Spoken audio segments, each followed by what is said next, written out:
Big brother, you two know each other. Yi Qiqi's gaze flicked between them, catching the flash in Chen Yuxiu's expression, then the wide-eyed freeze on Mu Yao's face. Chen Yuxiu let out a cold scoff, the corner of his mouth curling. Know her? Yeah, I know her. Real well. Xinghao well enough to have kissed her. Xinghao. He stepped in to chase off the thugs bothering her, only to find out she was trouble all on her own. He'd been decent enough to walk her back to her hotel, and she couldn't even sit still for the ride. By the time they got out of the car, his white shirt was smeared with lipstick prints. He couldn't help questioning Yi Qiqi's taste in friends. Xinghao definitely not the kind of influence Qiqi needs. Xinghao.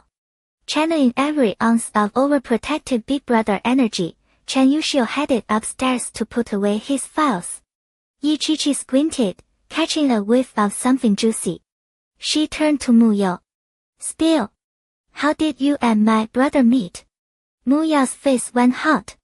She stumbled through her words before finally managing to explain what happened that night. She didn't know why, but ever since then, Chen Yuxiu's face kept popping into her head. For no reason at all.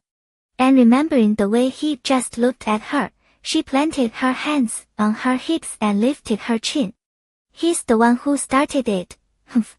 And now he acts like he's disgusted. Yi Qiqi couldn't hold back her laugh, one hand braced on her belly. Aha. My brother definitely started it. But are we sure it was just one kiss? Mu Yao nodded. I don't remember much after that. It's not like I kissed him the whole way home.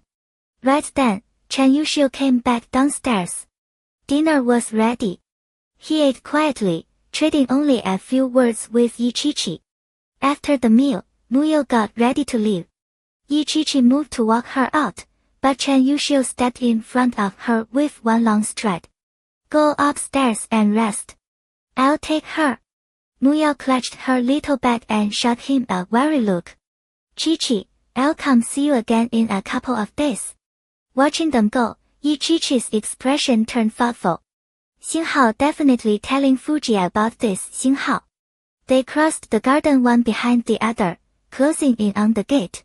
Mu Yao walked ahead. Chen Yuxiu followed, unhurried. Her heart hammered. Xinghao, why isn't he saying anything? What does he want, Xinghao? She stopped short and spun around to glare at him.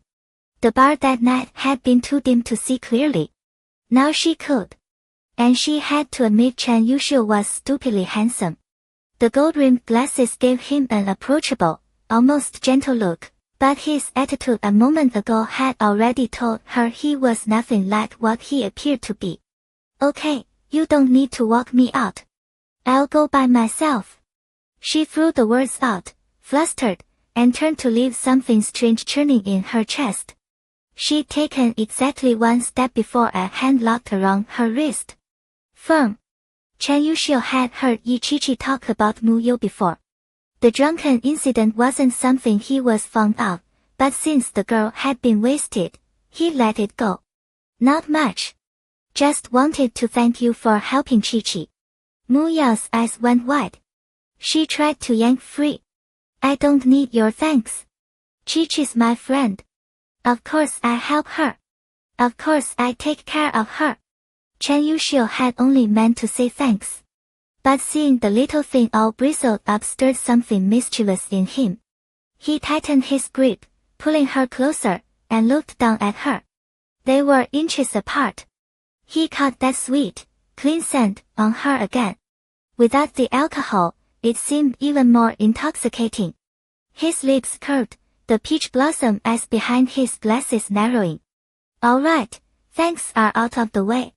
One more thing. That shirt of mine was covered in your lipstick. You gonna buy me a new one, Yo Yo? Xinghao, the hell is Yo Yo? Who said you could call me that?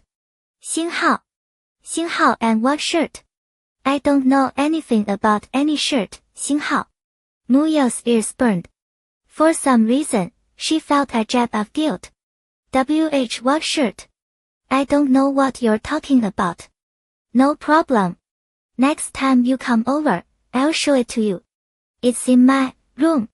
Those last two words rolled off his tongue, laced with something that sounded a lot like temptation. Mu Yao nearly stomped her foot. She yanked her hand free, spun around, and marched off her steps anything but steady. Watching her bolt, Chen Yuxiu adjusted his glasses and smiled. Xing Hao Ha. Thought she was a real firecracker. Turns out she can handle a little teasing, Xing Hao. Mu Yao clicked her heels all the way out the gate, and it wasn't until she was in the car that it hit her. Xing Hao, it's just a shirt. I can buy him a new one. What the hell was I running for, Xing Hao? The little scene passed quickly. No one lingered on it. But Yi Qiqi was secretly delighted. Her brother and Yo-Yo had known each other all along. She showered, burrowed into the covers, and pulled out her phone to share the gossip with Fujie. She barely typed out a novel when, instead of a reply, a video call came through. Yi Qiqi froze, then scrambled upright in bed. She'd never video called Fujie before. She snatched the little mirror off the nightstand and checked her reflection. Satisfied, she hit accept. Fujie's face filled the screen. Behind him, Yi Qiqi spotted the small bed by the window where she'd slept a few days ago. Warm sunlight poured in. She. He smiled, the sharp lines of his face softening. Eaten yet? Yi Qiqi's cheeks flushed as she nodded. Just showered. Getting ready for bed. Fujie stared at the woman on his screen, not blinking. Her eyes still held that dewy, fresh from the shower look, and the thin pink strap of her pajama top hinted at the delicate line of her collarbone. In an instant, he ached to be right there beside her, holding her, breathing in that sweet scent. He didn't hold back. I miss you. I want to hold you. The confession came out so easily. Yi Qiqi's face went even redder. I just left this morning. Fujie laughed, open and unguarded. Yeah. So I've been missing you since this morning. Xing Hao, funny how sweet talk works. The more you say it, the more you want to say it, Xing Hao. He wanted to tell his girl exactly how much he missed her. How much he liked her. His gaze drifted to the room behind her. He raised an eyebrow. Xing Hao, everything's pink, Xing Hao. Didn't you say you liked purple? Why's the room all pink? Oh. Yi Qiqi glanced back without thinking. Behind her, a pink headboard. A sliver of pink lace curtain peeking into frame. Shoo, my brother has straight guy taste. Pink care package. He thinks every girl likes pink. She wrinkled her nose and pressed a finger to her lips in a shushing face. Adorable. Fujie instantly had zero faith in Chen Yuxiu's taste. Is the baby being good? Very good. It was just moving. Yi Qiqi patted her belly beneath the blanket. Every time she talked about the baby, her face softened with that tender smile. Fujie pushed his luck. I want to see. Yi Qiqi blinked. Xing Hao, how am I supposed to show him, Xing Hao? But catching the flicker of anticipation in his eyes, she gave in after a beat. Okay, just a quick look. On screen, she pulled back the pink blanket. She sat cross-legged, her belly resting in front of her like a little watermelon. Her pajamas were pale pink too, with ruffled sleeves that were almost too cute. Fujie's brow lifted. Xing Hao, bet Chen Yuxiu bought those pajamas too. Xing Hao, a hot wave of jealousy hit him. But before he could stew in it, Yi Qiqi's small hand lifted the thin fabric. Her face was crimson. She murmured, hurry. Look. Fujie's heart stuttered. He only meant to look through her clothes. He hadn't expected this. Her belly was beautiful, round and smooth as a little melon, skin pale, her belly button barely poking out. He swallowed hard. Okay. Put it down. Xing Hao, dangerous Xing Hao. Her hand dropped the shirt fast. Yi Qiqi lifted her flushed face. The baby's very good. Fujie couldn't contain the smile spreading across his lips. His voice dropped, soft. My baby's very good too. Realizing he meant 星号 her 星号, Chi didn't know what to do with her hands. Fujiya, I want to sleep. 星号 if I can handle it, I'm running, 星号. Fujiya watched her red face. He knew if he kept talking, his girl would hide from sheer embarrassment. Alright. Sleep well. The call ended. Chi hugged her phone and yanked the blanket over her head. 星号 so this is what being in love feels like, 星号. Her heart raced. Her face burned. And when he said things like that, she had no clue what to do with herself. Fujiya stared at the darkened screen, then called for third brother. 星号 he was done with this damn hospital, 星号. Chen Yuxiu skipped the office that morning. He'd wait for Chi to get ready. They were driving to the hospital to pick up Yijing. Chi woke earlier than usual. The thought of bringing her mom home coiled tight in her chest. She didn't know why she was so nervous. She dug through her closet and finally pulled out a white skirt, pairing it with a goose yellow cardigan. A glance in the mirror, decent. Color in her cheeks, hair loose past her shoulders, soft and sweet. Her belly was impossible to hide now. A small, round bump curved beneath the cardigan. Chi patted it gently. Baby, you're about to meet your grandmother. She finished getting ready and went downstairs. Chen Yuxiu had already finished breakfast. He sat in his usual spot, reading the newspaper like clockwork. She'd barely taken 2 sips of porridge when voices sounded outside. The front door swung open. Third brother was directing his men to carry in a stack of beautifully wrapped gift boxes. Madam. He spotted Chi and waved. His hard face cracked into a big grin. The CEO had me deliver this to you. Chi blinked, then stood and walked over. Chen Yuxiu set his paper aside and joined her at the door. The boxes landed on the hall table, a dozen of them, light blue, each stamped with delicate gold stamping in English. She recognized the brand instantly. The same label as her pajamas. Before she could ask, third brother spoke up. Madam, the CEO sent these to the hospital yesterday. He told me to deliver them myself. No idea what's inside, maybe some clothes for you? Chi definitely wasn't about to admit they were pajamas. She forced a smile. Yeah. Just some clothes. Third brother didn't question it. He rubbed his hands together. Alright, we'll head out. He took a few steps, then stopped and turned back. Oh, one more thing, madam. The CEO wanted me to pass along a message. He said, not every girl's into pink. But you'd be gorgeous in a paper bag. Chi snorted, fighting back a laugh. She'd never realized Fujiya could be that possessive. From the side, Chen Yuxiu finally put it together. His teeth ground together audibly. So that bastard was digging at the room he decorated for Chi. That was practically a declaration of war. Fujiya was a real piece of work. After third brother and his men left, Chi and Chen Yuxiu headed out. In the car, her anxiety crept back. What would she say when she saw her mother? Would mom even like the person she'd become? And the baby? She touched her belly. Suddenly, she was grateful she and Jia had decided to start fresh. If this had happened any earlier, she'd have been such a mess. How could she have faced her mother like that? Don't be nervous. Your mom is a very gentle person, Chen Yuxiu said, noticing her tension. I know. She bit her lip, voice barely a whisper. I don't know what to say.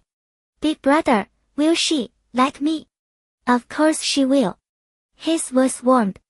Our Chi is beautiful, kind, well-behaved, and talented at painting. She's good at everything. He kept praising her the whole ride, until Chi was blushing so hard she forgot to be nervous. On the 12th floor, the doctor was just finishing Yijing's exam. She'd recovered remarkably well. They'd assigned the most experienced specialists and brought in top-tier equipment. A nurse had already helped her into her own clothes.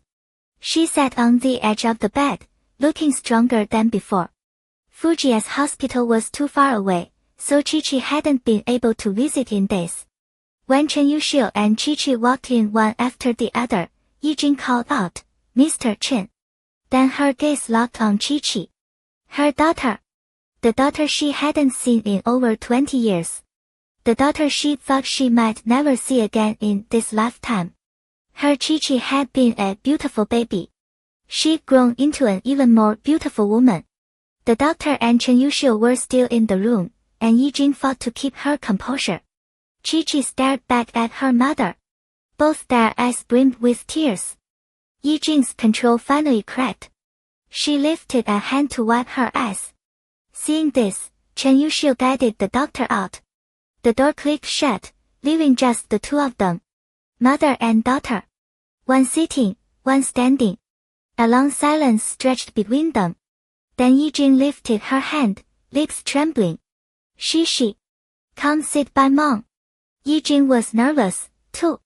She'd abandoned her tiny baby at an orphanage. Of course her daughter would hate her for it. Chi-Chi walked slowly to the bed, step by step. She sat in the chair, face to face with her mother. Yijing took her small hand in both of hers. She tried to speak, but the moment she opened her mouth, tears poured down. I'm so sorry, She. Mom was wrong. Mom was so wrong.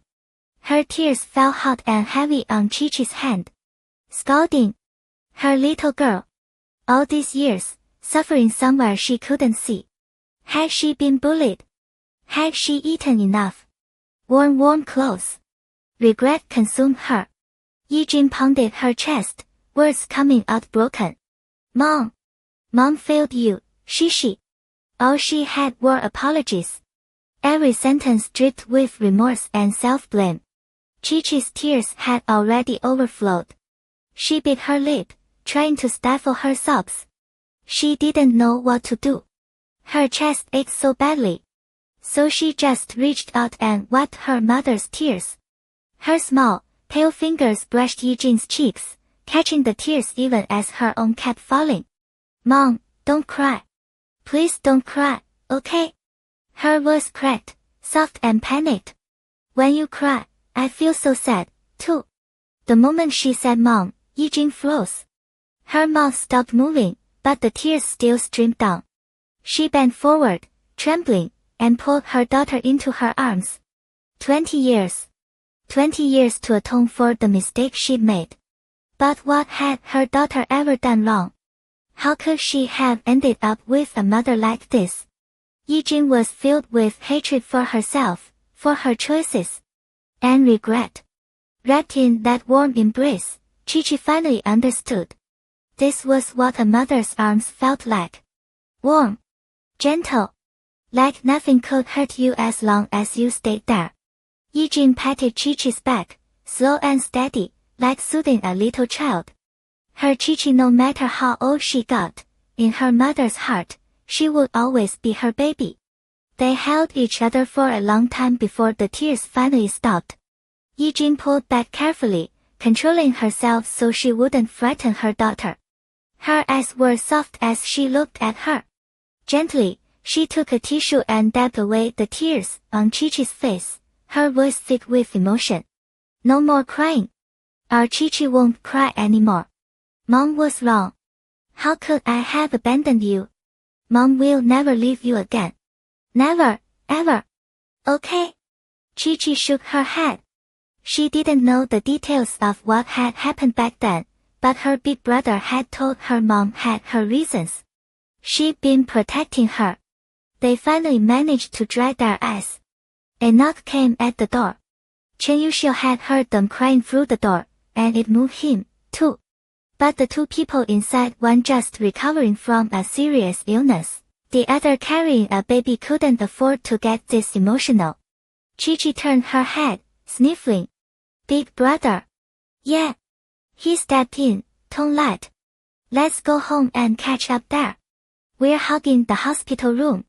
The doctors will kick us out soon. He cracked a joke to lift the mood. Chi-Chi helped Yi-Jin to her feet. The three of them headed downstairs and drove back to the Chen family old residence. Chi-Chi held her mother's hand the whole drive home, fingers laced tight between them in the back seat. They both left that stifling mood behind. A soft smile tugged at Chi-Chi's lips. It felt good. She had a big brother now. She had her mother. Since Yi-Jin was still recovering, the family had already arranged for an in-home caregiver to stay. The truth was, they weren't blood relatives of Chen Yuxiu. But he kept showing up for them anyway. Yi-Jin and Chi-Chi didn't know how they could ever thank him enough. After dinner, Yi-Jin retreated to her room to rest. Chi-Chi stayed until her mother's breathing evened out, then slipped out quietly. She scanned the hallway.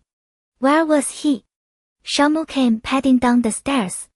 Miss, are you looking for someone? Yeah, where's my big brother? Xiaomu pointed toward the study. Young Master Chen is in there. Okay. She nodded and headed down the hall. She knocked softly at the study door. Chen Yuxiu didn't glance up from the documents in his hands. Come in. Big brother. Expecting a servant, he looked up and found Chi-Chi hovering in the doorway, something clearly on her mind. He set down the papers. What's wrong? Shouldn't you be in bed?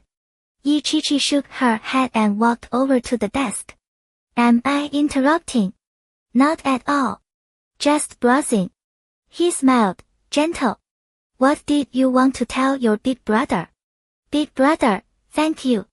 For everything. For me, and for my mother, too. Her voice was quiet, her eyes lifted toward him like a rabbit's it undid him a little. The first half of her life had been stacked with nothing but bad things. Now, every person she met was someone who genuinely cared. She treasured that. She was grateful. From across the desk, Chen Yuxiu reached over and ruffled her hair. You call me big brother, so why thank me? I told you anything that concerns our Chi-Chi concerns me now. We're family. It's not just me. My mother loves having you in our lives. She'll be back soon. My mom's been abroad for years and she doesn't have a lot of friends here. She and Aunt Yi can keep each other company. The Chen house has been quiet for so long. With you two under this roof and once your baby comes my mom will be so happy. She won't even want to fly back overseas. Chen Yuxiu spoke evenly. He understood Chi-Chi now cautious, sensitive, the kind of girl whose heart you had to earn. That was why he found her so pure. So deeply good. Besides, he always wanted a little sister. Now he was getting a little nephew or niece, too. Perfect. Sure, Fujiya was an absolute pain in the ass. But imagining that arrogant man having to call him Xinghao, brother-in-law Xinghao one day. That put a smug grin on his face. He got so lost in the thought that he smiled to himself in silence. Chi-Chi blinked. Her big brother had been mid-sentence, totally normal, and now he was chuckling to himself. Ahem. Realizing he'd slipped, Chen Yuxiu cleared his throat.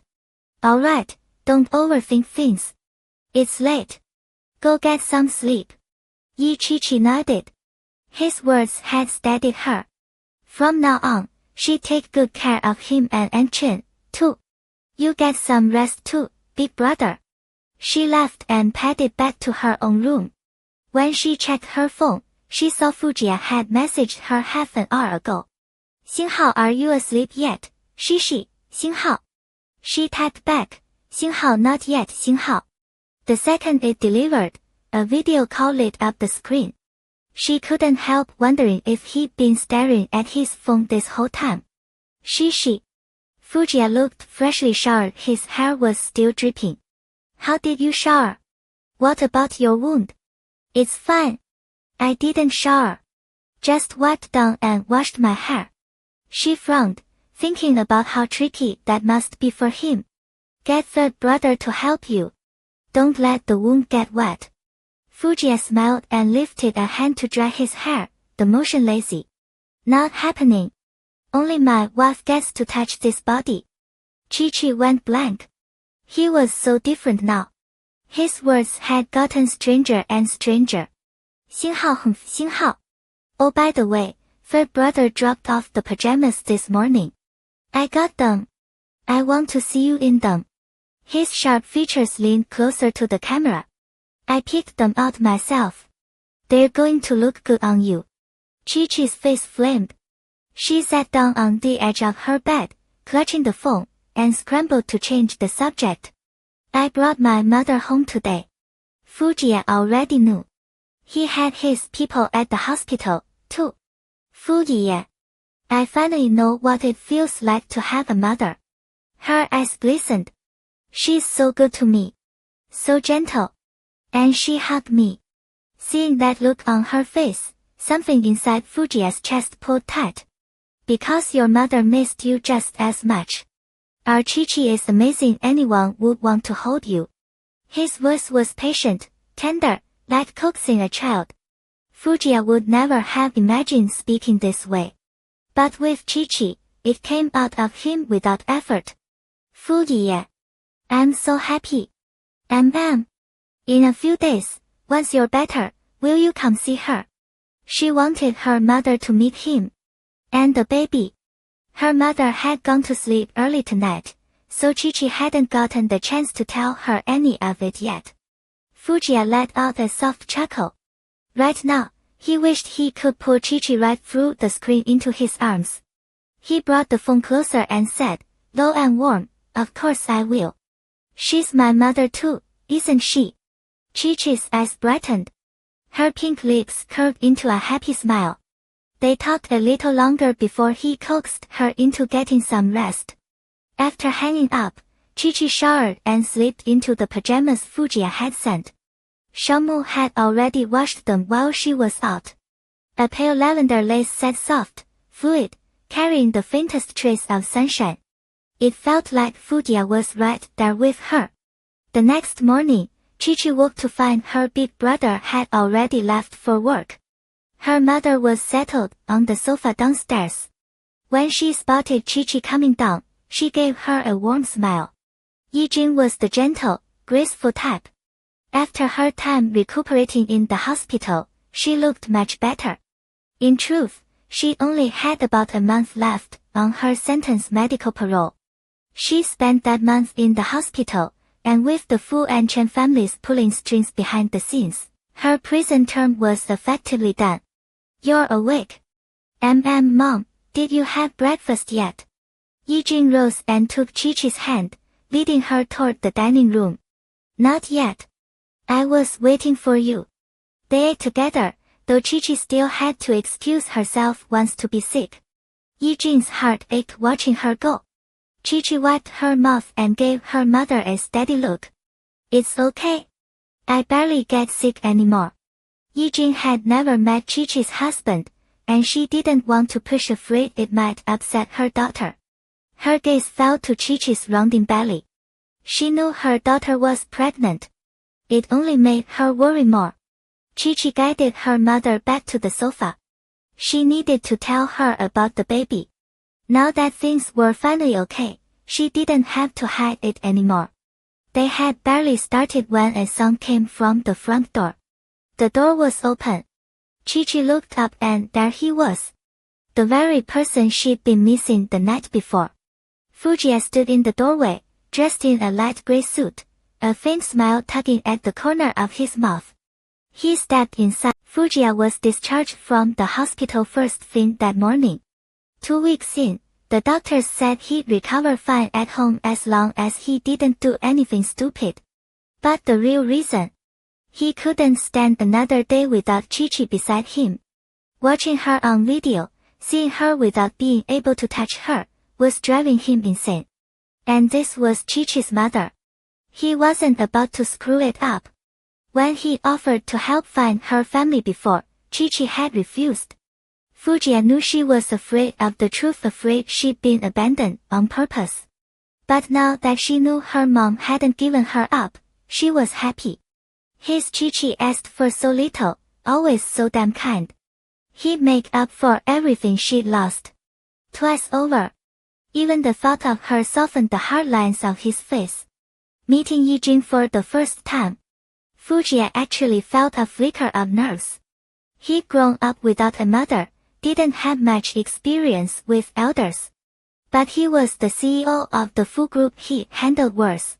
On the surface, he stayed calm and composed. Third brother stationed himself outside the front door. With his tough guy face, he wasn't about to wreck his boss's first impression with the mother-in-law. Before Fujiya could even speak, Chi-Chi stood and hurried over. She grabbed his sleeve, worry etched on her face. You were discharged. Did the doctor say it was okay? He ran a hand through her hair. She looked beautiful in that blue dress. Yeah, he said I can go home. Chi-Chi frowned, clearly not convinced. Third brother poked his head in from the doorway, 3 fingers raised. Madam, I swear. The boss is good to go. Her doubt shifted to third brother. Fujiya almost laughed since when did his Chi-Chi turn into a little nurse? He let his hand fall to her cheek, his thumb brushing softly. Yijin rose from the sofa, watching them. She could tell this was Chi-Chi's husband. The man looked cold, but handsome, tall, and gentle with her daughter. Shishi, is this him? The moment Fujiya saw Chi-Chi, his whole focus locked onto her. Now he turned to Yijin and gave a slight nod. It's a pleasure. I'm Chi-Chi's husband, Fujiya. Sorry I couldn't come pick you up. I've been in the hospital the last few days. His words were polite, paired with a striking face and a sincere tone. Yijin warmed to him instantly. The hospital? Are you sick? Are you better now? She had Chi-Chi's features, the same soft beauty, but Chi-Chi was more delicate, with a touch of allure. Chi-Chi led her mother back to the sofa. Mom, Jia got hurt a while ago. He was protecting me. I didn't tell you because I didn't want you to worry. Even now, the memory of his injury made her heart clench. Yijin studied her daughter, then Fujiya. She could tell he came from money. Chi-Chi hadn't told her much about what happened after the orphanage. Yijin understood her daughter didn't want to burden her. Whatever they'd been through, at least now they trusted each other again. That was what mattered. She patted Chi-Chi's hand gently. Fujiya met Yijin's eyes. I want to be honest with you. I've made mistakes before. I hurt Chi-Chi. But she's giving me another chance. I'll take care of her and our baby. I won't let her be sad again. He planned those words before coming, meant for Yijin, but even more for Chi-Chi. His voice stayed firm and honest. Yijin regarded the tall man standing before her while over 6 feet, still carrying guilt in his expression. All she wanted was for Chi-Chi to be loved, protected, and happy with someone she cared about. Fujiya, is it alright if I call you that? I've owed Chi-Chi so much over the years. I wasn't there for her. But the moment I saw her, I knew she was a kind girl. She's good. As long as the two of you are happy, I'm at ease. I trust you to take care of her. Her voice was warm. It reminded Fujiya of his own mother, the way she'd been, a long time ago. Gentle. Patient. A soft smile. Chi-Chi watched them talk, her chest tight, eyes burning. She noticed he was still standing. Zai, sit down. Oh, yes, please sit. Fujiya settled into a single sofa. By the way, I didn't know what you liked, so I just grabbed a few things. Third brother waved, and 2 men started carrying in everything the boss had prepared.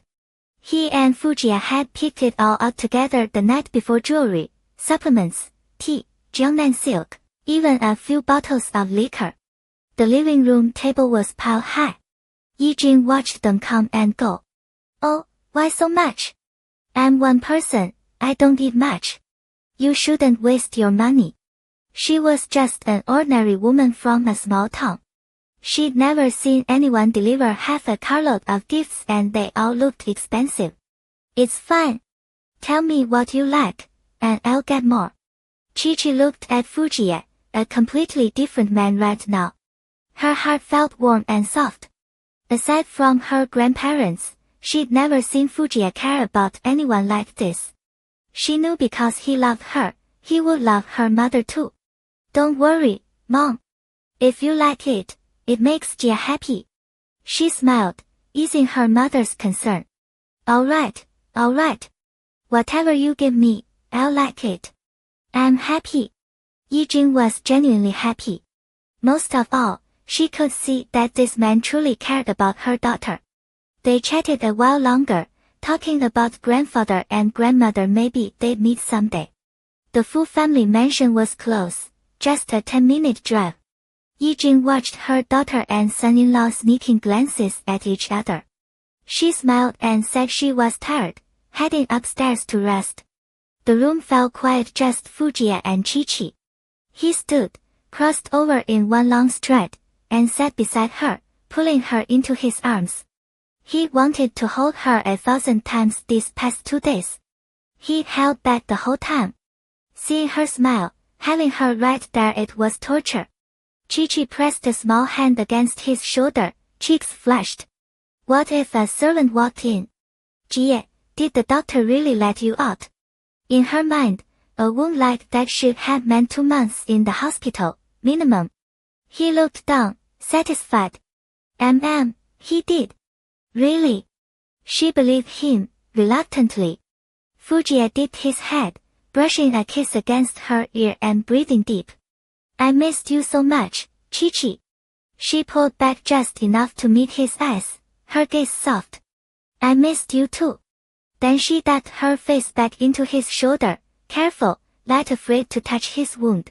They held each other for a long, quiet moment before Fujiya finally loosened his grip. He scanned the living room. Chen Yuxiu's not home. Work. He'll be back tonight. A smile tugged at the corner of Chi-Chi's mouth. Come to my room. I'll show you my brother's taste in pink. Fujiya remembered those pink lace curtains, and his eyebrow twitched. Perfect. At last, ammunition against Chen Yuxiu. The door swung open. Pink. Everywhere. Fujiya blinked, half convinced he'd gone colorblind. Chi-Chi pulled him down to sit beside her on the edge of the bed. The window was open. A warm breeze drifted in. Baby. Fujiya's voice dropped low. If Chen Yuxiu finds out I'm in your room, he's going to lose his mind. He shrugged, the picture of amusement, already picturing her brother's fury. Chi-Chi reached up and pinched his cheek. You two are ridiculous. Grown men, and all you do is fight or bicker. Fujiya laughed, catching her hand and tugging her into his arms. So, when are you coming home with me? We'll visit Grandpa and Grandma. Bring your mom, too. Chi-Chi hesitated. But if Mom and I both leave, my brother will be here alone. You're my wife. You're coming home with me. He paused. As for Chen Yuxiu, it's time he found a wife of his own. Actually. Chi-Chi pressed her 2 index fingers together, a sly smile crossing her face. I think he might know Mu Yao. They've, done that. And I get the feeling she cares about him more than she lets on. Fujiya's throat tightened. His gaze dropped to the delicate press of her fingers. He leaned in. Done what? Chi-Chi looked up, completely unsuspecting. Like when you MMPH. She never finished. His lips claimed hers. That familiar scent of him flooded her senses, and every thought scattered. Fujiya held himself back barely. He kissed her again and again, soft and slow. Sweet. Unmistakably Chi-Chi. His arm slid around her waist and pulled her close. This kiss was nothing like before. Not possessive. Not demanding. Tender. Utterly tender. Since they made up, they'd only ever hugged. Now her body went slack against him. Her fingers curled into his shirt. Her lips parted, obedient and a little breathless. When her lips finally went numb, Fujiya pulled back just enough to see her face. Chi-Chi's eyes were still shut. Her lashes trembled, damp at the tips. Satisfaction flooded through him. He brushed his nose against hers. Open your eyes, baby. She did. Her heart was still hammering. Why did you kiss me? The words tumbled out before she could stop them, flustered and nearly incoherent. Fujiya laughed, utterly charmed. Sorry. I really wanted to. It's not like you can't. Her face burned. She looked down and hugged her belly. Fujiya pressed the advantage, closing in on his wife 1 careful inch at a time. Then besides kissing, can I feel the baby? She considered it for 2 seconds. Then her hands dropped away. The baby had been moving the whole time he kissed her as if she knew exactly whose hands those were. Go ahead. She stuck out her belly, magnanimous. Fujiya's heart softened to a degree that startled him. Gently, he laid his palm against the swell of her stomach. Inside, the baby kicked her tiny legs and landed a solid thump right into his hand.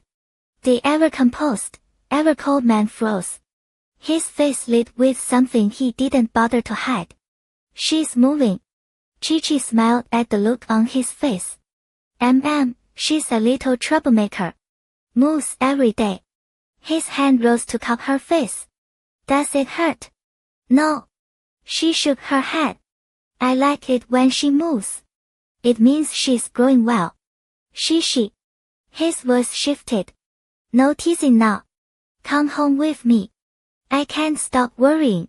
He meant it. Every moment he couldn't see her, his mind cycled through the possibilities. Was she eating enough?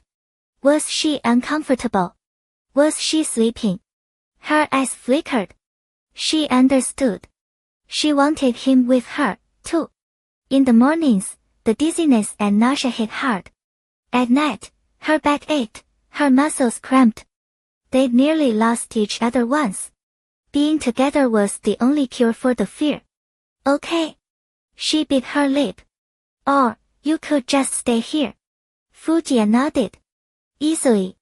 As long as he was with Chi-Chi, a pink room wouldn't kill him. She looked at him, then at the room, and almost laughed. Then she imagined him and her brother under the same roof and shook her head. No. You and my brother would kill each other. Chen Yushio, who prided himself on his flawless composure, had no clue how thoroughly his little sister had him pegged. Let's wait until he gets back tonight. I'll talk to him. You go home and rest first. She nudged him toward the door, aware he'd already been here too long. Fine. I'll pick you up in a couple of days. She walked him downstairs. Third brother stood waiting outside. President. Madam. Chi-Chi gave him a warm nod. Fujiya shot the man a look, and third brother was smart enough to spin around immediately. Fujiya pulled Chi-Chi close and stole one last kiss before letting go, reluctance written all over his face. Video call me. Her cheeks flushed. I know. That evening, when Chen Yushio heard the plan, he didn't argue. Chi-Chi and Fujiya had reconciled. She should go back. Besides, she was pregnant. She needed someone looking after her. There were things her brother simply couldn't replace Fujiya for. Fine. His jaw tightened. But if Fujiya bullies you, you tell me. I'll beat the hell out of him again. Chi-Chi lobbed his own words right back at him. Brother, you're so childish. Chen Yushio froze. Where was his mature, composed, untouchable image? Maybe he shouldn't let Fujiya take her so easily after all. The next day. CG Corporation headquarters. The overseas DY project team had been deeply impressed by both proposals, Chen Yushio's and Fujiya's. Even though neither man had gone in person, the team made an exception. Both were given a shot at the partnership. Hizei and Shaolin had just returned to China. Shaolin stood in the president's office while Chen Yushio flipped through the contract. The DY partnership agreement. Sir, Shaolin said, full corporation withdrew from the bidding. DY came to us directly.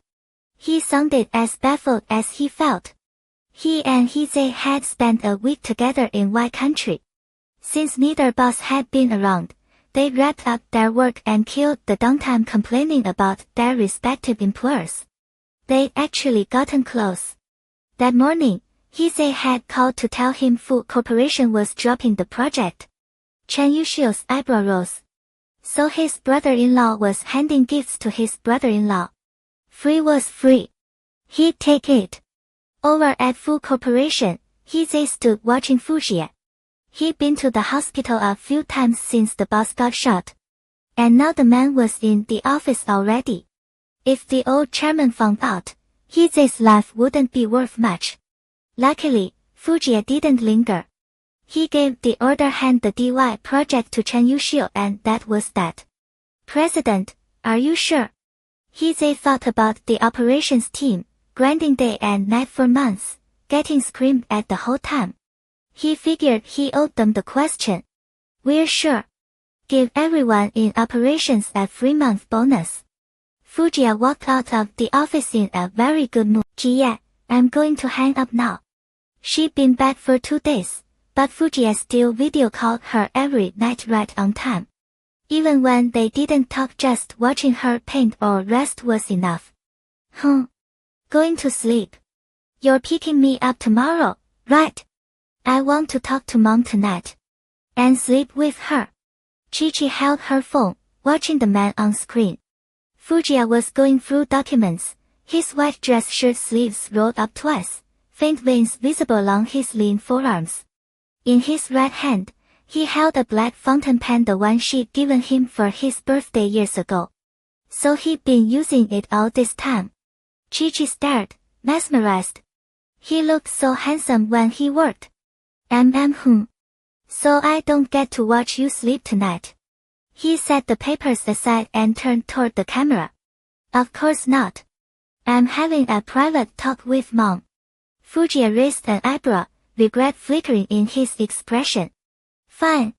Then tomorrow, you're sleeping with me. Chi-Chi's face flashed. She mumbled, okay. But, what's wrong? Seeing Chi-Chi hesitate, Fujie smiled. Do I sleep okay? Do I grind my teeth? Talk in my sleep? Kick? Very well. None of that. Fujie leaned closer, his gaze steady. You just cling to me like a little koala. Can't peel you off no matter what. I am hanging up. Bye. At his teasing look, she realized he was laughing at her. Humph, jerk. Fujie smiled. Just thinking about holding Chi-Chi in his arms tomorrow night made him wish it was already the next day. Alright. Go keep your mom company. Good night, baby. Good night. Chi-Chi ended the video. Even though Fujie called her baby all the time, it still made her blush every time. She rubbed her warm cheeks, grabbed her pillow, and slipped out of her room. Growing up in the orphanage, all the kids slept in one big room, each on a tiny bed. At night, they turned off the lights and it was pitch black. The orphanage auntie went to sleep too. Whenever Chi-Chi got scared, she'd bury her face in her pillow under the blanket. Back then, she wished she had a mom to hold her while she slept. The kids on TV all had moms who held them. Later, in that house, no one would ever hold her to sleep. She didn't even have a bed.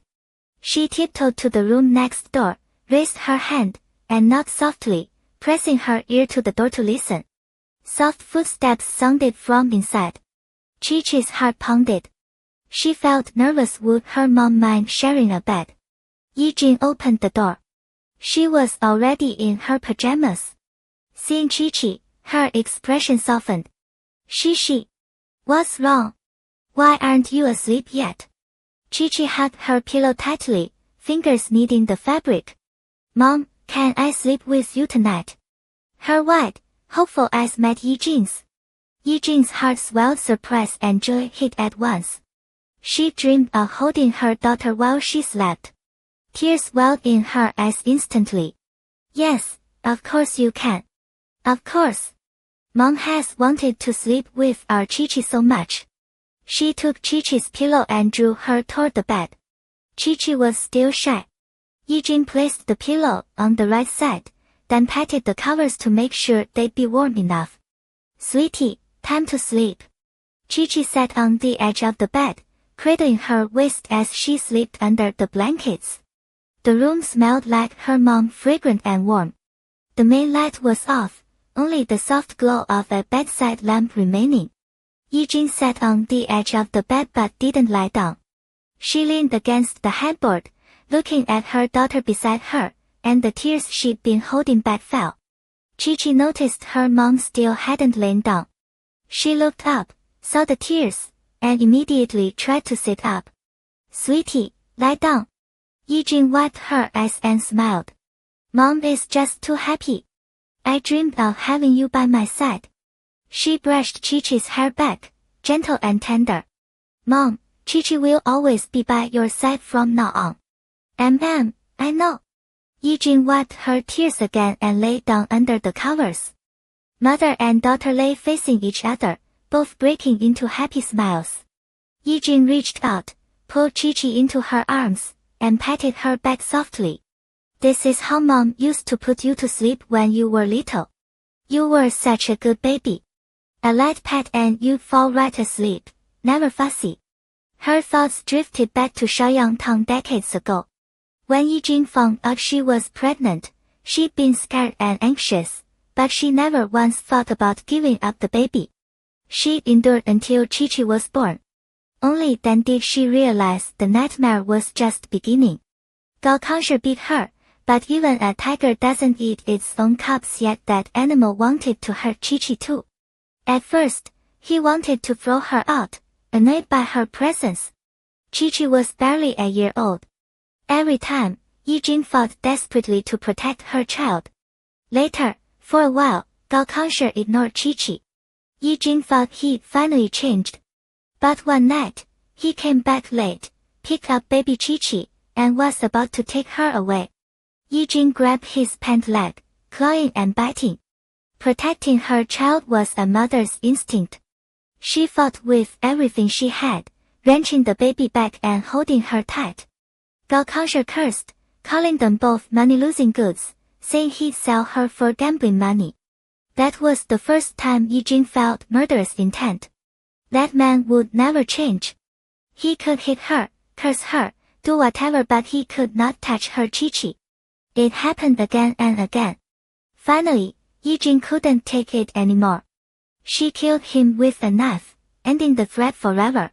She held her child in a pool of blood, wanting only to send her far away, far from Shaoyangtang, far from that house, far from her murdered mother. Chi-Chi saw her mom had been silent a long time. She looked up to find tears streaming down Yijing's face, soaking the pillow. "Mom, don't cry. Please don't cry." Chi-Chi reached out and wiped away the tears. "I'm sorry, Shishi. Mom had no choice. I had no choice but to leave you there." Her lips trembled. Every word was a stab of regret.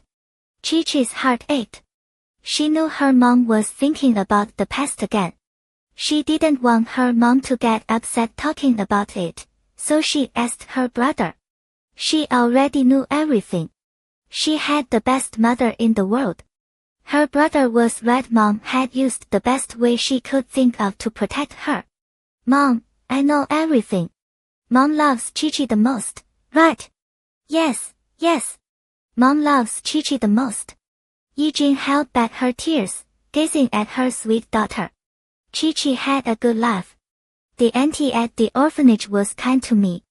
Later, I went to the Fu family. Grandpa and Grandma doted on me so much. They always had my back. And yeah, we were apart for a while, but it's all in the past. We'll be happy from now on." Her eyes curved into a smile. She took her mother's hand and placed it on her belly. "And the baby. When she's born, she'll call you Grandma. When I think about the days ahead, I feel so happy." Yijing felt the warmth beneath her palm. She knew Chi-Chi's light words glossed over so much pain and bitterness. Mother and daughter understood each other without saying a word. Yijing smiled. "Good. That's wonderful. Our Chi-Chi is going to be a mommy, too. Sweetie, go to sleep now. You need to rest early. Hold me while I sleep, Mom." Yijing pulled her cuddly daughter back into her arms, patting her gently. Her Chi-Chi. She really was the best daughter in the whole world. Chi-Chi was still asleep the next morning when Fujiya was already waiting downstairs. He told Chen Yuxiu he'd pick her up today, so Chen Yuxiu had skipped the office too. Now the two men sat at the dining table, one eating breakfast, the other lounging in the chair across from him, legs crossed, waiting for his wife to come down. Chen Yuxiu stabbed his toast to pieces. Watching Fujiya killed his appetite. Fujiya had nothing better to do than watch Chen Yuxiu pick at his food. A smile touched his eyes. Breakfast not good. Brother-in-law doesn't seem to have much appetite. Not good, my ass. Our chef was brought in from overseas. Oh, really? Fujiya smoothed his suit jacket, making sure he looked perfect when Chi-Chi saw him. Now that Chi-Chi's home, she'll make me her favorite little meat buns. And some red date soy milk. Chen Yuxiu threw down his fork and leaned back, his expression going serious. Fujiya, don't think just because you gave up the DY project I'm gonna let you off easy. If you ever make Chi-Chi cry again, I'll come over and beat the hell out of you. Fujiya met his eyes. I'll never make Chi-Chi sad again. For once, the bickering stopped. They had a truce where Chi-Chi was concerned. About that project I changed my mind. Full Group isn't expanding into Y country. I'd rather stay in Jingdu and make more money here. After all, I've got a wife to support and a baby to buy milk for. Fujiya shot Chen Yuxiu a smug look. Xinghao, yeah, that's right. I have a wife and a kid, Xinghao. And technically, Chen Yuxiu was 2 years younger than him. Calling him brother-in-law stung. He'd have to find some other way to even the score. Sure enough, Chen Yuxiu's eyes blazed. Before he could fire back, Chi-Chi came down the stairs. She looked surprised to see them at the same table. Brother. Zai. Yijing was still upstairs packing, so Chi-Chi had come down to eat first. The moment Fujiya saw her, his lips curled. He stood, took her hand, and seated her next to him. A servant brought out breakfast, shredded chicken congee and little meat buns. Now that her morning sickness had passed, Chi-Chi craved anything with meat. Fujiya watched her eat, ignoring Chen Yuxiu's death glare entirely. You like the meat buns? Grandma said Aunt Yun could come to our place and cook for you. She'll make you some. Chi-Chi's cheeks were full. She swallowed. We're not staying at the old mansion. Fujiya wiped a bit of gravy from the corner of her mouth. He'd forgotten to ask where she wanted to stay. You want to stay at the old mansion? Chi-Chi nodded. I want to be with Grandpa and Grandma. And that way Aunt Yun doesn't have to travel all the way to our place just to cook for me. She turned to Chen Yuxiu. And the old mansion's only a few minutes from here. I can come see you anytime, brother. Chen Yuxiu's chest warmed. He was used to being alone, but his little sister's concern softened something in him. His face even felt hot. He cleared his throat and bit into his toast. Brother, would you come over and eat with us a lot? Chen Yuxiu straightened up, keeping his face neutral while fireworks went off inside. Sure, he said. Of course, Fujiya went along with whatever Chi-Chi wanted. It was decided immediately. He called Grandpa and Grandma. The old couple were overjoyed. They had the servants clean the room all over again and put the blankets out in the sun until they were warm and fluffy. When Yijing came downstairs, the group headed out. Chen Yuxiu leaned against the doorframe, watching the servants load the car. Xinghao, little sister stolen by a pig. Don't ask. If you ask, I'll cry, Xinghao. The sunlight was warm.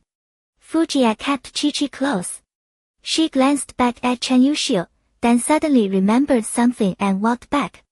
Oh, by the way, brother. You should find me a sister-in-law soon. Muyo would be perfect. She gave him a mischievous wink. And you know, even though Muyo acts all wild, she's never actually dated anyone. She told me that last time was her first kiss. You took advantage of her.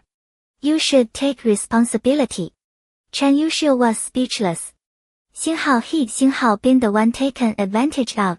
Damn it, that had been his first kiss, too. But then he thought of that fierce little girl. She was kind of interesting. Kid, don't worry about my love life. Go home and rest. Take care of yourself. He studied Chi-Chi carefully as he spoke, not even realizing when he turned into such a warrior. I know. Brother, make sure you come for dinner, okay? Chen Yuxiu reached over and ruffled her hair. Fine. It's a 5-minute walk. Stop acting like you're moving to another country. Get in the car. Chi-Chi nodded and got back in the car with Fujie. The driver started the engine. Chi-Chi and Fujie settled in the back. Yijing was still a little nervous. She was about to meet Chi-Chi's grandparents, and it was only in the past few days that she'd learned what kind of family the Fas really were. She'd never known anyone this wealthy.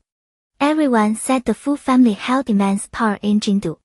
Even though Chi-Chi said the grandparents were kind, Yijing was just a small-town teacher who'd never seen the world. She was terrified of embarrassing Chi-Chi. Chi-Chi was still drowsy. She leaned against Fujie, half asleep. The car really did reach the old mansion in 5 minutes. It drove through the gate and stopped in front of the house. They got out.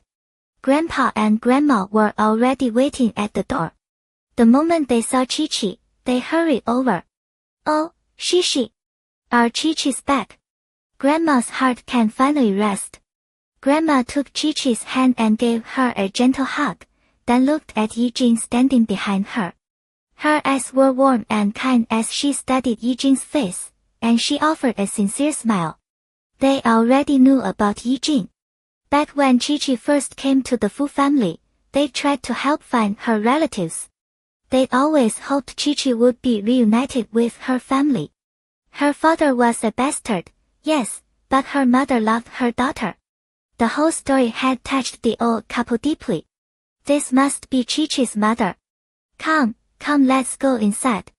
Grandma was as gracious and thoughtful as ever.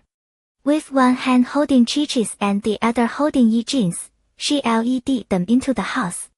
Seeing how warm the old lady was, no rich person arrogance, just genuine kindness, Yijing finally relaxed. Fujie watched Chi-Chi disappear into the house and frowned. A wave of regret hit him. Xinghao, great. Now I have to share Chi-Chi's attention with Grandma, Xinghao. His wife was too damn lovable. What was he supposed to do? He needed answers. Fast. Grandma tucked Chi-Chi and Yijing down onto the sofa. The old residence hadn't been this lively since New Year's.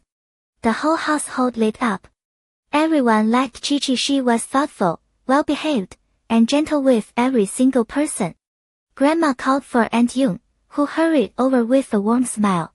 Chi-Chi, what do you want to eat? I'll make it for you for lunch. Chi-Chi's eyes brightened. She'd been craving Aunt Yun's cooking for weeks. Aunt Yun, I'd love some tomato beef brisket. Good. They just delivered fresh beef this morning. Aunt Yun turned to Yijing.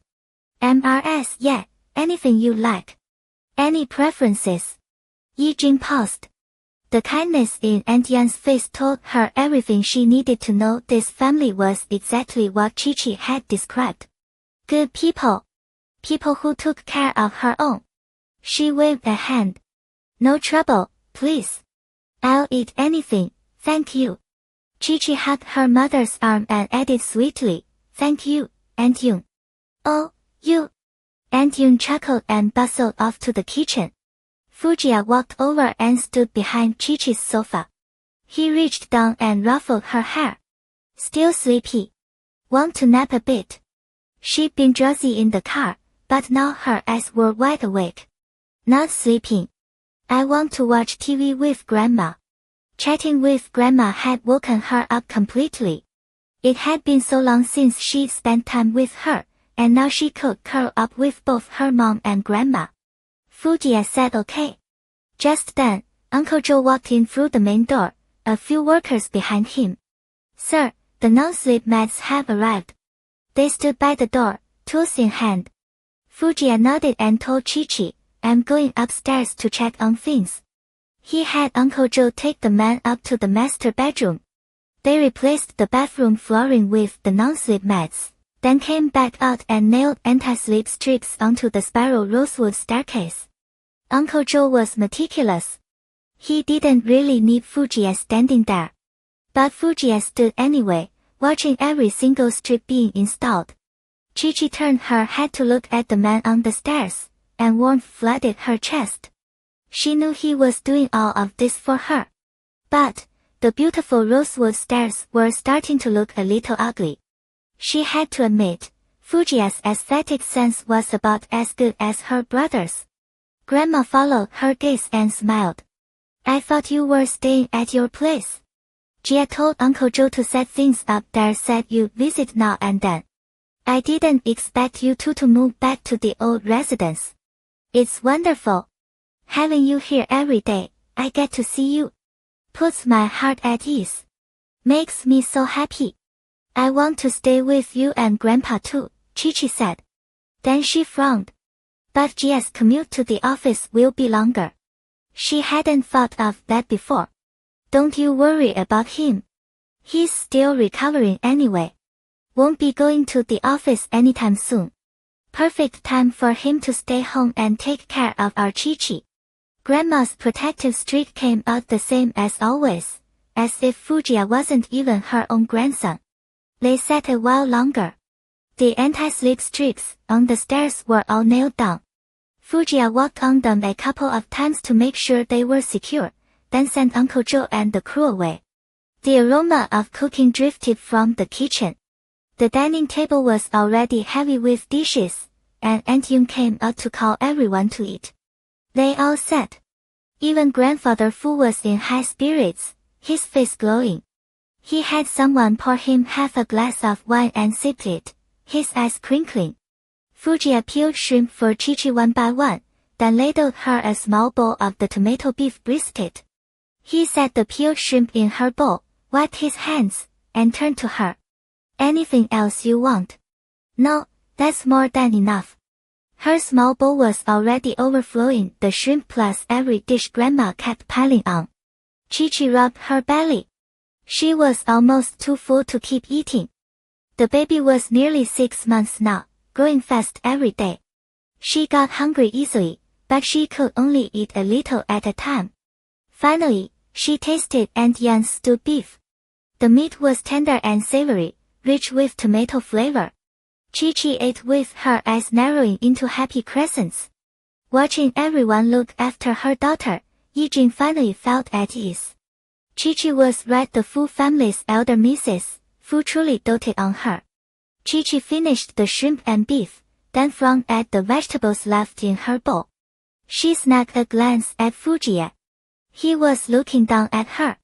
Seeing the troubled look on her small face, he reached over and scooped the leftover food from her bowl into his own. Under the table, his left hand wrapped around her waist. Everyone at the table pretended not to notice the young couple's little moment. Chi-Chi's skin was thin. Even though no one seemed to have caught them, she still reached down and poked Fujiya. Let go. Eat properly, she whispered. He looked at her, shoveled a mouthful of rice, silently insisting he was eating properly. But he didn't let go. There was no reasoning with him. The meal finished like that. Chi-Chi led Yijing to her room right next door to theirs. Then she and Fujiya went back to the master bedroom. The servants had brought up the air quilts and laid them on the bed. Chi-Chi bent to smooth the quilt, and Fujiya's arms wrapped around her waist. She was still bent over, so his hand rested on her prominent belly. It tickled. A small shiver ran through her. She straightened and turned to face him. Fujiya lowered his head and kissed her soft lips, then pulled her into his arms. The last time they were here, their relationship had hit rock bottom. He'd slept in the next room. Back then, he'd been so stupid, so arrogant. He thought Chi-Chi was just angry and would be fine once he coaxed her. He hadn't realized she was already disappointed in him. But thank God, he found his Chi-Chi again. Everything was good now. She stayed nestled in his arms for a moment, then tilted her head up. Gia, I want to take a shower. Reluctantly, he let her go, fetched her pajamas from the wardrobe, and walked her to the bathroom. He looked at the curve of her belly and gently touched her face. Let me help you. No. I can do it myself. Chi-Chi's cheeks flushed deep red. It was just a shower. She could handle it. The bathtub filled with water. The floor was fully covered with non-slip mats. Fujiya reached in to test the temperature, then scanned the room one more time. Chi-Chi pushed him toward the door. Okay. Out you go now. Yeah. Call me when you're done. He still wasn't entirely reassured. She hummed in agreement and closed the door. Her heart pounded. Even though they kissed and made up, it felt completely different now. Remembering that he'd said he loved her too, Chi-Chi suddenly felt shy. She shook her head, stripped off her clothes. In the mirror, her belly was much bigger now, curving out in a soft, round bump. Her skin was pale. But it felt a little strange. Was she still pretty like this? She touched her belly with one hand and stepped into the tub. The warm water, just the right temperature, enveloped her whole body. So soothing. It made her sleepy. She. You in the bath? Fujiya's voice came from just outside the door. He'd only been gone 5 minutes. Yeah. I'm washing. Good. He paced back and forth outside the bathroom, couldn't stop worrying, so he came to the door again. Baby, are you almost done? It hadn't even been 10 minutes. No, still washing, she called back, obedient as ever. When he asked a third time, Chi-Chi finally couldn't take it anymore. Zai, go rest. I'll call you when I'm done. Okay. I'll be right outside the door. Silence at last. The doctor had said moms get anxious before the baby comes. But Chi-Chi had a sudden feeling Fujiya might be more anxious than she was. After her shower, she pulled on her nightgown. Then she said, I'm done. The door swung open instantly. Fujiya had been waiting there the whole time. Hadn't moved an inch. And she told him not to ask. It had been agony. Chi-Chi bent down and froze, holding a pair of strawberry panties in her hand. She only just slipped the nightgown on. Nothing underneath yet. She meant to call out tell Fujiya she needed another minute, but before the words left her mouth, the door swung open and he walked right in. In an instant, Chi-Chi flushed from head to toe, her damp lashes blinking fast. How did you get in here? Steam still curled through the bathroom. Fujiya's gaze dropped, taking in the way she braced herself against the sink, fingers gripping the edge like she might bolt. His tall frame moved toward her. Without a word, he lowered his head and gently took the little strawberry print panties from her hand. Let me help. Bending over isn't good for you right now. He crouched down, smooth and natural. Chi-Chi stood frozen, staring at him. This big, powerful man knelt in front of her, and even like that, he still came up past her waist. The tiny white strawberry print looked impossibly small in his hand. Fujiya glanced up at his motionless wife, his heart softening. Quietly, he said, left foot. She was still wearing her little shower slippers, white ones. Her toes curled inside them, small and round, turning a faint pink. Her mind had gone completely blank. She just obeyed, lifting her left foot. Fujiya steadied her ankle with one hand, then said, right foot. Fujiya, I can do it myself. He smiled, pulling the little strawberry up into place. His fingers brushed her skin through the pale lavender nightgown, and she shivered. He let his hand rest on her rounded belly for a moment, feeling the baby stir, before standing. He grabbed a towel, wrapped her damp hair in it, and pressed a kiss to her temple. I know. Our Chi-Chi does everything perfectly. She can handle anything on her own. Then why did you have to help me put them on? Her face was so red it could drip. Her hands curled into tiny fists at her sides, and she didn't dare look up at him. Yeah. I just wanted to take care of you too much. If it weren't for his wounds still healing, he would have carried her every single step so she never got tired, never felt a moment of discomfort. He dried her hair gently with the towel, blotting away the beads of water trailing down her neck. Come on. Let's go blow dry your hair. Chi-Chi sat on the edge of the bed, warmth blooming in her chest. Her small belly curved under the nightgown, and she cradled it with both hands. Maybe it was the bath that had relaxed her, but the baby inside was stirring, happy and active. Fujiya blow-dried her hair, just like he used to.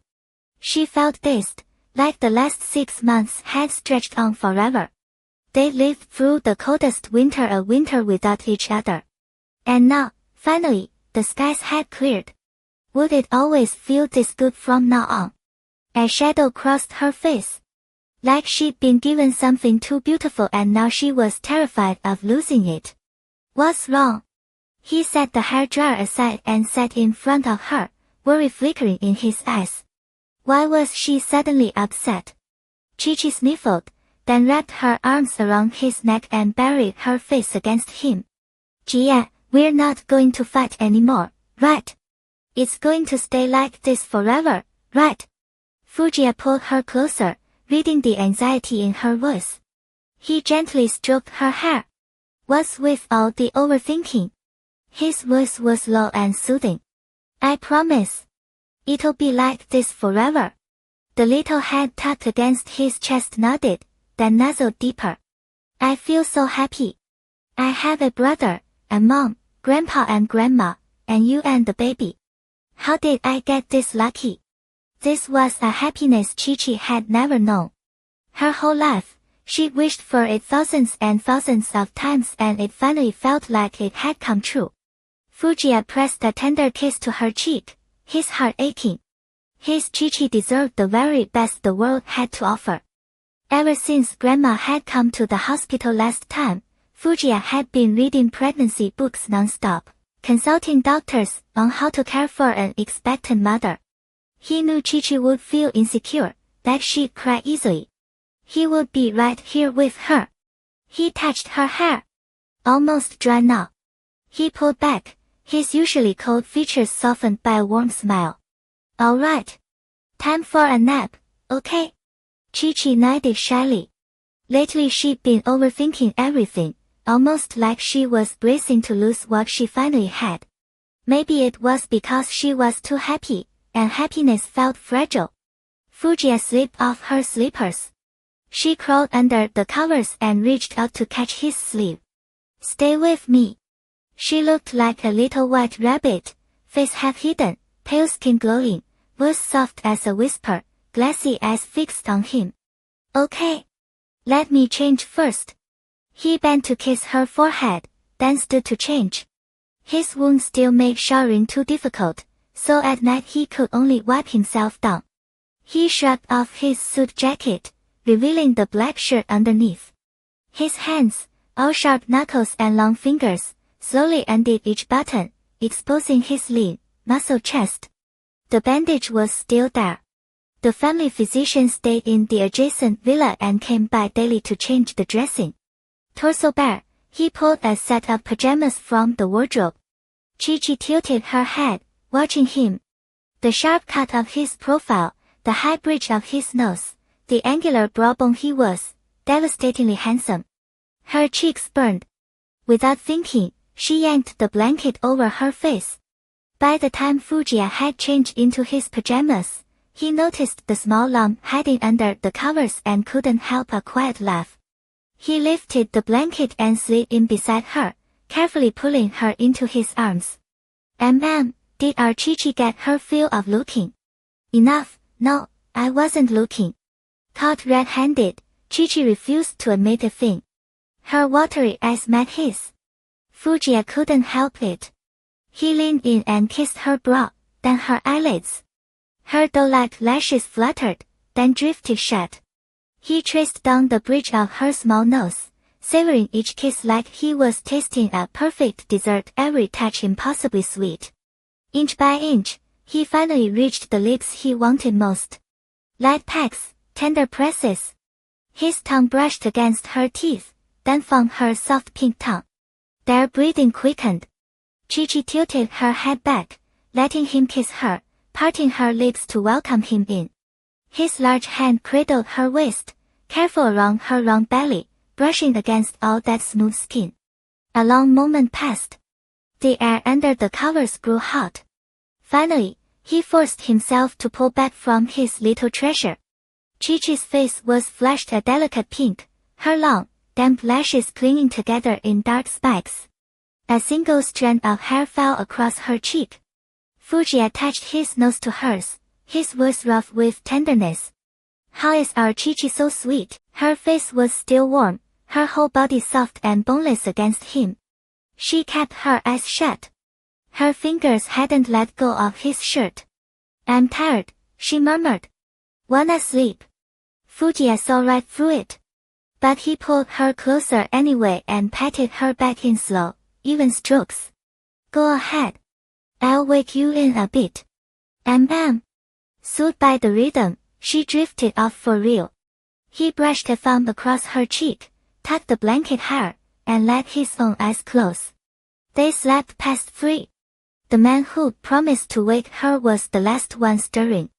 Chi-Chi was already awake in his arms, face tucked against him, murmuring under her breath. Mommy thinks so too. Daddy might be a pig." That's right. We can't be lazy like him. Baby has to be hardworking and good." I want ice cream." "Me too. But it's cold, maybe later." "Strawberry mousse though." "Oh, Mommy wants some too." Fuji listened, quiet, then a low laugh rumbled in his chest. "Strawberry mousse." Her ear was pressed right against the sound. She froze. She'd gotten into the habit alone in the studio, talking to the baby. No one else around, just her and the little one at night. She'd woken up and seen him still asleep, figured he needed the rest with his wound still healing, and so she just chatted quietly. How was she supposed to know he'd wake up and hear every word? She covered her face with both hands and played dead. "You're awake?" "Yeah." The sleep had been deep and warm, her soft little body curled into him. He'd completely lost track of time. A glance at his phone good. He hadn't missed the afternoon video call. 20 minutes to spare. "Baby, I've got to get up. He's waiting on me for a meeting. It won't take long." Chi-Chi lowered her hands and looked at him. "Oh. Go, then. Hurry." He stood and changed. When he turned back, she was sitting up too, hugging the blanket, her cheeks still flushed from sleep. A blue tie hung loose around his collar. He slid into his jacket with sharp, efficient movements, then leaned down toward her. "Tie this for me." She nodded and reached up to work the knot. He watched her without blinking. His hand lifted to smooth down the little flyaway pieces of her hair. "There." She finished and looked up. He dipped his head and brushed a kiss across her lips. "Barely there. I'll be in the study. Rest a little longer before you get up." "Okay." He turned and left the room but stopped downstairs first to tell Aunt Yun to make strawberry mousse for Chi-Chi. The ice cream could wait until the weather warmed. Chi-Chi lay there a while, hazy, then finally pushed herself up. Laughter and voices drifted through the window from the garden below. She leaned out. The April sun had turned the whole yard golden, warm and honeyfic. Grandfather and grandmother were sunning themselves down there. Her mother was with them. A servant watering the flowers had accidentally caught the spray at an angle that threw a rainbow across the grass, and everyone let out soft exclamations of delight. Grandfather Fu tapped his cane. "Quiet down. Chi-Chi's still sleeping." The staff nodded, smiling. Most of them had grown up here, their parents and grandparents had served the Fu family before them. The old master and madam never put on airs, and no one ever felt too stiff around them. Chi-Chi smiled at the sound of her grandfather's voice and called down, "Grandfather, I'm up. Not sleeping anymore." Every face turned toward her voice. "You're awake. Why didn't you sleep a little longer?" Grandfather squinted against the sun, looking up at her. "I'm rested enough." She ducked back inside, changed, and headed downstairs. By the time she reached the yard, the watering was done. The whole garden smelled fresh cut grass and damp flowers. The hibiscus had bloomed again in heavy clusters. Beautiful. She stepped out, cradling her belly. Yijing was at her side immediately, a steadying hand at her elbow, guiding her to a chair to soak up the sun. A moment later, a car pulled up outside. Everyone turned to look. Chi-Chi's face lit. "Da-san." The big man, easily 6'4", was cradling a tiny, fluffy white ball, Zeo. Xiaomu had been watching the puppy ever since Chi-Chi went to the hospital. She'd been so groggy this morning, she'd completely forgotten about her. Da-san walked over. Zeo spotted Chi-Chi and started squirming like crazy, desperate to launch herself out of his arms. He bent down and set her on the grass. Zeo. Chi-Chi crouched carefully. "Oh, baby, I totally forgot you this morning." Zeo circled her, tail thrashing, making those little whining sounds she made when she was genuinely offended. "Miss, the boss sent us to bring Zeo to you." Da-san scratched the back of his head and nodded around at everyone. "Thank you, Da-san. And thank Xiaomu for me. He took such good care of her. Look, she's gotten plump." "Huh?" Xiaomu's real attentive. Da-san didn't hold back. "Here's Zeo, miss. I'll head back now." "Okay. Tell brother to come by for dinner when he's free." "Will do." Zeo trotted around Chi-Chi for a while, then bypassed Grandfather Fu entirely and went straight to Grandmother, circling her feet. "Hey! This little thing knows how to play favorites." Grandfather tapped his cane, and everyone laughed. The sun started to dip and a cool breeze kicked up, so they all headed inside. Grandmother and her mother bracketed her, one on each arm. Her heart felt full and warm. Zeo trotted along behind them, tail swinging, looking absolutely ridiculous. Even after that huge lunch, Chi-Chi was hungry again. She rubbed her belly as they stepped into the hall, and there was Aunt Yun, walking out with a strawberry mousse. "Aunt Yun, you made strawberry mousse. Can I have a piece?" She blinked, eyes full of longing. Aunt Yun's heart melted on the spot. "It's for you, dear." The young master ordered it himself. "A strawberry mousse, not too sweet." "Really? Thank you, Aunt Yun." Chi-Chi took the small porcelain plate, beaming. Pink strawberry mousse topped with white cream, a generous pile of glossy red strawberries, all dusted with powdered sugar. The sweet scent drifted up to her. Grandmother stroked Chi-Chi's hair. "Hungry? Go sit and eat." Chi-Chi blushed a little and smiled. "Grandmother, I'll take it upstairs. Share it with Jie." She carried the mousse up, the sweet aroma making her mouth water the whole way. At the study door, she paused. Was he done with his meeting? He said it would be quick. Probably finished by now, maybe just reviewing documents. She knocked, so softly it was barely a sound. A voice came from inside. "Come in." He had his head down, scanning a stack of documents, probably assuming it was Grandfather Fu at the door. But when it opened and he saw Chi-Chi, the cold, sharp look on his face melted into a smile. "Jie, are you done with work?" She poked her head in, checking to see if he was just reading. "Not in a meeting or anything." Fujie set the papers aside and waved her over. Chi-Chi waddled in, balancing a small cake plate. "Aunt Yun made strawberry mousse." He reached out, pulled her onto his lap, and wrapped an arm around her waist, his hand settling lightly on her belly. "Just finished. It looked so sweet, I wanted to share it with you." Eyes blinking up at him, She picked up the tiny spoon, scooped up a bite of cake, and lifted it to his lips. "It's gotta be amazing." She even swallowed hard as she said it. Fujiya took the spoonful from her and nodded. Really good. "Baby, you eat it." The second he said it was good, her eyes crinkled into happy crescents. She ducked her head and took a bite herself. The mousse was silky, dissolving on her tongue. Bright strawberry flooded her mouth, and when she took another bite of cream, it was pure bliss. It's so good. Aunt Yoon is incredible, she can even make cakes." Chi-Chi ate happily, her little mouth chattering away. "Can Aunt Yoon make ice cream too? Chocolate flavor?" Fujiya let out a soft laugh. "Yeah."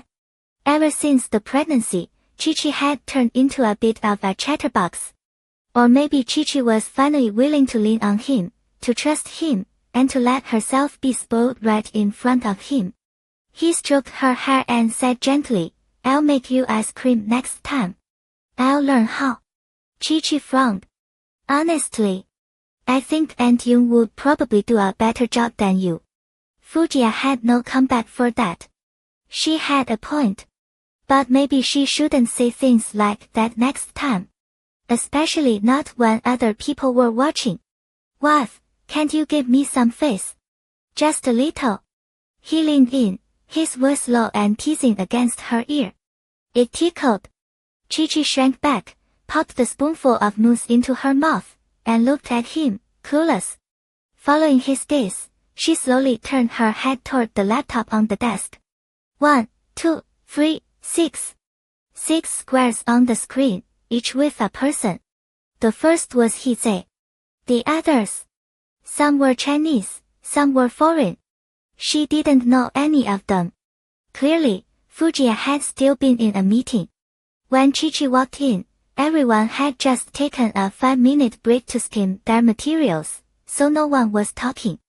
And then naturally the moment the boss's wife settled onto the boss's lap, every single one of them dropped their papers in perfect unison and started watching the drama unfold.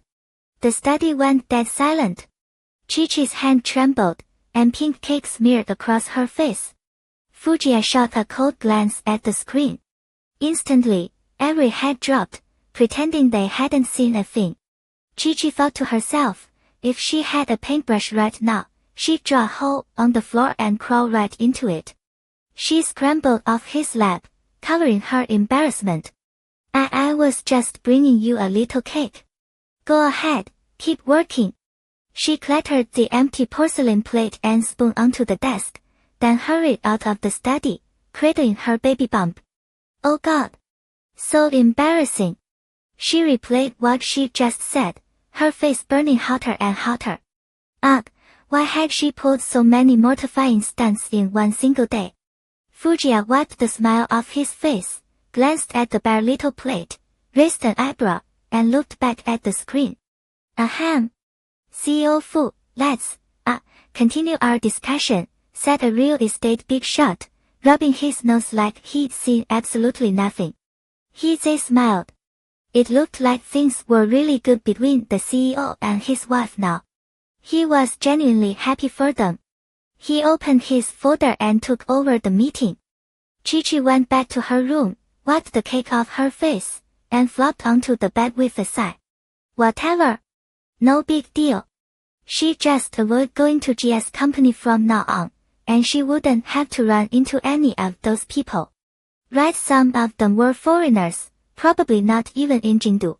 She'd never bump into them. Yeah. Like she was comforting herself, her little brain spun through every possible excuse. But in the end, she just felt stupid. Why hadn't she peeked before walking in? Her phone buzzed on the nightstand. She grabbed it and saw a message from Dr. Zhao, reminding her to come in for a prenatal checkup in the next couple of days. She touched her belly. She'd almost forgotten.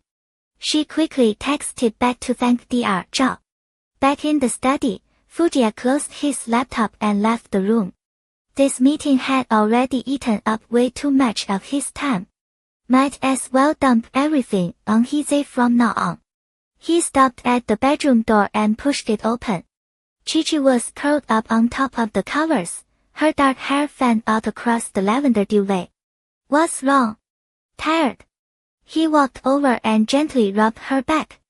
Chi-Chi pouted and turned her head to look at him. Sorry. Did I interrupt your work? Fujiya reached out and touched her porcelain cheek. Interrupt his work. She brought him strawberry mousse, hand-fed him the first bite even though she so obviously wanted it herself. His heart was practically dancing. Never. No matter what I'm doing, you come first. Got it. She blinked up at him from the pillows and stretched out her arms. He gently pulled her up. That cake looked so good. I wanted you to taste it too. I know. Want anything else? Chi-Chi shook her head and guided his hand to her belly. It's not me who wants it, it's the baby. She's definitely going to be a greedy little thing. Is she going to fight other kids for snacks in kindergarten? Chi-Chi frowned, already worrying about future preschool drama. No way. If she's craving something, we'll just buy her tons of food. No, Zai. You can't spoil the baby. Chi-Chi held up a stern little hand. Alright. Whatever you say. Can I spoil you, though? He pressed a kiss to her cheek and pulled her to her feet. Come on, let's head downstairs. Dinner will be ready soon. They walked slowly down the stairs, and Chi-Chi remembered what Dr. Zhao had said. She told Fujiya about the prenatal appointment. He held her hand as they descended. Good. We'll go together tomorrow. We need to eat dinner early. Nothing after 8 tonight, and no breakfast tomorrow morning. That's what Dr. Zhao had specified. Qinshui Bay was too far, so Fujiya had arranged for them to use the hospital under his own group instead. Before bed, Chi-Chi texted Dr. Zhao to confirm. She behaved herself, didn't touch another bite, and crawled under the cover. The hospital was, after all, their own. Fujiya had arranged everything. There was no rush the next morning. Chi-Chi still woke up early. Hunger hit first. She hadn't eaten anything the night before, and her stomach was growling loud enough to embarrass her. Right. Prenatal checkup today. She let out a small sigh. He helped her sit up, buttoned her into her clothes, then went downstairs and had Aunt Yun pack a thermos of food. She shuffled into the bathroom to wash up. After brushing her teeth, she lifted her head and the room swayed. That dizzy spin happened almost every morning now. Probably low blood sugar. Skipping food made it 10 times worse. She rested a hand on her belly, patting gently. Baby, mommy gets to see you again today. By the time she finished changing, Fujiya was back upstairs. He fastened the top button of her shirt, then noticed how pale she was. His hand cupped her cheek, concern flickering in his eyes. You're starving. We'll eat right after the checkup. I'm fine. It's always like this. She kept her tone light. No point making him worry. Her first checkup, she'd gone alone. The second time, over at Qinshui Bay, Jiang Yu had taken her. The third, she'd gone by herself again. It wasn't so bad. Just a little dizzy when she hadn't eaten. She could push through. Besides, Dr. Zhao never made her wait. It wouldn't take long. Guilt settled deep in Fujiya's face. It's my fault. I never went with you before. That's not what I meant. It's really okay. But from now on, she looked up at him, as bright. You'll come with me, right? She stood on her tiptoes and kissed him. He always kissed her when she was upset. She could do the same for him. Yes. His voice dropped, rough and certain. I'll always go with you. They headed downstairs and out the door. The driver had already pulled up to the entrance, and a servant handed over the thermos. The hospital was closed, the same one she'd gone to that first time. Which meant it really was tied to his family. Good thing she'd fainted back then and ended up in a regular ward. The car stopped at the VIP entrance. Fujiya led her to the private floor, third brother and the others following. The doctor was already waiting, clipboard in hand, walking toward them. As he got closer, Ichichi thought he looked familiar. When he reached them, it clicked. This was the doctor who told her she was pregnant. The second visit, he mistaken her brother for her husband and chewed him out hard. You. She studied him more carefully. Young guy. The doctor recognized her too. He glanced at her, then at Fujiya. Xinghao, oh crap. The guy I thought was her husband wasn't her husband. So her actual husband is Xinghao. Fujiya shot him a sharp look, irritation plain. Fu-san. Get on with it. Ah yeah, bro. Bro. Ichichi blinked, repeating the word. My cousin. Just came back from abroad last year. You haven't met him. Fujiya tilted his head to explain. Cousin. Ichichi almost said Xinghao met him, but both times had been so awkward. She pressed a finger to her lips and shot Fu-san a quick wink. He caught the signal and kept his mouth shut. If his cousin found out he'd once mistaken another man for his sister-in-law's husband, he'd be dead meat. Sister-in-law, let's get the checkup going. You haven't eaten breakfast? No, not yet. Her answer came out obedient and sweet. Fujiya registered the weird vibe between the two of them, frowning slightly, but he let it go. He'd interrogate Fu-san later. In person, Fu-san was nothing like that stern, old man act from the first visit. He had a clean, student-like look. If you didn't know better, you'd think he was still in college. Sister-in-law, I asked my senior to handle your checkup. She's the head of OBGYN here. Came back to China 2 years before me. He tipped his chin toward his cousin and made a helpless face. The way his brother had called last night Xinghao tch, Xinghao, if he'd assigned a male doctor, or done the checkup himself, given how protective his brother was, he probably wouldn't be allowed home this year. Back then, one word from his cousin and his parents had shipped him overseas. He knew his cousin meant well, and he'd accomplished plenty, but it stung when he was young. Cried a lot over it. Ichichi smiled. She already liked this surprise cousin-in-law. They went to the blood draw room first. Dr. Zhao had been very specific the day before she needed a glucose tolerance test. No food, blood drawn first, then drink the sugar water. She'd heard it could be rough. But thinking about the baby made it less scary. Songying was already waiting inside. High ponytail, light makeup.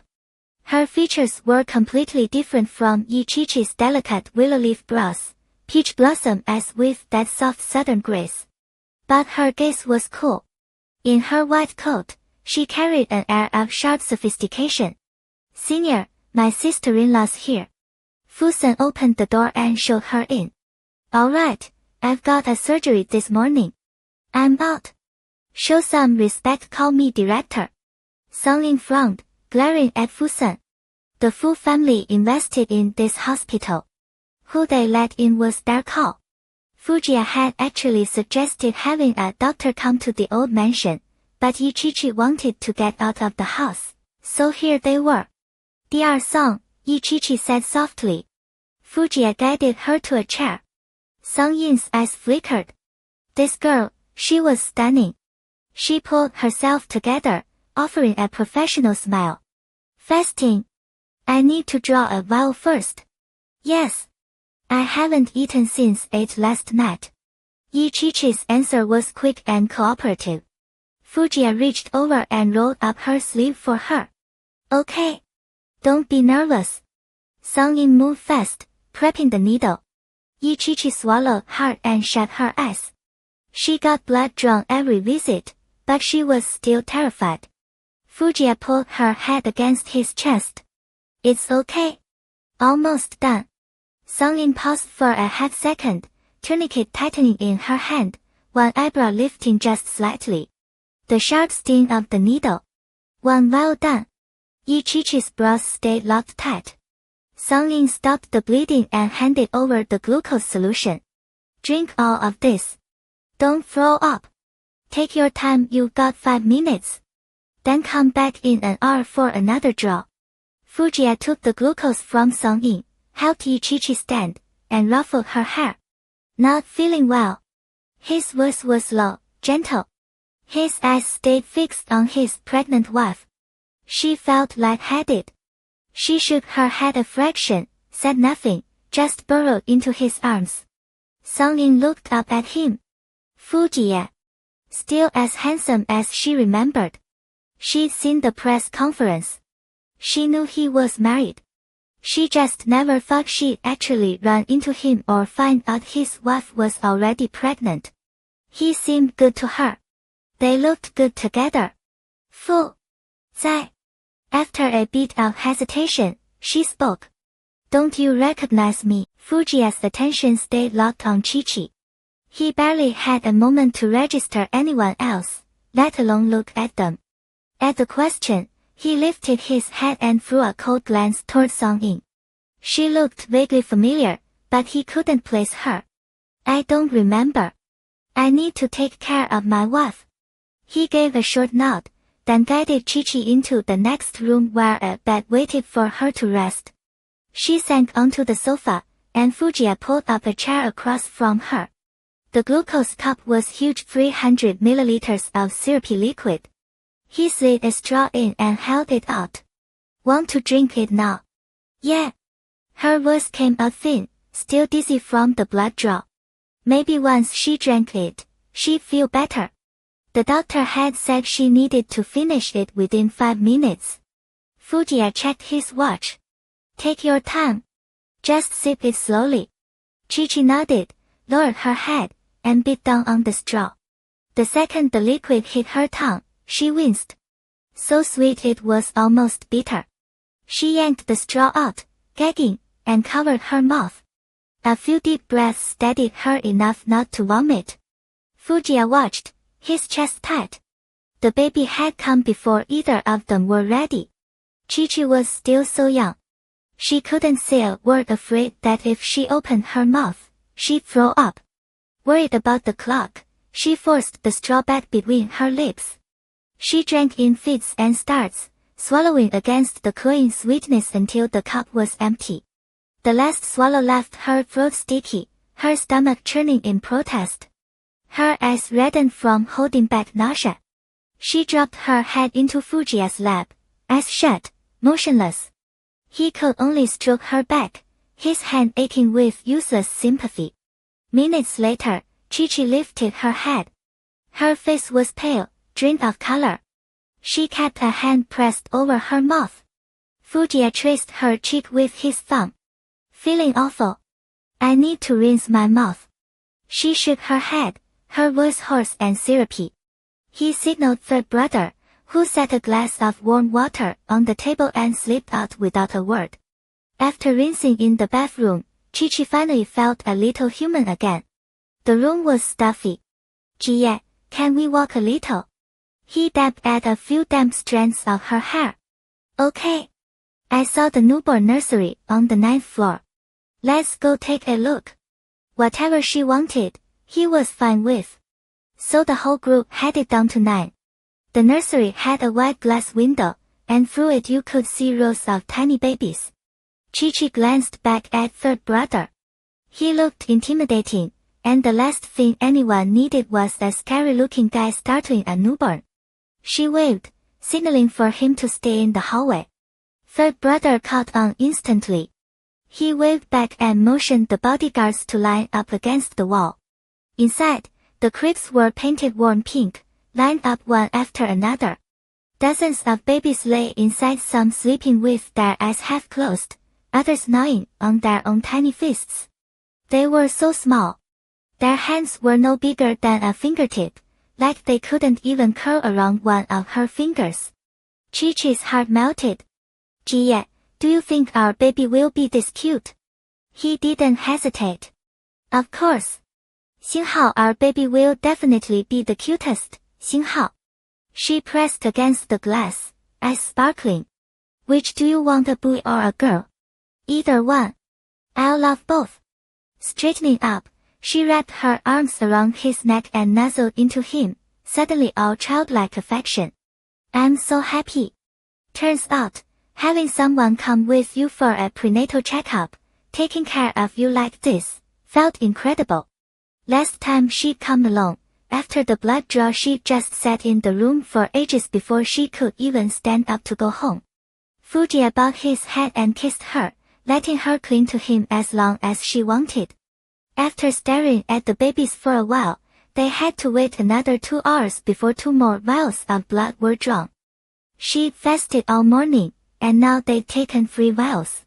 By the time they got back to the room, Chi-Chi was lightheaded. Third brother brought up the insulated lunchbox from the car. Every wince, every pale glance from her darkened Fujiya's expression. By the time the tests were done, his face looked so grim that third brother dropped off the lunchbox and fled. Inside the box was millet porridge and some high-energy chocolate. She definitely didn't want anything sweet, so she just took a few sips of the porridge. Fujiya sat beside her, watching. His heart ached. So this was what a prenatal checkup involved: so many steps, so much hassle. She'd done it all alone before, without anyone by her side. Had she watched those other women with their husbands next to them and felt that stab of sadness? Self-blame flooded him. His eyes softened as he looked at her. Chi-Chi took another sip of porridge, then caught his gaze. What's wrong? She touched her face, thinking she'd gotten something on it. I should have been here with you before. It's my fault. She shook her head at his serious expression. No, it's not. Every time I got to see the baby, it made it all worth it. Dr. Zhao would even tell me what the baby was doing, where her little hands and feet were. It was so interesting. She only talked about the fun parts.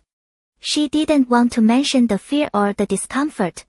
Truth was, every time she'd been terrified something might be wrong with the baby. She'd been afraid of the needle, and she'd envied the women who had someone with them. But that was in the past.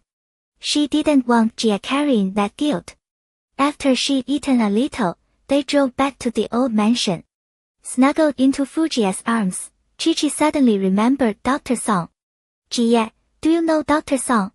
He raised an eyebrow, thought for a moment. If he'd ever met her, it must have been years ago, otherwise he wouldn't have had such a hard time remembering.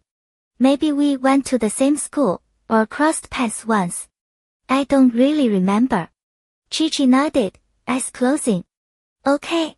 We can ask next time. Fujiya wasn't particularly interested. He just hummed and placed his hand gently on her belly. Ever since she'd let him touch her stomach, he'd become addicted. He loved rubbing that small, round bump every chance he got. Next time, let's have the doctor come to the house. Going to the hospital is too tiring for you.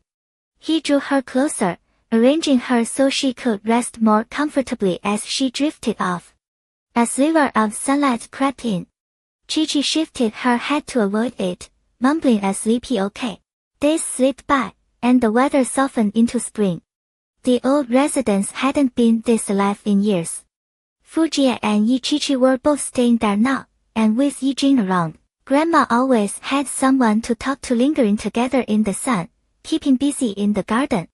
The elderly Fu couple were genuinely happy every single day.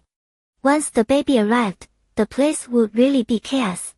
After 2 weeks at home, Fujiya's injuries had mostly healed. Time to go back to work. He wanted to spend every day right there next to Chi-Chi, but she noticed how Hize was constantly running back and forth to the old residence and felt bad for him. So she told Jia to get his ass back to the office. The night before he was supposed to return, Fujiya grudgingly pulled a suit and shirt from the closet for the next morning. Chi-Chi came out of the shower and melted into his arms, pressing her face against his chest. Baby, what if I go back the day after tomorrow instead? Fujiya bent down and kissed her. Fresh from the shower, Chi-Chi was soft, warm, and smelled incredible. She pressed her small palm flat against his lips, dead serious. No. If you slack off like this, what happens when the baby takes after you and refuses to go to school? Fair point. President Fu had zero comeback for that. They climbed into bed, but as a reward for going to work like a good boy, Chi-Chi had to grant him a few favors. He kissed her until her whole body flashed pink, tears clinging to her lashes, before he finally let her go. Too bad for him, it only made everything worse. He ended up in another cold shower. When he came back out, she was already curled around her little belly, sound asleep. Heartless. President Fu slid under the covers, pulled the warm, soft weight of her into his arms, and gently rested his palm on her bump. The next morning, the person who promised to tie his tie was still dead to the world. Fujia got ready and headed out. Sunlight fell across her lashes. He reached over and drew the curtains, bent down to kiss the sleeping face, then lingered his tall frame pausing at the door twice before he finally left the room. 2 days at the office, and Fujia finally hacked through the backlog. And Chi-Chi finally discovered the upside of him going back to work. Every evening when he came home, he could sneak her snacks.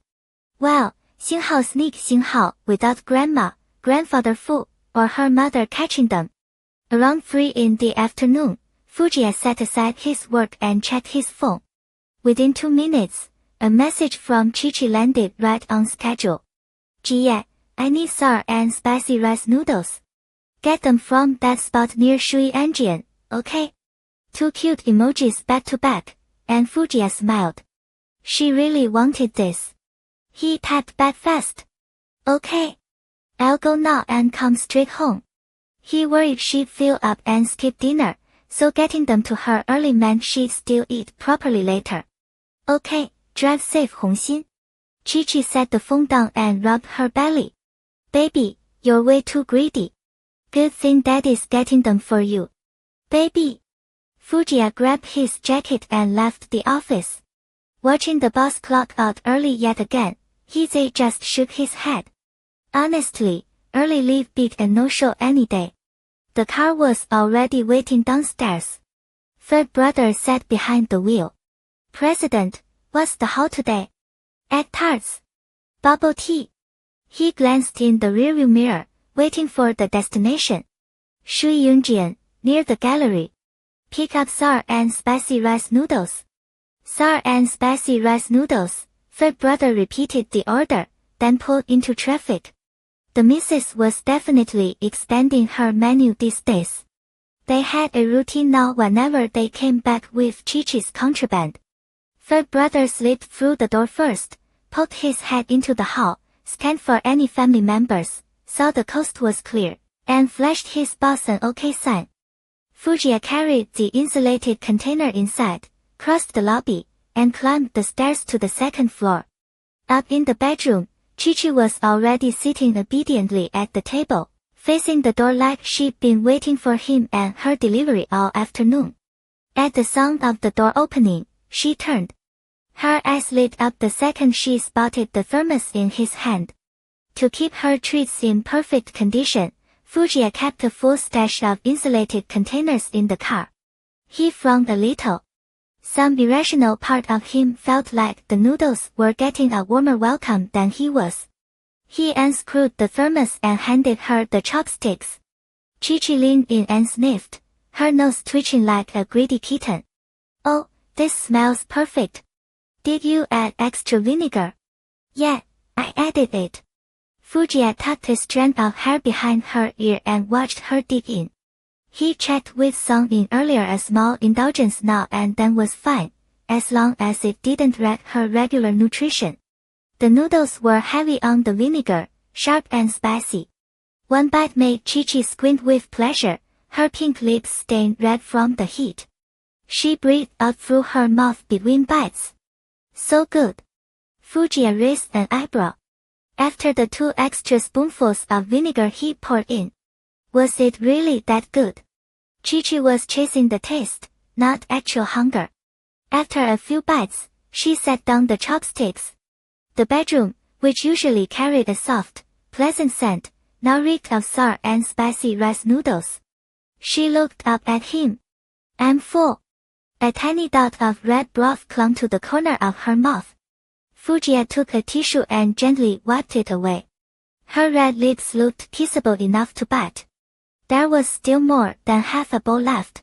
She looked up at him with pleading, watery eyes. Zai, you finish it. She couldn't let Grandma or anyone else find out, so he had to help dispose of the evidence. Most of her ice cream and cake had ended up in his stomach too. He ate the sour, spicy noodles and swallowed. Suddenly he really regretted adding all that vinegar. He took the chopsticks from her and tried a bite. His face twisted instantly. You seriously don't think it's sour? Not at all. Oh wait, your wound just healed. You shouldn't eat anything too spicy. Forget it. She snatched the chopsticks back and sealed the thermos. Tomorrow we'll sneak it out and get rid of the evidence. President Fu patted his chest. Dodged a bullet. Their covert snacking operation finally got blown the day Grandma caught them sharing an ice cream cone. Grandma. Chi-Chi clutched the cone, staring at the old lady standing in the doorway. Guilt flickered across her face, and she shoved the cone into Fujiya's hand, shaking her head. I'm not eating it. Jia wanted some. Fujiya smiled and took a bite. Yeah. I wanted it. Oh, you too. Grandma huffed a laugh. If Chi-Chi wants a little, let her have a little. Just don't overdo it. Pregnant women suddenly crave all kinds of things. Buy her whatever she wants and let her enjoy herself. Grandma had lived through all of this. She understood. From then on, the sneaking stopped. If anyone ever learned the CEO of the Fu family and his wife had to smuggle snacks around their own house, it would probably make national headlines. At a cafe near the hospital, Songlin grabbed her coat during her lunch break. She ordered 2 coffees and took a seat by the window, waiting. It was the lunch rush, so the place wasn't too crowded. Strings of shell wind chimes hung near the entrance, tinkling softly every time the door swung open. A beautiful girl pushed through the door, drawing glances. She wore an off-shoulder peach dress that made her fair skin glow, her long chestnut hair falling in waves down her back. Her makeup was flawless, her lipstick bold. She was the kind of overt, striking beauty that turned heads. She also dragged a bright magenta suitcase behind her. She pulled off her sunglasses, revealing slightly upturned eyes, and swept the cafe before landing on Songlin by the window. Song, baby, I missed you so much. Songlin looked up and offered a small smile. Coffee's on the table. I thought we said tomorrow. Why come straight from the airport? Aren't you exhausted? Oh, I couldn't wait. I have to ask you something. Brushing off Song Yin's concern, she lifted her coffee and took a sip. Then she frowned. Unsweetened coffee definitely wasn't her thing anymore. Song Yin's smile dimmed a little. Suran, I really think you need to stop asking about him. Suran was Song Yin's best friend, or she used to be. In the years since Song Yin came back to China, she and Suran, still in the UK, had drifted. Distance wasn't the real problem. The girl sitting across from her now was no longer the innocent friend she once knew. Their values didn't line up anymore, and Song Yin had no interest in forcing it. Song, don't shut me out. Your hospital runs so many projects funded by the Fu Group, you must have seen Fujiya, right? Song Yin frowned, disappointment flickering in her eyes. They have a good relationship, Suran. I don't think anyone could come between them. Suran set her coffee cup down hard on the table, a few drops splashing over the rim. Song Yin, I flew straight here from the airport to see you, and you keep defending people you don't even know. Her expression twisted. Besides, I was just asking. It's not like I'm trying to come between anyone. Can't I care about an old classmate? Song Yin knew exactly what she was thinking. Fujiya was the heir to the Fu family in Jindu. Plenty of people were desperate to get close to him, even just to get on his radar. Back then, Fujiya hadn't attended S University. He'd gone to a private university abroad, only crossing paths with the school through Professor Lu in the finance department. Song Yin, the student council president at the time, ran into him a few times while negotiating sponsorships. Suran was a year younger, also a big name at S University, the campus beauty, chased by plenty of guys. She had a natural arrogance and looked down on nearly everyone. The moment she learned about Fujiya, she started crafting her own version of reality. A quick glance in her direction on campus. She spun it into a romantic encounter. When she tried to deliver a love letter after graduation, the Fu family's bodyguards blocked her path. Fujiya probably didn't even know she existed. He doesn't need your concern. And Miss Yi isn't just some stranger. I'm in charge of her health now. She's a good person, and I don't want you talking about her like that. Song Yin grabbed a napkin to wipe her hands, clearly ready to leave. Suran panicked, softening her tone. Don't be like that, Song Yin. Let's finish our coffee. I won't talk about her, okay? Song Yin sighed and picked up her cup again. Inside, Suran sneered. She'd come from a poor family.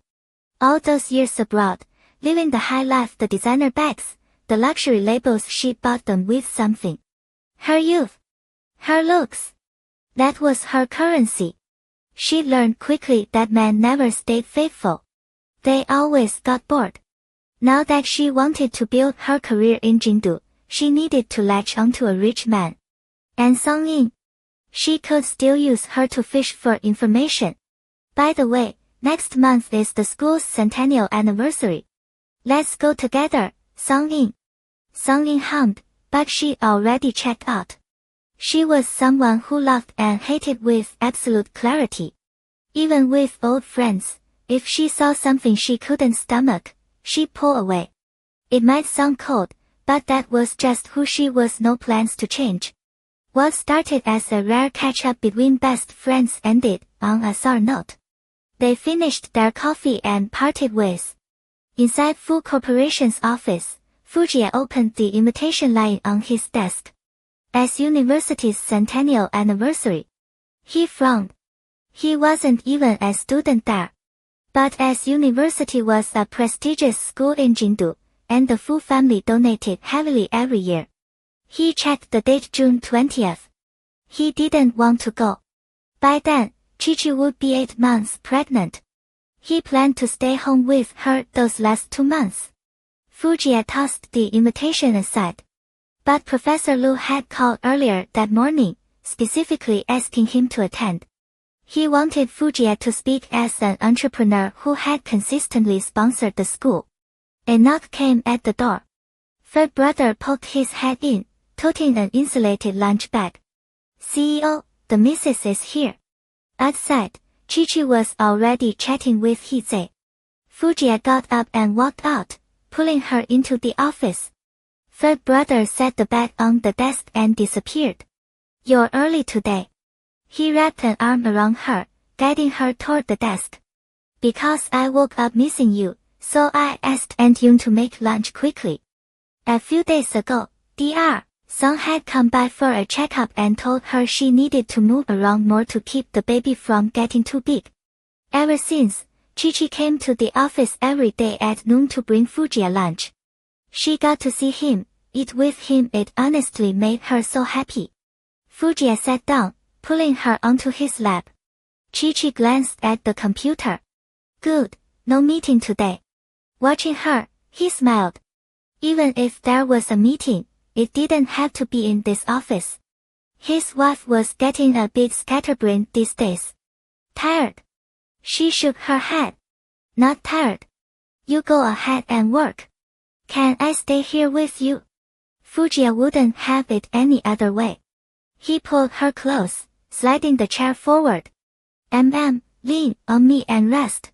He picked up a few documents to read. Chi-Chi nestled against his chest, quietly playing with his tie. The office fell silent. After each file, Fujiya would lean down and kiss her. They stayed like that for a while, until Chi-Chi shifted upright. The baby was moving around today, and staying in one position was getting uncomfortable. What's wrong? Not comfortable. Fujiya kissed her hair, finally looking away from the contract. Yeah, are you done? I can go sit on the couch for a bit. It's fine. Nothing urgent. Let me rub it for you. His strong hands pressed against her lower back, massaging gently. Chi-Chi straightened up, and her eyes caught the red invitation on the corner of the desk. She reached for it. Wait, this is your school. By the time she moved into the full family home, Fujiya had already finished his studies abroad. Anything he needed after that, private tutors came to him. Chi-Chi had never heard a word about him being connected to S University. In the past, she rarely asked about his life. They lived under the same roof like the most intimate strangers, shared meals, shared space, yet she knew almost nothing about him. Not exactly. After I came back, I'd stop by now and then. Just to ask Professor Lu a few questions. The centennial celebration, are you going? Back when she lived with Zhou family, she went to school too, but only the small local one. The Zhou family wasn't generous enough to actually let her learn. Free, sure, but the real point was keeping her close to Zhou. It wasn't until she landed with Fujiya that she finally filled every gap in her education. I want to go. A university campus must be so beautiful. She looked at him, as bright and eager, suddenly aching to see the paths he once walked. His brows pulled together. I'm worried it'll be too much for you. It's the end of June. Chi-Chi glanced down at her belly. It had been swelling like a balloon lately. She touched it. It wouldn't be too hard, but by then the baby would be even bigger. And the campus would be packed. That thought made her a little shy. If you really want to go, I'll take you. Otherwise, I'll just stay home with you. It's not that important. He saw the war in her eyes, the wanting and the nerves, and tried to soothe her. A quick appearance, that's all it was. They could go for a little while and come right back. I want to see the places you've been. We've barely gone anywhere together before. She turned and wound her arms around him, tucking her face against his chest. From now on, wherever you want to go, I'll go with you. He pressed a kiss to the top of her head, then drew her up. Let's eat. You must be hungry. They sat on the sofa and ate Aunt Yan's homemade comfort food. Soon after, Chi-Chi started drifting. The past few days, she'd nap in Fujiya's office lounge right after meals, and then they both ditched the rest of the workday and head home. By now, the lounge was full of her things. Even the original gray-black sheets had been swapped for a soft lavender. She washed her face, then curled up on the bed. Fujiya pushed the door open and joined her, still holding a stack of unfinished documents. He sat up against the headboard, and she instantly nestled against his leg. If it's too cramped here, you can go work at the desk outside. Her voice was already thick with sleep. He looked down at the little koala clinging to his thigh and almost laughed. Her mouth said no, but her body was as honest as ever. One hand held the documents, the other found her soft earlobe, rubbing gently as he patted her back in a steady rhythm. 2 minutes. Her breathing evened out into sleep. He stared down at her flushed little face. Suddenly, the contracts in his hand weren't worth another glance. He tossed them aside and decided to hold his wife and nap first. By mid-June, Songying arrived as planned. Everything at the Fu family's old residence was ready. They cleared out 2 rooms and set up all the equipment needed to make Chi-Chi's checkups easy. Everything looks good. Baby's doing well. 2 more months until your due date. The wait will put more strain on your body, and you might feel some discomfort, but don't worry too much. Chi-Chi nodded, obedient. Is the baby getting too chubby? Songying smiled. A little, honestly. Keep an eye on your diet, and take more walks. She always liked Yichichi gentle, polite. To the full household, Songlin was just a doctor making house calls, but Yichichi treated her with genuine respect. I walk every day. Thank you, dear Song. Fujiya walked in carrying a glass of water.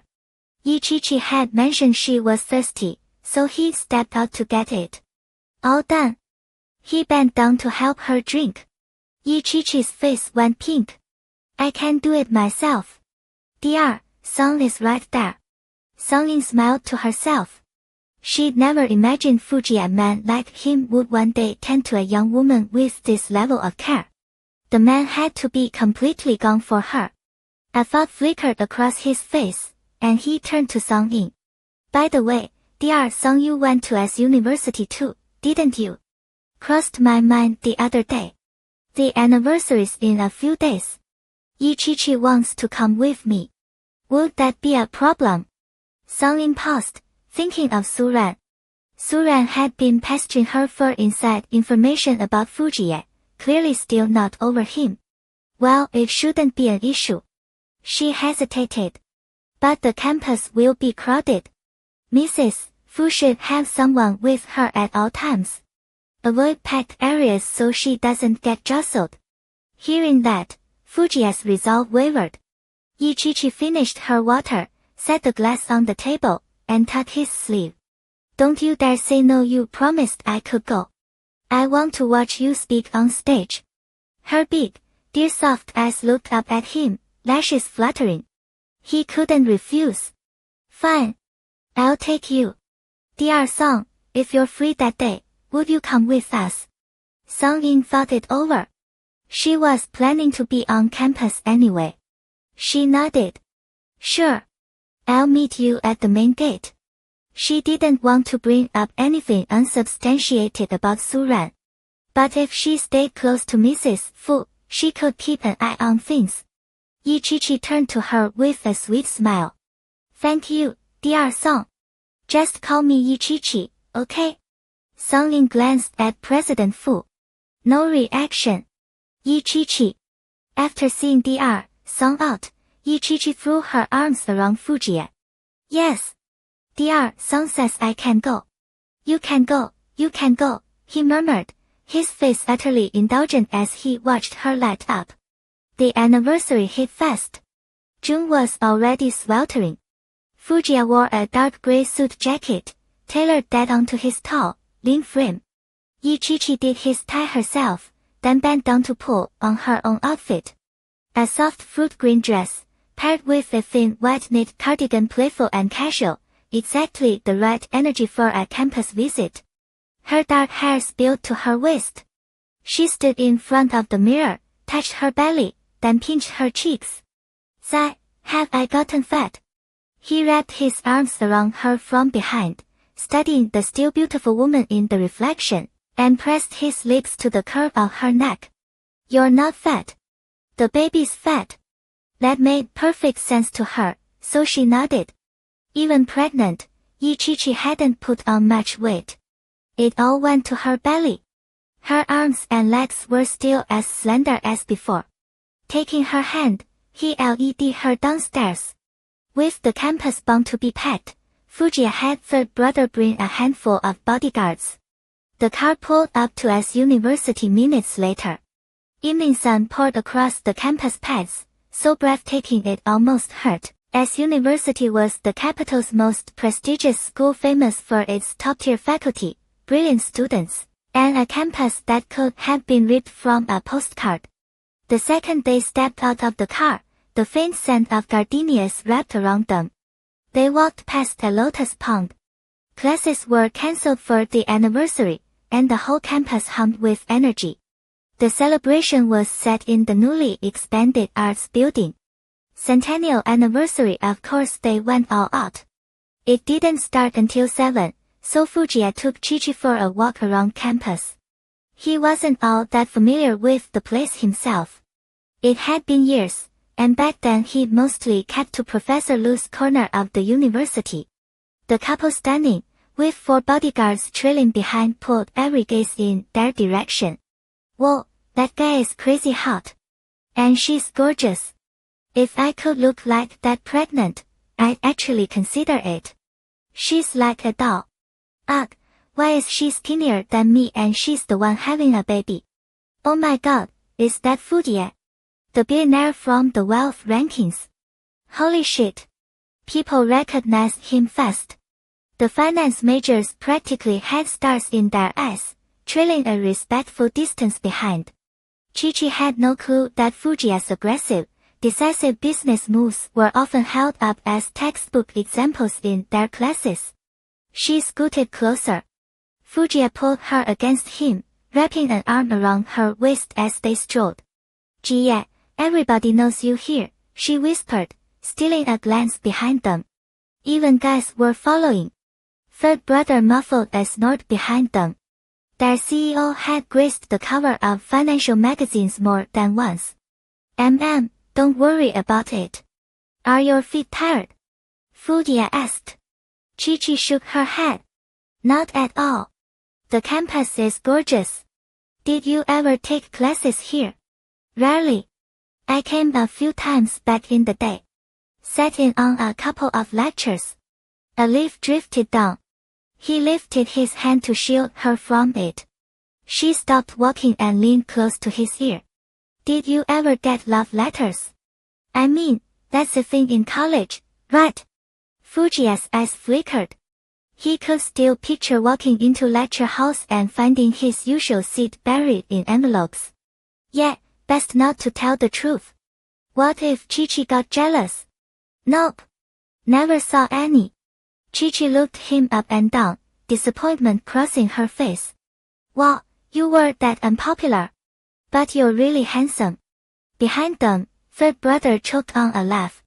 Fujie shot him an icy glare over his shoulder. Third brother immediately slapped his hand over his mouth. Xinghao man, I intercepted stacks of love letters for the boss back then. He's taking a total loss here. Shouldn't he be bragging about his glory days, Xinghao? They walked a little farther, and Songying came toward them. Chi-Chi waved. Dr. Song. Today she wore a white dress, nothing like the serious, precise doctor from the hospital. She looked beautiful. Songying had studied at S University's medical school before spending 3 years abroad, so she wasn't that familiar with the campus either. When she spotted Chi-Chi, she smiled. She. Songying didn't beat around the bush. Chi-Chi had asked her to use first names last time, so she simply did. Thinking about earlier made Songying feel a little exasperated. Suran had absolutely insisted on coming with her. They argued, and it made her late. Noticing Chi-Chi was also in a dress, Songying pulled mosquito repellent from her bag. Medical grade, completely safe. Wang Song. The mosquitoes might be brutal tonight. Sure. Chi-Chi took the bottle. Xinghao Dr. Song is so nice. Gentle, thoughtful, patient. I really like her, Xinghao. Fujie took the repellent from Chi-Chi's hand and crouched down without a second thought, spraying it over her calves. Chi-Chi looked down at him and rested her hand on his shoulder. All around them, students were watching. Murmurs drifted from behind. Oh my god, that is so sweet. The big CEO himself, taking care of his wife like that. Did you see that drama on Weibo before? That had to be fake. They're obviously solid. So jealous. I want that kind of love. As dusk settled in, it was time to head to the arts building.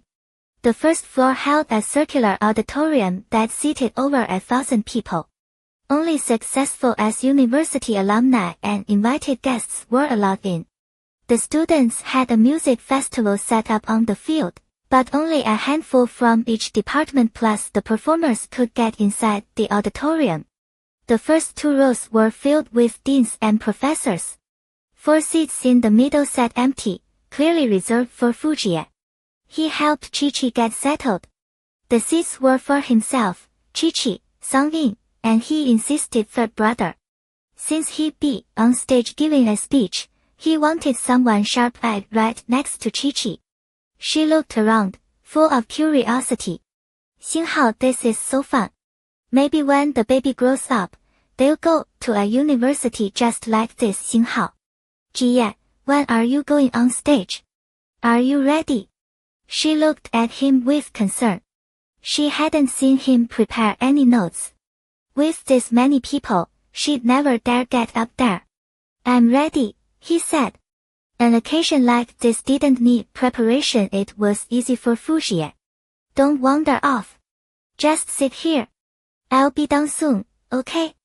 The air conditioning in the auditorium was cold. He shrugged off his suit jacket and draped it over Chi-Chi's stomach and legs, not caring that he'd be walking on stage without it. Chi-Chi nodded obediently. I'll stay right here. Xinghao, good. I heard there are student performances too. Should be fun. Xinghao. A few minutes later, Fujia walked onto the stage. Without the jacket, he was just in a white dress shirt, but his tall, striking build and calm, confident expression made him magnetic. Admiring, envious stares locked onto him. The auditorium seemed to go dead quiet. As university students couldn't quite believe the CEO of the capital's legendary Fu Corporation had shown up at their anniversary. Hello everyone. I'm Fujie. It's a real pleasure to be invited by S University today. His cool voice rang out, every word steady and deliberate. Chi-Chi felt a swell of pride. Xinghao, that's my husband. He shines everywhere he goes. Xinghao. Song, you're here. A syrupy voice came from behind. Only the stage was lit. The rest of the auditorium sat in darkness. When Song Yin had walked in, she hadn't noticed Su Ran seated in the row behind. Song Yin glanced sideways at her, eyes distant. Something wrong? Nothing. Is this Miss Yi? Red lips, curled hair, heavy makeup. Her low-cut gown hugged every curve, and when she leaned forward, a hint of cleavage showed. Chi-Chi turned, assuming the woman was Song Yin's friend, and smiled. Hello.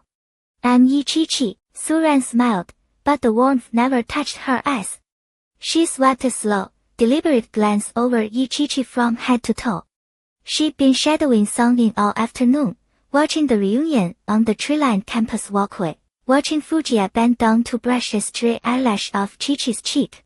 Song Yin was right. Fujia clearly doted on his wife. And yet, the girl was pretty. But men never got tired of variety, did they?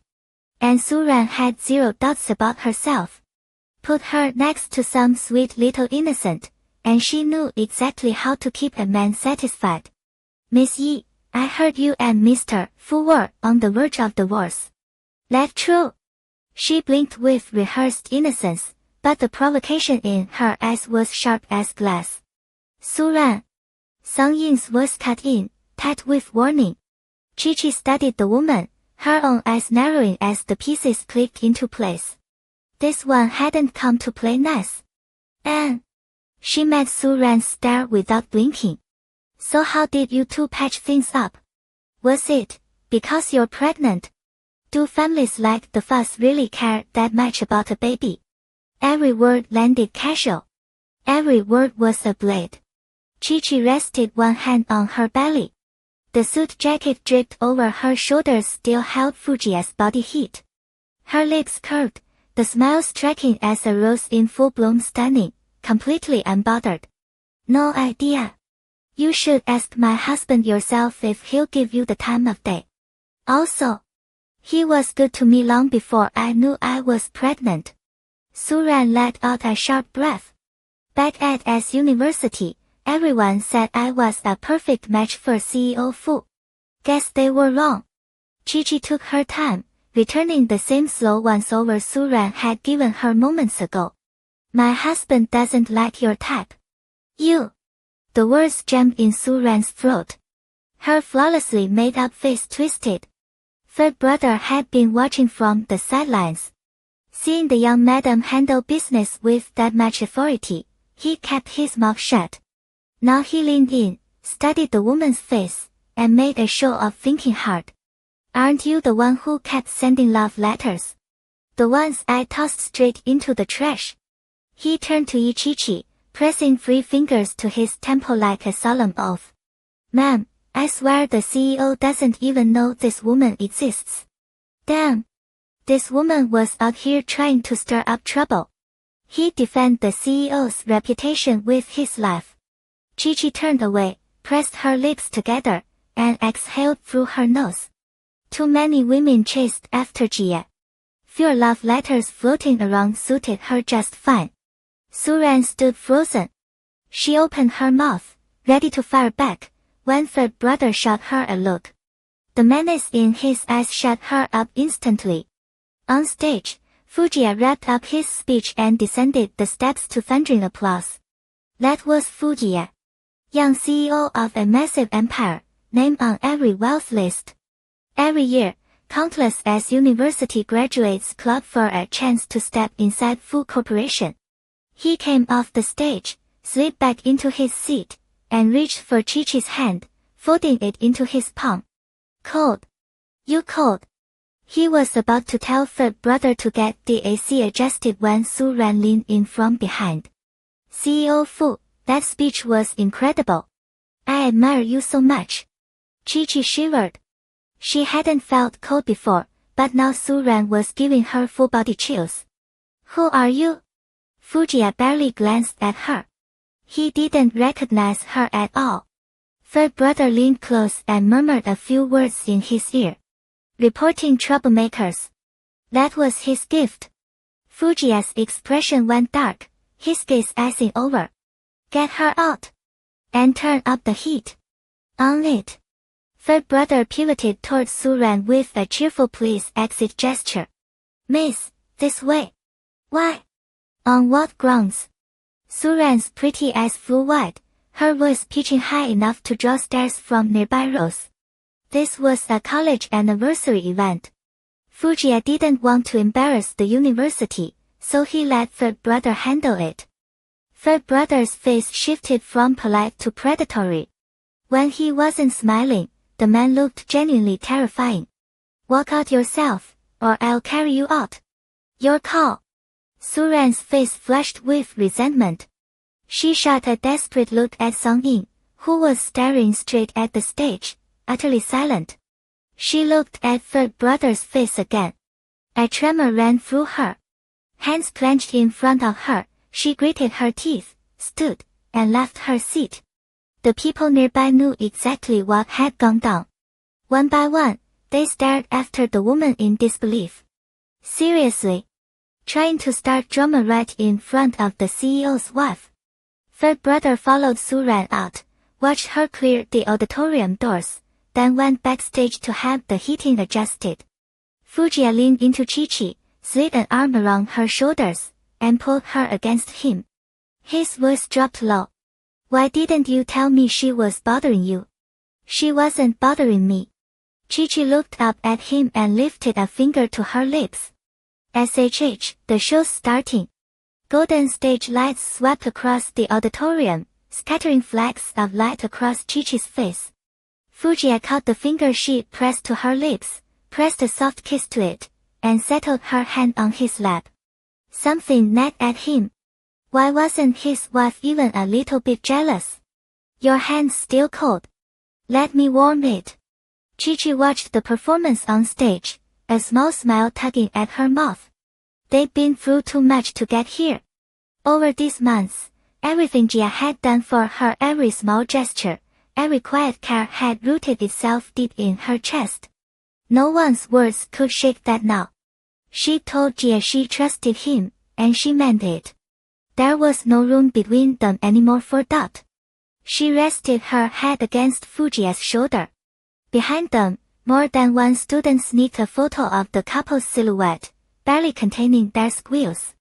The performances were clearly a labor of love. Chi-Chi watched every act with bright-eyed attention, but she was running out of steam. After a quick goodbye to Song-in, Fujiya guided her out of the auditorium early. The bodyguards had already brought the car around. Chi-Chi was still buzzing. That was so good. College is seriously fun. They climbed inside. Fujiya frowned. College was not fun. Good thing Chi-Chi's tutors had come to the Fu estate back then, or the love letters would have filled sacks. Just thinking about it made his blood simmer. College isn't fun. Bunch of immature boys. Extremely annoying. Chi-Chi gave him a look. He pulled her into his arms, still fixated on what had happened earlier. I don't know that woman from the auditorium.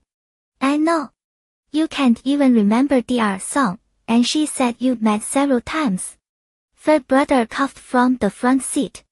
Ahem, CEO, the young madam was incredible back there. Praise her. Go big. Oh. Fujiya actually turned his head. The young madam took one look at that woman and said, my husband doesn't like your type. Third brother pitched his rough voice high, doing his best to imitate Chi-Chi's tone. Chi-Chi wanted the seat to swallow her whole. She buried her face deeper into Fujiya's chest, practically trying to vanish into his suit. A low chuckle rumbled through his ribs.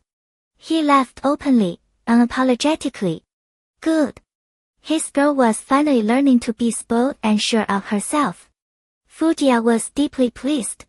He pulled her up to face him, meeting those bright eyes. Reaching over, he pressed the button to raise the privacy partition. Third brother had been solid tonight, but Fujiya wasn't generous enough to let anyone else see Chi-Chi looking this adorable.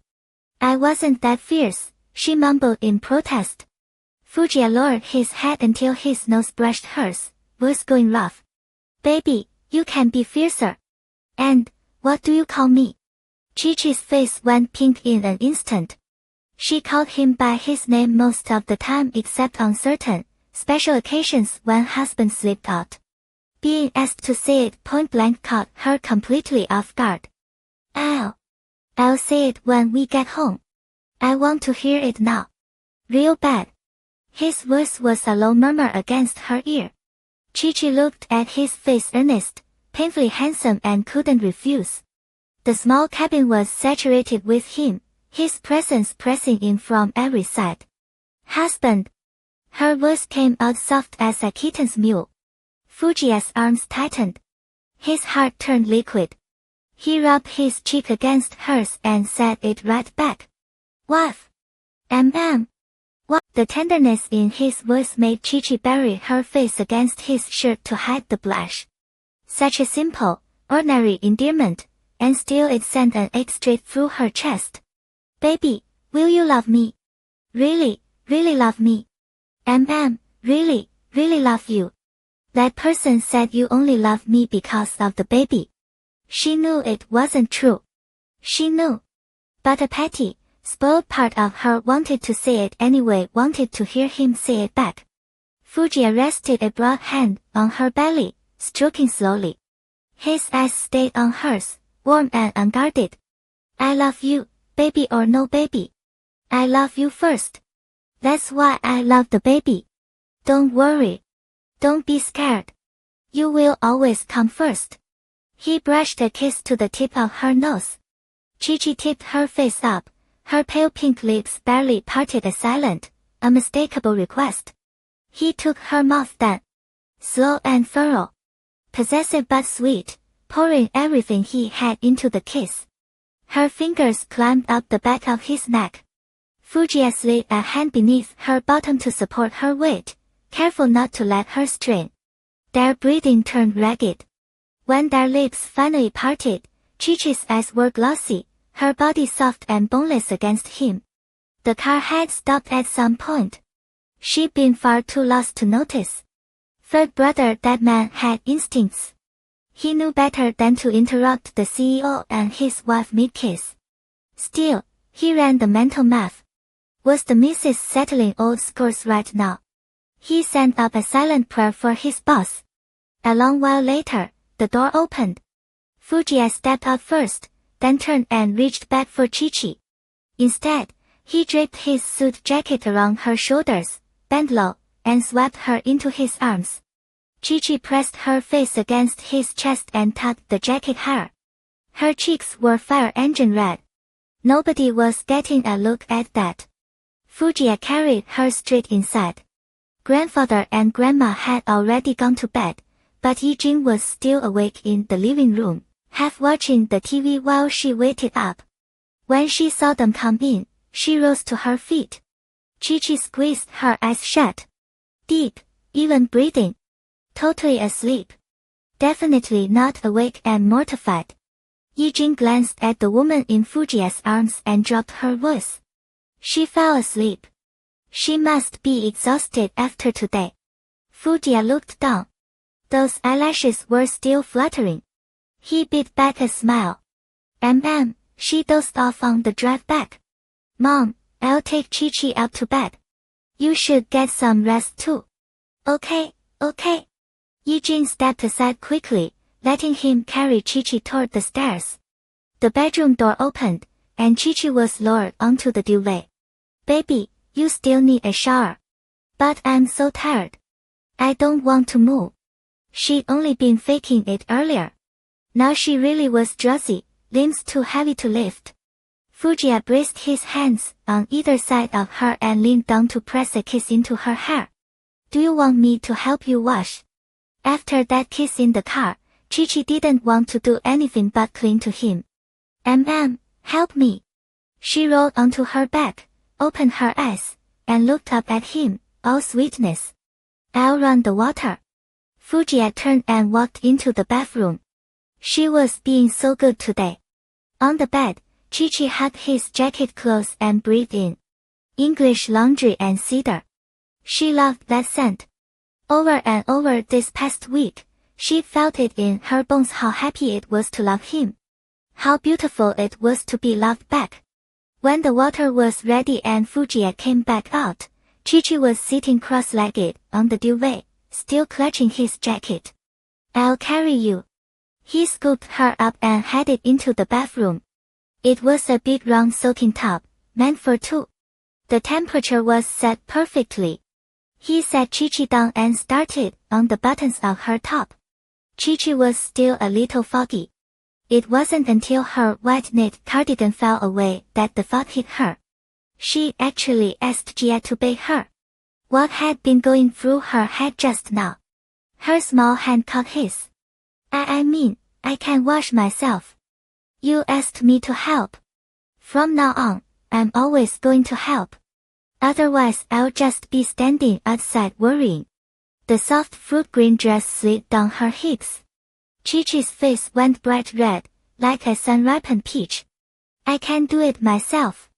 Fujia paused. He was genuinely afraid she might pass out from sheer embarrassment. How was his Chi-Chi still this shy, even now, even carrying their baby? Her pale fingers fumbled behind her back for the clasp. Under his gaze, her hands refused to cooperate. She stuttered, fingers slipping uselessly. Afraid she'd lose her balance, Fujia gathered her close. See? You need my help after all.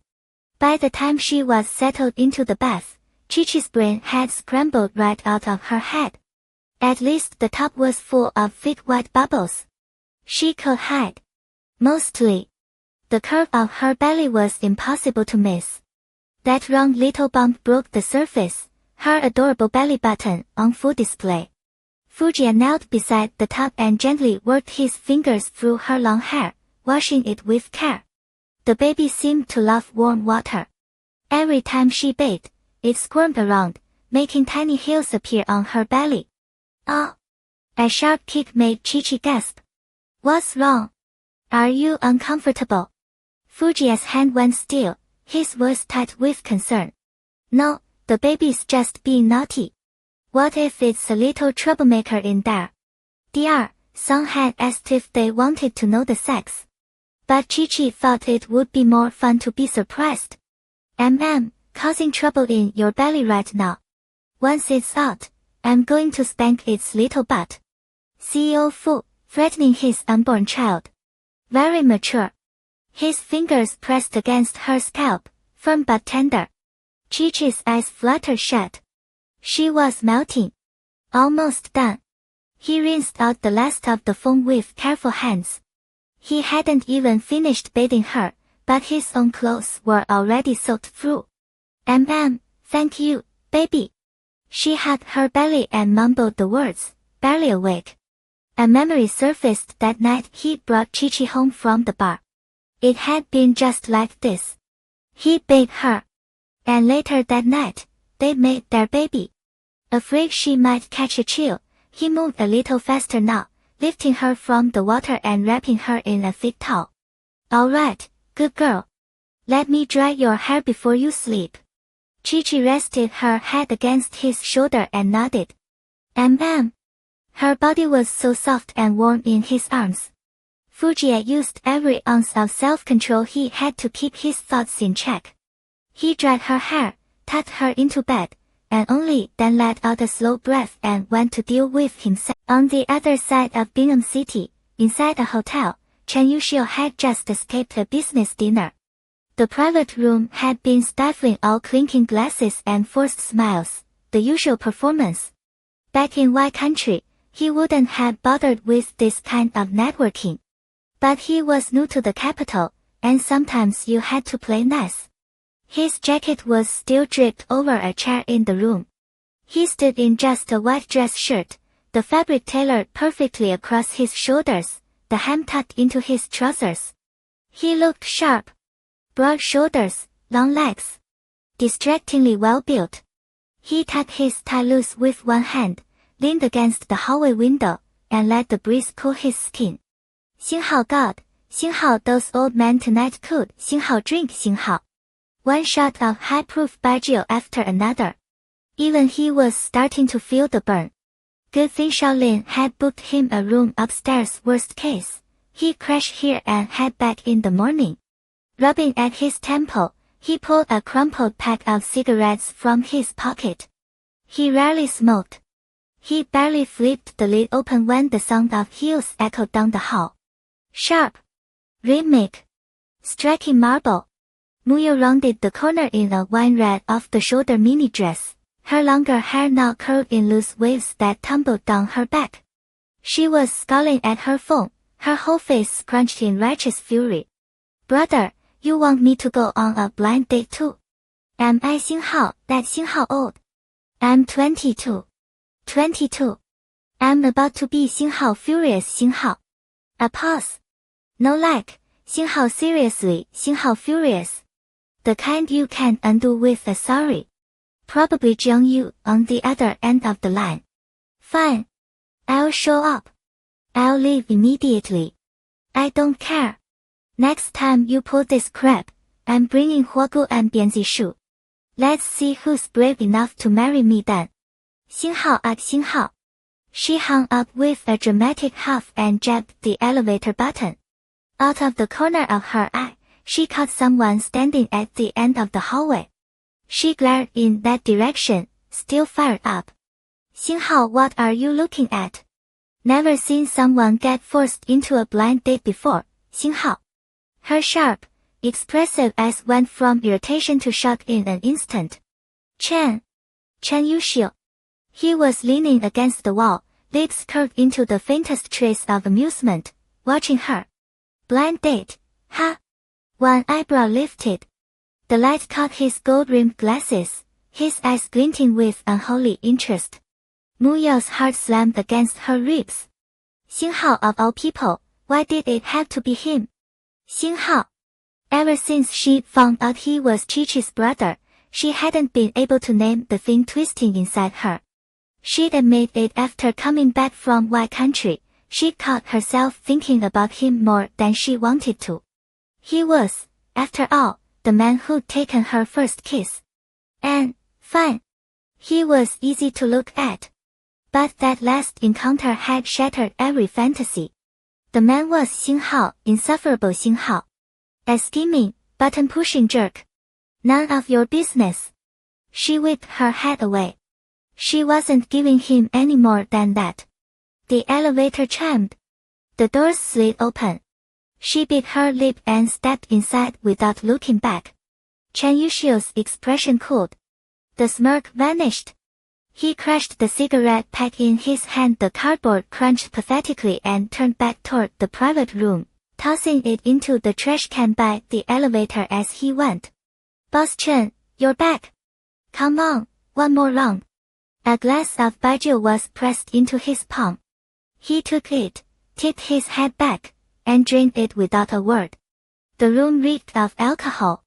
By the time the dinner finally ended, it was almost 10. Chen Yuxiu checked his phone. Shaolin had sent the room number, room 1608. After a round of goodbyes to the drunken old man and a firm refusal of the after-party invitation, he let out a breath and headed downstairs for his key card. He sent Shaolin home hours ago. No point making the kid wait around. The elevator opened onto the lobby. Chen Yuxiu strode toward the front desk, jacket slung over his arm. The light brown of his hair caught the glow of the crystal chandeliers above, softening his look, making him seem almost lazy. Effortless. A commotion rippled from the hotel entrance. Raised voices, the scrape of something being dragged. His gaze flicked over, then dismissed it. None of his concern. Shaolin had already handled the front desk. He took the key card and turned to leave. Behind him, the girls at the counter huddled together, whispering. Yeah, I saw them too. They flipped a table. I heard it started inside. No idea what happened, but that girl was really pretty. The guy was disgusting. Said it was a blind date, but he kept putting his hands on her. Aren't the security guys doing a drill today? I don't know if anyone's even gone up yet. Chen Yuxiu's eyes narrowed. He adjusted his glasses and turned back around. The girls scattered instantly, pasting on bright, professional smiles. Sir, is there anything else you need? He was the CEO of CG Corporation. Xinhao God, he was unreal. Xinhao. What were you talking about just now? That girl, what happened? The receptionist froze. Xinhao, oh no, Xinhao, if the manager caught them gossiping about hotel guests. We don't really know. We've been down here the whole time. Just heard it from guests coming down. There was a fight during a blind date. The guy called some people up. I think they're still on the 13th floor, the restaurant. No one's seen them leave. Chen Yuxiu gave a single nod. Thanks. The receptionist exhaled. Xinhao close one. Xinhao. The elevator button for the 16th floor was already lit. The car rose slowly. 7, 8, 9, 11. A long-fingered hand reached out and pressed 13. The doors slid open. Chen Yuxiu stepped out, frowning. The 13th floor housed a Riverview restaurant, hard to get a reservation, impossible to walk into. It should have been busy this time of night. But the entire floor was dead silent. Inside the restaurant, Muyao stood with her arms crossed, chin high, looking down at the man slumped in a chair. Xinhao trash. Xinhao, this scumbag actually thought he could try something. She'd make sure he couldn't show his face in public tomorrow. The man Wu Chen, his face already blooming with fresh purple bruises, had 4 or 5 hired goons standing behind him. They faced off in a tense standoff. The hotel manager hovered on the sidelines, trying to play peacemaker. He couldn't afford to offend Xinhao, either. Xinhao said. The Wu family had promised their eldest son for the meeting. Instead, they sent this useless youngest. Muyao had known something was wrong within 5 minutes of conversation. And then he leaned in, his hands wandering where they didn't belong. She grabbed the steak knife off the table and slashed his hand, then punched him square in the eye. Wu Chen had called up his thugs and refused to let her leave. He slipped something into her drink earlier. He was sure it would kick in any minute. Get out of my way. I'm leaving. Done wasting time, Muyao moved to leave. Wu Chen's men closed in around her. What? Wu Chen's voice was thick with venom. You heard me, and you think you can just walk out of here? He deliberately made sure his older brother was delayed so he could show up in his place. Why should the eldest get everything? And this girl, she was Xinhao. Fire Xinhao. Muyao was seething. And on top of everything, she ran into Chen Yuxiu on the way in. He'd seen her at a blind date. He probably thought she was some desperate idiot. The thought made her even angrier. She clenched her fists. Something was off inside her body. Her brother wasn't in the capital. Her phone was smashed on the floor. Wu Chang's man had cleared the floor. The restaurant was empty. Security still hadn't shown. She glanced at the hotel manager, who looked even more useless than she felt. A sliver of real unease slid down her spine. Wu Chang, you lay one finger on me, and my brother when he gets back he'll skin you alive. Yeah. Call him, Dan. Word is, he's out of the country. Wu Chang wiped the blood off his hand and rose from the chair, stepping closer. Mu Yao swayed back a step. The edges of her vision were starting to blur. Her eyes, already rimmed with pink, betrayed her. What's wrong? Feeling a little strange. His voice dropped, greasy and low. Let me take you to a room. You can lie down. He was inches from her face now, his breath hot and sour with alcohol. Her stomach turned violently. Mu Yao gritted her teeth. She pulled back and drove her heel straight between his legs. Back Xinghao off Xinghao. Wu Chang screamed, doubling over, his face twisted with rage. What the hell are you waiting for? Tie her up and get her upstairs. The thugs surged forward. The hotel manager tried to block them and was shoved hard to the side. Xinghao, where the hell is security? This is going completely sideways, Xinghao. Mu Yao stumbled backward, her heels wobbling beneath her. She lost her balance, tilting dangerously. Can you ever stop being a problem? The voice was cool. Impatient. The arm that caught her around the waist was solid and unyielding. She looked up. Chen Yuxiu. His face was that same maddening blend of handsome and smug. He steadied her easily, his hand firm against the curve of her waist. Xinghao, she's actually scared this time. Xinghao, he could feel the fine tremor running through her beneath his palm. He pulled her closer in one decisive motion, then raised his gaze to the man blocking their way. His voice dropped to us. You still here? He stood half a head taller than Wu Chang, easily 187 centimeters, and looked down at them with cold indifference. Wu Chang had clawed too hard for this opportunity to just tuck tail and run. And the guy next to him? Glasses. Total pushover. He flicked his hand. His man closed in. Chen Yuxiu, did you call security yet? Mu Yao's voice shook. Something was wrong inside her. Strange. Like all the strength had drained out of her body. Chen Yuxiu raised an eyebrow. He slipped off his wire-rimmed glasses and pressed them into her palm. Without a word, he stepped forward and kicked. The nearest thug flew backward, crashed into a chair, and sent it skidding. He grabbed another chair and swung it straight at Wu Chang. Screams tore through the room. 2 minutes flat. Wu Chang's men were scattered across the floor, groaning. Security. Please. Mu Yao saw him standing there, completely unharmed, and the last thread holding her together snapped. Her body swayed, and she crumpled sideways, spent. Chen Yuxiu scooped her into his arms. He threw a frozen glare at the hotel manager cowering under a table. You're done. Don't bother showing up tomorrow. As he passed Wu Chang, he stepped on his face. Hard. The woman in his arms had flushed cheeks and stayed silent, nothing like her usual sharp, clawing self. Something shifted in his chest.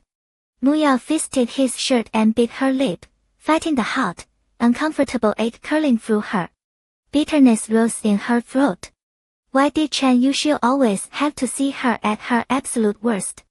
She dug her teeth into her lower lip, struggling to stay lucid. The door to room 1608 swung open. Chen Yuxiu laid her on the bed and stood there, watching. Home. Or here. Mu Yao curled into herself, buried her face in the duvet, and didn't answer. By now, she knew exactly what had been slipped into her drink. But how the hell was she supposed to say it? She didn't want him to see her like this. Go away. Don't, just don't. Right. No thank you. Now she was kicking him out. He'd had his share of drinks too, and the alcohol was finally catching up. He leaned down, studying her curled up on the bed, a cruel edge of amusement sliding into his voice. And if I don't? The woman on the bed sniffled. Her eyes blinked, tears spilling down her cheeks. She swiped at them with her sleeve and glared at him.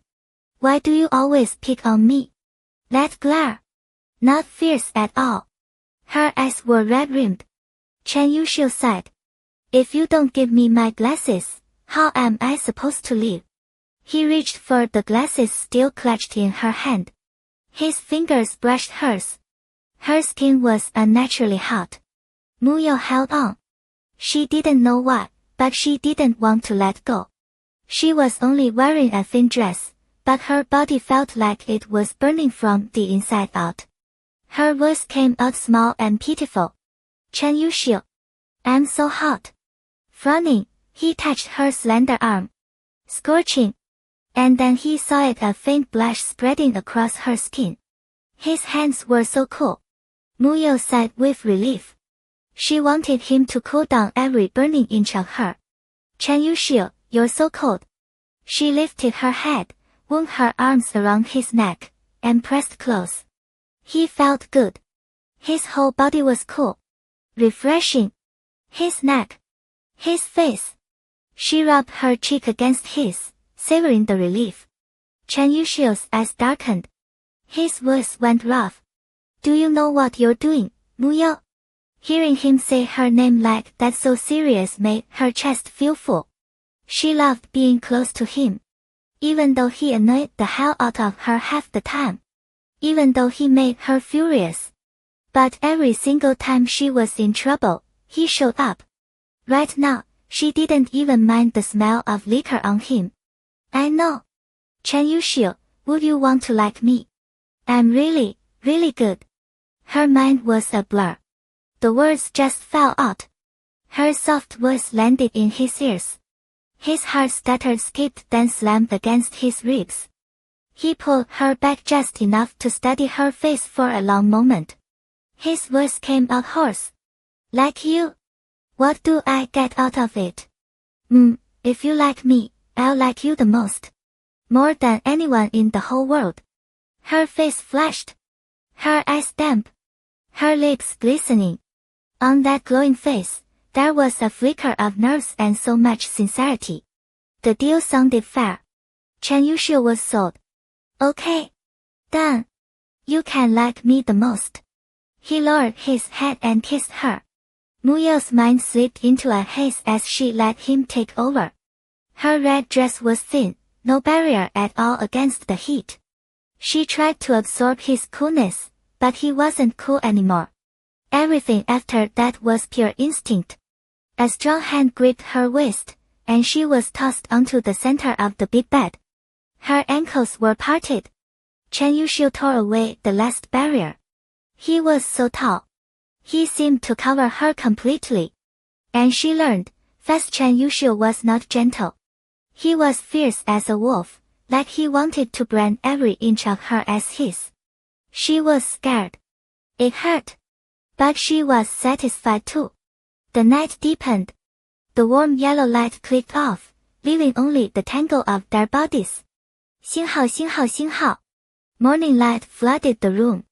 Fujiya looked down at the woman in his arms and frowned, shifting carefully. He pulled her closer, his chest aching. Chi-Chi had been uncomfortable again last night, restless, barely sleeping. He just wanted this baby to come early so she wouldn't have to suffer anymore. Chi-Chi let out a soft breath and opened her eyes. She rubbed her belly. Hey! You awake? Her voice was sleepy, soft and sweet. She buried her face in his chest for a second, then rubbed her eyes. Let's get up. Yo-Yo said she's coming over today. Okay. Fujiya sat up first and reached for her. Want me to invite your brother for lunch? Last time Chi-Chi had been gossiping about those two, Fujiya had thought yeah, that's a promising match. Time to marry off his brother-in-law and cut back on the freeloading dinners at their place. Sure. But why hasn't Yo-Yo called me yet? Is she still asleep? Chi-Chi sat up while Fujiya grabbed her clothes. It's already 10. She can't be that lazy. 星号星号星号 In room 1608. Muyo sneezed violently and opened her eyes. Her whole body ached sore, stiff, like she'd been wrung out. She winced. Who the hell was cursing her out this early? A warm body pressed against her from behind, strong arms pulling her flesh against the solid chest. Muyo hissed. Every muscle ached in ways she didn't want to think about. Normally she played things cool, but right now she was just a mess of a girl who had no idea what to do with herself. Chen Yushio hadn't even opened his eyes yet. His lashes were long, and he just pulled her closer. Cold. Sleep a little longer, okay? He tucked the thin blanket over both of them. Muyo swallowed hard. Last night, the drug had made her foggy and reckless way too brave. Now, pressed against him with nothing between them, every inch of her skin prickled with goosebumps. Her brain was nothing but question marks and exclamation points. Wait. I actually have a boyfriend now. And not just a boyfriend on day one, she'd gone all the way. Back at the studio, the girls always said it. The easier you make it, the less he'll value you. Other girls took forever to get intimate with their boyfriends. So that meant Chen Yushio definitely wouldn't treasure her.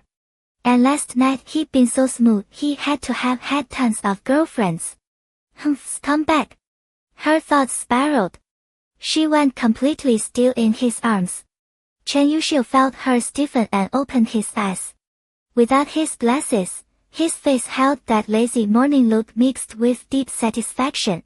His mood was excellent, a smile even tugged at the corner of his lips. Chestnut hair fell softly across his forehead. His eyes were a light amber. He looked down at the girl in his arms. Her long, curly hair spilled over his arm, carrying a faint sweet scent. Her skin was pale and smooth. Her lips, he must have bitten them last night, were red and slightly swollen, making her even more tempting. What are you thinking about? He reached up and brushed his thumb over her lips. Muyo snapped back to reality. She glared at him and blurted, "Scumbag." Chen Yushio had pictured a soft, tender morning.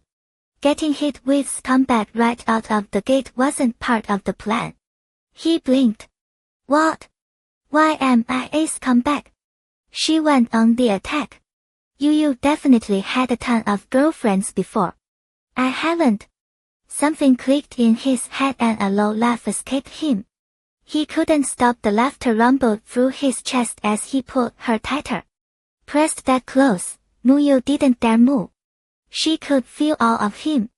Stop laughing, Chen Yushio. Her face burned. She had no clue what was so funny. No, okay, I'll stop. I'm just really happy. He got himself under control and leaned close to her ear. Sweetheart, are you saying I was impressive last night? Impressive, my ass. She balled her fist and punched him in the chest.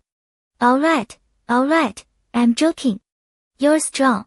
He rubbed his chest, then bent down and kissed her. Muya's face flushed. She stammered, don't just kiss me. Right. She had to say no. Be reserved. You don't like it. It's not that, it's just, they said if a guy gets you too easily, he won't value you. Her round eyes had a flicker of worry as she looked up at him. Is that true? Chen Yushio held her gaze, his expression turning serious. He brushed his lips slightly against the tip of her nose. No. You need to know that everything I promised you, I meant. That's not changing. Then, will you love me the most? Yes. Muyo let out a breath. Okay. She trusts him for now. If he screwed up, she'd just go crying to Ichichi. My back hurts. Rub it. Feeling safe again, she snuggled into a comfortable spot in his arms and started bossing him around. By lunchtime, Ichichi still hadn't heard from Muyo. Worry started creeping in. If you're worried, call her. Maybe something came up. Fujiya placed a piece of deboned fish into her bowl, then went to get her some soup. Yeah, I'll call in a minute. She ate the tender fish, then looked up at him. But why isn't my brother answering his phone either? After lunch, she tried Muyo again. Back at the hotel, the two of them had just showered together. One phone was dead. The other had been buried in a bed all night and never touched. Muyo changed back into her own clothes, a red off-shoulder dress, which was basically useless now. Her neck and shoulders were dotted with marks Chen Yuxiu had left behind. Mortified and annoyed, she stomped her foot.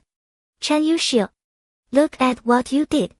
He stepped closer, took in the damage, and draped his suit jacket over her shoulders. Softly, he said, I was a little too rough. Let me take you to buy new clothes, okay? Too rough. He kept saying weird things. Muyo went quiet, like a kitten whose power button had been pushed. She grabbed her bag from the table, pulled out her phone, and checked the screen. Oh no. Yichichi had called 6 or 7 times. She hadn't answered a single one. Right, she was supposed to visit her today. She looked at Chen Yuxiu, helpless. I stood Yichichi up. He glanced at the phone. It started ringing again. Before Muyo could react, he picked it up. Hey, Yo-Yo, how come? Yichichi didn't get to finish before she heard her brother's voice. Yichichi. She froze. She pulled the phone away from her ear and checked the screen. Yeah. It was Muyo's number. Muyo clawed at his arm, trying to grab the phone back, but he caught both her wrists easily with one hand. Chen Yuxiu kissed her and shot her a quiet look. Kiss, kiss, kiss. She wanted to bite him. She wasn't ready to tell Yichichi yet. She hadn't even processed that she had a boyfriend. Brother, why do you have Yo-Yo's phone? Are you two together right now? Yichichi's voice was full of confusion. Yeah, she's with me. She can't come see you today. I'm taking your sister-in-law home to rest. A series of violent coughs came through the line. Yichichi, we'll come see you tomorrow. Take care of yourself, okay? Chen Yuxiu hung up before she could say another word and looked down at the struggling girl. You Chen Yuxiu, what is wrong with you? You didn't even ask me. He slipped the phone back into her hand, sat on the edge of the bed, and pulled her onto his lap. Weren't you worried I was just feeding you pretty words? Now Yichichi knows. She's my sister. My family. Telling them proves I'm serious, doesn't it? He'd never been in a relationship before, but being with someone it was like anything else. It needed honesty. Sincerity. His sudden seriousness softened something in Muyo's chest. I haven't even gotten used to the idea of us yet. I wanted to tell Yichichi a little slower. That's all. That's fine. Take your time. No rush. He lifted a hand and gently touched the red marks on her neck. Let's get you home first. You saw. Fujiya stepped out of the bathroom to find Yichichi staring at her phone, eyes wide. Worried she might be feeling off, he crossed to the bed in 3 long strides. What's going on? Jie, I think Yo-Yo's with my brother. Yeah. And? No, I mean Xinghao, with Xinghao him. Like, Xinghao with him. She set the phone down, raised both hands, and tapped her index fingers together, blinking up at him. Get it? They spent the night together. And my brother actually called her his wife. Fujiya gave Chen Yuxiu a silent mental high five, his face perfectly even. They do seem good together. I guess so. She was far too easy to convince. Satisfied, he kissed her. Nap time. Okay. He pulled back the covers and she slid in without a fuss. He drew her close, but her eyes stayed open, fixed on nothing. Still awake. I just can't believe it's Yo-Yo and my brother. Do you think he'll be mean to her? Fujiya almost smiled. He knew Muyo's usual setting was all class and fire. But Chen Yuxiu wasn't exactly a doormat either. Honestly, I'd worry more about your brother getting bullied by Mu Yao. But, before she could get another syllable out, he covered her mouth with his and kissed her soft. If you don't sleep, I might have to bully you instead. He pulled her tighter. I can't hold back forever. I'm about to snap. Chi-Chi squeezed her eyes shut and pressed a hand to her stomach. Don't say stuff like that, the baby can hear you. I'm going to sleep right now. Back when the baby was still tiny, Fujiya had been injured and couldn't do anything. By the time his wounds finally healed, the doctor had told them not yet. So there he was, CEO of CG Corporation, holding his wife every night and getting nowhere past kisses and cuddles. He let out a sigh. Don't ask. He was a little jealous of Chen Yuxiu. It was July, the sunlight thick and gold. When Chi-Chi woke from her nap, Uncle Zhou was leading a crew of workers through the house. Grandfather Fu had already arranged for the nursery to be built out. Downstairs, Grandma and her mother were sorting through delivery after delivery all baby supplies. Diapers, tiny clothes in every color. They didn't even know the gender yet, and boxes were already piling up at the old mansion. Grandma, Chi-Chi called sweetly as she came down the stairs. Oh, Shishi. Come see all the little things we bought for the baby. Grandma was afraid of forgetting something, so your mom and I have been choosing things for ages. Every single item had been picked out by Grandma herself. The miniature outfits were impossibly soft and cozy. Bibs, diapers, everything Chi-Chi could think of, and plenty she hadn't all bought and waiting. And it wasn't just for the baby. Everything Chi-Chi would need had been packed with care. Grandma had her reading glasses on, checking a hospital bag checklist, personally handling every detail. Chi-Chi felt a lump rise in her throat. She reached out and hugged her. Grandma, you really don't have to work this hard. Jia and I can get things ready ourselves. Grandma chuckled. It's no trouble, sweetheart. These past few months have been the happiest I've had in years. Your mother keeps me company, and you and Jia are living here with us. Your mother and I have nothing but time. Getting everything ready for you and the baby, it makes us so happy. Yijin smiled too. Spending these weeks with the old madam, she's seen every day how much love and care this family poured into Chi-Chi and into her, too. Chi-Chi, you just focus on taking care of yourself. Grandma and I aren't tired at all. Hearing her mother say that helped Chi-Chi relax. She glanced back at Fujiya. Zai, go ahead and work. I'll stay here with Grandma and Mom. Okay. Call if you need anything. He pressed a kiss to her forehead, then headed for the study. Not that he had anything to do with assembling a nursery. As he reached the top of the stairs, he spotted Grandfather Fu leaning on his cane outside the door, overseeing everything. Yes, pat those corners. Don't want the baby bumping into anything. Both Grandpa and Father were essentially useless bystanders. Downstairs, Grandma guided Chi-Chi onto the sofa. Come sit with me, dear. We'll fold all the baby clothes from smallest to biggest and set them right here. Later, we'll have them sterilized. The coffee table had been swapped for an oversized table, now covered in tiny garments, all neatly sorted by Grandma and Yijin. These have all been washed and dried in the sun. They'll be perfect for the baby. Grandma folded the clothes with practiced care. In front of Chi-Chi lay a heap of miniature outfits, blue, pink, soft butter yellow. The fabric was silky and light, carrying a faint, clean scent of sunshine. They're so cute, she murmured, lifting a little shirt. She could already picture the baby wearing it, and her heart melted. I bet the baby will love this. Grandma's gaze brimmed with tender affection. Our Chi-Chi's little one will be the most adorable baby in the whole world. Chi-Chi nodded. She laid the tiny clothes across her round belly and folded them right there. Her having a big belly did have its perks.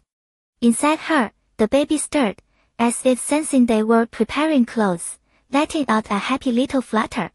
The old mansion filled with warmth and laughter. Everyone was waiting for the baby. Chi-Chi thought to herself her child would be so loved, so happy, with so many people to cherish her. Time slipped by quickly. The last stretch of pregnancy was always the hardest.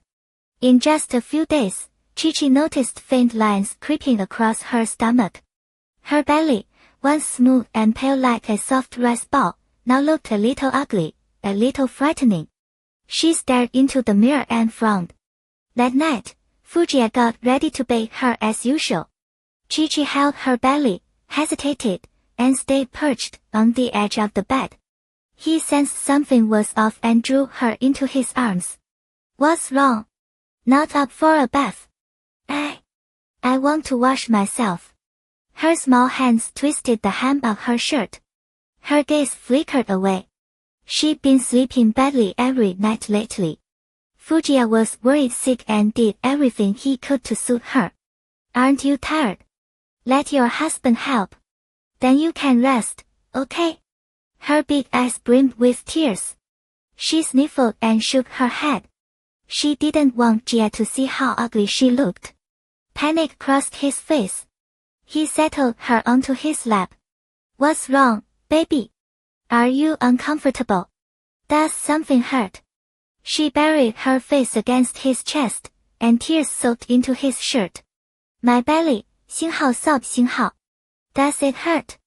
Tell me what's wrong. His heart clenched, but he forced himself to stay calm. She shook her head, her voice wobbling with self-pity. It's so ugly. I use that stretch mark oil every day, I swear, but I still got so many stretch marks. Fujiya let out a quiet breath. Stretch marks? Not a health problem. As long as she wasn't in pain. He kissed her tears away and slid his hand beneath the hem of her soft sleeve shirt. Let me see, okay? Chi-Chi shook her head. It's not pretty.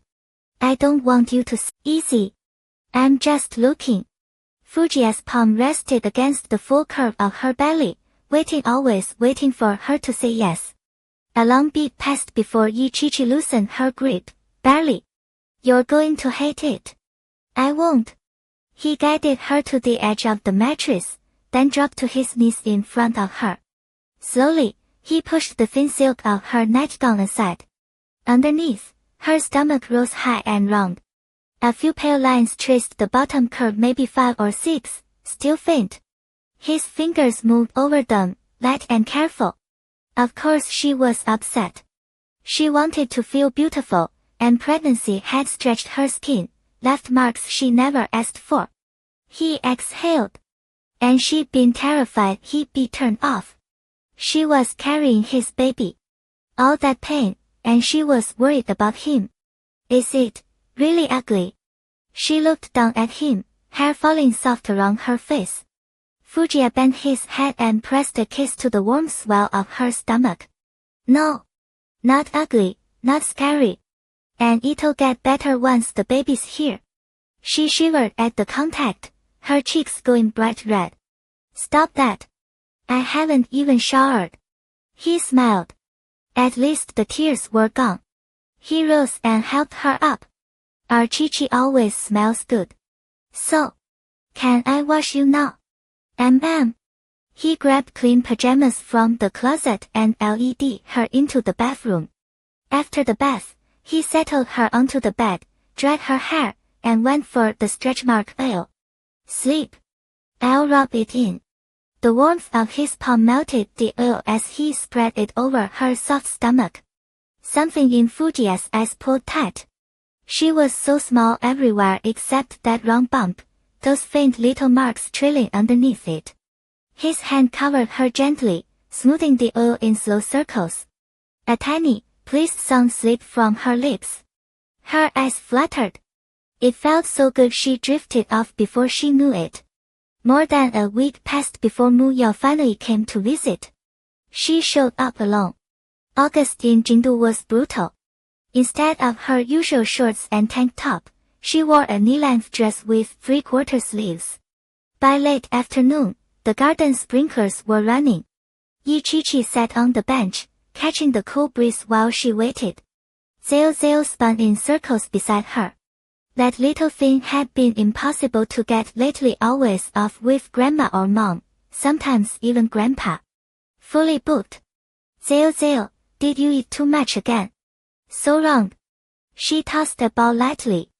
The dog wagged its tail and sprinted after it, over and over, never getting bored. Ichichi still couldn't figure out what was so exciting about it. Through the hedges, Muyo appeared in the distance.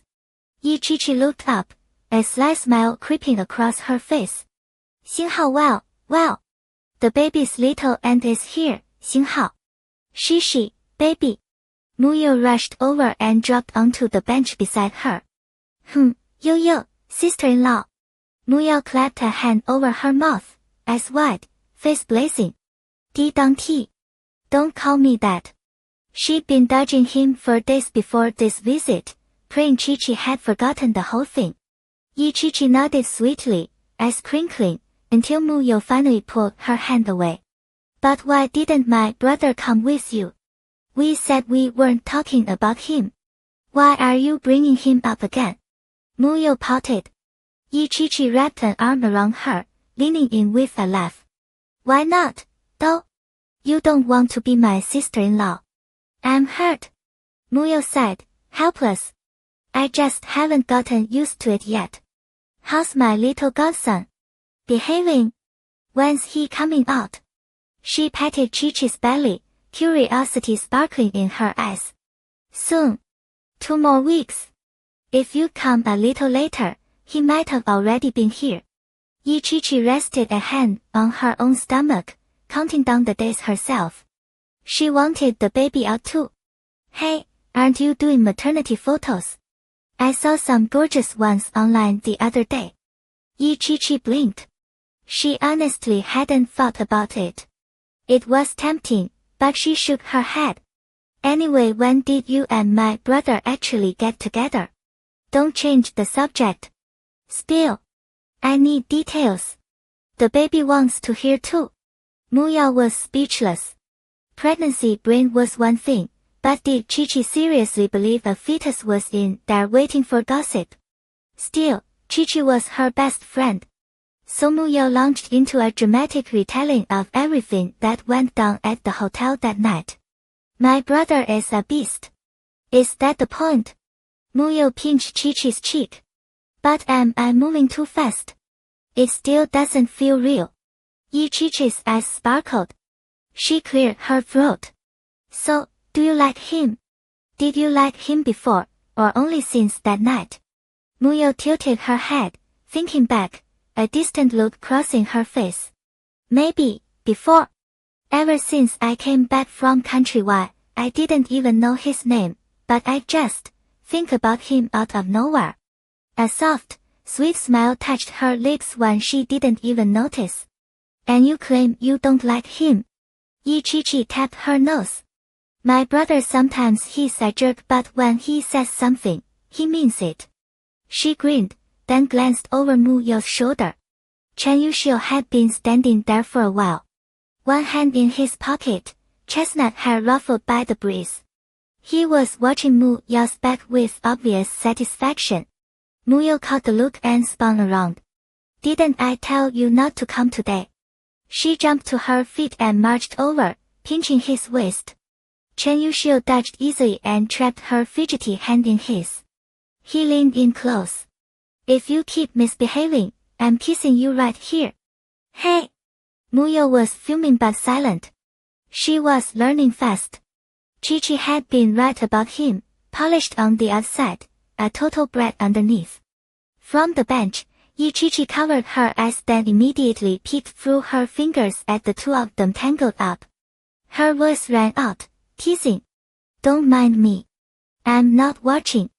The baby's not watching either. Go ahead. Yeah. Everyone's here. Let's eat. Fujiya had just finished work and spotted the three of them in the garden from the second floor. He came down right away. He draped a light jacket over Ichichi's shoulders and helped her stand. You're done. She let him guide her slowly back toward the house, leaving the other two to their cleaning moment in the garden. Done. As they walked, she kept thinking about what Mu Yao had said. It hit her that she and Jia had never taken a real photo together. Back then, they signed the prenup and only snapped a single shot for the marriage certificate. Because of how they'd gotten married, even the wedding had just been a dinner with Grandpa and Grandma. She remembered thinking Jia hated having his picture taken. There were almost none of him around the house, only an old album she'd seen at his grandfather's, pictures of him as a kid. But things were different now. So good she wanted to hold on to every moment. Someday, when they were old, they could sit together and flip through an album. That would be beautiful. Zai, let's take pictures. You, me, and the baby. She turned to look at him, as Brett. He paused, then smiled. All right. If you want them, we'll take them. He pulled her jacket tighter, and the two of them walked slowly back into the house. At the dinner table, Mu Yao and Chen Yushu became the instant targets of Grandpa and Grandma's interrogation. Yo, when did you two start dating? When's the wedding? Kids, yes or no? How many? One's lonely. Have them early, they can grow up with Chi-Chi's baby. Are you moving into the old manor? It's so close, you could eat here every night. Grandma will take care of you. Chen Yushu smiled through it all, eating steadily and sidestepping every question with practiced ease. Mu Yao, on the other hand, basically buried her face in her rice bowl. Chi-Chi laughed so hard her stomach hurt. Good. At least Grandpa and Grandma were too busy to hover over her plate now. She ate the shrimp Fuji placed in her bowl, took a few bites of egg custard, then shook her head. The baby was big now, pressing against her stomach. She couldn't manage another bite. Catching Mu Yao's silent SOS, Chi-Chi finally stepped in. Grandpa, Grandma, relax. Yo Yao told me she's aiming for one every 2 years. 3 kids in 6. Mu Yao tucked Chi-Chi's sleeve and hissed, thanks for the rescue. The meal buzzed with energy almost like New Year's. After they finished eating, Mu Yao and Chen Yushu headed out first. Fujie and Chi-Chi went upstairs, where he called Hizei to lock in the photography team. That evening, they curled up together scrolling through the outfit options a designer had sent over someone Hizei had connected them with. Chi-Chi leaned against Fujie, tablet in hand, and the price tags nearly made her eyes water. She counted on her fingers. How many paintings would she have to sell to afford one dress? Fujie noticed. What's wrong? These clothes are absurdly expensive. My highest selling painting barely cracked 6 figures. I'd have to paint forever. It's not expensive. I earn it, you spend it. If you love it, it's worth it. He'd thought about this before. Since joining the Fu family, Chi-Chi had barely touched his money. She didn't splurge on clothes or restaurants, and she'd never once swiped the card he gave her. Why don't you ever use it? Most women enjoy nice things. You haven't used my card once. Chi-Chi kept her eyes on the screen. I just don't want to be wasteful. It's your money. I don't want you running yourself into the ground. I don't overwork. Even if I sat around all day, the company would bring in more money than I could spend. Chi-Chi twisted around to glare at him. In that moment, she felt a sudden, bone-deep resentment for the rich. He leaned down, pressed a kiss to her forehead, then ruffled her hair. Go to sleep. I'll pick for you. She didn't argue. She lay down and pulled up the covers. Fujie swiped through the options, but everything looked beautiful on her. He tossed the tablet aside and ordered it all. Because the garments had to be shipped, the photo shoot was delayed a few days. Early that morning, the makeup artist arrived. It was a familiar face, Cleo, the same artist who'd done Chi-Chi's makeup for the New Year's party. Oh my god, Mrs. Fu, how are you still this stunning while pregnant? Cleo's signature dramatic praise made Chi-Chi blush. Every product was natural and pregnancy safe. And Cleo wasn't exaggerating. Chi was already gorgeous. She barely needed any makeup. The real focus was her hair. The clothes had been rush shipped straight to the location in Kyoto. Watching the couple head off for the shoot, Grandpa and Grandma traded knowing smiles. They remembered this time last year, when they'd been anxious every single day. Now, seeing them so happy, their hearts finally settled. Once her makeup was done, they left directly. Jie, where are we taking the photos? The manor west of the city. It's well maintained, nobody lives there, but the grounds are beautiful. You've never been? Chi nodded. By now, she stopped trying to keep count of how many properties they owned. The baby shifted inside her, a small flutter of pressure. She slipped a hand under her clothes and rubbed. Only 10 days until her due date. Dr. Song had said occasional false contractions were normal. She was used to it by now. The manor wasn't far. Fujiya didn't want her in the car too long. They arrived quickly, and Chi finally understood why it was called a manor. It was enormous. Besides their car, several more followed with the bodyguards. They passed through the gate and down the long drive. The gardens were immaculate. Mid-August, and the faint scent of osmanthus hung in the air. The ginkgo leaves had just started to turn gold. Knowing the couple was coming, the servants had scrubbed the manor spotless. Beyond the garden, a European-style mansion rose into view. White architecture, Roman columns, ornate windows and door frames, a hazy blue roof. Up front stood a white fountain, ringed with lifelike swan statues. Farther out on the green lawn, 2 white deer pulled a carriage. It was breathtaking. Wow, it's like a castle. Seeing her delight, Fujiya felt a quiet satisfaction. If you like it, we can stay here. Chi shook her head. Too big. The car stopped in the open courtyard. Fujiya lifted her up himself. Chi cradled her stomach. The baby was unusually active today. Servants lined both sides. They rarely saw the CEO or his wife. If it weren't for the photo shoot, they might not have seen them for years. But the wife was beautiful. She suited the CEO perfectly. A small crowd followed them inside. Third brother dismissed everyone else back to their duties. They went straight upstairs. A servant guided them to the dressing room, where Fujiya finally sat her down. All the clothes they ordered hung neatly on gold racks. Gowns, cocktail dresses, even a wedding-style dress. On the other side of the room, jewelry and accessories glittered inside glass cases. At the center, a sea blue necklace rested on a velvet tray so vivid it was hard to look away. Chi laughed, then turned to Fujiya, her cheeks pink. She whispered, "This is just for pregnancy photos." "Why all this?" "It feels like a wedding shoot." She'd imagined a simple studio session. Fujiya brushed a strand of hair from her face and said softly, "It's fine. More choices. Just pick what you love." "What about your clothes?"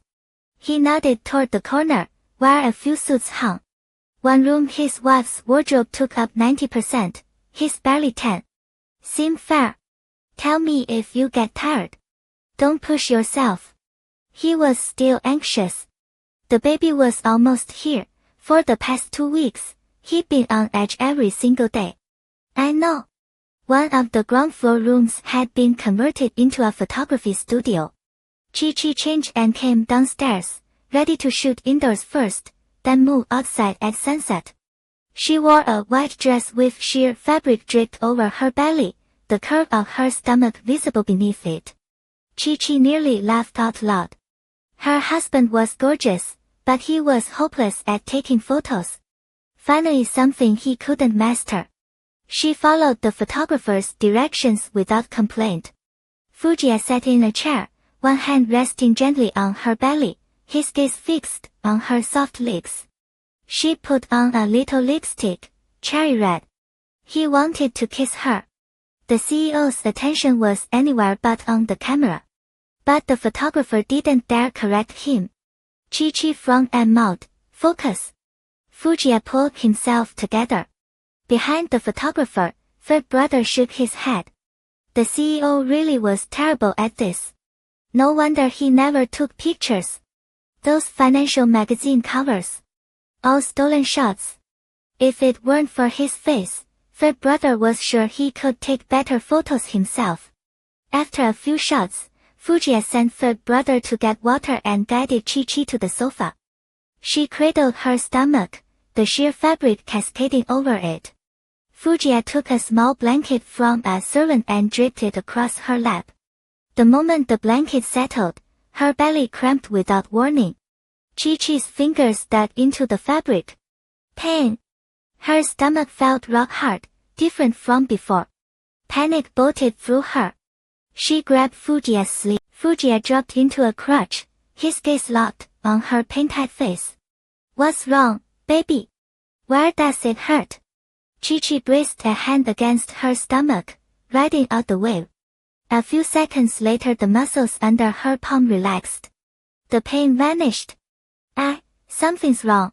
My stomach hurts. This was nothing like the false contractions she'd felt before. It had sliced through her, sharp enough to drench her back in sweat in an instant. Fujiya's mind blanked. Stomach pain meant labor. But it was way too early. Her due date was still over 10 days away. He reached out and touched her belly. The baby was thrashing, fast and frantic. He stood, thoughts scattering. Back at the old mansion they'd run through this a dozen times. Contractions start, go downstairs, get the driver, head to the hospital. But here, now, in the middle of a photo shoot he forced his lungs to take in air. Xinghao, don't lose it. If I lose it, she'll panic, Xinghao. Third brother walked in with a glass of water. Fujiya spun around. The car. Now. We're going to the hospital. The glass hit the floor before third brother bolted, his footsteps clattering down the hall. Chi-Chi was still in her flowy dress. Fujiya shrugged off his suit jacket and wrapped it around her, then bent low. It's okay, sweetheart. Don't be scared. We're going straight to the hospital. Dr. Song has everything ready. You're safe. He was lying to himself. His own hands were trembling.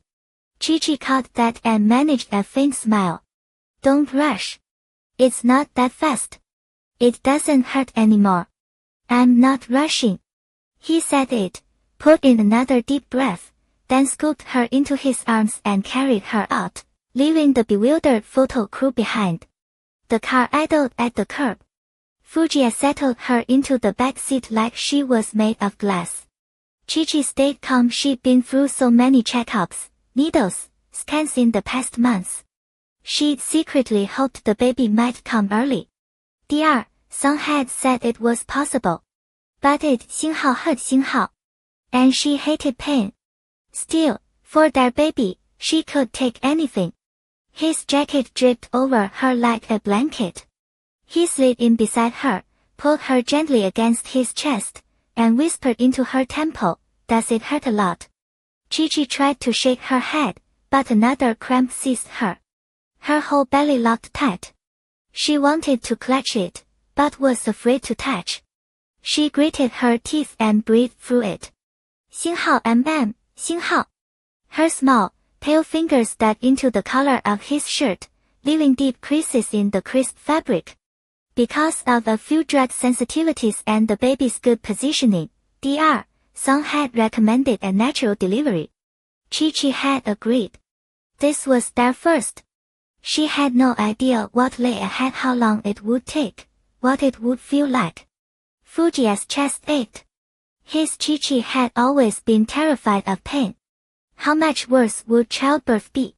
It was an August evening, still muggy and warm. After just 2 contractions, sweat beaded on Chi-Chi's forehead. Loose strands of hair plastered to her cheeks, her face draining of color in seconds. He pressed a kiss to the side of her face, silent and steady. No matter how much his heart wrenched, no matter how frantic he felt inside, he couldn't take even a shred of it from her. The pain dragged on for nearly a minute before it ebbed. Chi-Chi panted, her voice a fragile thread. It hurts so much. A grinding, relentless pain. And this was only the beginning. That thought alone terrified her. Jie, she pressed her cheek against his chest and held on. I'm here, baby. Right here with you. We're going to meet our little one together. His low voice rumbled against her ear, and she finally went a little still. I'm with you, I'm not scared. The car sped smooth and fast through the evening streets toward the hospital. Up front, third brother had sweat dripping from his palms. 星号 damn. The CEO's kid is coming, why the hell am I the one freaking out? 星号. In under half an hour, they pulled up to the hospital entrance. They called ahead to Dr. Song, who was already waiting at the doors. Fujiya lifted Chi-Chi out of the car and strode right past the gurney parked nearby. He carried her into the elevator, jaw set. Dr. Song led them up to a prep room she'd arranged. The moment Fujiya laid Chi-Chi on the bed, she curled into a tight ball. Labor hurt so badly it felt like all her strength was useless against it. After disinfecting and snapping on gloves, Dr. Song said gently, Chi-Chi, I'm going to check you now. While Chi-Chi rode through another contraction, Fujiya helped her lie flat. The exam was uncomfortable, nearly worse than the pain itself. He let her grip his hand. Her fair face had paled completely, and she'd bitten her lip crimson. Chi-Chi couldn't help trying to shrink away. Fujiya wished he could take the pain himself. At last, Dr. Song finished. You're only 1 centimeter dilated. We have a long way to go. Eat something chocolate, anything to keep your energy up. Try to sleep if you can. You'll need your strength. Chi-Chi nodded and let out a breath, then looked up at Fujiya, her eyes wide and exhausted. Rest a little.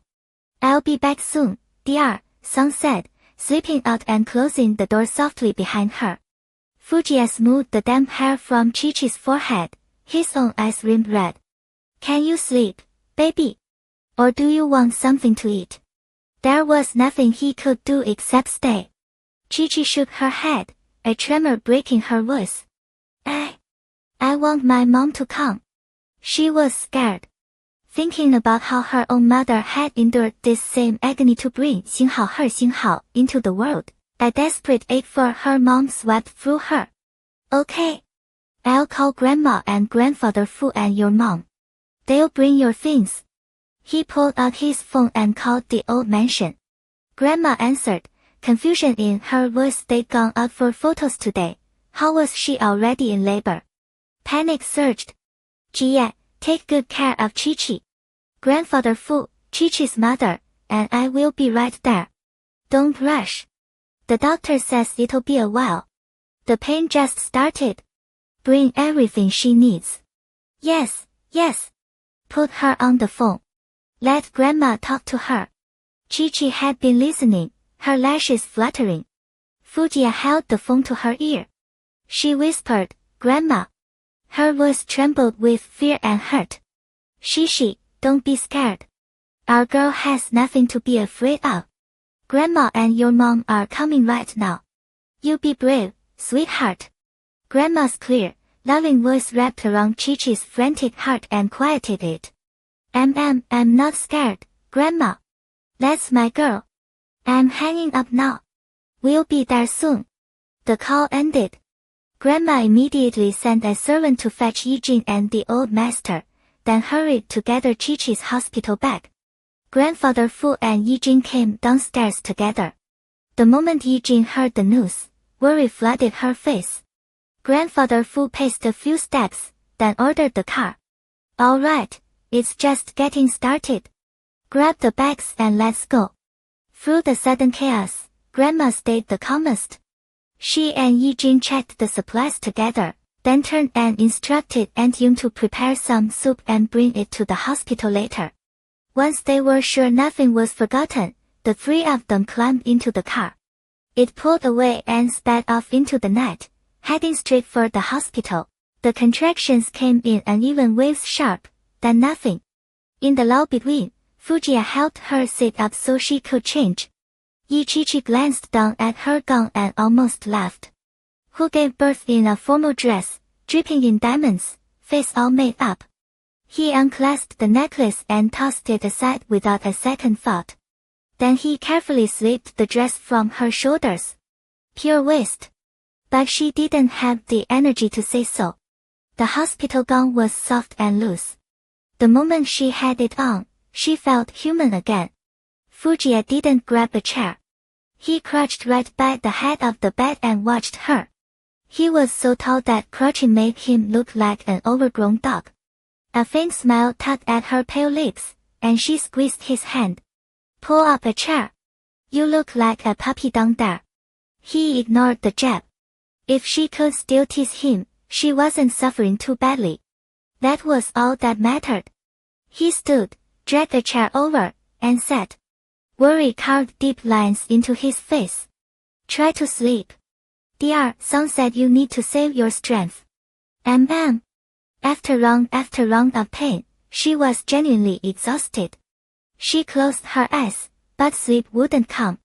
Every time a contraction hit, she gripped his hand and held on. By the end, his fingers were raw from her squeezing. A low, strained moan escaped her lips. The song shredded him. He wiped the sweat from her forehead, his touch feather-light. Terrified that even a little pressure might add to her pain. She beat back tears. No way was she letting him see her break. Not long after, Yijin and the rest of the family arrived, arms full of bags. The second they stepped into the room and saw Ichichi in bed, Yijin and Grandma's eyes went glassy. Oh, our Ichichi. You're being so brave, baby girl. Grandma pushed Fuji aside without ceremony, leaned over the bed, and looked at her granddaughter with nothing but tenderness. Ichichi shook her head, her voice a little hoarse. Don't worry, Grandma. Every woman goes through childbirth, but watching your own daughter suffer, no mother's heart could take that quietly. Yijin stood by the bed, her chest tight. Since this was the VIP floor and the full family matriarch was giving birth, the entire floor had been cleared. Too many people in the room wouldn't help. Grandma led Grandfather Fu and Fujiya to the next room, leaving Yijin to stay with Ichichi. Fujiya didn't want to leave. He was too worried. But Ichichi said she wanted a moment alone with her mom. Once the door closed, only mother and daughter remained. Seeing her mother, Ichichi let the little girl inside her surface. All the ache and helpless misery of labor crashed over her at once. Mom, it hurts so much. She hadn't wanted Fujiya to see her cry. But with her mother, she could let go. Yijin sat at the head of the bed and gently stroked her cheek. Be strong, my Ichichi. Once the baby is out, the pain will stop. Ichichi nodded. She pressed a small hand over her belly and whispered, her voice weak. Mom, when you had me, it must have been just as hard. A tear slipped from the corner of her eye. Yijin pressed her own eyes dry. With a daughter as good as you, every bit of struggle was worth it. When I saw you for the first time, I was so happy I forgot all the pain. I'll bring this baby out safely too, Ichichi murmured. Another contraction rolled in. She bit down, gripping the bed rail. Yijin reached over and gently massaged her lower back. With her mother there, she finally managed to doze for a little while. Dear, Song checked on her twice but didn't wake her. More than an hour slipped by. When she woke again, the pain had intensified a whole new level. A groan escaped before her eyes even opened. Fujiya couldn't stay away. He'd been back in the room the whole time, sitting beside her. When is the baby coming? Her voice trembled. She sniffled. Soon, sweetheart. Just hold on a little longer. There was nothing he could do but try to distract her. What do you think, boy or girl? Her face was scrunched in pain, but she still thought about it. Girl. I want a girl. I want that too. I'll love either one. A girl would be as beautiful as you. Hearing that, she reconsidered. A boy would be good too. A tiny version of Fujiya. She'd seen pictures of him as a child, not cold at all, just cute. A boy like you, she whispered. Her voice was so faint it tore at his heart. He leaned down and kissed her lips. Once. Then again. She let him, then suddenly remembered her mom was probably still there. Awkwardly, she pushed him back and looked around. Yijing had slipped out at some point. The hours crawled by. Aunt Yun arrived with soup. They coaxed her into drinking a little, and it brought back some energy. Dr. Song came to check again. The dilation was slow. First baby, and a few days early. Yi Chi-Chi, if you have the strength, have Fujia help you walk around a bit. It'll speed things up. Yi Chi-Chi tensed. Is the baby okay? Perfectly fine. But if this takes too long, you'll run out of energy. A little walking will help. Okay. When it came to the baby, she followed the doctor's orders without question. Good girl. Once you're at 3 centimeters, we'll give you the epidural. You can sleep through the night, and by tomorrow, your baby will be here. Leg shot a bolt of confidence through her. Fujia helped her stand. With labor progressing, her belly had dropped no longer round and high, but low, heavy as a tear. Standing felt awful. She had to pause just to adjust. Then, leaning on him, she slowly paced the room. Every contraction made her want to sink to the floor, only his arms kept her upright. After several laps, there was progress. Dr. Song checked again finally, it was time for the epidural. The needle was long. Her small frame was slick with sweat, trembling uncontrollably. Fujia covered her eyes. Even he couldn't bear to look. Baby, don't move. It'll be over soon. He was soothing the love of his life. No longer the untouchable CEO of the full group, just a man terrified for his wife and child. When the medication kicked in, the searing pain finally began to ease. Still there, but bearable. Back in bed, he wiped the sweat from her skin, bent down, and coaxed her to rest. They arrived in the evening.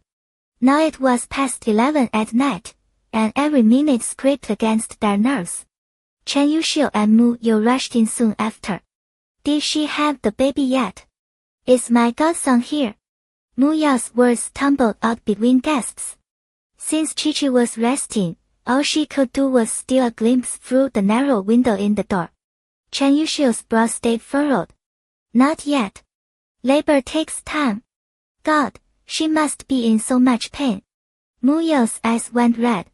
Through the glass she could only see the foot of the bed and the rigid line of Fujia's back. After a few minutes, they moved to the room next door. Everyone waited, too wired to sleep. The nurses' station sat just around the corner. The entire floor was empty except for the medical team inside the delivery suite and the Fu family. Bodyguards blocked every stairwell and elevator. No one else was getting up here. You'd think a family with that much power would be all cold business, but the CEO is so worried about his wife. He hasn't left the room. Right. It's almost unfair. When they brought her in, he wouldn't stop comforting her. Super gentle. Seriously. And he came to every single prenatal appointment. The good ones do exist, they're just taken. But Mrs. Fu is amazing too. Gorgeous and sweet. Even I, a woman, totally adore her. The young nurses huddled together, whispering with pure envy and admiration. The clock crawled toward 3 in the morning. Fujia gazed down at her in the bed, his dark eyes swimming with tenderness and worry. Even with the epidural, Chi-Chi twisted and turned, unable to sink into real rest. Her dilation was too slow, so Dr. Song started her on oxytocin. Whenever Chi-Chi's brow creased, threatening to pull her awake, Fujia's hand moved to her back, soothing her back to the edge of sleep. Dawn broke. Chi-Chi opened her eyes to warm amber light filling the room. The first thing she saw was him, sitting right beside her. Half asleep himself, Fujia instinctively bent toward her to comfort her, a move he repeated so many times it was automatic now. Chi-Chi caught his large hand, pressed her cheek into his palm, and saw the red veins lacing his eyes after a night without rest. The sight ached in her chest. Why didn't you sleep? How could a first-time father sleep? He was far more worried about her.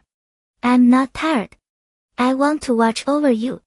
He knelt and kissed her forehead. All night, his mind had been spinning, replaying everything they'd survived together. From the day she first stepped into the full house to this moment, about to bring their child into the world. Gratitude and awe swelled inside his chest. I love you, Shishi. So damn much. His voice came out gentle and hoarse at the same time, low and completely serious. The sudden confession made her eyes sting. She reached up and touched his face. I love you too. The sky was barely light. The epidural was fading.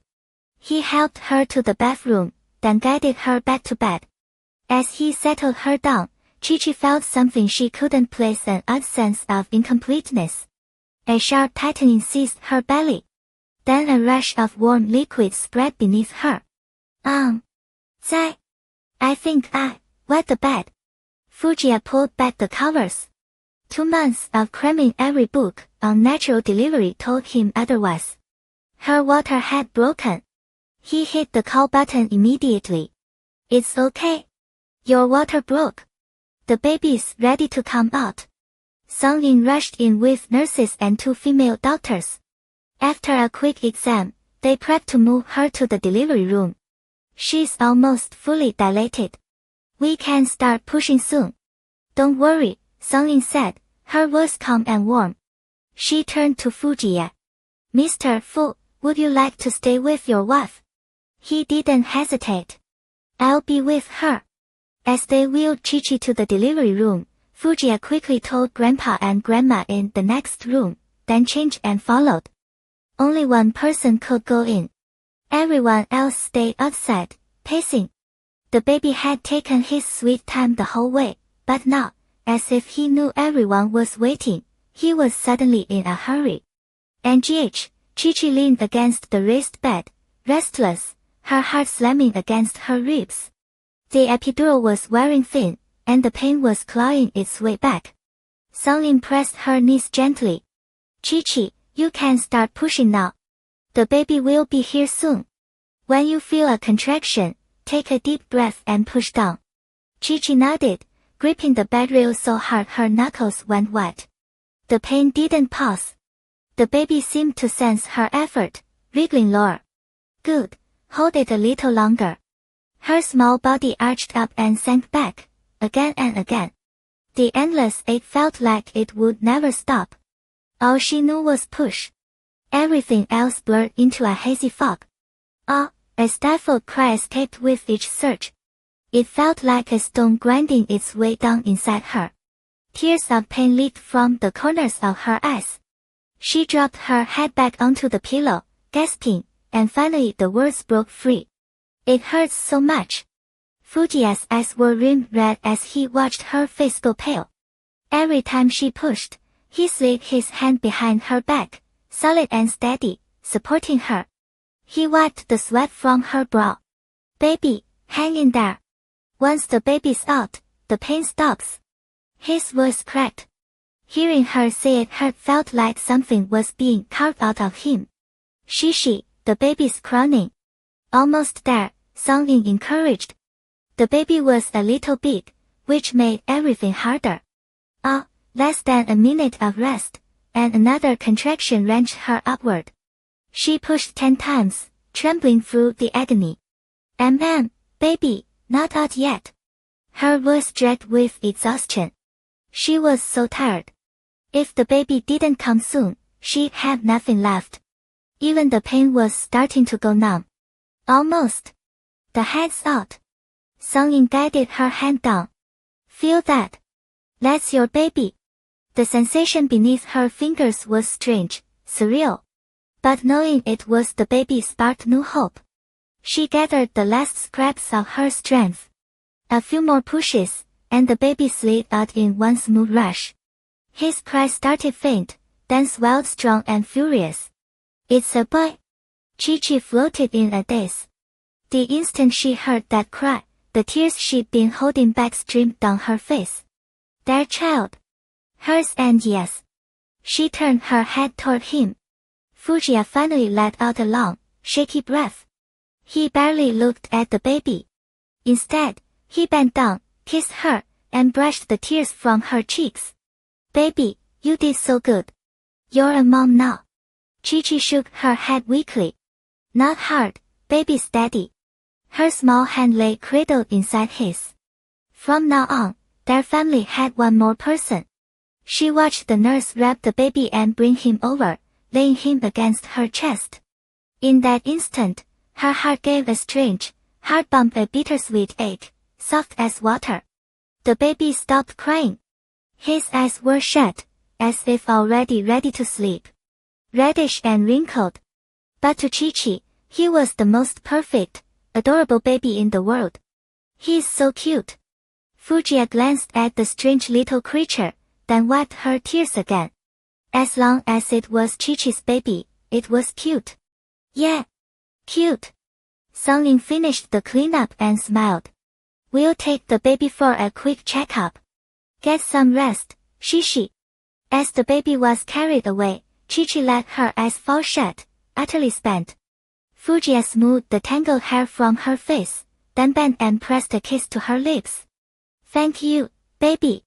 Hearing his words, his wife just tightened her grip on his hand and smiled, faint and glowing. The group in the waiting area had been on edge for hours. Grandfather Fu paced in slow, tense strides, his cane thumping against the tile. Grandma and Yi-Jin stood shoulder to shoulder, both staring at the delivery room door like if they looked hard enough, they could wheel it open. Chen Yuxiu and Muyo sat on the hallway bench. Muya's grip on his arm was tight, her palms damp with sweat. Then a baby's cry cut through the silence. Everyone exhaled at once and rushed toward the door. It swung open, and Songlin stepped out with the newborn bundled in her arms. Grandfather, Grandma, congratulations. It's a boy. Mother and baby are both healthy. Nobody even glanced at the baby. Grandma and Yi-Jin spoke at the same time. How's Chi-Chi? Is she okay? She's fine. Just tired. She'll be out in a minute. Only then did they relax and finally turn to look at the baby in Songyin's arms. Chen Yuxiu, he's so tiny. Muyao leaned in close, her eyes wide with a mix of wonder and pure joy. This was Chi-Chi's baby, which meant she was officially a godmother. 6 pounds, 8 ounces. Very healthy. Yi-Jin reached out and took the baby into her arms, and a wave of emotion hit her all at once. Her daughter was a mother now. Behind them, a nurse wheeled Chi-Chi out on a bed. The baby was gently placed back into the incubator. Shishi. Our Chi-Chi worked so hard. Grandma bent down and took Chi-Chi's hand, her voice soft with tenderness. Chi-Chi shook her head weakly. It wasn't so bad. Babe, you were incredible. I'm a godmom now. 星号 Auntie 星号. Worried Chi-Chi was too exhausted, everyone followed her to the recovery room.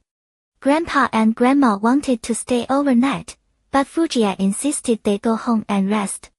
Muyo, though. She was still hovering over the baby, refusing to move. Oh my god, he's so cute. Look at him, so tiny. And his little hands. Chen Yuxiu glanced down at her. Yeah, he definitely needed to marry her fast so they could make one of their own. They weren't actually helping, and Chi-Chi needed sleep. Fujiya didn't hesitate to kick them out. Alright, go. Go home and make your own. Stop hugging my son. Muyo shot him a glare. Wow, CEO Fu. Stingy much. But she didn't want to disturb Chi-Chi either. She stood to leave. Shishi, sweetie, I'm heading out. I'll go buy toys for my little godson. I'll swing by in a couple days. The room finally went quiet. Fujiya, slightly irritated, walked straight to the door and shut it. They were monopolizing my wife. And my son. He returned to the bedside. Chi-Chi was clearly worn out, already drifting off, but she couldn't stop looking at the baby. Go to sleep, sweetheart. You can look when you wake up. Chi-Chi lifted her gaze to him and reached out a small hand. He sat down and took it gently. What is it, baby? It's so surreal. We actually have a baby. Fujiya smiled, something warm spreading through his chest. A boy. When he's older, he'll protect you right alongside me. Her voice faded as her eyes slowly closed and sleep pulled her under. He looked at the sleeping woman, then at the baby beside her. Big and small both his. Fujiya felt a kind of contentment he'd never known before. He dampened a towel with warm water and gently wiped the sweat from Chi-Chi's skin. He hadn't slept all night, but he wasn't tired. He just wanted to stay right here and watch over them. He looked at the baby in the incubator and tapped the glass lightly with his finger. Little slowpoke. Took your sweet time coming out. Made mommy work way too hard. The baby puckered his lips, right on the edge of crying, then blew a string of tiny bubbles in his sleep clearly unimpressed. Fujiya had never felt joy like this. Closing $100 million deal didn't come close. He was a dad now. With that thought, he pulled out his phone and fired off a few messages to Hise. Within minutes, an automatic notification popped up on every company computer screen. 星号星号星号, congratulations to CEO Fu on the birth of his son. 星号星号星号. Yes. He needed to share this. He wanted everyone to know. Then every single employee received a bonus equal to 3 months' salary. A collective cheer erupted. By noon, red-dyed eggs had appeared on every table across both floors of the company cafeteria.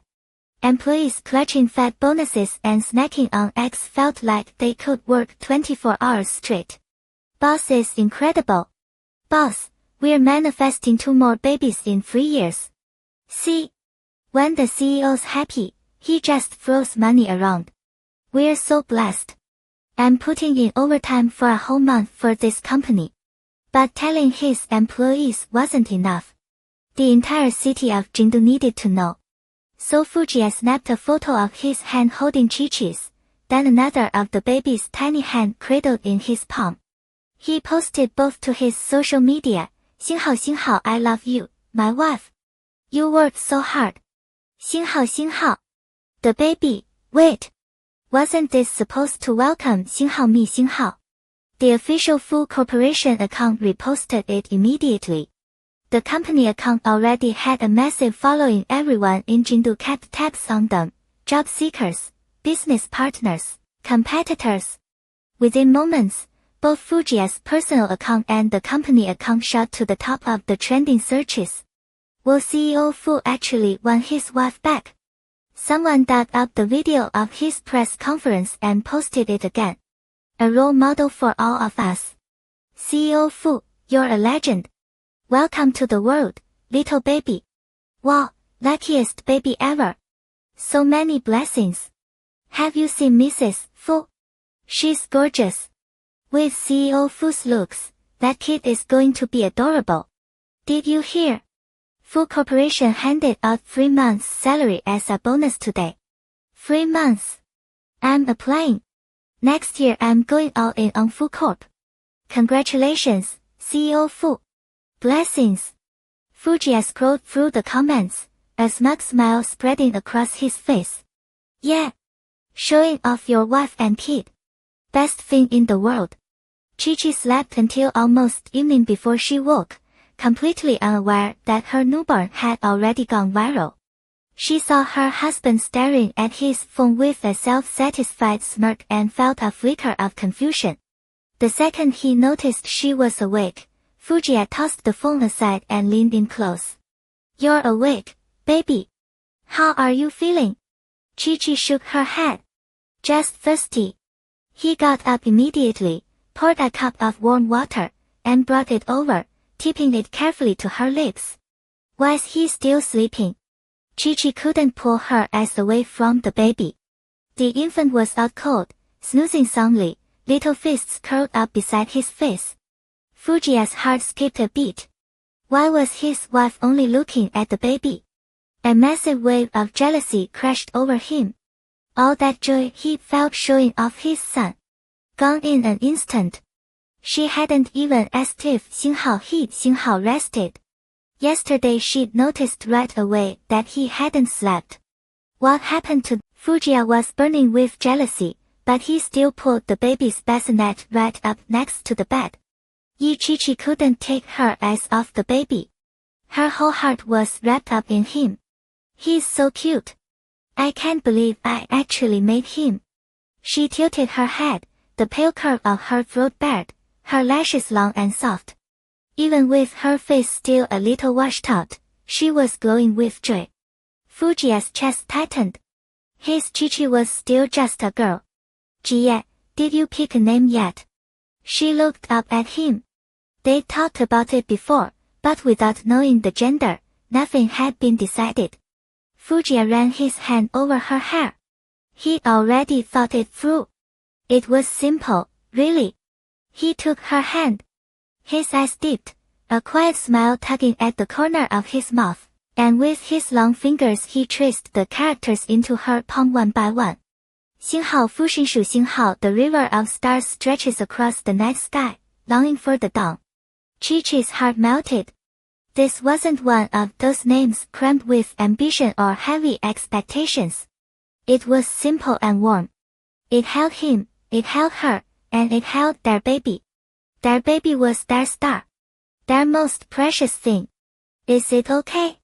Fujiya watched her, voice soft, waiting for her answer. Chi-Chi leaned in and looped her arms around his neck. She nodded. I like it. I love it. Fujiya pulled her close. Then you come up with the nickname. A nickname? She tilted her head, thought for a second, then pulled back from his arms and looked at him, a little embarrassed. How about Little Rice Cake? Fujiya was so gone for her he just laughed. Why? I'm hungry. I kind of want some. And that was how their son ended up hastily named Little Rice Cake.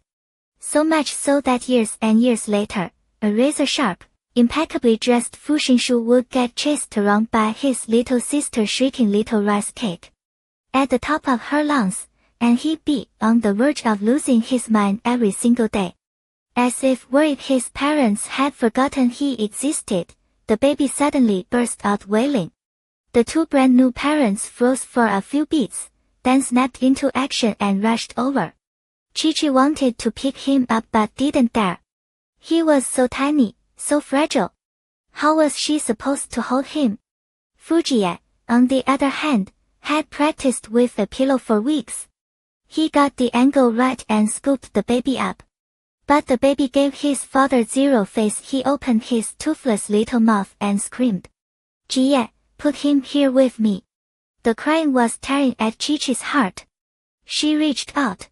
He settled the baby carefully into her arms, and she bent down to soothe him.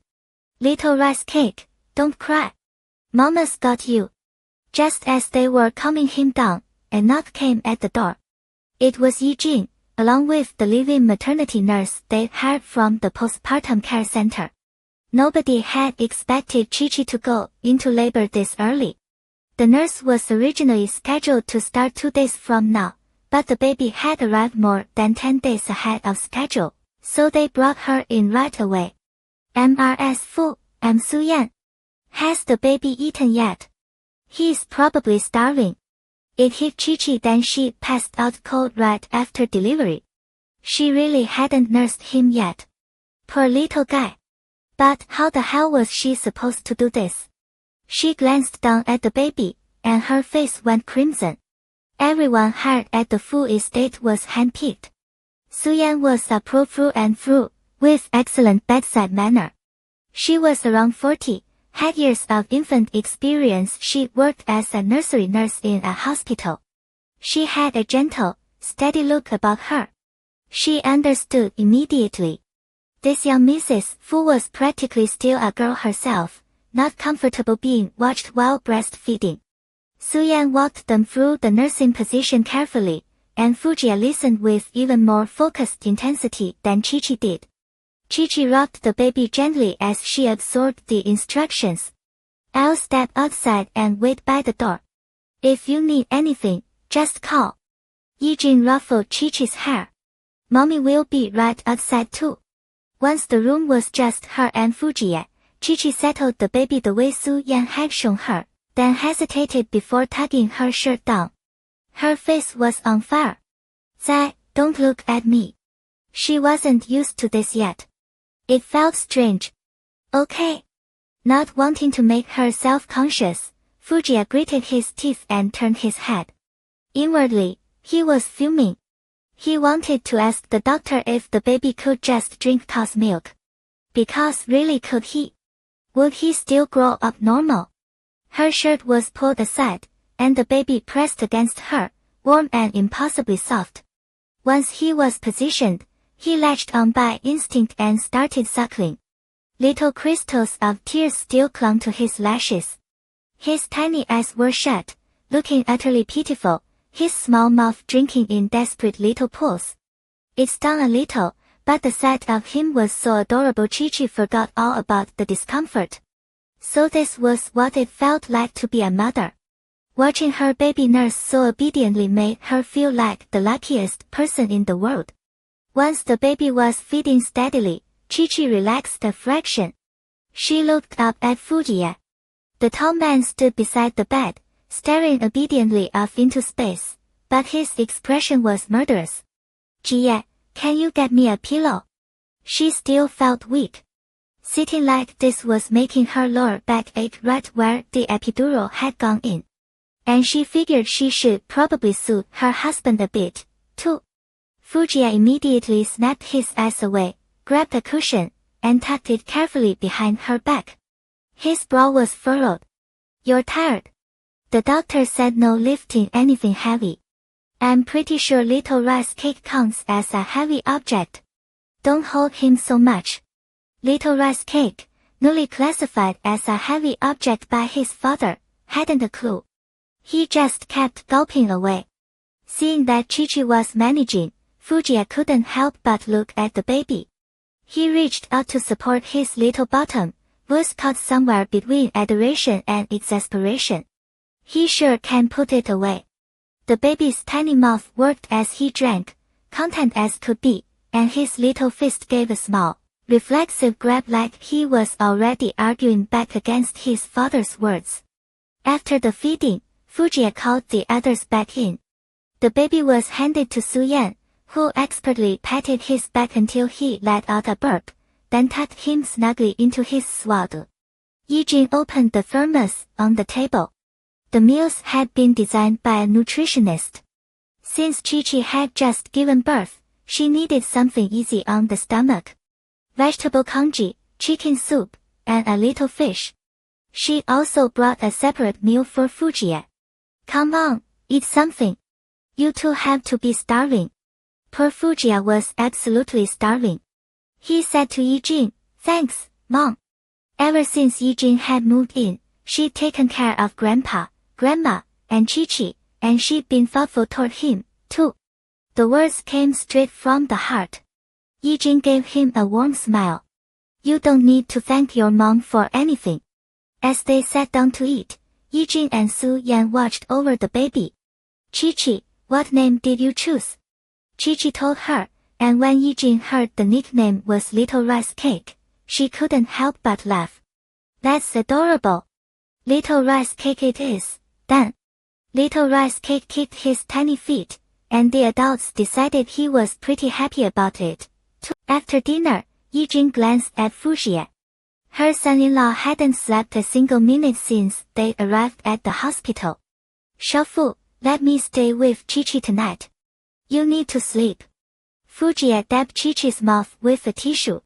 No need, Mom. You go home. I'm staying. Zai, seriously. You've been up for 2 days. Go home and rest. Chi-Chi reached up and touched the stubble on his jaw. It's fine. My mom can stay with me. On this point, Fujiya refused to budge. Third brother already brought my things. I'll shower here. I'm not leaving you and the baby are both in this hospital. What am I supposed to do at home by myself? She couldn't argue him out of it. Chi-Chi sighed and turned to her mother. Mom, you go back. I'll make sure he sleeps. Yijing watched them gaze at each other, all soft-eyed and clingy, and knew she wasn't winning this one. Is the room next door free? I'll take that one. Give me the baby, he wakes up constantly at night. He'll wreck your sleep. Little rice cake was already dozing in Yijing's arms, blowing tiny spit bubbles. Songlin had said they'd only need 3 or 4 days in the hospital before going home. Between Yijing and Su Yan, they had plenty of help. After a few more minutes of baby time, Yijing and Su Yan carried him to the empty room next door. Third brother lingered at the door, craning his neck for a look. Damn! The boss and his wife really made a cute baby. Even all wrinkled up, the kid was adorable. Fujia disappeared into the bathroom to shower. When he came out, cleaned up and fresh, his face had regained that cool, sharp handsomeness that never failed to make Chi-Chi jealous. She wanted a shower so badly. Jia, can I take a bath? She sweated buckets the day before. The nurses had wiped her down and changed her into clean clothes, but it wasn't the same. She wouldn't feel human until she had a real wash. Fujia stood at the edge of the bed, towel-drying the ends of his hair. He wasn't giving in. Baby, wait a few more days. You'll catch a cold if you shower now. But everyone says you can shower after giving birth. Oh yeah? Who says? The internet. If she actually had to go a full month without bathing, she'd be disgusting. He settled onto the bed, one leg bent casually. I'll wipe you down again. Showering right now isn't worth the risk. If you get sick, that's a bigger problem. The genuine worry in his voice softened her. Fine. But don't you dare say I smell. Fujia leaned in and pretended to sniff at the pale, slender curve of her neck. He wiped her down himself the night before. She smelled sweet, with the faintest trace of milk. Honestly, it was intoxicating. You don't smell at all. You smell good. Sweet. A simple statement, delivered in his low voice, and her cheeks went pink anyway. Okay. I'm going to blow dry my hair, then I'll help you walk a little. Songlin said, moving around speeds up recovery. Chi-Chi nodded, obedient, then stared at him without blinking as he dried his hair. He was wearing navy blue striped pajamas. His black hair made his skin look even paler than usual, and when he bent his head to dry the back, his spine curved in a way that was almost unfair. He must have felt her watching. He glanced over, and the corner of his mouth tucked up. Yeah. Her husband was ridiculously handsome. After 2 days flat on her back, she was finally cleared to walk. She leaned into his arm and eased out of bed. The second her feet hit the floor, her legs turned to jelly, but his strong arm locked around her waist, holding her steady. Slow. Take it slow. MHM. Chi-Chi nodded. Moving still brought discomfort, but with Fujia so attentive beside her, it was bearable. She managed a short lap around the room before exhaustion hit. She hadn't fully recovered her strength from the delivery. Okay, that's enough. Rest. We'll walk again tomorrow. He helped her back into bed, all careful hands, then soaked a towel in hot water and wiped her down. The VIP suite had a full-sized bed and a narrow cot beside it. Chi-Chi remembered when Fujia had been injured she'd slept on that same cot. Now their positions were reversed. Fujia was finally running on empty. 2 days with barely a blink of sleep. Even a machine couldn't take that. He tucked her in and started toward the cot. She caught his sleeve. Happy, will you hold me while I sleep? She looked up at him, lips pushed out in a small pout. She wanted to be held. And besides, that cot was so tiny she hated the thought of him crumpled on it all night. The word happy landed like a direct hit. His face lit up. Yeah. Spoiled princess. The bed was more than big enough. Did he want to sleep holding his wife? Of course he did. He slid under the covers without hesitation. A few days ago her belly had been in the way, making it impossible to hold her the way he wanted. Now he finally got his wish, pulling her close and fitting her against him. Once she was settled, Fujiya reached over and switched off the light. Streetlight filtered in soft through the window. Lying there together, the tension of the past 2 days finally began to uncoil. Okay, sleep. His voice was already going drowsy. But Chi-Chi had slept all day, so she was wide awake. Nestled in his arms, she touched his ear, then his jaw. She couldn't help asking again. Do I smell bad? No. He caught her wandering hand and pressed a kiss to her fingers. Sleep, happy. You can't keep going like this. I'll stop bothering you. Chi-Chi pulled her hand back and behaved. Oh. I'll show you whether I can keep going. Even half asleep, Fujiya had to make one thing clear: she wasn't allowed to say things like that. Chi-Chi shut her mouth and didn't argue. Before she knew it, she was asleep. They stayed in the hospital 2 more days. With her mom and Su Yan handling the baby, all Chi-Chi had to do was nurse and focus on postpartum recovery. It wasn't nearly as overwhelming as she'd imagined. Grandma brought food to the hospital every day. Chi-Chi was pretty sure she'd even put on a little weight. Outside the hospital, the sun was warm and the sky was clear. Uncle hopped off the bus at the stop near the main entrance. Yaya, hurry up, she called back. I'm pretty sure it's the 12th floor here. Julia climbed down after her. They'd come straight from school without telling their drivers. But we didn't tell Teacher Yi we were coming. Is this okay? Julia wasn't as impulsive as Uncle. She still hesitated. They'd seen the CEO's Weibo post announcing that Teacher Yi had had her baby, and they'd been planning to visit ever since. Winter break was coming up, and they didn't know if the studio would reopen. They really wanted to keep painting with her. Uncle had been texting Chi-Chi on and off and had managed to coax the hospital name out of her. They each hauled a big bag. Do you really think Teacher Yi will like this? The bags were stuffed with baby clothes, a tiny vampire cape, a bunny-eared cotton jacket. Basically, the cutest, most ridiculous things they could find. Hurry up. I want to see what the gorgeous baby looks like. Julia patted her own bag. At least she'd gotten her brother to give her an actual cute painting, something normal. They took the elevator up. The elevator doors slid open with a soft chime, and Uncle nearly walked straight into the wall of a man standing right there. She stumbled back a step. Recognition hit. She grabbed Julia by the sleeve and tugged her forward. Wait, sorry, is this the floor where Teacher Yi is staying? Uncle blinked up at third brother, her round eyes radiating peak teenage earnestness. Third brother cleared his throat. His gaze dropped to the massive shopping bags in their hands.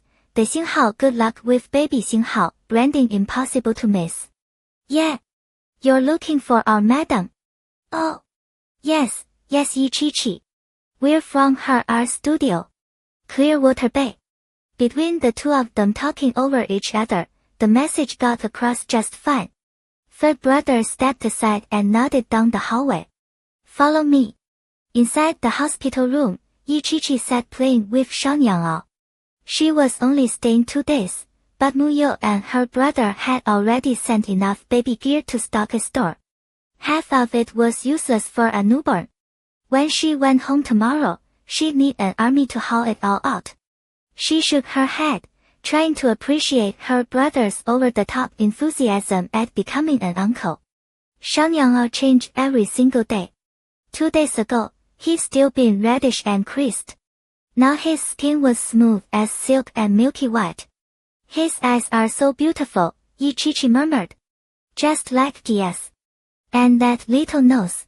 Exactly like yours when you were tiny. Fujiya had stepped next door to handle a work call, so Yijin sat beside the bed. Was I cute too, Mom? When I was a baby.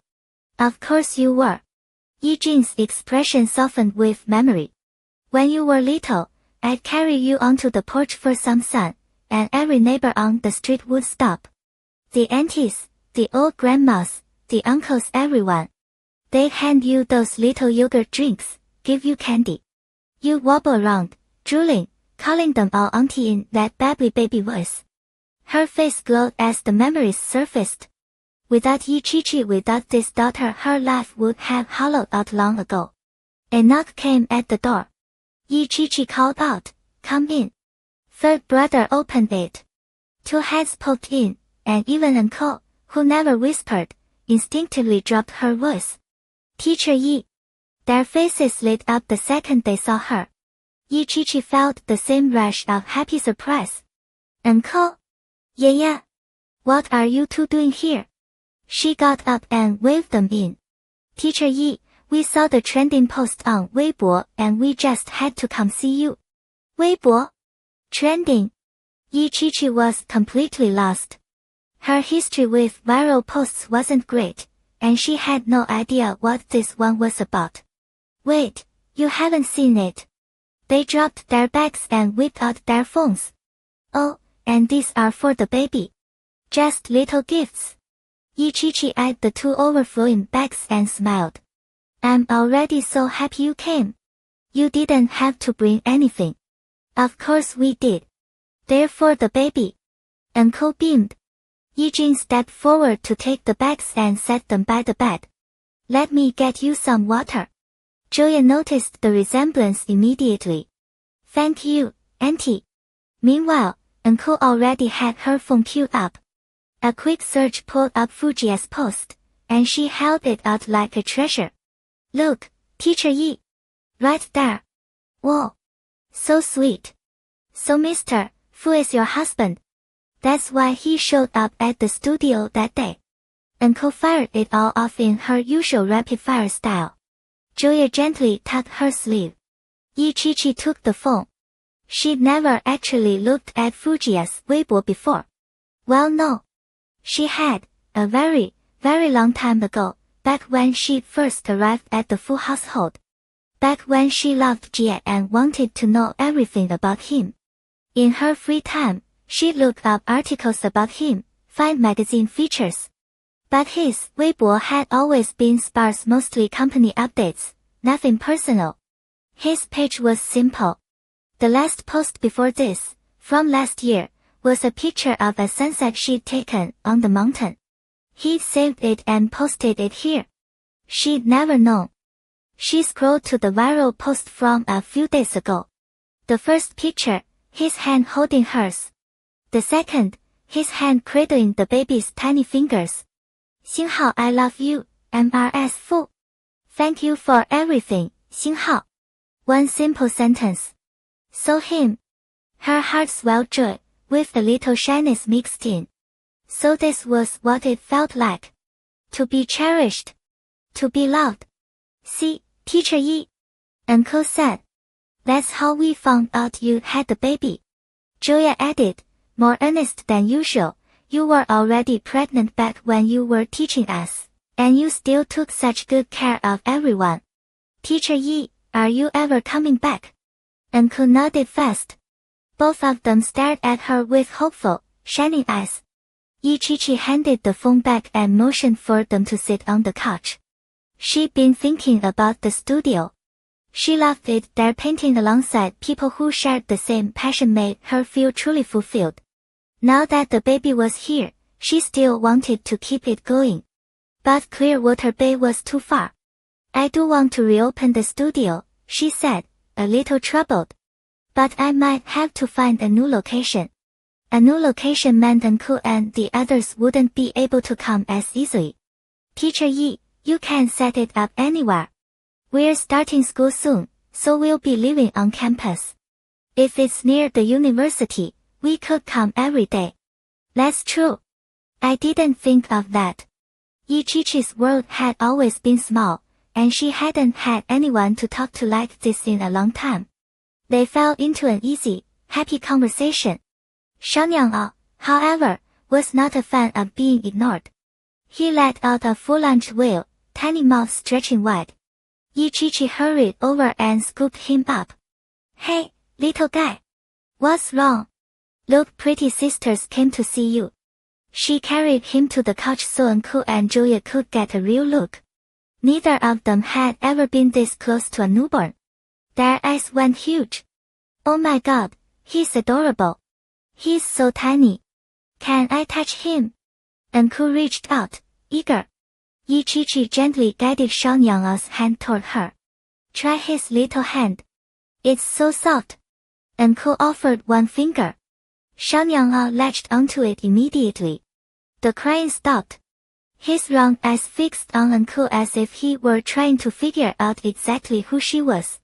Stop. I can't. My heart just melted. I want to get married. I want an epic romance. I want a cute baby. Julia poked her forehead. What are you even saying? You're not even legal age yet. Ichichi burst out laughing. With these two in the room, catching their youthful energy was impossible to resist. Then Julia seemed to remember something. She turned and pulled a painting from her bag, small, about the size of sketch paper, carefully framed. Teacher Yi, this is a piece by my brother. I thought it might make a nice gift. I hope you like it. Worried it would be awkward for Ichichi to hold, she set it on the coffee table instead. The painting showed a chubby little child tucked inside a hermit crab's shell on a beach. Colorful starfish and coral dotted the sand, and in the distance, the sea caught the colors of a brilliant sunset. Ichichi only needed a glance. Yeah, is this Zhou Qinghe's work? Ichichi nodded, her whole face lighting up. Yes. He's my favorite modern painter. His work is so bold and free, I just love it. Julia thought about her brother, the one who spent most days sprawled on the couch like a lazy dog, and felt a little guilty. Still, plenty of people appreciated his work. Teacher Yi, he's my brother. My actual brother. That's his painting. What? The shock hit her out of nowhere. No way. Really? And he's seen your work too, actually, Anjian. He loved it. Said it was warm, healing. Said you can't help but look. The sheer joy of being praised by her idol shot through her like fireworks. Oh my god, I'm so happy. I love your brother the most. Love who the most? Fujiya walked in just in time to catch his wife's confession, and it definitely wasn't aimed at him. At 6'3", he stood there and made the three people on the couch feel very small. He glanced at the two young women. Oh. The girls from the art studio. Mr. Fu, hello. We came to see Teacher Yi. Uncle swallowed. Mr. Fu was terrifying when he was serious. She still remembered that time he modeled for them. Fujiya bent down and lifted little rice cake from Chi-Chi's arms. Don't hold him non-stop. You'll wear yourself out. Oh, okay. The two girls traded a look, both glowing with the thrill of live couple candy. Who's her brother? The jealous man was not letting this go. He held little rice cake and swayed him gently, eyes fixed on the couch. Oh well, Yaya's brother is Zhou Qinghe. You know I really love his work. Once he heard it was about the art, Fujiya relaxed. He carried the baby over to the window for some sun. The girls wanted to soak up more of the sweet energy, but Fujiya's cold aura was intimidating. They lasted a few more minutes, then stood to leave. Teacher Yi, we should head home now. Chi-Chi got up to see them out. Of course. Be safe. I'll have the driver take you. They didn't refuse. Both girls nodded. A ride in the Fu family's luxury car. Yes, please. Uncle paused at the door. Oh, and Teacher Yi, there are lots of baby clothes in there. Make sure to put them on him. And if you ever open the studio again, please tell me. I will. Thank you. I had such a good time today. Smiling, Chi-Chi walked them to the door and called third brother to drive them home. When she came back, Fujiya was already on the couch. She settled beside him and leaned against his shoulder. All done with work? Yeah. Why'd they leave so fast? Chi-Chi frowned. Should she tell her husband he was intimidating? He shifted Little Rice Cake to his other arm and pulled her closer. You really like them, don't you? You look so happy. Chi-Chi nodded, nuzzling into his chest. I do. They're so sweet. And I love painting with them. Then when you're feeling better, you can go back to the studio. Fujiya leaned down and kissed her. Really? She looked up, surprise flashing in her eyes. She'd assumed he'd want her home with the baby. Really? I want you to do what makes you happy. I want you to feel this way every day. Chi-Chi pushed herself up and planted a loud kiss on his cheek. Husband, you're so good. Fujiya smirked, deeply satisfied. Since the baby arrived, his Chi-Chi had gotten a lot more affectionate. He was being spoiled daily. Little Rice Cake reached out and grabbed for his mother, like he was asking for a kiss too. Chi-Chi bent down and kissed his tiny hand. The next day, Chi-Chi was ready to be discharged. Little Rice Cake lay in a portable bassinet, peering out through the clear cover at the world, fascinated. She changed into her own clothes. It was August, but the weather had already turned cool. Fujiya wrapped a scarf around her neck and layered a thick coat over her. Chi-Chi felt like a stuffed dumpling. She tugged at the scarf, speechless. Gee, isn't this a bit much? Who wears a scarf in August? Fujiya turned around, holding one more item ahead. Not too much. No wind. You'll get headaches later. A rabbit fur had settled on her head, making her look impossibly soft. Fujiya bent down and scooped her up, heading for the stairs. Have Fred brother pack up the rest. We're going home. Chi-Chi instinctively wrapped her arms around his neck. I can walk. I want to carry you. Fine. If he wanted to carry her, then carry her he would. She tucked the scarf up higher to cover her face. Okay, maybe the scarf wasn't such a bad idea. When they got home, Grandpa and Grandma were already waiting, anxious. Aunt Yun and the others hovered nearby, all eager to see Little Rice Cake. Shishi, you're back.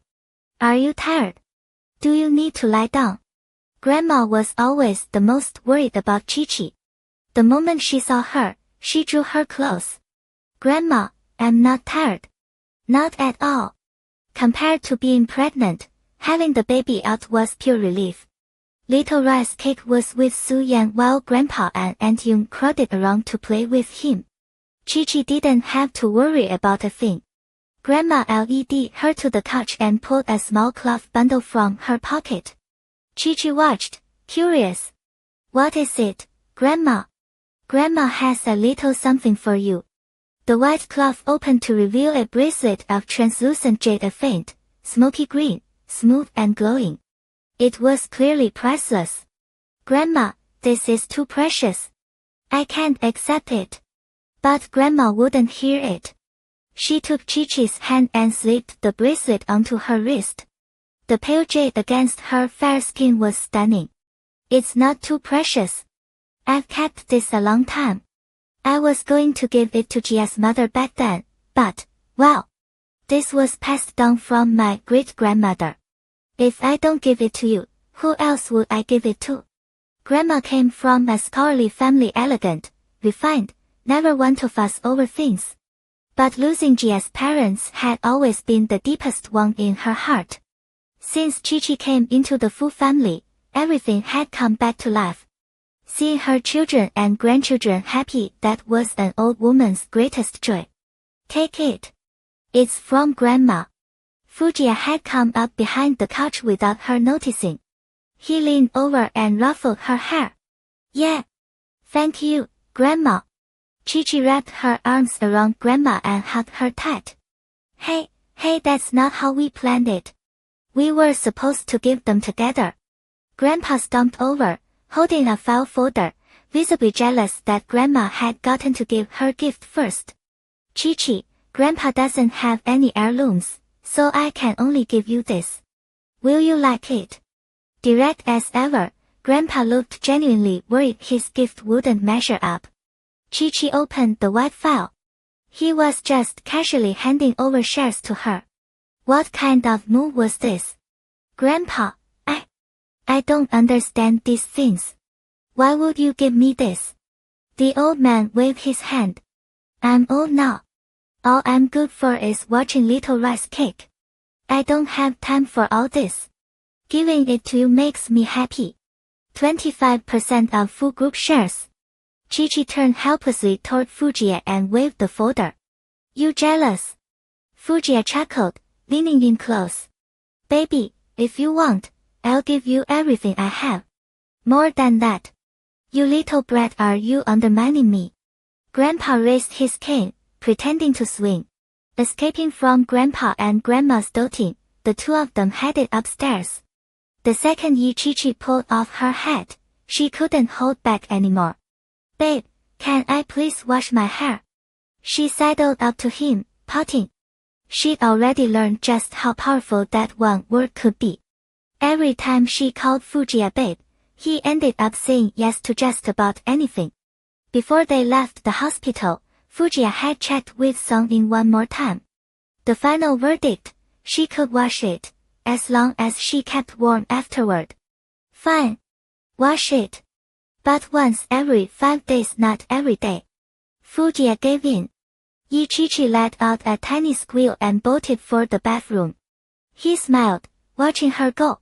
He made a quick lap around the room, shutting every window and door. The thermostat held steady, no chance she'd catch a chill.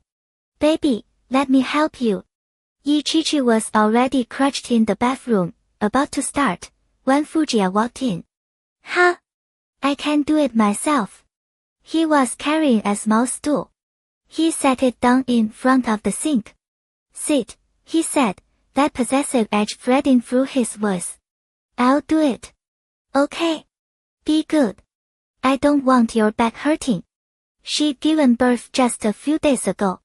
She was nowhere near fully recovered. So she said. Her hair was long, falling all the way to her waist, with that natural soft wave women paid a fortune to get at a salon. When she was pregnant with Little Rice Cake, she couldn't bear to cut it, so Fujiya had gotten very good at washing it for her. He was incredible at it. His big hands worked through her hair, kneading her scalp with exactly the right pressure, until she felt like she could fall asleep right there. Too hot? Not at all. It's perfect. She smiled at their reflection in the mirror. A towel was wrapped around her neck, and Fujiya was busy building a mountain of bubbles on top of her head. Gee, I think you'd make an excellent barber, she said, cracking up at her own joke. Oh yeah? Well, darling, you'll have to settle today's bill first. Can I run a tab? He laughed, bending down to dab a puff of foam on the tip of her nose. Small business policy. No tabs. He paused. But I'll make an exception for my wife. After the wash, CEO Fu delivered the full service, blow-drying her hair until it fell in soft, dry waves. Then he asked, satisfied, baby? She nodded, her eyes laughing up at him, bold enough to tease. Very satisfied. I'm requesting you next time. Her delicate chin caught between his fingers. He lowered his head. Still running a tab. Let me collect some interest first. His lips claimed hers, soft and insistent. CEO Fu took his overdue payment without a shred of guilt. Chi-Chi tilted her head back on instinct, and his arm hooked around her waist. Her long hair, still sweet with the scent of shampoo, tangled around his arm. The kiss deepened. He'd held back too long. Too long without touching the woman in front of him, or really, ever since he realized his feelings, he hadn't had a single real chance. Their breath turned ragged. Her fingers gripped his collar. Remembering she was still in her postpartum confinement, Fujiya summoned every ounce of willpower to break the kiss, then pulled her tight against his chest. His breath came heavy against her neck. She could feel his reaction, and her face flushed as she burrowed into him, not daring to move. He waited 2 full minutes, then let out a long exhale, burying his face in her shoulder. A thin sheen of sweat had broken out on his forehead. "This is torture," he growled. Well. She wanted to say something to lighten the tension, but her throat tightened and the words died. A soft laugh rumbled out of him. "Baby, just put it all on the tab." Okay. Tap it all." He ruffled her hair, stood, and pulled open a drawer. Inside was a small red velvet box. He took it out, sat on the edge of the bed, and looked at her. "What's that?" She eyed the little box in his hand. He opened it. In the center lay the ring she'd left behind all that time ago, the 2-carat diamond catching the light, just as brilliant as the day she walked away. "Can I return this to its rightful owner now, Mrs. Fu?" He lifted her hand and pressed a kiss to her fingers. His dark eyes held nothing but tenderness and a love without limits. Remembering everything she'd felt the day she left that ring, her eyes went red at the edges. Back then, she believed she and her baby no longer had a home. She extended her ring finger. Sniffling, she said, "Give it back." "No." "Yeah." Demanding as ever, "Aren't you?" Fujia slid the ring onto her finger with careful reverence. "I'll never let you take it off again." He pressed a gentle, apologetic kiss to her forehead, his thumb tracing over the ring. "What about the photo?" she asked, looking at him. Besides the diamond ring, they also had a wedding portrait. "That? I'm keeping it. I carry it everywhere. Not giving that one back." Stingy. She didn't argue. She could always have another one printed in a few days. He pulled her into his arms, his voice soft. "I kept the note you wrote, too. I have all of it. I'm going to keep them safe, and remind myself every day never do anything that stupid again." That note. She'd thrown it in the trash. He'd seen it after all. "Baby, I was a disaster. I'll make it up to you double from now on. Whatever you want, whatever you like, whatever makes you happy, I'll do it. I know. I trust you." They'd never really talked about the past since they'd reconciled. But now felt right. They were still wrapped around each other when a knock came at the door. Su-Yan stood in the doorway, carrying little rice cake. "Sir, ma'am, the baby's hungry." Fujia got up and took his son. Little rice cake's brow was furrowed, his eyes red from crying. Fujia told Su-Yan to go rest, then settled back on the bed with the baby. "Look at you, little crybaby. Little rice cake." The baby kicked his legs in protest, but his tiny feet couldn't even reach his father's hand. He pouted. Ichichi couldn't stand it. She took him. "Stop teasing him. Give me the baby. I'll feed him." "He's not my baby." Fujia's voice dropped. "You're my baby." Yeah, she was coming to terms with the fact that her husband didn't exactly have a great track record with children. She expertly cradled the baby and began nursing. Fujia sat behind her, letting her lean against him. They both looked down at little rice cake, guzzling away blissfully, one with tenderness, the other grinding his teeth in pure jealousy. By the time the baby finished feeding, it was nearly dinner, so they headed downstairs. Fujia carried the baby, full and content, his tiny hands batting at the air. At the dinner table, the conversation turned to where the baby would sleep at night. The older generation worried about his crying waking Ichichi and robbing her of precious rest. "Chichi, let little rice cake sleep with me," Yijing said, concern all over her face. "He'll wake up several times during the night." She didn't want her daughter losing sleep so soon after giving birth. The older family members all believed that if you didn't take proper care during the confinement month, your body would pay for it later. Ichichi wanted to keep the baby with her. It would help them bond, and she couldn't bear having him away at night. During those 2 days in the hospital, the baby had slept with her mother and Su-Yan, but she'd still woken up constantly, just to check on him. I can handle the baby, Mom. Fujia backed her up. Mom, you need your rest too. I'm not going into the office for a while. I'll help Chi-Chi with the baby at night. Don't worry. Once he said that, no one pushed the issue further. I built a little crib for little rice cake. It's in the living room. I already aired it out in the sun. I'll have someone bring it upstairs later. Grandfather Fu spoke up after everyone had finished discussing. He and Ojo had constructed it by hand. He didn't trust the store-bought ones, afraid they might have issues that kept the baby from sleeping well. Really? Thank you, Grandpa. Chi-Chi was deeply moved that Grandfather Fu had gone to so much trouble. Eat up, Shishi. You need to eat more. I will. After dinner, they saw the crib in the living room. It was simple little rocking crib, unpainted, still showing the natural wood grain. Every surface had been sanded smooth. Chi-Chi loved it. Her heart swelled with gratitude. She asked someone to carry it upstairs. Fujia scooped up his son and followed. Behind them, everyone watched the picture-perfect family of three disappear at the top of the stairs. The little crib was already set up, a soft folded blanket inside, a plush puppy dangling from the side. A miniature version of Zeo Zeo. Chi-Chi had a system. Step 1, let them get acquainted. Once the baby got a little bigger, she'd let them play together, and he'd have a happy, carefree childhood. Motherhood was settling in fast. Aside from downing endless bowls of chicken soup and trotter broth to build her strength back up, she didn't have much to complain about. Outside Qinhe Estate, Chen Yuxiu sat in the car, waiting for Mu Yao to come downstairs. They planned to visit Chi-Chi and the baby out at the old mansion today, maybe mooch a meal while they were there.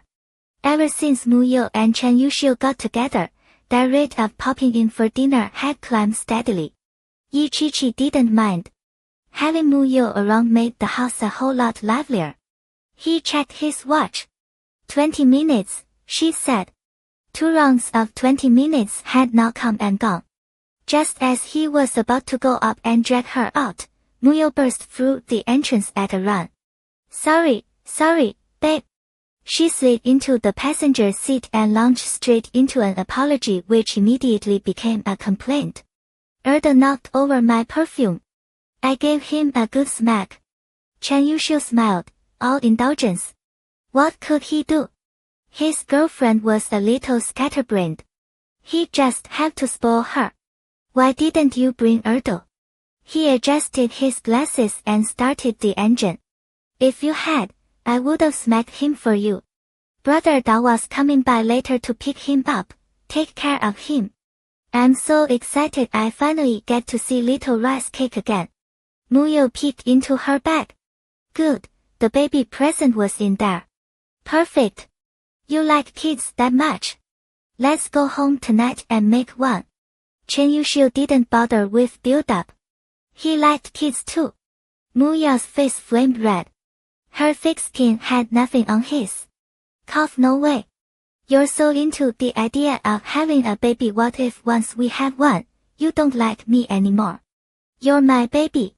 The man behind the wheel didn't even turn his head. His tone was completely serious. He didn't know why things had shifted this way. Before, he'd been impatient and dismissive, not even interested in dating. But ever since he'd gotten tangled up with this little whirlwind, he was practically in the running for most devoted boyfriend. Anyway, Chen Yuxiu, my brother's coming back. Mu Yao still hadn't told her brother about her relationship with Chen Yuxiu. Partly because everything had happened so fast, barely a month. And partly because if her brother was still single while she already had a boyfriend, he'd lose face. Oh yeah? And what? Have you even thought about what you're gonna do when you meet my brother? What if he doesn't like you? What if he says we can't be together? Mu Yao rattled on, waving her little fists. Haven't you watched any dramas? He'll ruthlessly tear us apart. What's not to like about me? Why wouldn't he like me? Fine. You're confident. You're the best. Oh, and I have something to tell you too. Chen Yuxiu raised an eyebrow. My mom's coming back in a couple days. She's pretty warm. And she really wants to meet you. Wait, your mom knows you're seeing someone. What kind of girl does your mom even like? Is she going to like me? We've only been together like a month. Is she gonna think I'm too? The flood of questions hit him like a wall. Babe. My mom's been in more relationships than I have. Don't stress. They talked the whole way to the Fu family's old mansion. No point agonizing over it now. They got out, greeted Grandpa and Grandma Fu, and Mu Yo shot straight up to Yi Chichi's room. My little sweetie. Auntie's here. Yi Chichi heard her from halfway down the hall and opened the door, grinning as she waved her in. Well, so now you accepted the title of auntie, huh? Mu Yo stuck out her tongue and bounced over to the little crib. Chen Yuxiu followed her upstairs. Yi Chichi greeted him politely. Brother. Where's Fujie? In the study. He's waiting for you. This morning Jia had mentioned Chen Yuxiu was coming by something about a business discussion. Once Chen Yuxiu headed for the study, Yi Chichi pulled Mu Yo over to see the baby. So what are they even talking about? Yi Chichi shrugged. Some collaboration, probably. She didn't know the details. The two girls chatted about boyfriends and husbands. Mu Yo nervously spilled everything Chen Yuxiu had told her. Seriously, what do I do? I've been dating him for a single month and now I have to meet his mom. Help! Little rice cake, my precious, tell me what to do. Little rice cake had no advice to offer. He blew a tiny spit bubble and turned his head away. Yi Chichi had never met Chen Yuxiu's mother either. She didn't even know what to call her. From what her brother had said, the woman seemed free-spirited and warm. If it weren't for her, Yi Chichi might never have found her own mother, never reconciled with her, never gained such an incredible brother. Mu Yo. I've never met her either. Two sighs merged into one. After dinner, Mu Yo and Chen Yuxiu left. Yi Chichi sat on the bed, gazing down at little rice cake in his crib. Fujie stepped out of the shower and immediately clocked the worry written across her face. What's wrong, baby? He tossed the towel aside, still radiating warmth from the shower, a faint clean scent clinging to him. He sat on the bed and pulled her into his arms. Mu Yo said Brother Chen's mother is coming back. Fujie had heard Chen Yuxiu mention it that afternoon. It didn't bother him. If anything, he was grateful to Chen Yuxiu's mother. Because of her, Chen Yuxiu had helped track down Yi Chichi's mom and even paid for her treatment. So what's bothering you? I don't know. I'm not really worried, exactly. Just trying to figure out how to thank her. Yi Chichi nestled into his chest, nuzzling close. Lately she felt more and more dependent on Jie. Whenever something came up, she wanted to ask him. Wanted to tell him everything. Don't worry. Let me handle it, okay? Thank you, husband. Oh. Are you looking to be punished? Thanking me? His mouth covered hers. He eased her down onto the sheets, trailing soft, unhurried kisses across her skin. And just like that, she forgot all about the thing that had been weighing on her mind. After more than a month at the old estate, everyone finally agreed Yi Chichi's postpartum confinement was officially over. Fujie waited until she was napping, then slipped out himself to buy her bubble tea from the shop nearby. She'd been craving it for days. She woke up to sweet milk tea, a 3/10 sugar 4 seasons tea. Her mood lifted instantly. When Chen Shuru got back, Chen Yuxiu called and invited Chichi and Fujie over for dinner. 1. So their mother could see Chichi. 2. With them there, Mu Yo wouldn't be as nervous. Dinner was set for the evening. After lunch, Chichi got ready to head out and meet Mu Yo first to help her pick an outfit. Baby, I'll drive you. Fujiya bent down and buttoned her jacket for her. Mid-September, autumn settling in, a chilly wind cutting through Beijing. No need. Don't you have a meeting this afternoon? The driver can take me. Besides, you need to look after little rice cake. Fine. So, his wife was heading out for the first time since giving birth and she wasn't taking him. Fujiya's mood shifted. Zai, hand me that. I need to leave some milk for the baby. In the corner sat a custom bottle sanitizer with little rice cakes essentials neatly lined up. The CEO shot it a sidelong glance. Hand you, what, exactly? Ugh. I'll get it myself. Chi-Chi moved to stand. Fujiya caved instantly. Alright. I'm getting it. He washed his hands, disinfected, and retrieved the breast pump. A sigh. Little rice cake had his meals locked and loaded. Fujiya. Nothing. Using that thing on such a sensitive spot always made Chi-Chi self-conscious. On top of that, she'd been tender lately, which didn't make it any easier. She struggled for a while. Not much came out. Her face flashed bright red. She looked up at her husband. Babe. Fujiya stepped in, pulling her close. Does it hurt? If it's uncomfortable, we can switch little rice cake to formula. It's the same, we'll buy the best. Most nutritious money can buy. But I want to nurse him a little longer. You spoil him rotten, he murmured. Still, he helped her without a word of complaint. Chi-Chi's face burned. She buried it against his chest, eyes squeezed shut, refusing to peek. The swollen ache slowly eased, though the sensation stayed foreign no matter how she shifted. After a few minutes of careful massage, a thin stream of white finally came. Fujiya took the pump from the small hands that looked ready to crush it and gently finished the job, then smoothed her clothes back into place. You're so good to me, Chi-Chi whispered, brushing a kiss along his jaw. Fujiya sucked in a breath. Before, he could see but couldn't touch. Now he could touch but couldn't taste. Still, it had been 2 months. Maybe it was time to move a certain something to the top of the to-do list. The CEO was already running the numbers as he bent down and kissed her deep. Get ready with Muyo. I'll pick you up tonight. I know. Once she finished dressing, Chi-Chi kissed little rice cake goodbye and headed for the door. Fujiya stood off to the side, brow furrowed. He reached out and pulled her back. You didn't kiss me. She planted a loud, smacking kiss on his cheek. He tugged her closer, one hand settling at her waist. A peck on the cheek. Not even close to enough. By the time he let go, Chi-Chi was already turning and hurrying down the stairs. Humph, just another excuse to stall her fun. The front door swung open. She was already smiling. Xinghao so happy. The air outside smelled like freedom, Xinghao. The driver pulled up, stepped out, and opened the door. Chi-Chi slid in. Straight to Mu Yao's place. At Jinha Residences, Mu Yao lay sprawled across the couch.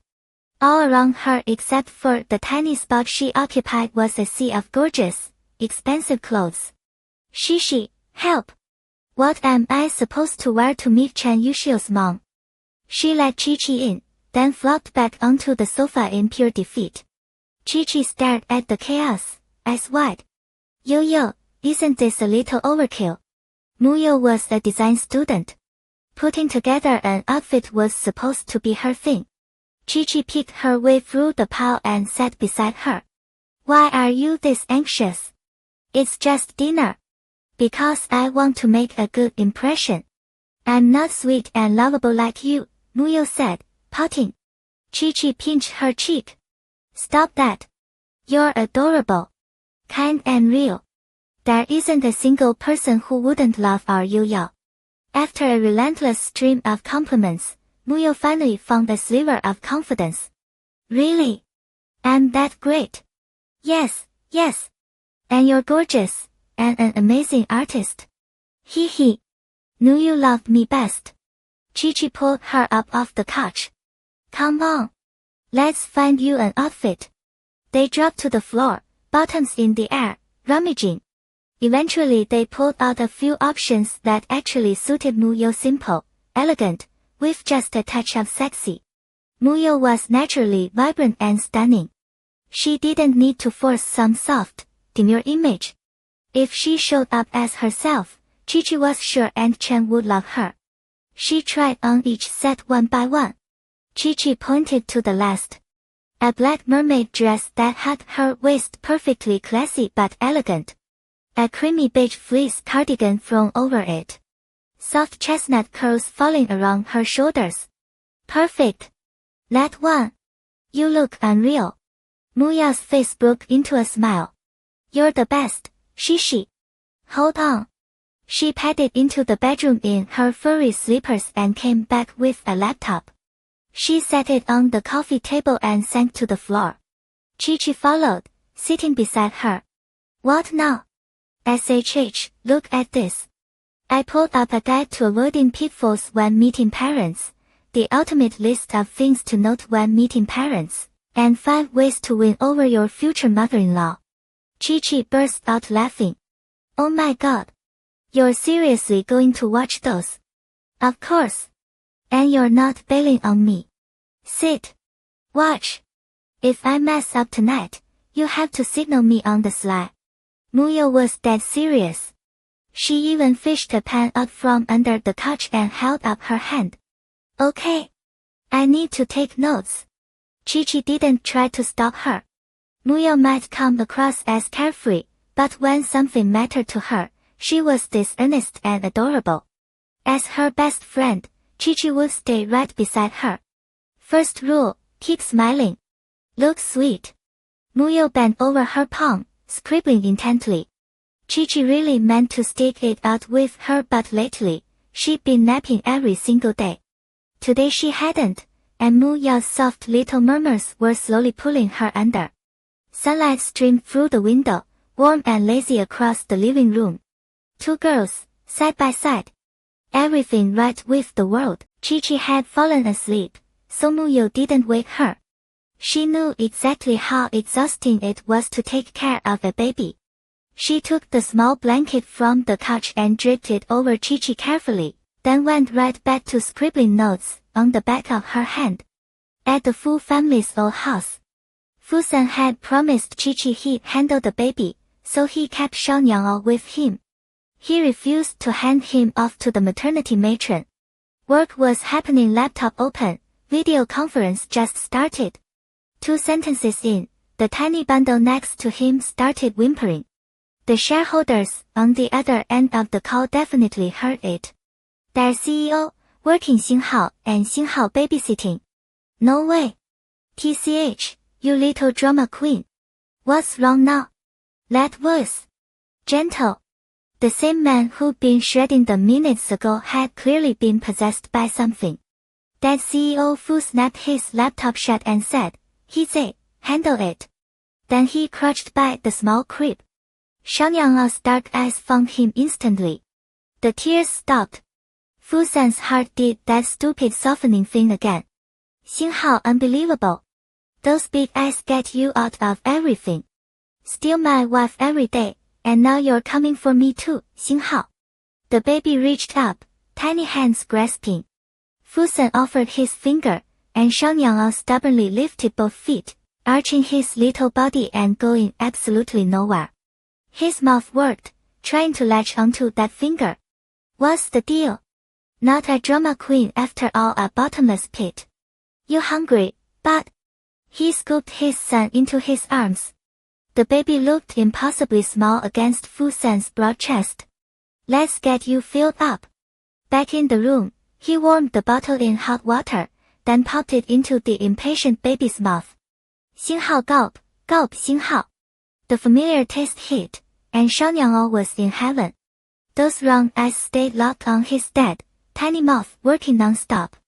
Desperate. Fu-san watched. And kept watching. Did that actually look good? Seriously, little man?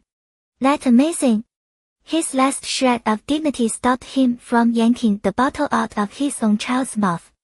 Xinghao, ahem, 星号. Good thing, because Shao Niang'o wasn't sharing. He drained it, every last drop, then closed those big eyes in pure bliss. Fusen checked his watch. Finally, he grabbed the gifts he'd prepared, handed the baby off to Yijing, and practically bolted for the door. No questions, he was going to get his wife. 3 hours since he'd seen her. That was 3 hours too long.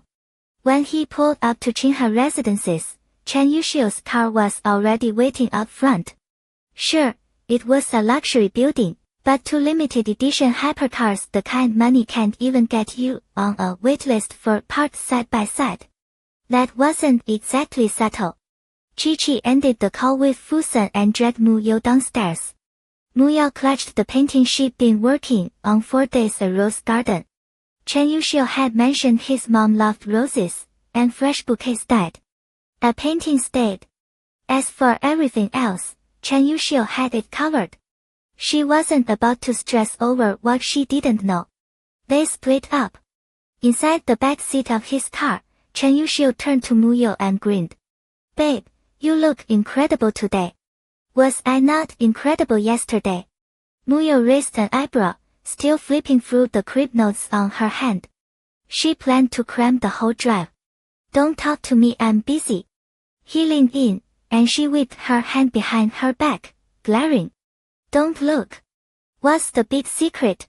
He ignored her protest, took her wrist. Possessive. Her face went hot. She dropped her head. Great. He was going to make fun of her again. God, you're annoying. I just don't want to screw this up. But he didn't laugh. Instead, Chen Yuxiu slid one hand behind her neck, pulled her close, and kissed her. It was hard, fast, claiming his scent everywhere, flooding her. Xinghao crap. He's in full tiger mode. Xinghao, the hand at her nape, didn't ease until she went soft against him. Mu You's eyes were glassy. Chen Yuxiu. My lipstick. She flipped open her compact to fix it. He watched her, half amused, half exasperated. What, you don't want me kissing you now? She lowered the mirror. No, that's not it. But the guide says couples shouldn't be all over each other when meeting parents. Be proper. Polite. Keep some distance. He burst out laughing. You really studied, huh? He took her hand, was softer. I'm just really moved. And happy. That you care this much. But I don't want you this nervous. My mom's great. She trusts my judgment. The girl I pick is the best girl in the world. She's going to love you. He rarely got this sincere. Mu Yao froze, then awkwardly squeezed his fingers back. I know. She sounds wonderful. But I still want her to like me, just a little extra. I want everyone you love to love me the way you do. He ruffled her hair. I love you. No one gets to love you more than me. He said it like it was law, and the car finally pulled out. Chi and Fusen were already out of the complex when she noticed the other car wasn't following. Sen, what are they doing? Ya's not bailing, is she? She kept checking the side mirror, worried. Relax. Probably just calming her down before she meets the mother-in-law. Oh, that tracks. My brother's actually kind of interesting. Usually all intense and territorial, but Ya's got him wrapped around her finger. And me, babe. Chi smiled, not taking the bait. Xinghao always competing. Xinghao honey, how was Shao Niang'o today? Did he cry? Did he drink his milk okay? Fine. Drank it. Cried for a second. Fusen made it clear he wasn't interested in his wife only asking about the baby. You're amazing, honey. Fusen's entire emotional state lived and died in Chi-Chi's hands. The cars pulled up to the Chen residence soon after.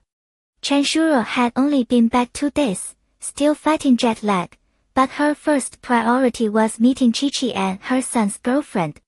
Apparently, she and Chi-Chi were close friends. Small world. She dressed carefully, prepared gifts for both girls, and was already waiting downstairs. From a distance, 2 cars rolled in, one after the other. Babe, the gift's in the bag. Fusen parked. Chi grabbed the box and opened it. A vintage emerald jewelry set necklace and earrings. Obviously expensive.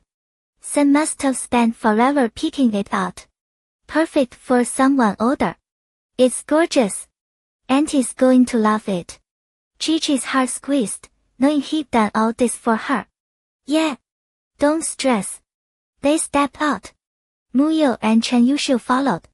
The 4 of them walked toward the house together. Chen Shuru was 50 but looked like she'd barely hit 40. While Yijing was quiet and composed, Chen Shuru burned bright a rose in full bloom.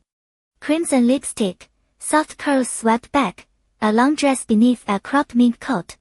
She glowed, warm and impossibly chic. Everyone's already here.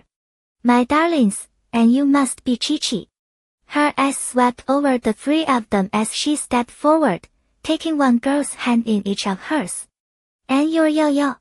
Caught between her, both of them caught her smile like a spark. Grins broke across their faces. Yes, Auntie. I'm Chi. Muya, on the other hand, was still shy, a complete reversal from her usual self. She just nodded. Come in.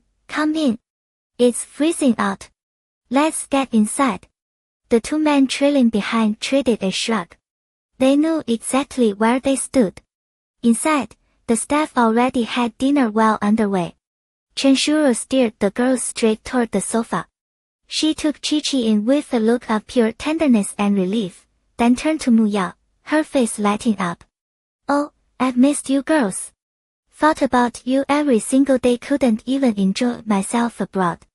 Chen Shuru was direct, free-spirited. All those years overseas had only made her more comfortable in her own skin. Hey! The bread over there. She glanced toward Chen Yuxiu, who was heading for the dining room, and lifted a brow. He's actually managed 2 things right since coming back. He found his sister, and he found me a stunning daughter-in-law. Auntie, honestly, I'm the one who should be thanking my brother. He's taken such good care of me. Chi nudged Muya, who was perched stiffly beside her, looking ready to bolt. Yo and I brought you a few gifts. Hope you like them. Muya snapped back to the moment and lifted the painting from the couch. Auntie, I painted this for you. It's called Xinghao Rose Manor Xinghao. It reminded me of you, bold and beautiful. Chen Shuru took it with an eager smile and peeled the wrapping open. She gasped, delighted. Oh, yo. This is the most beautiful thing. Absolutely stunning.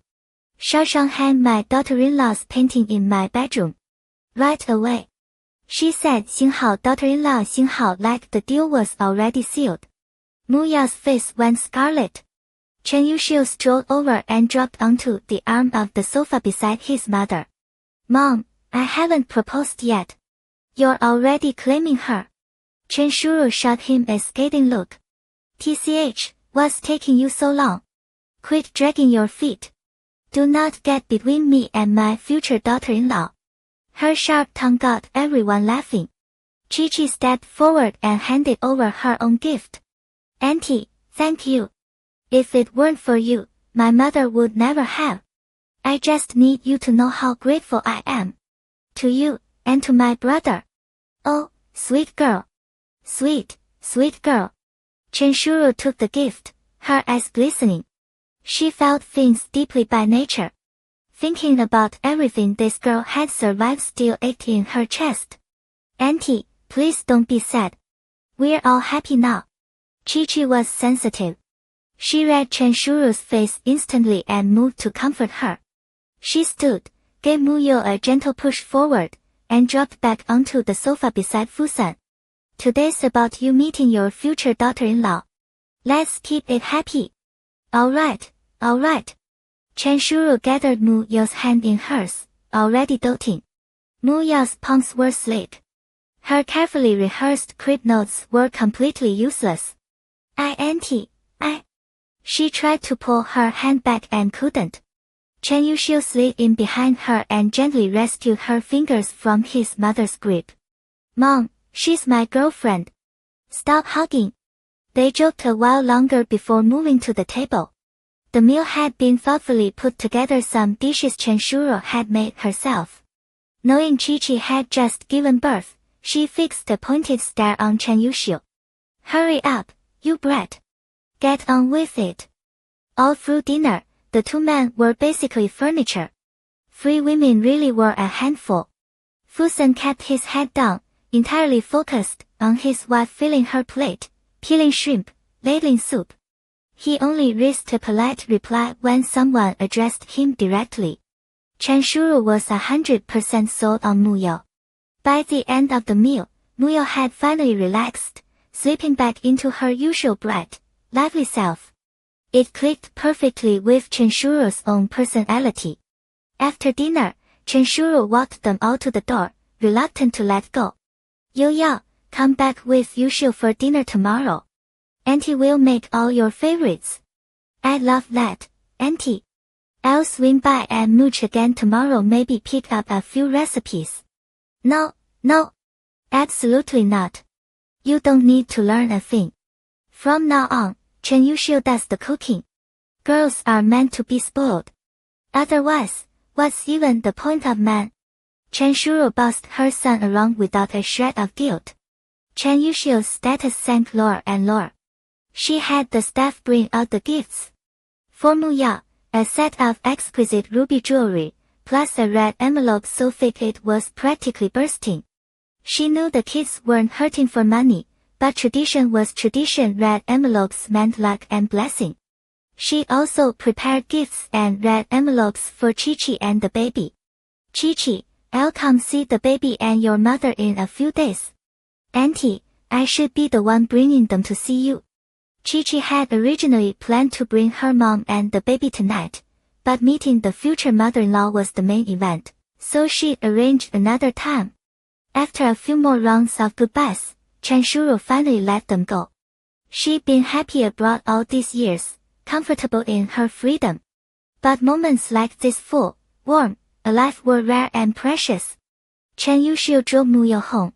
Chi-Chi and Fusen headed toward the old mansion. The car glided through the dark.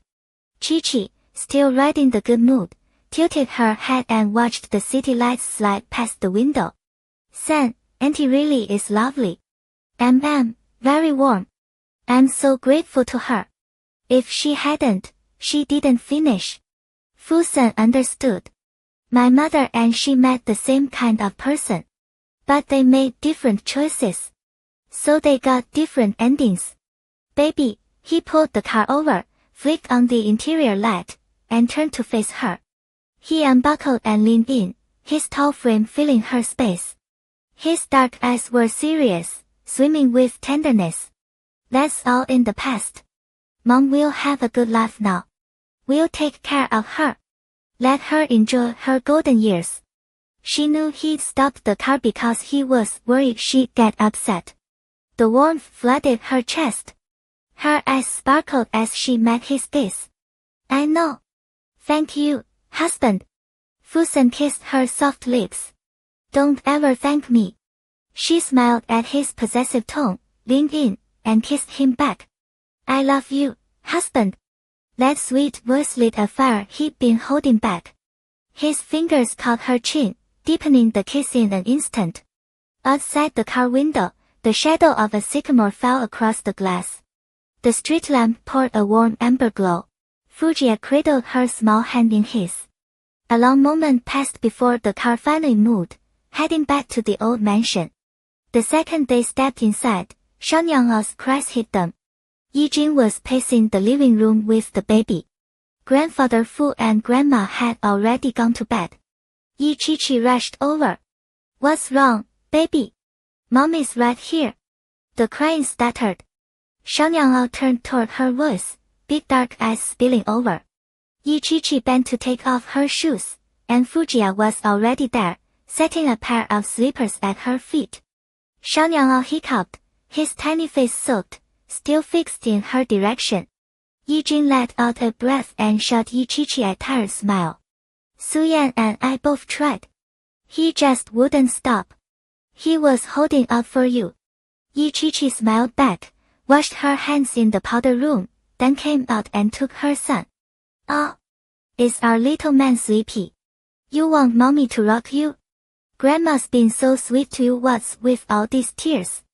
The moment mommy started talking, the crying stopped. He didn't understand a word, but mommy was back. He slumped his little head against her shoulder and aimed his bottom at the rest of the world. Mommy. Only mommy could put him to sleep. Yi-Chi-Chi looked at Yi-Jing. Mom, you and Su go on up. We'll take him. Fujiya wrapped an arm around her, and the three of them climbed the stairs. Yi-Chi-Chi laid Xiangyang on the duvet. Just a second, baby. Mommy has to change. Worried her clothes had picked up something outside, she stripped fast and pulled on loungewear before scooping him up again. Tiny little crybaby. You just love to cry. Fujiya aimed a disgusted look at his son. Xiangyang responded with a wild whirlwind kick. Zai, don't bully him. He's little. Yi-Chi-Chi felt like she had two children now, one big, one small. She nursed him. As he suckled, his eyes fluttered shut. Those long lashes, just like hers, fanned out like tiny brushes. Then he released her and slid straight into sleep. Fujiya lifted the baby and settled him carefully in the bassinet. You're the boss right now. When you grow up, Dad's settling that score. He showered, came out, and tucked his wife into bed. His arms locked around her. Her skin was too smooth to resist. His hands found the softness at her waist and kneaded slow circles. Baby, I'm taking you somewhere tomorrow. Yi-Chi-Chi melted into his touch like a cat getting scratched, already half gone. Where? You'll find out when we get there. Cold moonlight slipped through the lattice windows of the old mansion, painting the bed silver. She looked up, caught by his face sharp, beautiful. She listened to his heart racing against her ear. Fast. Steady. Honey, your heart's pounding. She glanced up, confused, then mumbled something and let her lashes fall. His Adam's apple bobbed. His fists clenched, then released, then clenched again. The memory of massaging her earlier that day, fire in his veins roared back. Impossible to ignore. His reaction grew harder to hide.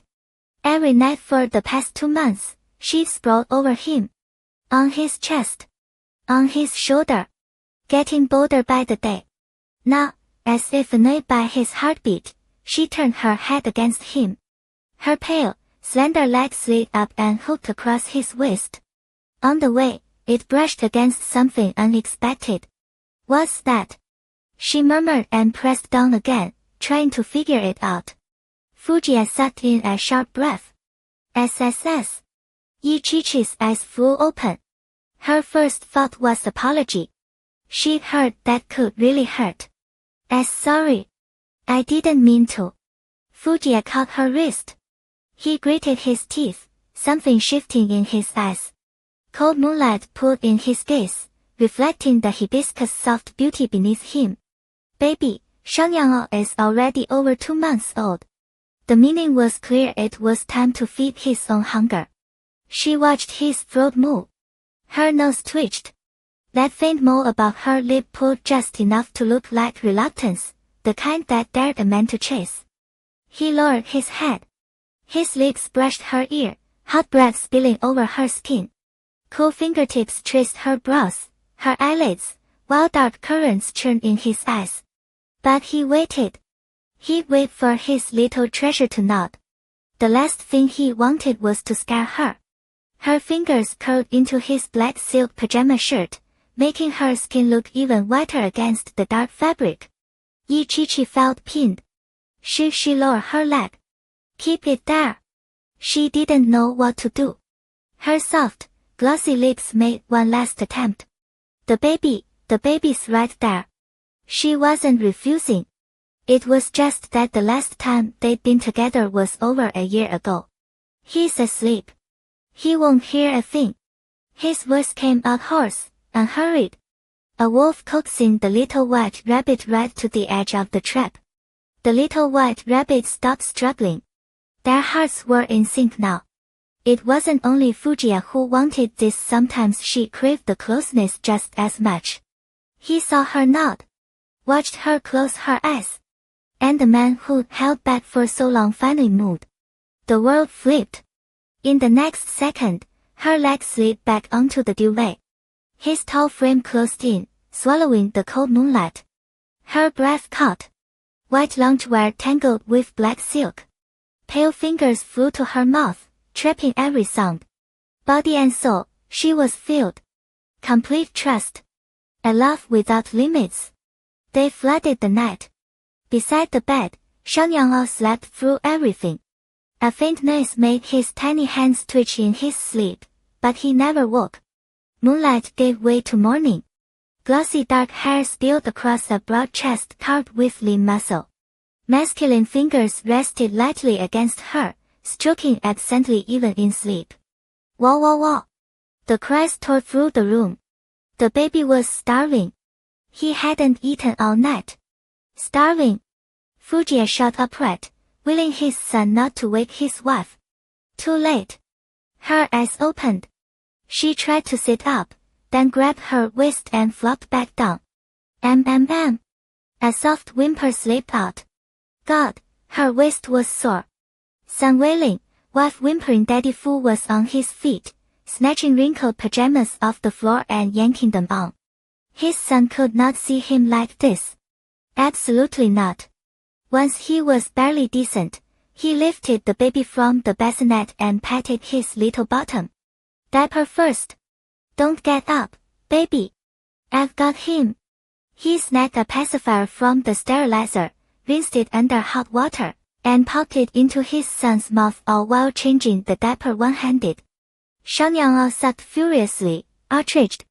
Nothing came out. His toothless mouth was about to open again. Yi Chi watched, anxious, only then realizing she wasn't dressed. Honey. Clothes. Fujiya dug for the wardrobe and grabbed fresh pajamas. Last night's set was a crumpled mess on the floor, fine for him, but not for his wife. She wriggled into them under the covers, then struggled upright. Give me Shang Yanghao. He's hungry. Fujiya settled the baby in her arms. Then his gaze dropped to the spot he'd claimed last night and now he had to share. His expression went dark. Wife, from now on, he's on formula. Dr. Song says 2 months of breastfeeding is more than enough. The line rolled out smooth. His face stayed 100% serious. Really? Thank God his wife was so easy to fool. After feeding the baby, Fusen changed and carried him downstairs to Suyan. His grandparents were already at the dining table. Grandpa looked up. Is Chi-Chi awake? Fusen felt an unexpected sting of guilt. Yeah, she's up. Just finished feeding the baby. We're heading out today. He didn't offer more. He turned and went straight back upstairs. On the bed, Chi-Chi had just pulled on her pajamas. She pressed a hand to her aching lower back and winced. Her husband hadn't touched her for an entire year, and last night, he collected every last bit of that debt. With interest. She buried her face in the pillow and let out a tiny, muffled whine. Her fists curled into the sheets. Next time, she was not giving in. Absolutely not. The door opened. Fusen walked in, scooped her up blanket and all and pressed a kiss to her cheek. Baby, is your back sore? Of course, the culprit knew exactly what he'd done. His palm found the curve of her waist and kneaded gently. Fusen. She lifted her head and said his name through gritted teeth. You next time, you cannot take that long. The fierce look on that pretty face was not intimidating in the slightest. It was adorable. Fusen bit back a grin. But baby, I can't really control that. You. She reached up and pinched his cheek, brow furrowed. Okay. Next time I'll be faster. The CEO surrendered instantly, catching her hand. He knew his little darling would forget this entire conversation anyway. When I say stop, you stop. One time means one time.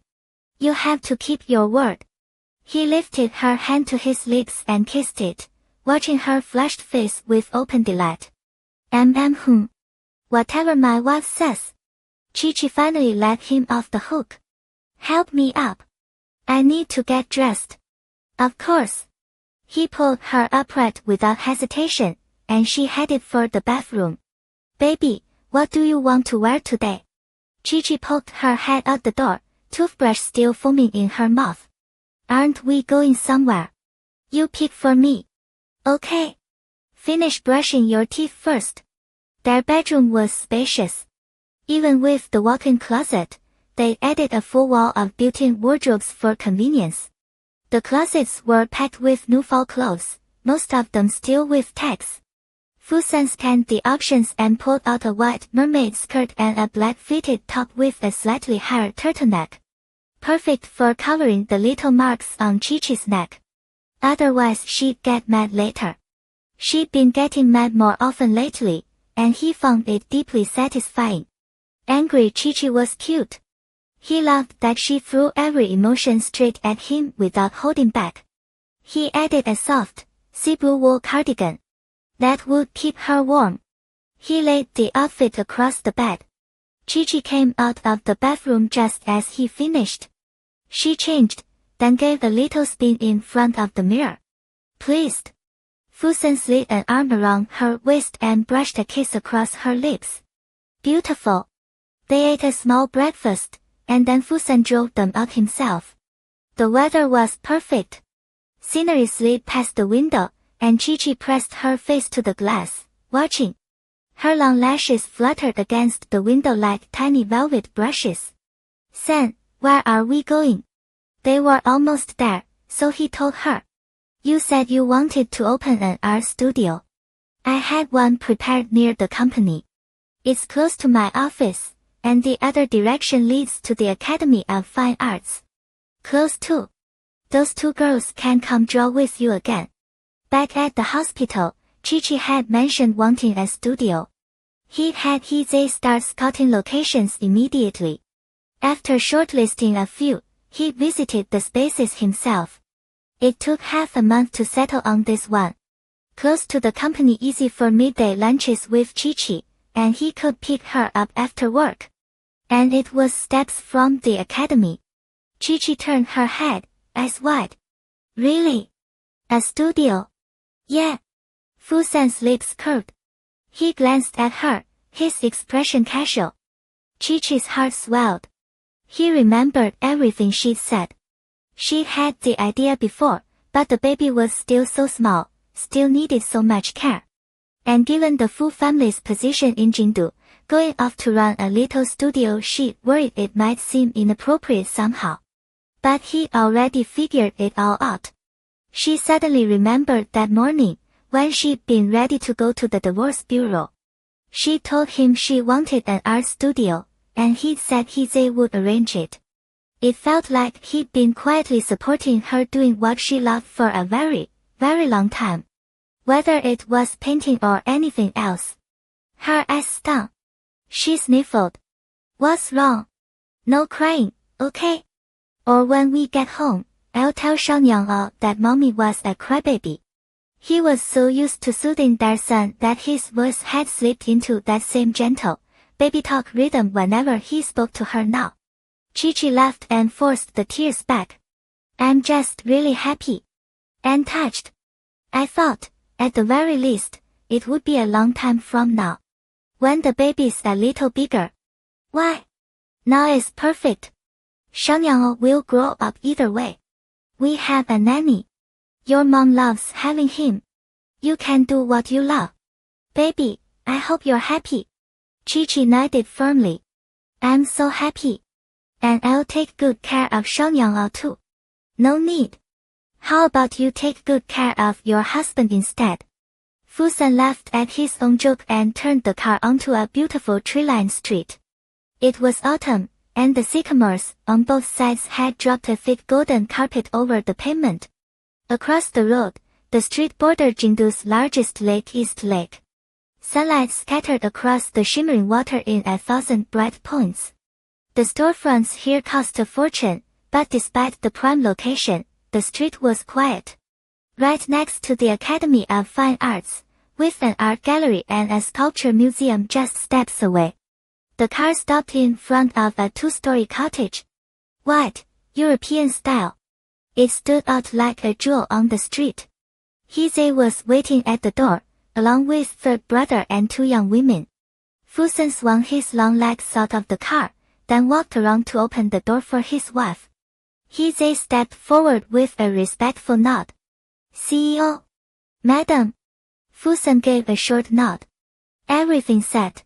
Yes, sir. Everything's been prepared. Whatever Madam wants changed, we'll adjust later.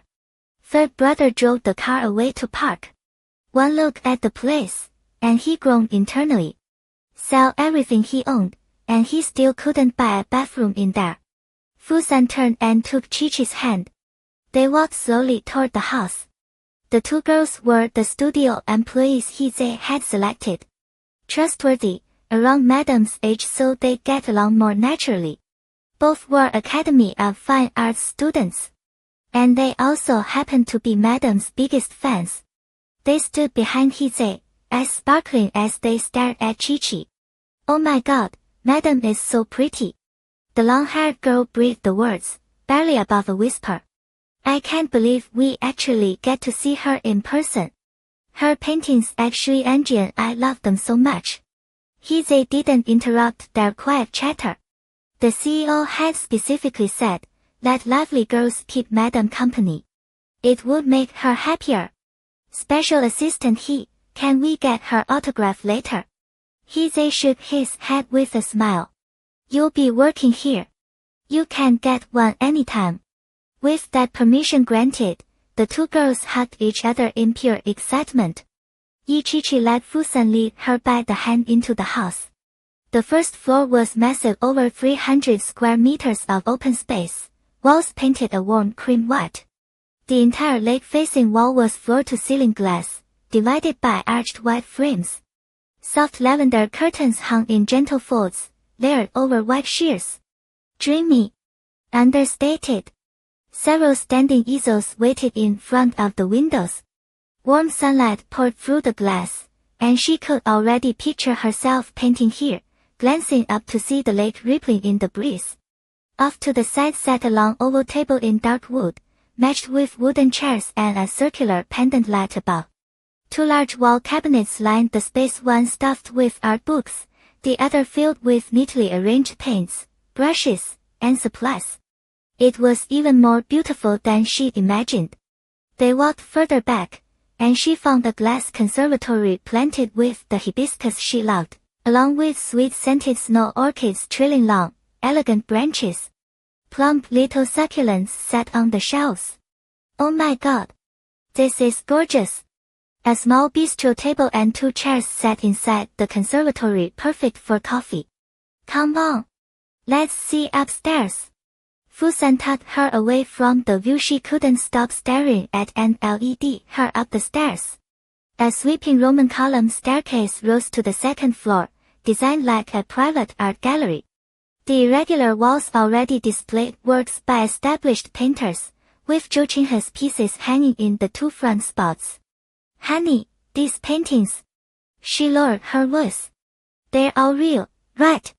Fusen was clearly not thrilled with his wife's skepticism. He pinched her cheek gently. They're all real. Most are collection pieces from overseas auctions, and the ones by your favorite artists. All bought fair and square. No heists involved.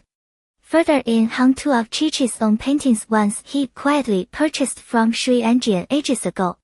Honey, I don't think my work really belongs next to these masters. These were all renowned artists. Every piece was worth at least 8 figures. Hers? No.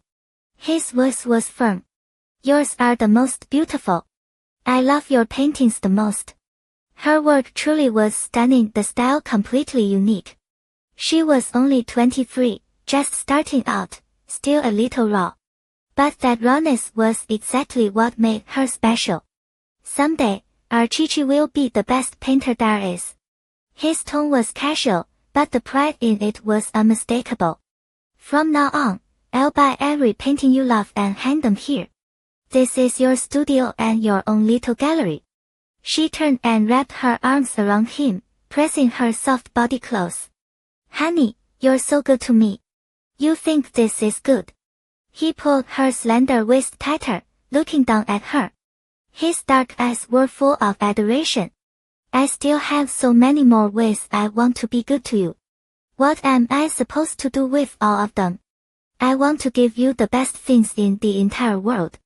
Chi rose on her tiptoes and pressed a kiss to his lips, thin, sexy, warm. You are the best thing in the world. And then she slipped right out of his arms and turned back to the paintings on the wall. Fusen stared at his empty hands. Xinghao, excuse me, Xinghao, the best husband on the planet, only got a 1-minute hug. Helpless, he followed after her, doting, and started telling her the stories behind each painting. They ended up browsing for over half an hour. Eventually, he had to physically steer the reluctant woman back downstairs. They're all yours. You can stare at them every single day if you want. Downstairs, two young girls were organizing supplies on the shelves and setting canvases onto the easels. When they spotted Chi coming down, their heads popped up. Shy, but they couldn't stop sneaking glances at her. Chi caught their stolen looks and smiled. What are your names? Her voice was soft and sweet. The two girls stepped forward. Maybe it was because they were young, but Chi's warmth seemed to give them courage. Ma'am, I'm Strawberry, and she's Tutu. We are students from the Academy of Fine Arts. Strawberry and Tutu. Yes, their nicknames. The girl with short hair was Tutu. She seemed more outgoing, even though she looked more like a kitten. Oh, don't call me ma'am. It makes me feel ancient. Meeting girls her own age, Chi couldn't resist. From now on, call me, Teacher Yi. That's what the girls at my old studio used to call me. Yes, Teacher Yi, the two chirped in unison. Chi glanced around the room. Thanks for straightening everything up. If school gets busy, don't feel like you have to come in, just focus on your classes. She hadn't known this was going to be a studio with staff, so she'd completely forgotten to prep welcome gifts. No problem at all. We worked our schedules out. Behind her, Fusen leaned against the tea station, talking through details with Hize. He didn't interrupt Chi's conversation, but his eyes kept drifting over to her the whole time. When he finished, Chi was wrapping up too. He walked over, pulled 2 thick red envelopes from his pocket, and handed them to the girls with a smile. Help me take care of our little one from now on. Tutu and Strawberry quickly waved their hands. No, we can't accept that. We really like Teacher Yi. We love her paintings. We're happy just being here. Chi took the bulging envelopes. Xinghao, thank God Sen thought of it. Xinghao, she pressed them into the girl's hands. New openings always come with red envelopes. It's for good luck. Put them away. At that, the two finally tucked the envelopes into their pockets and said sweetly, Thank you, Teacher Yi. Thank you, CEO Fu. They didn't linger. As the girls left the studio, Chi felt almost impossibly happy. The warm sunlight, the soft breeze, it all washed over her. Honey, let's walk back. Okay. He took her hand, and they headed toward the lake. Strawberry and Tutu watched them go. Oh my God, CEO Fu called Teacher Yi our little one. I'm losing my mind. That's so sweet. Behind them, third brother pulled the car up. Wait. Executive He. Where are the CEO and his wife? Hize adjusted his glasses and tilted his chin lazily toward the lake. Romantic date. 2 figures walked hand in hand along the water, strolling slow. Third brother wiped his eyes. Actual tears. Our CEO has finally woken up. The studio was nearly ready, and the opening was set for an auspicious day at the end of the month. They also planned to move back. Chi-Chi wanted to live in the Chinhan neighborhood apartment close to the office, close to the studio, and in the same complex as Mu Yao. Later, she could bring Zeo Zeo and Erdu over to play, and they could have meals together all the time. Plus, the Fu mansion was too much house. She didn't like huge spaces. Smaller felt warmer. Fusen went along with everything. The apartment had always been maintained they could move in immediately. A two-story penthouse duplex was more than enough for a family of 3. They planned to take care of the baby themselves, and if things got hectic, the maternity matron could come over from the old mansion. Grandpa and Grandma couldn't stand the thought of being apart from Chi-Chi or Shang Yanglao, but they also knew they couldn't keep the young couple at the mansion forever. At least having Yijing staying with them made the transition easier. Grandpa, Grandma, Mom will come back every weekend. Don't look so heartbroken. Chi-Chi hugged her mother's arm, pouting. And Aunt Chen said she'd drop by all the time to play mahjong with you. You probably won't even have time to miss me. Ever since Chen Shuro met Yijing, the two had clicked in a way nobody expected. They started having afternoon tea and going shopping together, spending more time with each other than with Chi-Chi. After they finally convinced the grandparents, the couple moved with their chubby Xiaoyang into the Chinhan neighborhood apartment. After 2 months at his grandparents' house, the new parents had leveled up. They could handle Xiaoyang's every basic need without a manual. Fusan had planned for this long before the baby arrived. He set up a nursery everywhere Yi Chi-Chi might stay, the old Fu family manor, his own house, and right here. Now, finally, he was going back to work. Day 1. The CEO was not taking it well. Chi-Chi got up early too. They lived together. She'd head to the studio, he'd go to the office. She was bringing Xiaoyang, and Su would watch him there. Chi-Chi stood in front of the mirror, finishing her makeup. Behind her, Fusan dressed shirt, suit jacket, the usual. Wife. Tie. A happy man gets his wife to knot his tie in the morning.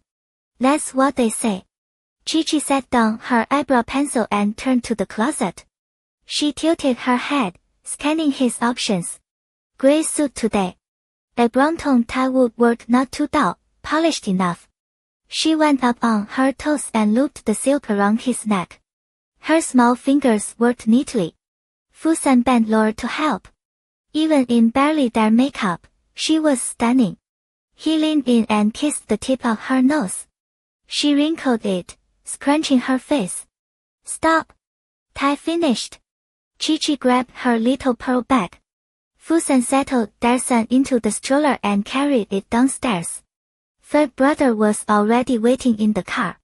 First stop, the studio. Morning sunlight spilled through the windows. Xiaoyang stayed asleep, eyes shut, completely unbothered by the world. Sweetie, I'll come have lunch with you. Chi-Chi was tucking the blanket around the baby. She nodded without looking up. Sure, sure. A large hand caught her chin, turning her face toward his. Her lips pursed. Fusan said he needed a few more seconds to look at her. He wouldn't see his wife all morning. The car pulled up to the studio. Fusan got up first, lifted Xiaoyang up, popped the stroller open, and wheeled Darsan inside. Sweetie, I'm off to work. Chi-Chi followed and took the stroller's handle. Go ahead. And Su was already inside. She came over, took the stroller, and disappeared toward the sofa. Su Chi-Chi started to follow, but her wrist was caught. Fusan looked down at her, dark eyes playing at wounded. You forgot something. Chi-Chi paused. Her gaze dropped to his lips. They'd agreed on this, a good morning kiss. But hadn't they already kissed at home? Now they were standing in the doorway. Third brother was outside in the car. And Su was inside on the couch. Chi-Chi's face heated. Her dull eyes flicked left and right. Then, lightning fast, she went up on her toes and pecked his lips. The soft touch barely landed before his hand found her waist and yanked her closer. Fusan dipped his head and deepened the kiss. A breeze of East Lake drifted through the arched white doorway. The two of them stood locked together, framed like a painting, cars humming down the street outside. Chi-Chi's face burned.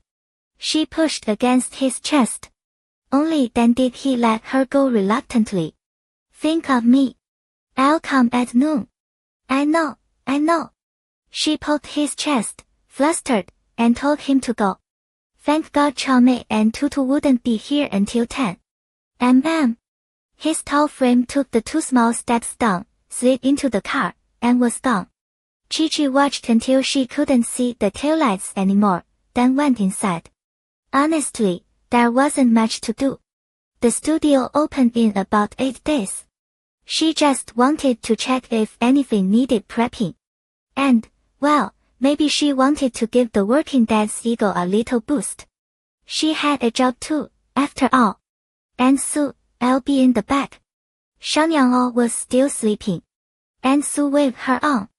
Chi-Chi headed to the glass conservatory out back. Fusen stared out the car window until Chi-Chi disappeared from sight. Third brother glanced in the rearview mirror. His boss looked like a lovesick idiot. He bit back a grin. The CG Group employees hadn't laid eyes on their CEO in months. Fusen stepped out of the car and walked into the lobby. The security guard and front desk girl froze. Wait, the CEO? Alive? Before they could get a greeting out, Fusen was striding toward the executive elevator. Nobody was happier than Hizei, watching the boss actually walk through the door. Even the normally unshakable assistant wanted to shout finally free. The second Fusen entered his office, Hizei was right behind him with a stack of documents. CEO? Ahem. The files you requested. A heavy pile hit the desk. Hizei turned and bolted.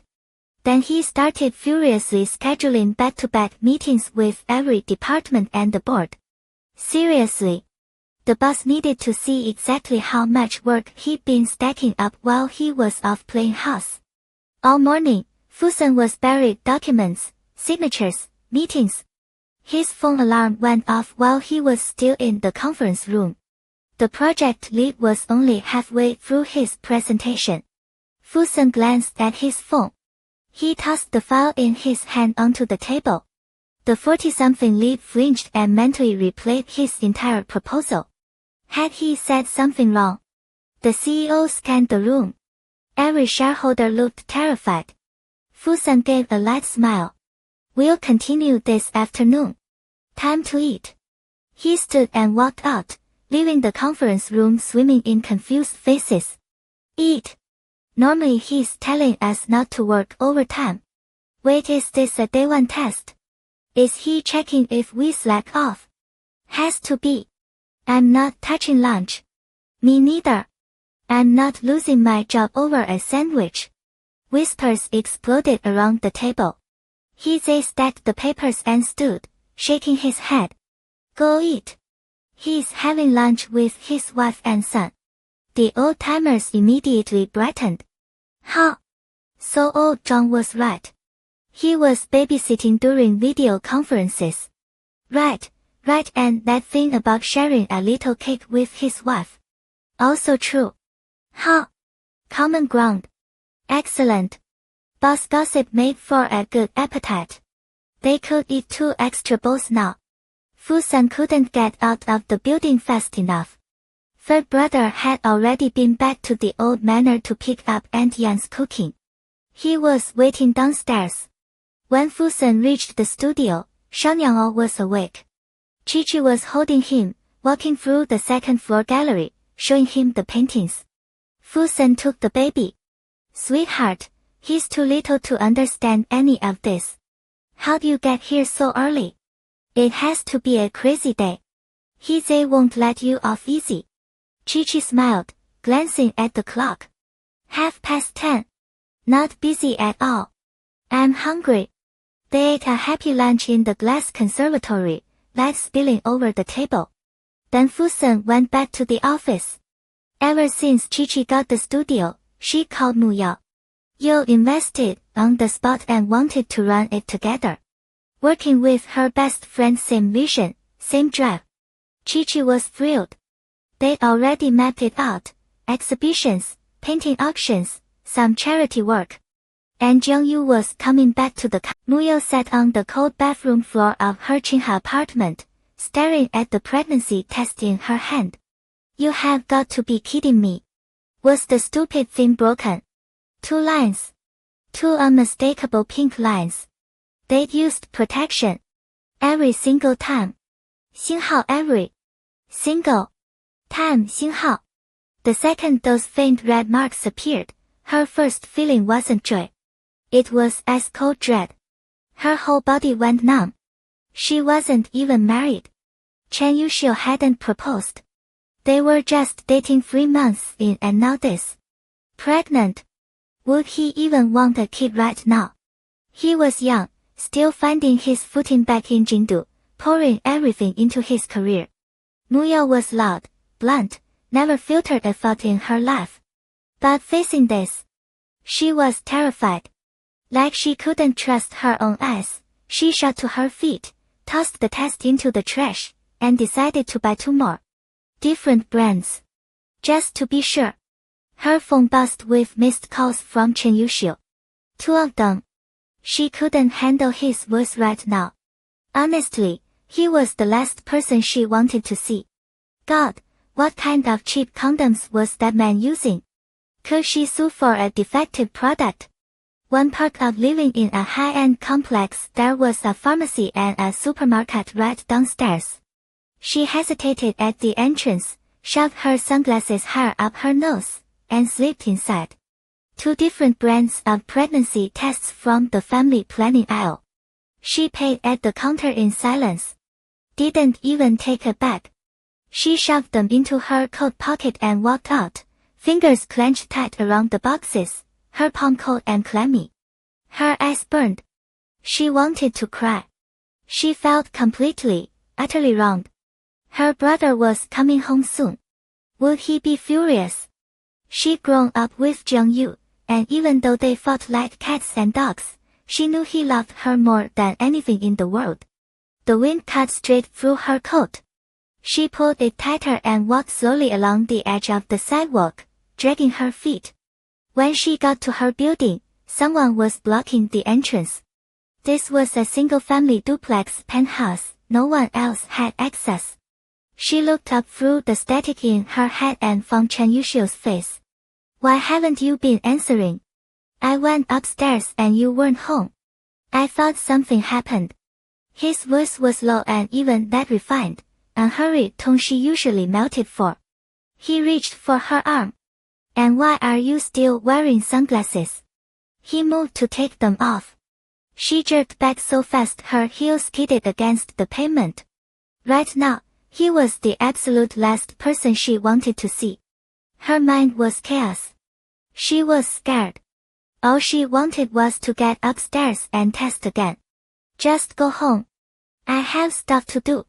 Something was obviously wrong. Chen Yuxiu looked down at her, brow furrowing. What's going on, babe? Are you upset about last night? Because I didn't come get you. I'm sorry, They were supposed to have dinner, but a video conference with the UK office had run late. He called her, and she hadn't seemed mad. She'd even told him not to work too late. Muyo shook her head, weirdly grateful for the sunglasses hiding the tears welling in her eyes. I just need to be alone for a while. Okay? Her voice came out flat. Drained. Nothing like her usual bright, crackling energy. Chen Yuxiu's chest tightened.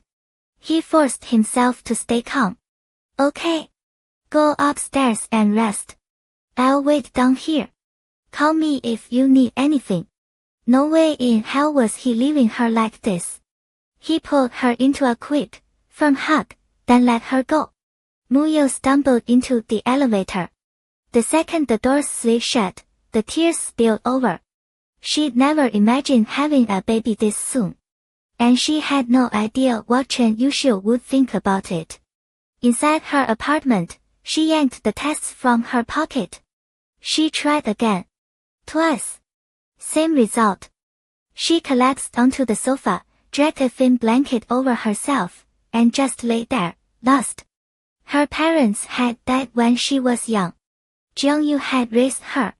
He was loving and protective, a good brother, but he was still a guy. He couldn't possibly understand what was spiraling inside her right now. But of all her fears, one loomed larger than the rest. What did Chen Yuxiu think? She adored Shao Niang'o at Yi Chichi's house, but would he even want a kid of his own? Did he actually plan to spend his life with her? They'd never made promises like that. No talk of marriage. No forever. After a long, hollow silence, she finally rested her hand on her lower belly. Was there really a baby in there? She cried, let her thoughts spiral, and eventually passed out without meaning to. Downstairs, Chen Yuxiu waited. The sky darkened. No lights came on in her apartment. He went up and knocked. The door opened. Muya rubbed her puffy, sleep-heavy eyes, glanced at him, then looked away. I fell asleep, you should go. Chen Yuxiu's expression went cold. In his world, everything could be communicated. If something was wrong, you said it. If a problem existed, you solved it. But she kept pushing him away. What the hell had he done? He forced patience into his voice, but it came out clipped. Talk to me. What happened? The hallway light was on, spilling a soft glow across his face. She looked up and saw the eyes in his eyes, and it made her flinch. She spent this entire afternoon worried, scared, anxious beyond belief. Her head was a mess. She hadn't figured anything out. Whether to keep the baby. If she told him, would they get married? She didn't even know if she wanted that. She didn't want to be trapped into a marriage because of a pregnancy. 23. Married. A mother. She didn't know if she could do any of it. I don't want to talk. Don't worry about me. His cold stare made her blood run hot.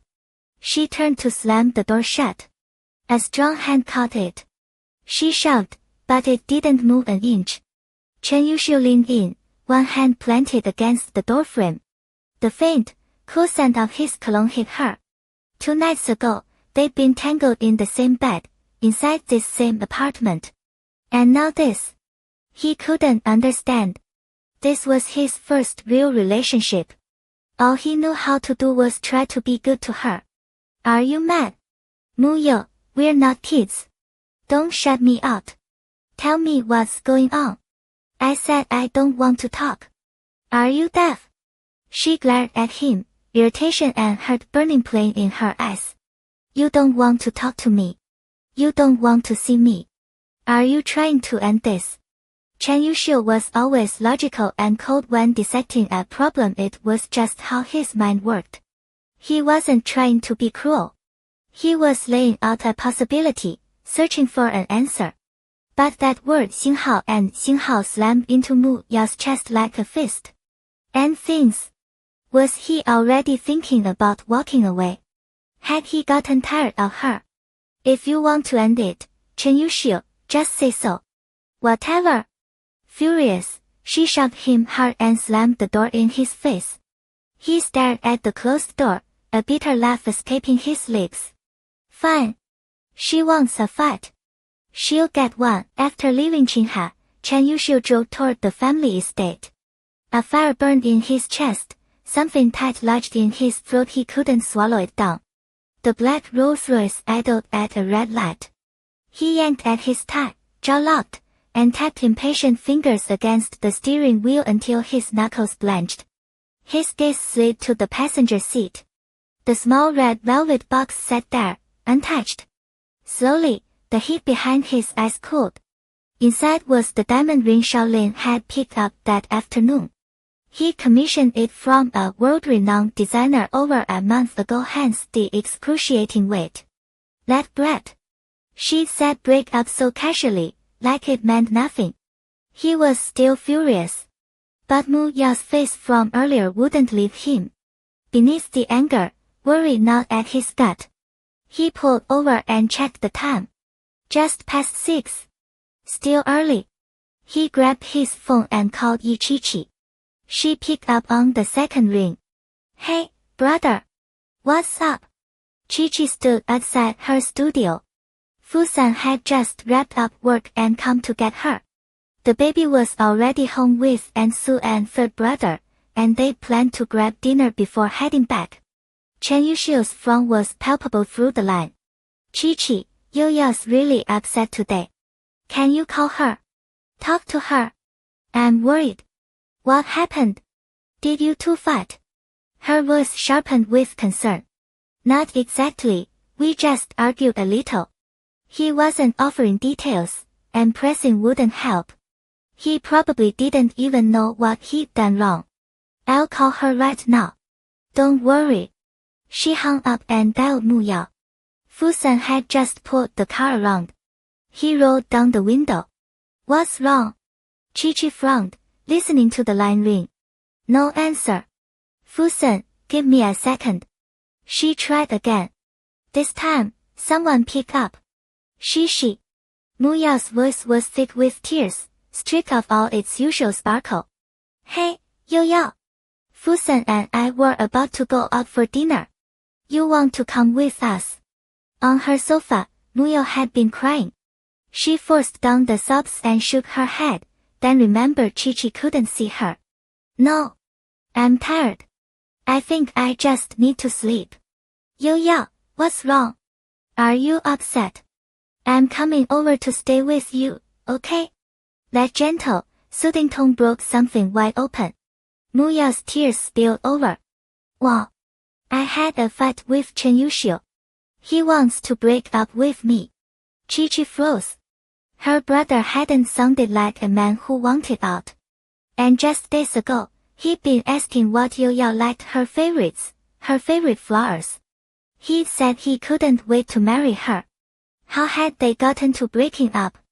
The wind off East Lake cut cold. Chi-Chi's face tightened with worry. Fusan got out and moved beside her, blocking the breeze. Don't cry, Yo-Yo. It's okay. I'm coming right now. Chi-Chi hung up and turned to the man next to her, apology already in her eyes. I need to go to Yo-Yo's. She's really upset. I'm worried. Fusan had overheard enough. He cared about her friends, too. Don't rush. We'll go now. He brushed a wind-blown strand of hair behind her ear, then opened the passenger door. Her hand was cold in his. He cranked the heater before pulling away.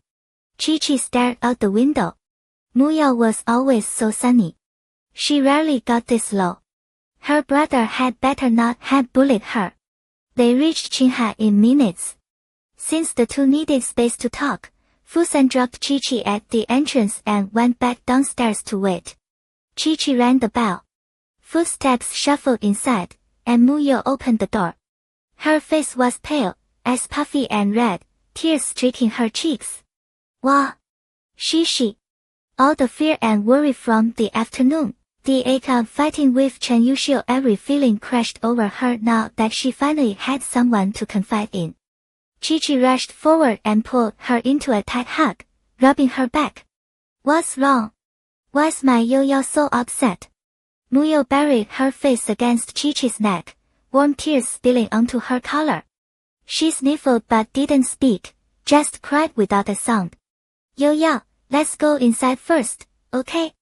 It's too cold out here. Noticing she was only in a thin shirt, Chi-Chi eased back, took her hand, and led her through the door. She guided her to the sofa, poured a glass of warm water, and pressed it into her hands. Warm your hands. They're freezing.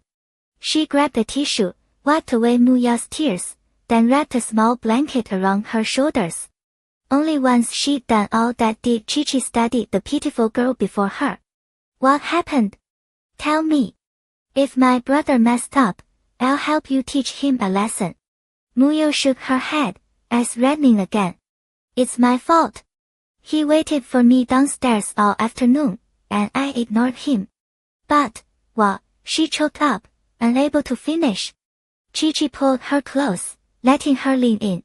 So why did you ignore him? She, he yelled at me. And he said we should separate. Remembering Chen Yuxiu's fury, Muyo sniffled as she tattooed. Chi-Chi stayed quiet for a bit. My brother wouldn't leave you. He loves you. So much. Why didn't you want to talk to him today? She wiped away fresh tears, patient. Muyo rarely hesitated like this. Chi-Chi, back then, why did you agree to marry Fusen? Muyo laid her head on Chi-Chi's shoulder, was soft. In her world, marriage was terrifying.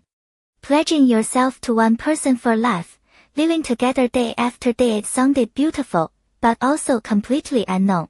She imagined being with Chen Yuxiu forever. She wanted that. But not yet. She wanted more time for them to really know each other, to accept each other's small flaws, to learn patience. She was scared. Scared she wasn't mature enough, wasn't good enough. Scared Chen Yuxiu was just acting on impulse. Growing up without parents had left something missing. Some part of her still felt like she wasn't quite enough. Chi-Chi ruffled her hair. Muyo always acted tough on the outside, but inside, she was soft and sensitive. They were the same that way. Because I loved Fusen. I loved him enough to want to be with him, even back when he didn't love me. Realizing her question might have been insensitive, Muyo lifted her head, guilt flickering in her eyes. Chi-Chi just smiled. But now, I'm so grateful for that naive, fearless girl I used to be. Yo, my brother likes you. I haven't known him as long as you have, but I believe he's responsible. Dependable. When he says he likes you, he means it. Muyo's voice faded to a whisper, a blush creeping up her cheeks. But he hasn't proposed to me. He hasn't said anything about marriage. Chi-Chi's eyes widened with sudden understanding. She leaned in, teasing. So, you do want to get married? Humph, today he asked me if I wanted to separate. Muyo turned away, puffing up indignantly. How could the word separate just roll off his tongue like that? Even hearing it broke her heart. Chi-Chi reached over and pinched her cheek. Separate. My brother's mouth runs faster than his brain sometimes, haha. They joked for a while. Warm light filled the room, and having Chi-Chi there slowly lifted Muyo's spirits. Chi-Chi, when you gave birth to Shanyang, was it really hard? Did it hurt a lot? Huh? The sudden shift in topic caught Chi-Chi off guard. Yeah, it hurt. And being pregnant was tough, too. But the moment I saw him, it was like all that pain just vanished. I was so happy. So warm. All I could think was, he's the most adorable baby in the world. Is that so? Why are you asking that all of a sudden? Chi-Chi narrowed her eyes. Suspicion clicked into place. Yo! Muyo grabbed a throw pillow and pressed it flat against her chest, like she could somehow make her belly disappear. You're pregnant. Chi-Chi said it as fact, not a question. Suddenly, everything about today fell into line. I think so. I tested a few times. Muyo nodded, a kid caught sneaking candy. Seriously? We're going to the hospital tomorrow. You can't mess around with this. Chi-Chi broke into a grin. Isn't this good news? You're obsessed with my little Tanyuan, always saying you want a little Tanyuan of your own. And now I get to be an aunt. But, Muya's face crumpled. I don't even know if Chen Yuxiu wants a baby. We're not married. He hasn't proposed, hasn't said a word about it. Humph. She imagined the pillow's tassels were Chen Yuxiu's hair and yanked them hard. And today, when I was already losing my mind, he actually brought up breaking up. I am not talking to him. Chi-Chi stared at her, speechless. If her brother knew, he'd probably lose his mind too with pure joy. You little airhead. So when exactly were you planning on telling him? I'm not telling him. I'm ignoring him for 3 days. She turned and reached out, squishing Chi-Chi's cheeks. And you're not allowed to tell him either. You have to be on my side. Fine. Her face was smashed, but whatever. This was Mu Yao's business. She should be the one to tell the baby's father when she was ready. Chi-Chi pulled Mu Yao's hands away so she could actually get words out. But you have to listen to me. 1. We go to the hospital tomorrow. 2. Take care of yourself. And 3. Once you sorted through what you're feeling, you tell my brother. Don't do this alone and scared. I know. Once Mu Yao had calmed down, Chi-Chi promised she'd be back first thing in the morning to go with her to the hospital. Then she left. Downstairs, Fujia had the headlights on and his laptop open in his lap, squeezing in a few more things from work while he waited. The second he caught her walking out the door, he grinned, snapped the laptop shut, and got out to pull her into his arms. Everything good. No problems. MHM, it's fine. Well, actually, kind of a big deal. Chi-Chi teased, her tone light. Life-changing big deal fit the situation perfectly. Fujia was completely in the dark.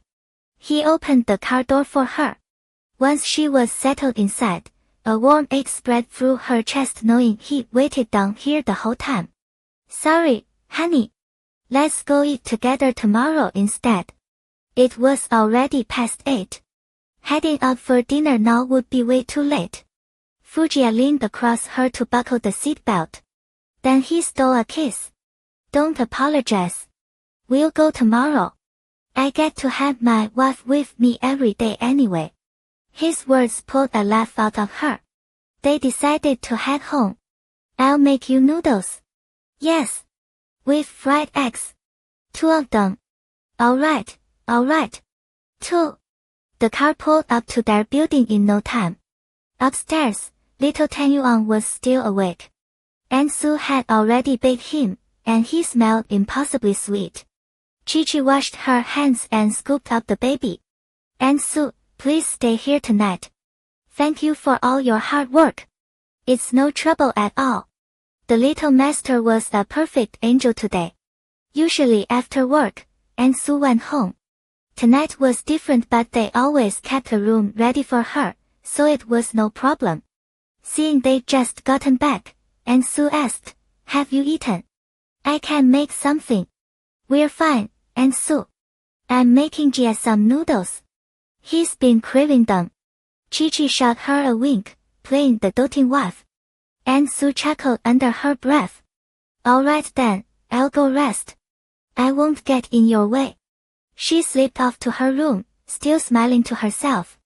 Little Tanyuan stared up at his mom with wide, round eyes, tiny fingers clutching her hair while he babbled nonsense scolding them, maybe, for coming home so late. Baby, don't pull mommy's hair. That hurts. The baby tilted his head, as if processing, then slowly let go. Wow, what a good boy. Our little Tanyuan is so good. Proud of the praise, he waved his little hands, the tiny bells on his wrist jingling soft and sweet. Fujia came over and scooped him up. Hey! No hugging my wife. Time for sleep. He carried their son off to the couch to play while Chi-Chi ducked into the kitchen to boil the noodles. By the time the noodles were done, Fujia had actually gotten the baby down. He settled him in the nursery, then sat at the table, more than happy to demolish the dinner his wife had made. The next morning, Chi-Chi skipped the studio and went straight to the hospital with Yao. The result was confirmed, she was pregnant. Not quite 2 months along. The baby was healthy. Mu Yao still hadn't fully processed it. She remembered how stunned she'd been when Chi-Chi announced her pregnancy. Now she had her own tiny life growing inside her. Chi-Chi guided her outside, holding the ultrasound image. A little dot barely anything and yet it made her heart melt into a puddle. She steered Yao toward a bench. What's wrong? Are you feeling okay? Mu Yao shook her head. She'd seen the baby on the screen so small you couldn't make out a thing. Wow! Chi-Chi, there's really a baby in me. Chi-Chi laughed softly. Yes, there's really a baby. See? Right now it's just a tiny speck. In a week or 2 you'll hear the heartbeat. By 2 months, you'll see a little head, a little body. It's growing inside you, bit by bit.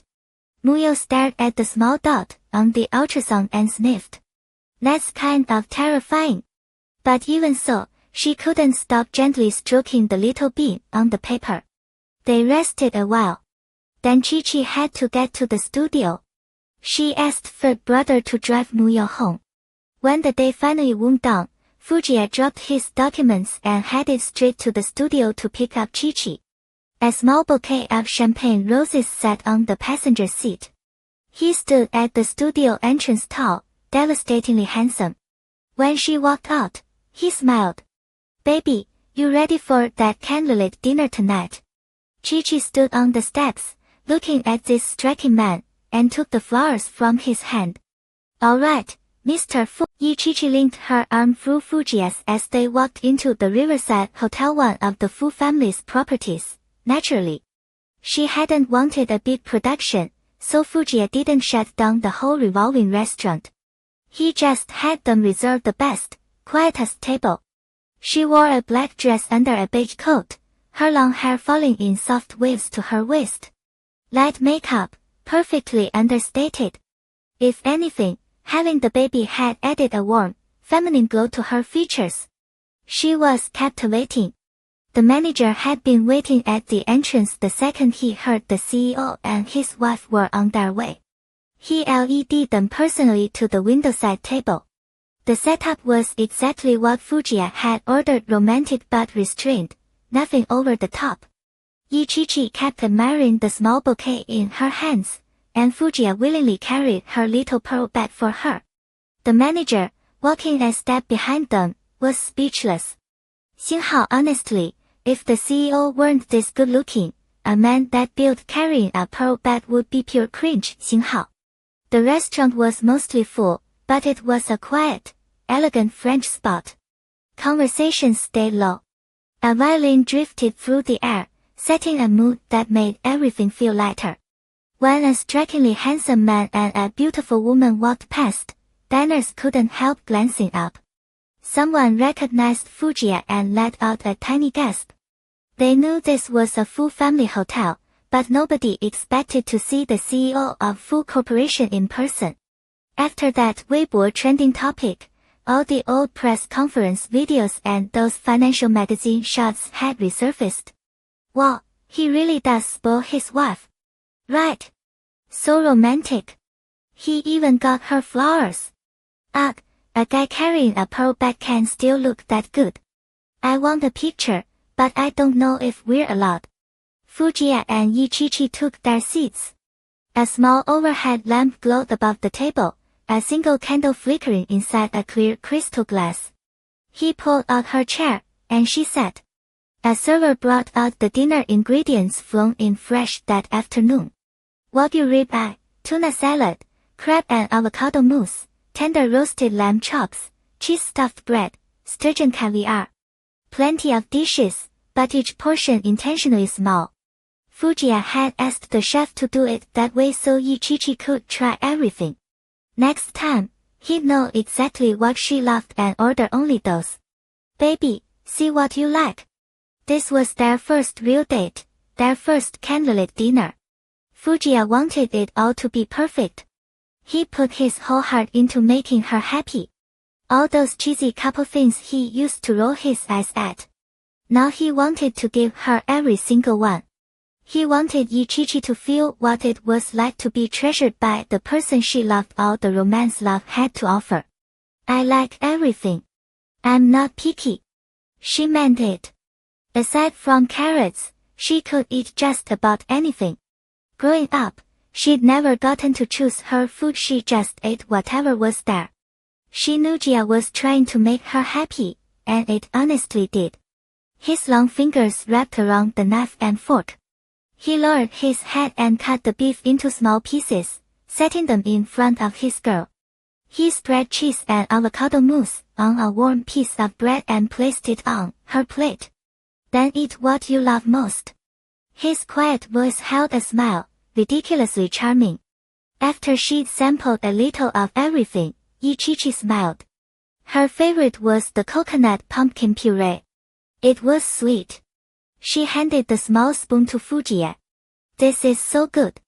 I love this one. He took the spoon and tasted it. Sweet, creamy, milky. She liked this kind of thing. A cool smile tugged at the corner of his mouth. Xinghao still his girl Xinghao. Whoa, what's that? Look at the East Pearl Tower.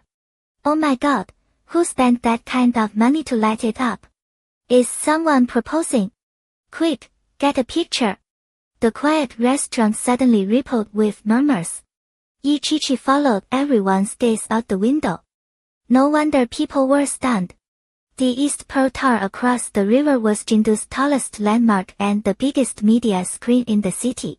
A primetime slot on that screen ran 7 figures. And right now, it was live. A pale hibiscus flower slowly bloomed from the base of the tower, unfurling across the 100-meter screen. In the center, in soft lavender letters, was a single line. Xinghao, thank you for being by my side, Xinghao. The moment Ichichi saw it, her heart started to race. That hibiscus, it was her painting. Translucent, used as a background, but she knew it for certain. That was her work. Her lips parted. Her eyes grew damp. She turned from the window to look at the man across the table. Fujiya hadn't looked away from her the entire time. He watched his wife go through the same reaction as everyone else, first curious about the message, then stunned, then overwhelmed with joy. His gaze never left her. Her hand was still pressed against the glass. She sniffled and whispered, "Is this for me?" Fujiya nodded. He stood and reached out to wipe the tears about to fall. "Why are you crying?" The guidebook said girls would be happy seeing something like this. Ichichi laughed through her tears. What kind of guidebook says that? He looked it up. Xinghao 108 ways to pursue a girl, Xinghao. She turned back to the window. It must have cost a fortune. I need to stare at it a little longer. Fujiya, all 189 centimeters of him, froze mid-motion, his hand still stretched out, his wife's hand no longer in his. Xinghao, what? Shouldn't she be gazing at me with gratitude, showering me with hugs and kisses, Xinghao? The chatter kept going. Women rushed to the windows, phones out. This is so romantic. If someone did this for me, I'd be a total mess. Ichichi nodded. Xinghao agreed. I am a mess, Xinghao. And that line, it gets me. It's not I love you or anything cheesy. It's just, so soft. Whoever did this must really love his girl. Ichichi nodded again. Xinghao still agreed. He really loves me, Xinghao. But who is it? Who has that kind of money? It's been on a while. Ads on the East Pearl Tower are built by the minute. In this short time, that's a fortune. Yeah, and it doesn't look like it's ending anytime soon. What flower is that? A hibiscus. It looks like a painting. Yeah. Quick, search it up. She wasn't exactly famous, but because she loved hibiscus, Ichichi had painted a lot of them. Her 2 best pieces hung in the Shuianjian gallery, so she had a small reputation. She pressed a hand to her chest. Xinghao, hopefully nobody tracks her down from this, Xinghao. She stared for a long while. Only then did Fujiya manage to tear his reluctant wife away and guide her home. He helped her into her coat, pulled her close, and tilted his head to speak at her level. Baby, if you want to see it again, I'll bring you back. I can put a new line up there for you every day. Xinghao, such a spendthrift husband, Xinghao, she pinched his waist. Absolutely not. It's way too expensive. And once is enough. I'll remember it forever. Thank you, husband. Fujiya laughed. He couldn't help himself, he kissed her right there in the lobby before leading her out. They got into the car and drove home, the memory of those lavender letters still glowing behind her eyes. Shangyao was already out cold by the time they got home. Fusen carried him to the nursery and settled him into the crib without a sound. Ichichi slipped into the bathroom for a shower. Fusen sat on the edge of the bed, staring down at their sleeping son, lost in thought. Xiaonyang, he said quietly, do you think mommy actually believes daddy's broke? He let out a slow breath. This one's on me. I never spent enough on her before. When you're older, you'd better make a ton of money. Buy her everything she wants. After a few more minutes of this one-sided conversation, Fusen abandoned the baby. He grabbed his phone and fired off a text to Hize. Xinghao, liquidate everything tomorrow.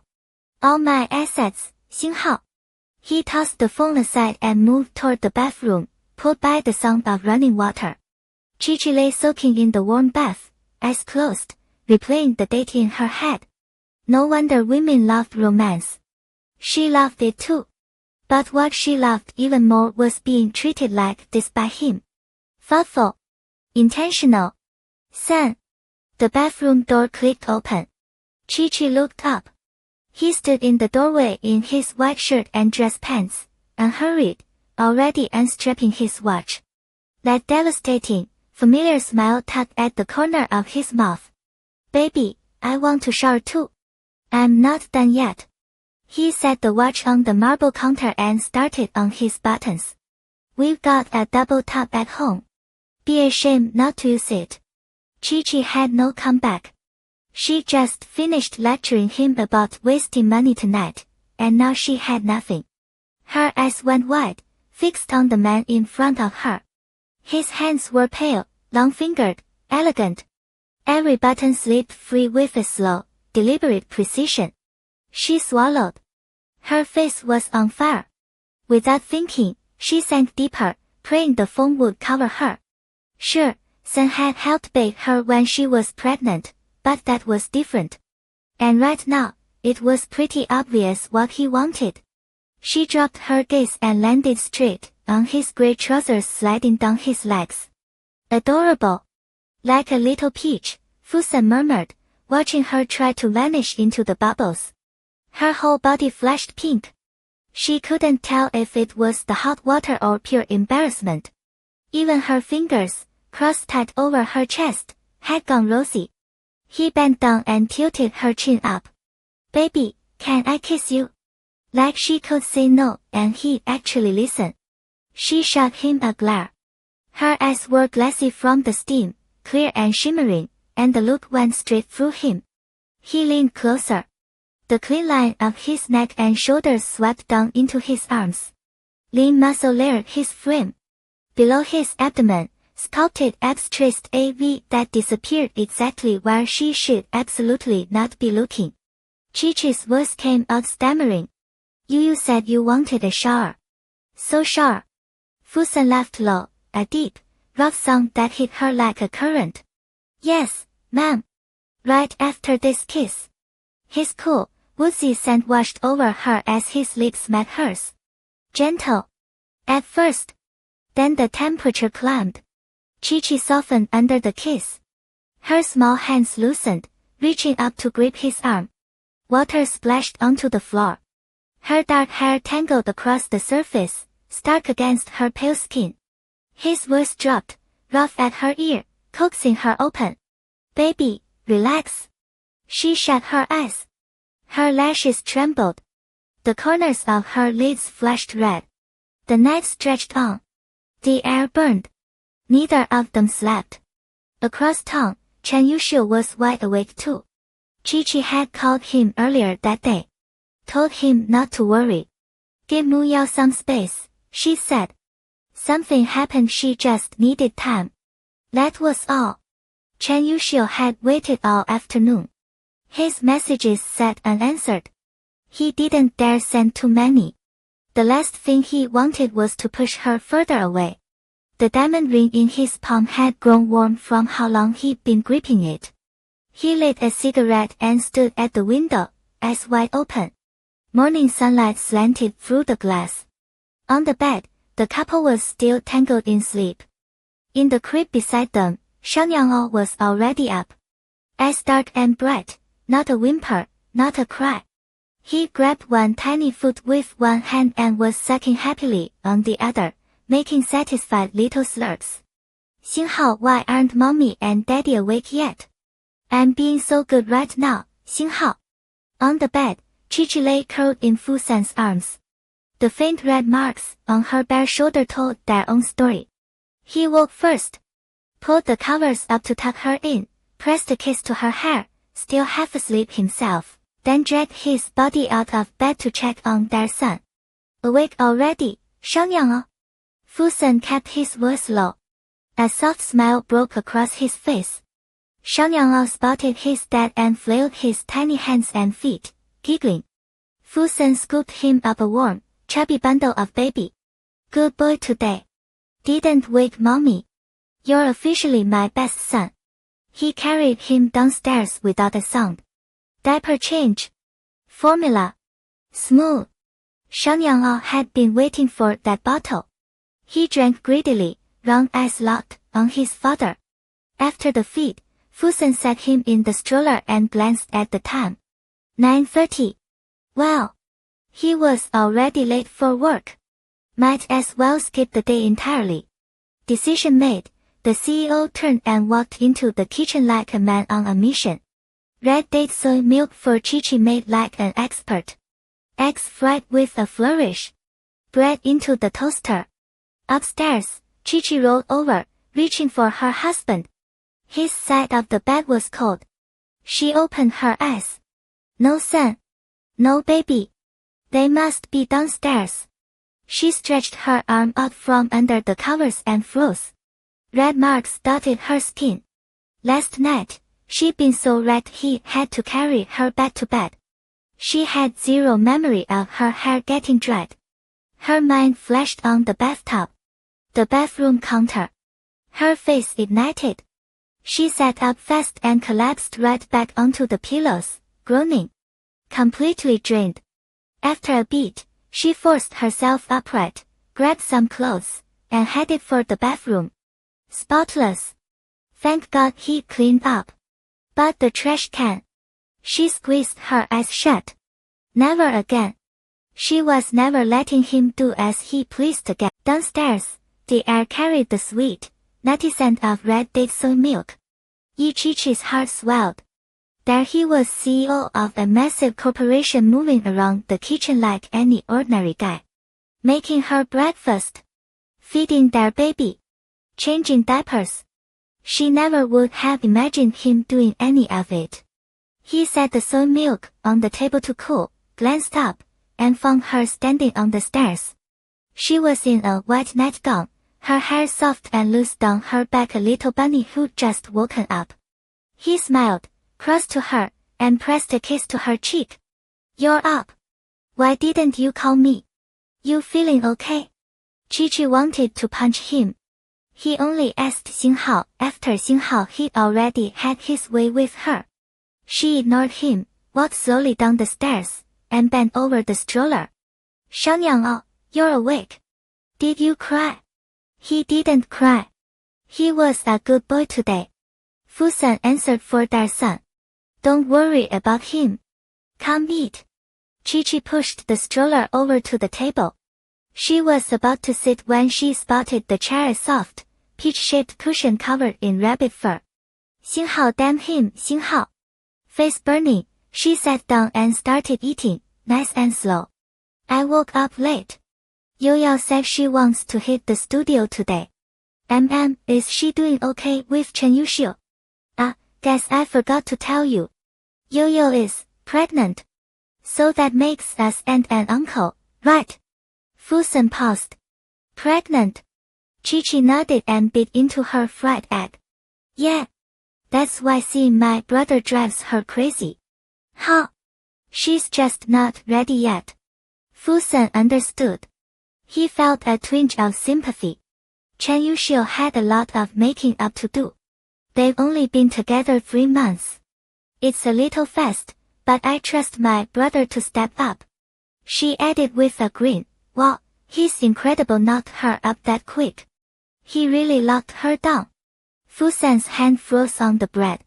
Xinghao, did my baby just imply I'm not incredible, Xinghao? Honey. Honey. Chi-Chi called his name twice, watching him stare into space. Yeah, I still want to go to the studio this afternoon. I need to keep Yo-Yo company. She hasn't told my brother yet, so you have to keep it secret too. That kind of news should come from her. Fusen had no objections. But with his wife at the studio and only the little one at home, he might as well head into the office. By the time she got to the studio, Muyo was at the front desk chatting with Chome and Tutu. The two of them had been students back when Yo-Yo was a substitute teacher at the art academy. Yo-Yo. Chi-Chi watched Fusen's car pull away, then pushed the stroller inside. Shishi. Teacher Yi. Hey, you two are here today. Chi-Chi had told them to come back on opening day, but the girls loved hanging around and always helped clean when they had free time.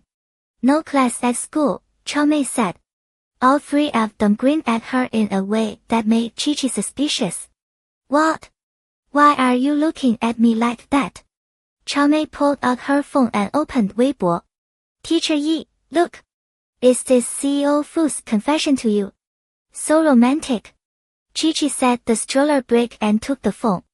On the screen was the message from the East Pearl Tower the night before and a photo of her and Fusen eating at the restaurant. This, Chi-Chi's face went red. I didn't know about it last night. He set the whole thing up. Oh my god, so sweet. The two girls waved their fists, fangirling on full blast. Chi-Chi tried to look stern. If you don't have class, you should be painting at school. You're just here to slack off. Go practice over there. Haha, okay, Teacher Yi. They made silly faces, not wanting to interrupt her, and Muya grabbed some art supplies and headed to the other side of the studio to paint. Muya leaned over the stroller to play with Shanyang, shaking her head. Look at you, Shishi. You're glowing. Absolutely drenched in love. Stop. The internet is insane. They actually figured out it was us. Of course. Don't you know? Your Hibiscus series is crazy popular. Really? Chi-Chi hadn't given it much thought. She rarely checked online. She usually sold through Watercloud Gallery, and Jiangyu would contact her if there was a buyer. As they chatted, Shanyang made adorable cooing noises to remind his mother he existed. Oh, Shanyang. Godmother missed you so much. Muyo leaned down to play with him. The other day you were auntie, and now you're godmother. Chi-Chi seized the chance to tease her, scooting closer. Muyo huffed, refusing to acknowledge the shift. Oh no. My brother is so pitiful. He asks me every day if you're still mad. Can't eat, can't sleep. Heartbroken. Chi-Chi wasn't exaggerating much. Yesterday she invited him over for dinner, and he wouldn't even come. I'm not the one keeping him from eating or sleeping. And Xinghao was the one who wanted to break up. She said. But I think I should talk to him. I've been thinking. The baby isn't just mine. He deserves to know. Chi-Chi nodded seriously. Yo-Yo, think about it. My brother took you home to meet Aunt Chan. You know how he feels. You've been together a while. You have a good relationship. Trust him. Muyo looked at Shanyang in the stroller and slowly nodded. I'm not just defending him. After everything that's happened, I know how hard it is for two people who love each other to actually be together. So I want you and my brother to be happy. Muyo reached out and hugged her. I know. She'd been thinking all day.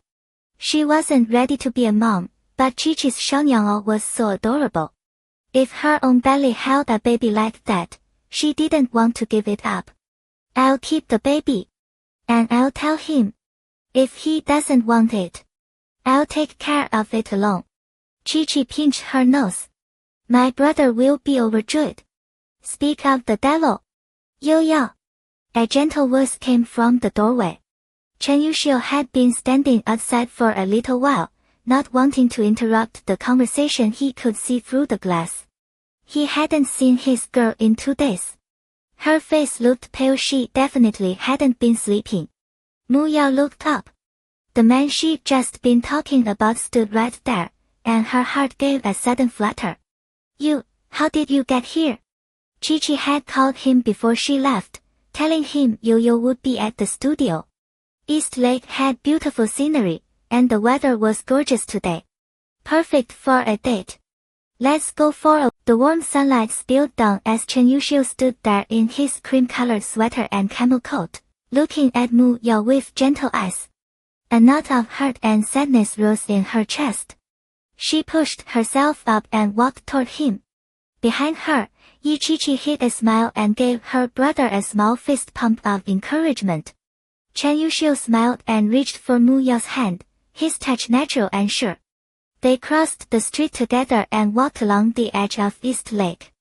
The sky was a brilliant, unbroken blue. Sycamore leaves blanketed the ground gold, rust red, layered thick, autumn in its full grip. The lakeside promenade never had them swept away, and it was stunning. His palm was warm and dry, the kind of warmth that made you want to hold on. But Mu Yao walked a step behind, then stopped and pulled her hand free. She was still mad. No hand holding. The warmth vanished from his palm. Chen Yuxiu's brow tightened, almost imperceptibly, as he turned back. In her flats, Mu Yao only came up to his shoulder. Small, delicate. His dark eyes held hers before he pulled her close, wrapping her in his arms. His voice was low, fretted with loss. Are you really not going to talk to me? He felt how cold her hands were and opened his coat, tucking her inside. A surge of emotion broke loose in Mu Yao's chest, the fear and helplessness of the past 2 days, the hurt and sadness of their fight. Now that she finally had somewhere to lean, it all came flooding out. Her throat tightened. She couldn't speak. She fisted the soft knit of his sweater, pressed her face into it, and choked out, You said we should break up. I'm sorry, baby. I didn't mean that. Chen Yuxiu had never seen Mu Yao this upset, and he silently cursed himself. I was just trying to figure out why you weren't talking to me. I was afraid you didn't want to be with me anymore, he admitted, laying his thoughts bare, desperate not to hurt her any worse. I was so scared. Mu Yao knew he meant it. Do you want to be with me? Like, together forever? He reached up and cradled the back of her head, stroking gently. Of course. Together forever. Really? Really? Then if I ever say something that hurts you, can you please hold on to me? Don't leave me behind for real. Her voice was soft, pitiful. A lot of the time, my mouth moves faster than my brain. I know. I will never leave you. As if he needed to prove it, Chen Yuxiu took a deep breath. One arm still around her, he reached into his pocket and pulled out the small red velvet box he always carried. He stepped back, dropped to one knee without hesitation, and opened the box with steady fingers. Before Mu Yao could fully process what was happening, he spoke. Miss Mu Yao, will you be my bride? A large diamond ring rested in the center of the velvet, shaped like a tiny rose. The band was edged with delicate milk green, giving it a subtle vintage charm. The stone caught the autumn sunlight, scattering tiny, brilliant sparkles. Mu Yao stared down at Chen Yuxiu kneeling before her. His eyes held a seriousness and certainty she'd never seen, as if he were laying the most important promise in the world at her feet. She extended her pale hand toward him, tears falling to the ground. In that moment, she understood what had been gnawing at her all these days was the fear that Chen Yuxiu wasn't ready to get married at all. Mu Yao smiled, as if every doubt had just melted away. Yes, I will.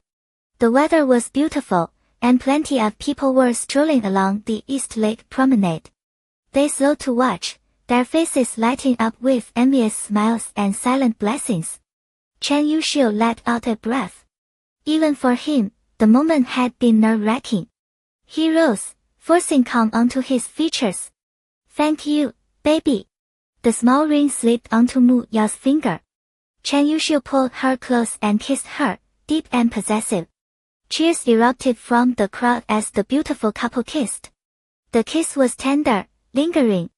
Chen Yuxiu didn't seem to care that everyone was watching. But Mu Yao's face burned. Her whole body felt like it was on fire. When he finally pulled back, she buried her face against his chest, yanking his coat up to hide. There are so many people here. Shameless. A low laugh rumbled through his chest. What's wrong with kissing my wife? She punched his chest lightly. Beneath her palm, his heart hammered fast, strong. Like she discovered a secret, Mu Yao looked up, grinning. Chen Yuxiu, you're nervous too. He didn't try to deny it. Yeah. I was nervous. Afraid my girl wouldn't want me.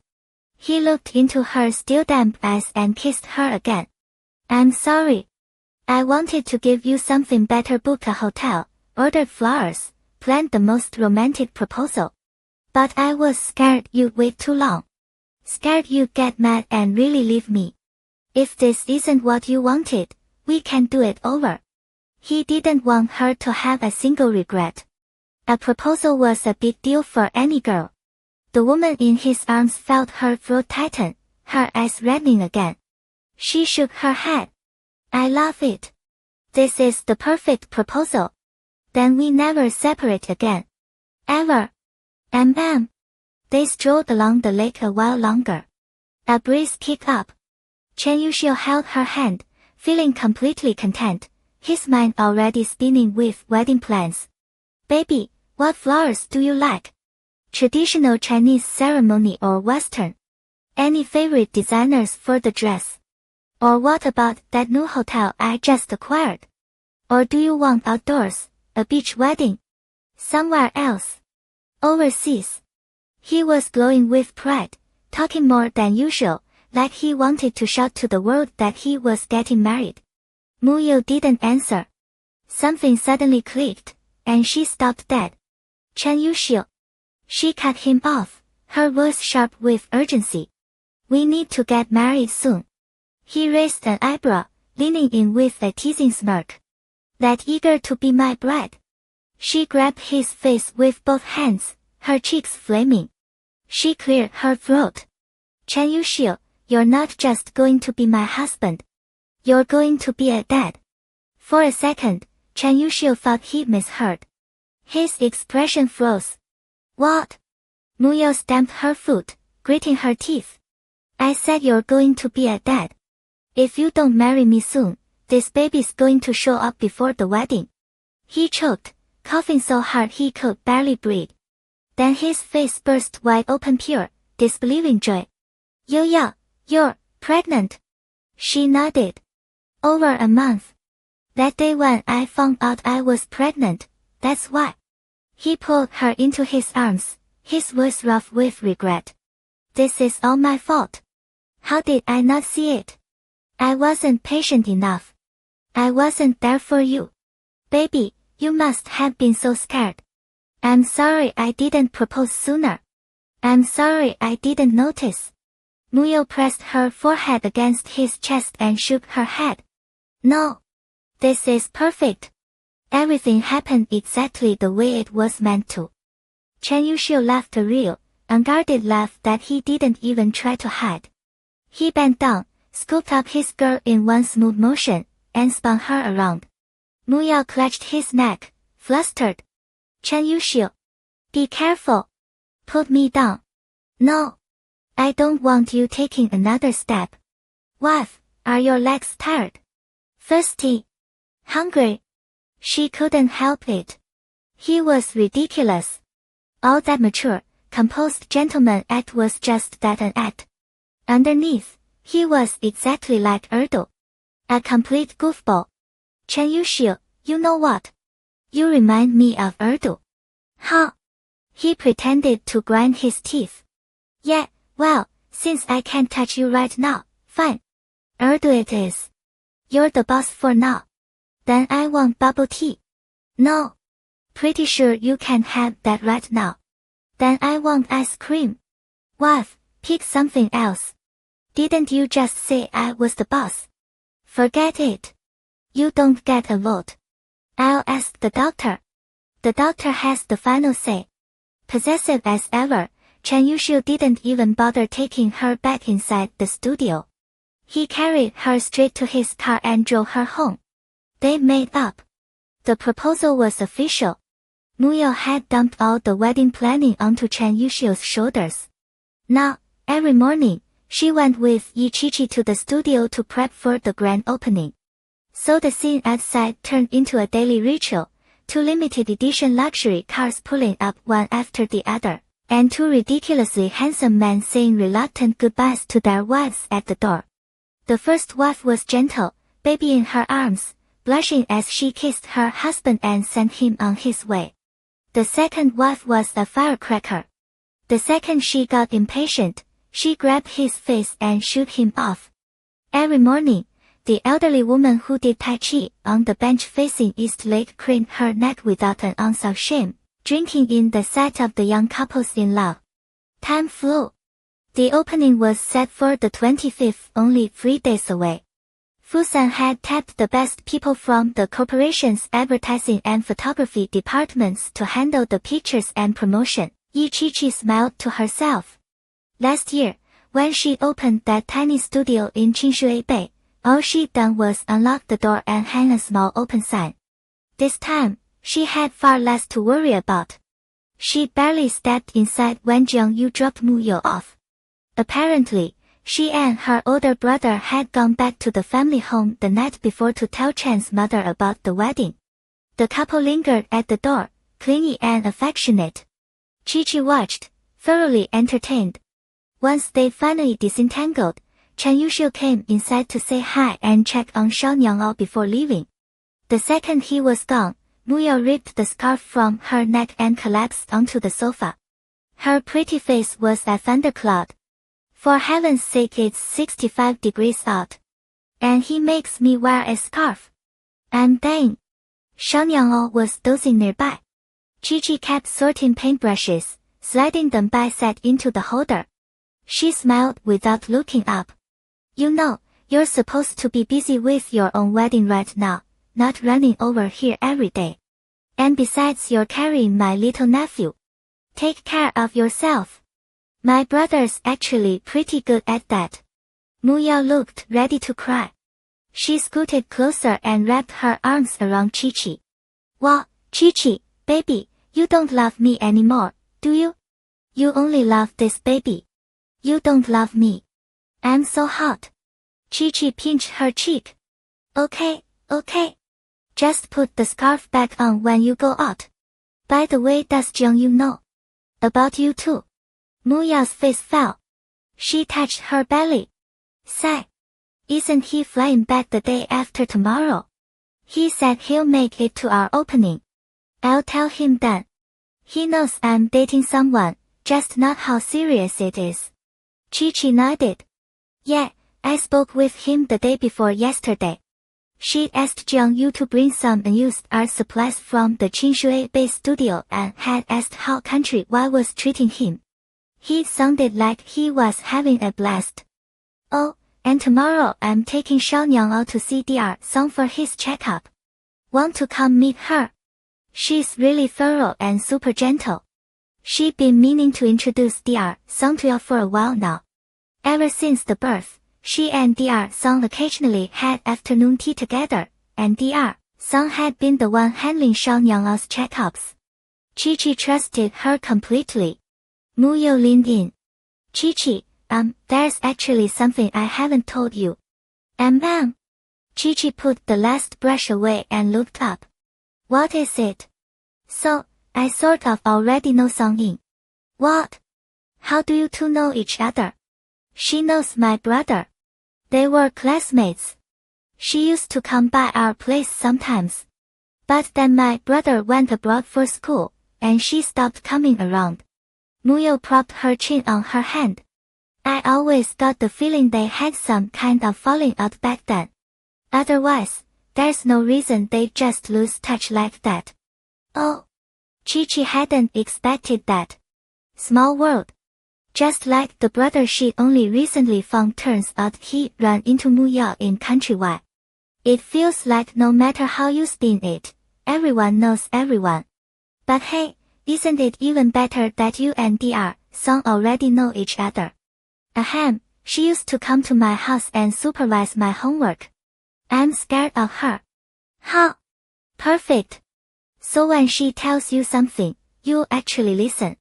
They didn't have much work left to do, so they talked at the studio, wandered through the floor room, looked at the paintings. Everything was perfect. When it was time to leave, Chen Yuxiu arrived first, then Fusan. The four of them walked to a nearby restaurant. The men talked business. Chi-Chi gave Mu Yu the lowdown on pregnancy. Not boring at all. After dinner, each man claimed his wife and took her home. Shang Yan'er showed zero signs of sleepiness. The second they got out of the car, Fusan carried his son in one arm and took his wife's hand with the other, leading them upstairs. Hey, Zai! So Mu Yu and Jiang Yu both know Dr. Song. He hadn't heard Jiang Yu's name in a while. Fusan paused. Small world.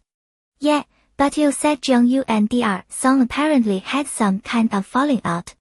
They're both coming to the opening. I hope it won't be awkward. Fusan ruffled her hair. Don't worry. They're both adults. Maybe it'll be a good chance to clear the air. That made sense. They went upstairs. Shang Yan'er wasn't tired, but Chi-Chi was exhausted. Last night, Fusan hadn't let her sleep. Tonight, absolutely not. She was not giving in. She told Fusan to put the baby down, then went to shower. The moment she was done, she dove into bed and cocooned herself tight in the blanket. Fusan watched her rapid-fire escape act, amused. It wasn't like he tormented her every night. Sure, the desire was constant, but he couldn't bear to wear out his precious girl. Once Shang Yan'er was asleep, Fusan showered too, then slipped under the covers and pulled his drowsy wife into his arms. She pushed at his chest, shook her head, and mumbled, "No. Not tonight." He lowered his head and kissed her lips. "Relax. Just holding you while you sleep." Since she already knew Mu Yu and Song Ying were connected, Chi-Chi didn't bother inviting her along when she took Shang Yan'er for his checkup the next day. They'd all see each other at the opening anyway. And Fujian? No way he was missing his son's appointment. Today's tests included some motor skills milestones, which should be pretty entertaining. Up on the 12th floor in Song Yin's office, Fusan was sat out in her single chair, hair sticking up in 12 different directions from pulling an all-nighter. He looked completely wrecked. "Fusan, get up. Your cousin's about to walk in." I want to, but I was in surgery all night. I'm dead, Dr. Song." The heap on the sofa groaned but couldn't summon the energy to move. "Fine. Go crash in the break room. Don't wreck the hospital's image in my office." "What image could I possibly wreck? This way patients see how hard I work, how dedicated I am, they'll appreciate me more." The man was basically down for the count, but his mouth kept running. Song Ying shook her head in disgust, bent over the desk, and started prepping the exam forms. Dr. Song. Chi-Chi and Fujian appeared at the door. Shang Yan'er was wearing a soft, pure cotton onesie in pale blue, printed with sweet little giraffes. Now that the weather had turned cold, Chi-Chi had added a tiny hat. Fujian held him in his arms, tall and cold to most of the world, but cradling the baby with a practiced, careful tenderness that made Song Ying smile the moment she looked up. "Shang Yan'er, hello there. How'd you get so ridiculously cute?" The baby waved his tiny fists, tilted his head, and drooled at her. Behind her, Fusan flopped a hand up from the couch. "Hey, cousin. Cousin-in-law." Fujian shot him a look. "Fusan. You came all the way to the hospital just to sleep." He shut his mouth, scrambled off the sofa in a blur, and bolted. As he passed the door, he couldn't help himself. "Shang Yan'er, I'm your cousin uncle." Watching Fusan run like his pants were on fire, Song Ying smiled and explained, "He was up all night. Let's go, Shishi. We've got quite a few items to get through today." Fujiya wiped his son's mouth with a bib and grimaced. He's been drooling like crazy lately. Shangyang is almost 4 months old. His salivary glands are developing, so heavy drooling is totally normal, Song Yin said, her tone all professional reassurance. Chi-Chi laughed. Poor little guy. Jia finds something to criticize about him, like, a dozen times a day.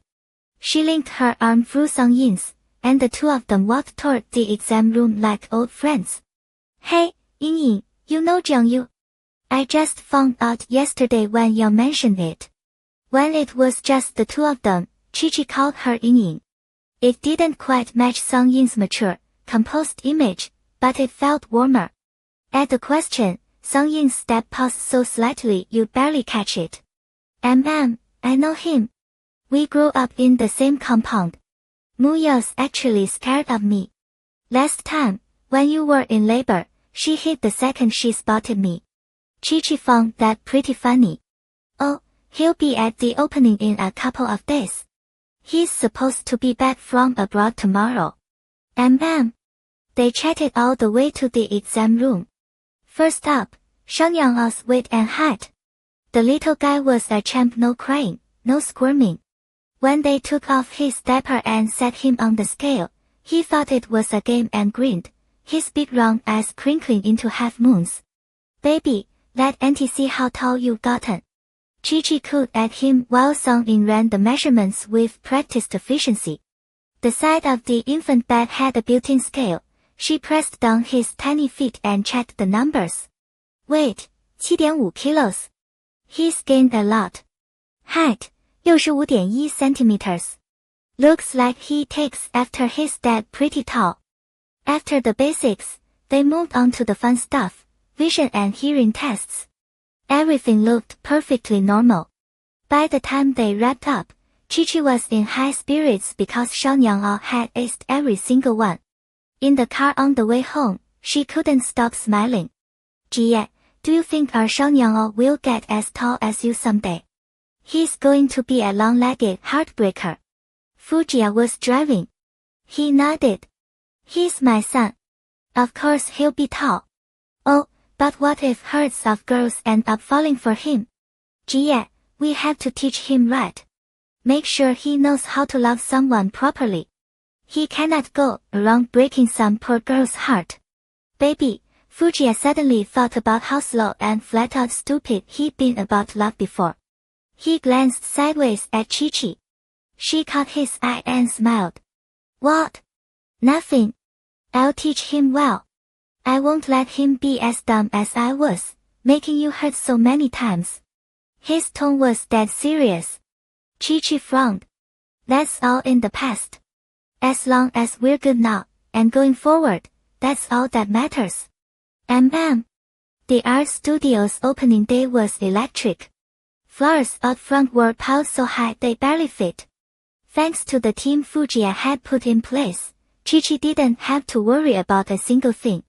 The first floor lobby was decked out with every kind of cake, dessert, and fresh juice.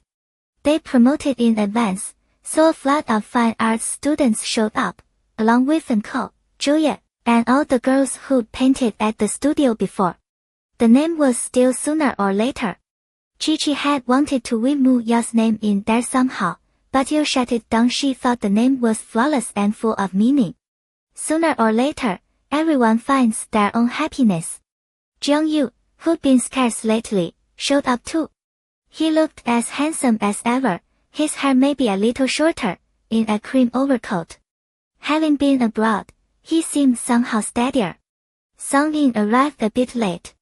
She wore a white sweater, white pants, and a light blue cashmere coat, softer and warmer than her usual hospital look. When she saw Jiang Yu, she gave him nothing more than a nod. Trying to keep a low profile, Chi-Chi and Mu Yo both straight up refused to let Fujiya or Chen Yuxiu come help. They wouldn't be useful anyway. That evening, Fujiya had the hotel lay out a dinner banquet to celebrate the studio's opening, and to let everyone loosen up and eat together. It was rare for the whole group to gather like this, and the mood was golden. Jiang Yu watched his little sister trail Chen Yuxiu like a shadow and lifted an eyebrow. Well, she's been completely stolen. After dinner, everyone headed home. They all had a little to drink except Muyo, but even the usually composed Song-in had let herself have a glass. Fujiya helped his tipsy, already drifting wife into the car. Muyo ditched her brother and left with Chen Yuxiu. That left Jiang Yu and Song-in standing in a patch of awkward silence. They both had a drink, so driving was off the table. Finally, Song-in spoke first. Walk. Sure. Jiang Yu tucked his hands into his pockets, and they strolled along the roadside. You just got back. Then came a long, heavy silence. Neither of them seemed to know what to say next. The autumn night was chilly. They reached the street corner, and Song-in flagged down a cab. She turned, just for a second, to glance back at him. I'll head back first. Okay. Fujiya called third brother to pick them up. He had a few drinks, not enough to be drunk, but enough that he wasn't about to get behind the wheel. Besides, Chi-Chi was already woozy and needed him. His wife had only done one glass of fruit wine, and now she was a clingy mess, draped over his arm, desperate to be held and soothed. Fujiya pulled her against his chest, murmuring soft words to settle her down. Baby, my head's spinning, she whined. I told you not to drink, but you just had to anyway. Drunk people react slow. She blinked, processing. I didn't drink. It was grapefruit juice. Pink and sweet. Her voice came out syrupy, her lips still sticky with fruit wine. Her fair cheeks burned hot and soft. Fujiya stroked one cheek while his other hand raised the privacy screen between the front and back seats. She was too cute, no one else needed to see any of this. Baby, that was fruit wine. Fruit wine. She tilted her head, tasting the memory, then nodded to herself.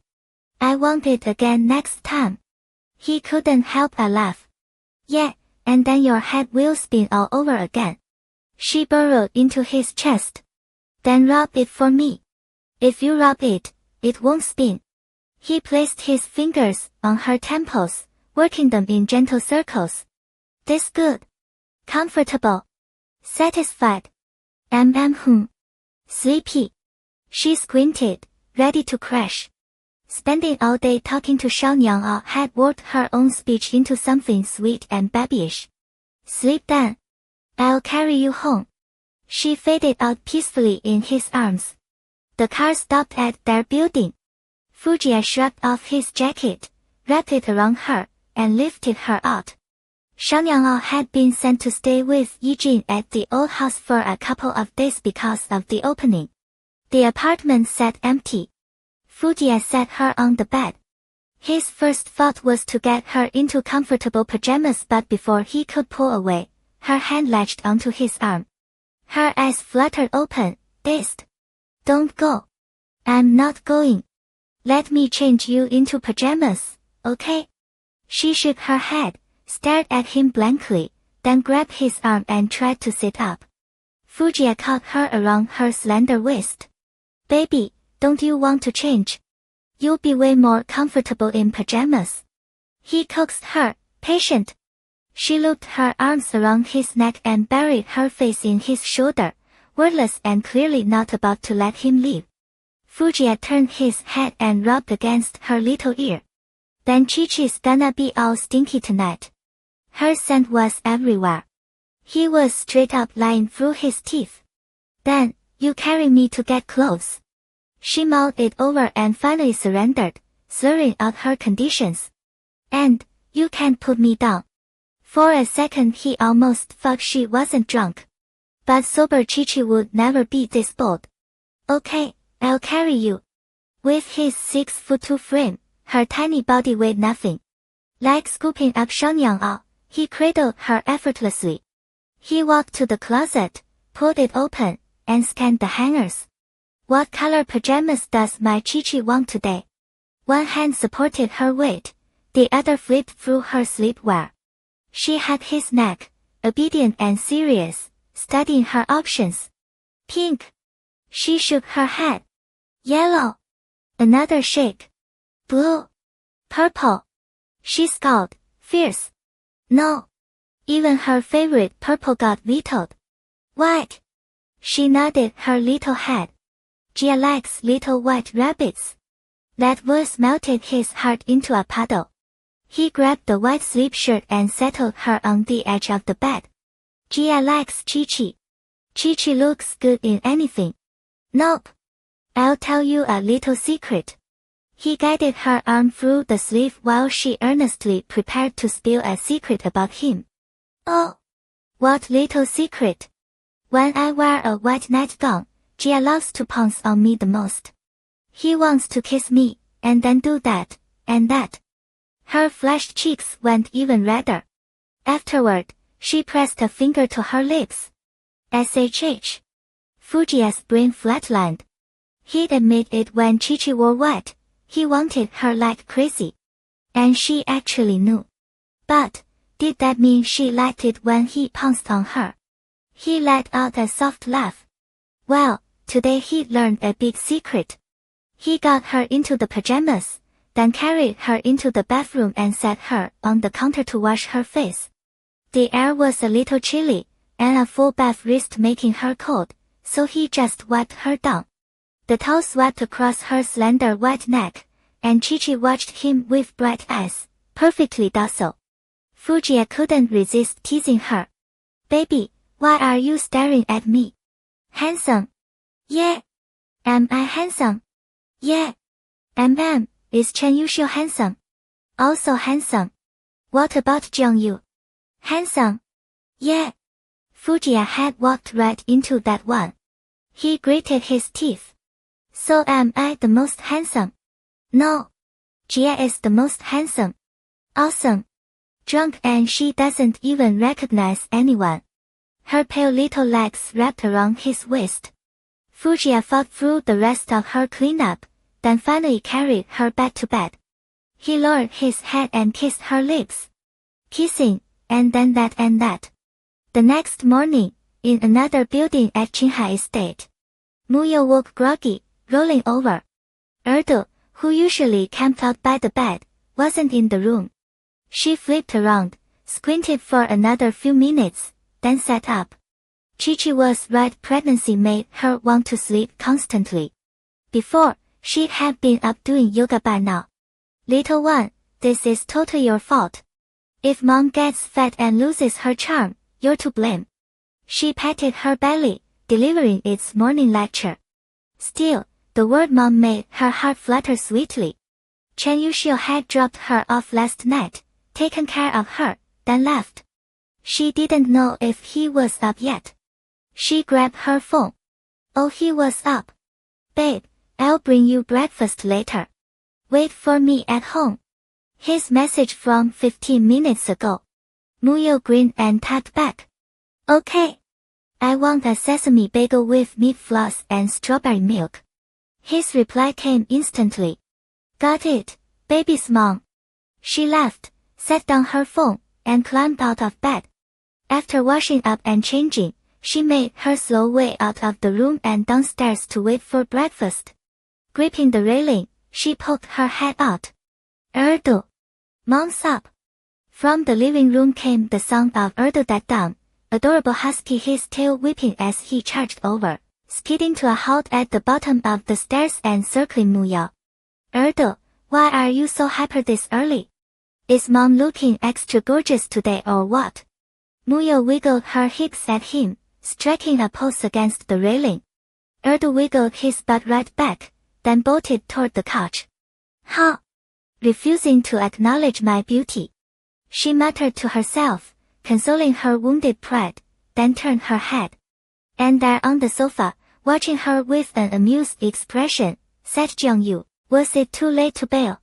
Maybe she could at least send Chen Yuxiu a warning text her brother was about to zero in on them like a heat-seeking missile. Before she could finish the thought, Jiangyu's cool was cut in. Huh? Your boyfriend didn't show. Brother.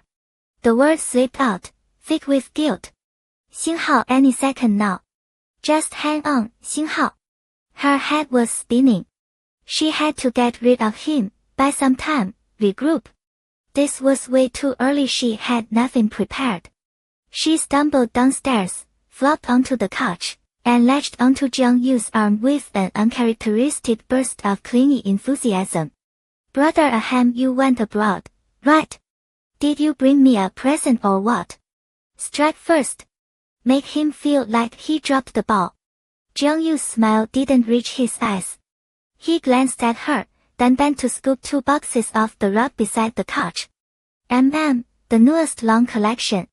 Mu Yao took the boxes and pasted on a stiff grin. Whoa. Bro, I knew you loved me most. But I promised Shishi I'd be at the studio early this morning. How about you just come back another time? Oh. At dinner last night, Shishi made a point of saying everyone ate late and nobody was expected to show up early today. Damn it. Her brother was too sharp. She was losing. Mu Yao slumped back into the cushions, deflated. Fine. So why are you here so early anyway? Humph. She kicked at Erdo, who hovered nearby like a fuzzy traitor. Xinghao, why didn't you warn me my brother was here, you useless dog, Xinghao? Jiang-Yu turned, face dead serious. Are you really with Chen Yuxiu? She'd gone home with him last night, he already knew. It was more of a rhetorical jab. Yeah. Didn't I already tell you that? Jiang-Yu tucked her upright. The kind you're actually going to marry. Mu Yao nodded, wiggling her ring finger. I've decided. We're getting married. I already met Aunt Chen. I told him yes. She grabbed his arm again. Brother, you're okay with this, right? Since they were kids they bickered and fought, but anytime she hung onto him and begged, he always caved. Does it matter if I'm okay with it? Huh? Last night I'd barely gotten home and you were already chasing after him. He'd been drinking. I was worried. Besides, it gave you and Songying a chance to catch up. Jiang-Yu arched a brow. He and Songying hadn't exchanged a single meaningful word. He tapped her forehead. Stop meddling. Brother, you should hurry up, too. See? I beat you to the dating stage. Mu Yao touched her stomach. Xinghao, and I beat you to the baby, too. Clean execution. Very efficient, Xinghao. Right then, the doorbell rang. Mu Yao's mind went straight to Chen Yuxiu. Before she could move, Jiang-Yu was already heading for the door. Watching him walk toward it, she felt a powerful urge to bolt. The door swung open. Chen Yuxiu stood there holding a bag of breakfast, his voice bright. Baby my ass. Jiang-Yu, what the hell are you doing here? He scowled, shouldered past Jiang-Yu, and strode in. Yao needed to eat. Everything else could wait. Yao, come have breakfast. He set the food on the table and called out like he owned the place. Mu Yao blinked, then shot a sharp glare at her brother. Xinghao, you'd better watch yourself, Xinghao. Chen Yuxiu walked over, scooped up the slippers she'd kicked off, and knelt to set them at her feet. Go. Eat first. Behind him, Jiang-Yu sank back onto the couch with a cool sigh. TSK, long time no see, and the first thing you call me is baby. That's a little much, Chen Yuxiu. Chen Yuxiu grabbed a throw pillow and flung it at his face. Shut up. The whole vibe had gone sideways. Mu Yao looked between them, eyes narrowing. What the hell? You two Xinghao know Xinghao each other. Chen Yuxiu shrugged a silent yes and reached for her hand. Chen Yuxiu. Mu Yao stomped her foot and yanked her hand away. Sit down. Realizing she was too short to pull off intimidation, she jabbed a finger at the spot next to her brother. Sit. Now. Baby, don't get so worked up. Careful, he cut himself off when her eyes flashed. Start talking. Who wants to confess first? She planted her hands on her hips and glared at the two men on her couch. Chen Yuxiu looked annoyed. Her brother looked like he was thoroughly enjoying himself. Erdo. Come. Bite. Erdo gave a soft woof and trotted over to settle at her feet. Chen Yuxiu, genuinely worried she'd lose it, reached out to pull her down, but she shook him off. Back when I was in the UK, your brother and I were at the same school. Later he had some business there, so we worked together. And when exactly did you figure out he was my brother? She spun toward Jiang-yu. And you, when did you figure out he was my boyfriend? Chen Yuxiu thought for a second, then wisely kept his mouth shut. Tell me. Now. Mu Yao grabbed his face and squished his cheeks. He raised both hands in surrender. It wasn't that early. You got different last names. I didn't make the connection. Jiang-yu nodded. Yeah. Around September. He showed me your picture, bragging about having a girlfriend, and making fun of me for still being single. 星号 September, 星号. They'd gotten together in August. September. He'd known that damn long. God knows what Chen Yuxiu had told her brother. Did he mention the first time they? Seeing the panic on her face, Chen Yuxiu stood and took her hand, voice soft. No. I just showed him a photo. I didn't say a word. I'd never do that. She weighed that. It tracked. Chen Yuxiu wasn't that reckless. Fine. You still haven't eaten. Go have breakfast. He guided her toward the dining table and, as they passed Jiang-yu, gave him a hard kick. Both of you, get out. I don't want to see either of you. Mu Yao picked up a pretzel and bit into it like it was Jiang-yu, and Chen Yuxiu rolled into one. Jiang-yu stood. He had zero interest in watching them act all lovey-dovey anyway. I'm off. Yo, make sure you discipline Chen Yuxiu properly. He told me a lot. He ambled toward the door. Mu Yao set down her milk. Tomorrow I'm telling Shishi and Song in every last detail about you too. Nobody was getting a free pass. They both ganged up on her. Fine. She tattled like hell. Jiang-yu just smiled at her, closed the door, and headed for his car. His sister was damn near perfect, just a little fierce, and a little naive. If he didn't know Chen Yuxiu so well, he'd never have let them be together so easily.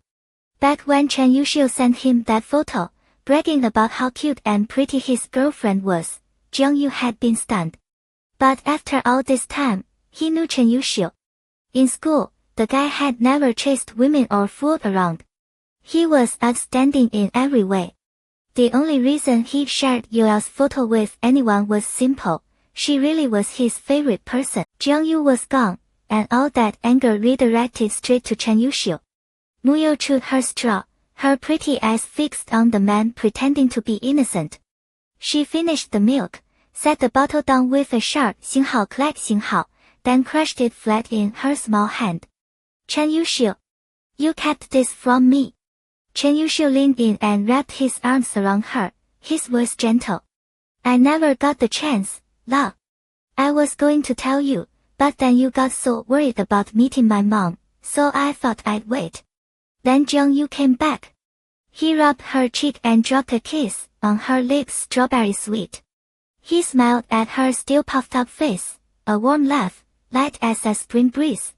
Keep making that face and our baby's going to come out with chubby cheeks.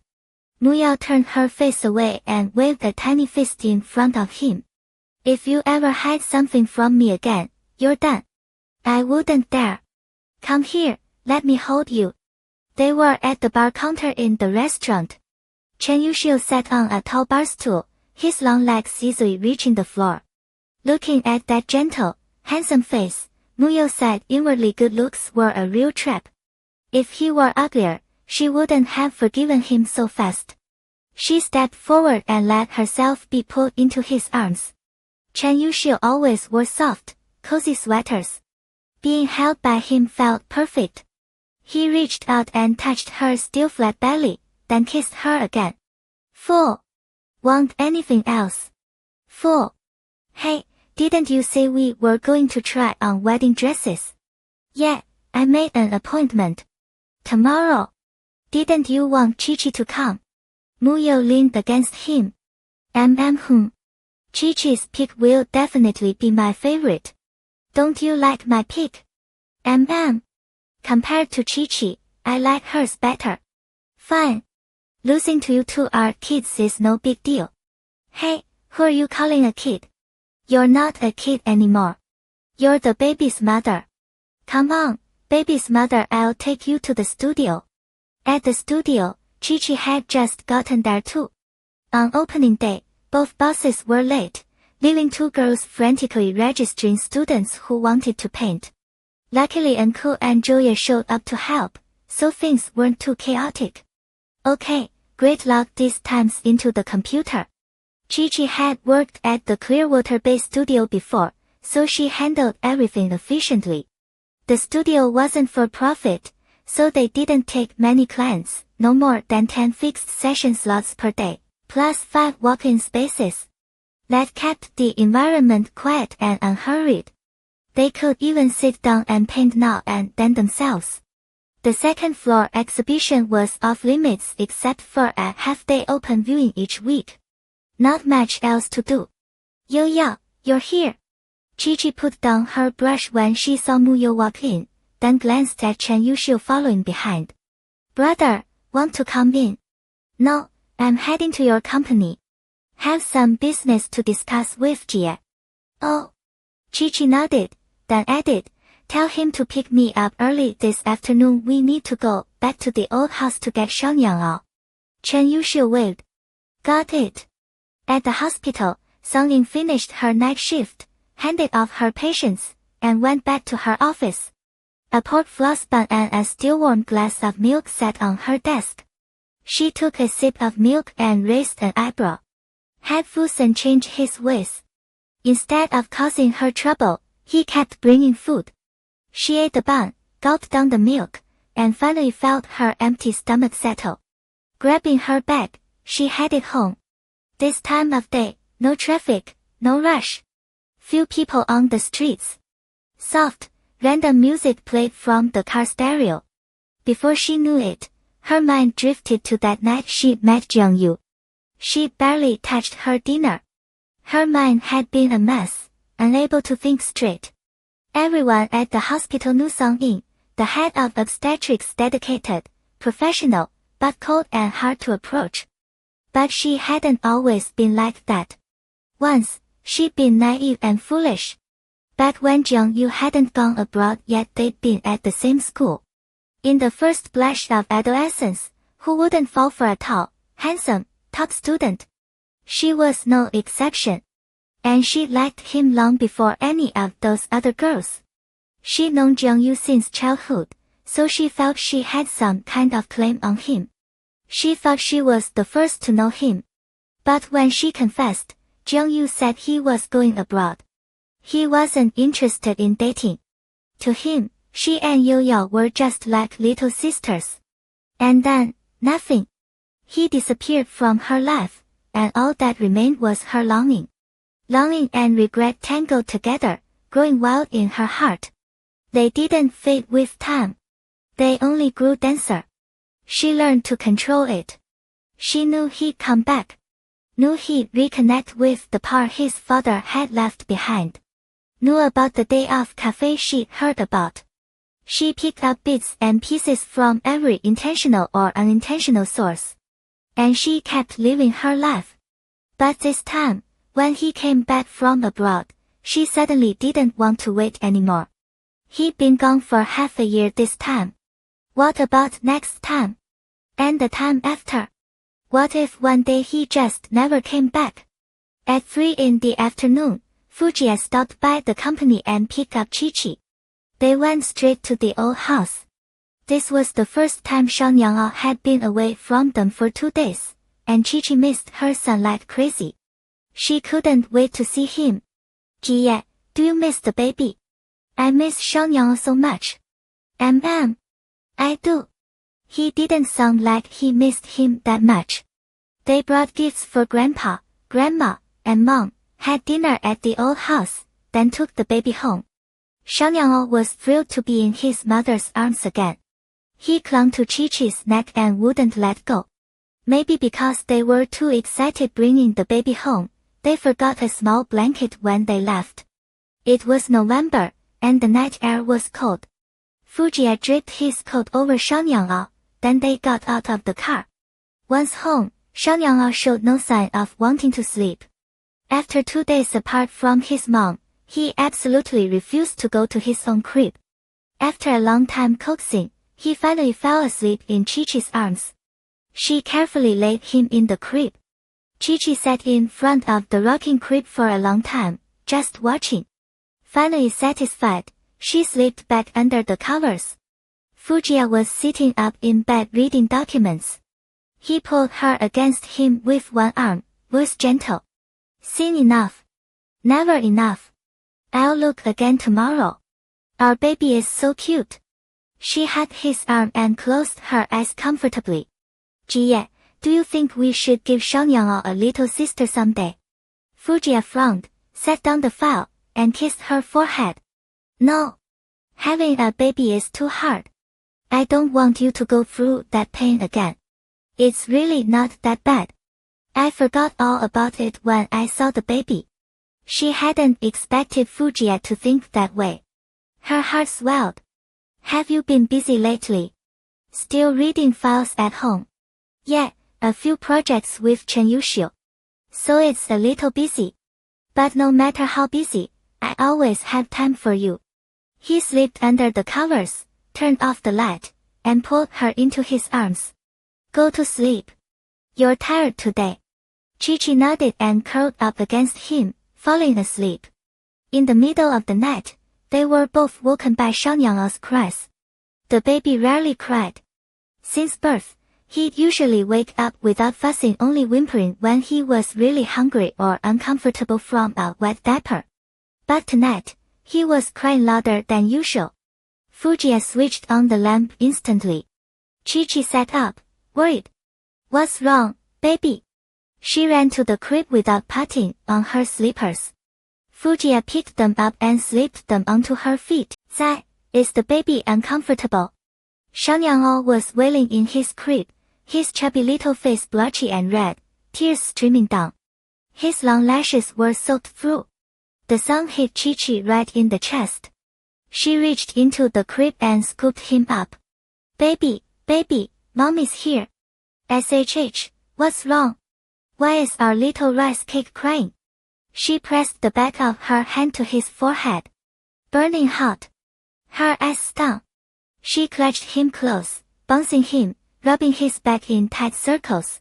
Fujiya went downstairs, grabbed the thermometer, and came back. 38.5, fever. Probably caught a chill on the way home. It's just a low fever. Don't panic, I'm calling Fusan. He turned and dialed. Xiaoyang must have cried himself out.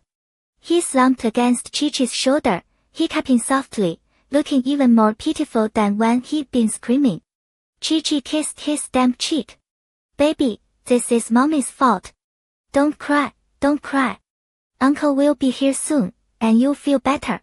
She couldn't stand it. He was so small he couldn't tell her where it hurt. All he had was tears. Xiaoyang had been healthy from the day he was born. He'd never been sick like this. If only she'd remembered his little blanket when they'd gone out. He wouldn't be sick now. The fever made him radiate heat like a tiny furnace. She settled him on her lap, and he grabbed her shirt with a wounded look, his round eyes swimming. On the other line, Fujiya had reached Fusan. What's up, bro? Fusan's voice was rough with sleep at the hospital. Xiaoyang is sick. Fever 38.5. Must have caught a chill coming home. Come over. Oh, got it. Do you have fever patches at home? Put one on him now. Don't worry. Fusan scrambled off the sofa, shoved on his shoes, ran downstairs, scrolled out a prescription, grabbed meds from the pharmacy, and drove straight to Qingha. Fujiya hung up and turned back. He took in Chi-Chi's red-rimmed eyes, then their miserable son, and something tightened in his chest. It's okay, Shishi. I'll get the fever patches. Fusan is bringing medicine. She nodded and held the baby closer. Fujiya rushed around, flipped on every light in the house, pressed a fever patch onto Xiaoyang's forehead, then grabbed a towel to wipe down his tiny face and palms. Neither of them had handled a sick baby before. Chi-Chi was drowning in guilt, biting her lip until it flashed red. It's all my fault. I forgot his blanket when we left. Otherwise, he wouldn't be sick. Fujiya reached out and touched her cheek. It's not your fault. Kids get sick sometimes. Our Shangyang is already so tough. After wiping his hands and feet, the baby seemed a little more comfortable. The crying stopped. He looked up at his mom, then his dad, with those round eyes. See? He stopped crying. Our Chi-Chi is not allowed to cry either. Shangyang seemed to understand that Chi-Chi meant mommy. When Fujiya said it, the baby looked up at her. Under that innocent, pure gaze, Chi-Chi blinked back her tears and managed a smile for him. Fusan arrived a short while later. Sister-in-law, let me take a look. He set the baby on the small bed, examined him, then smiled.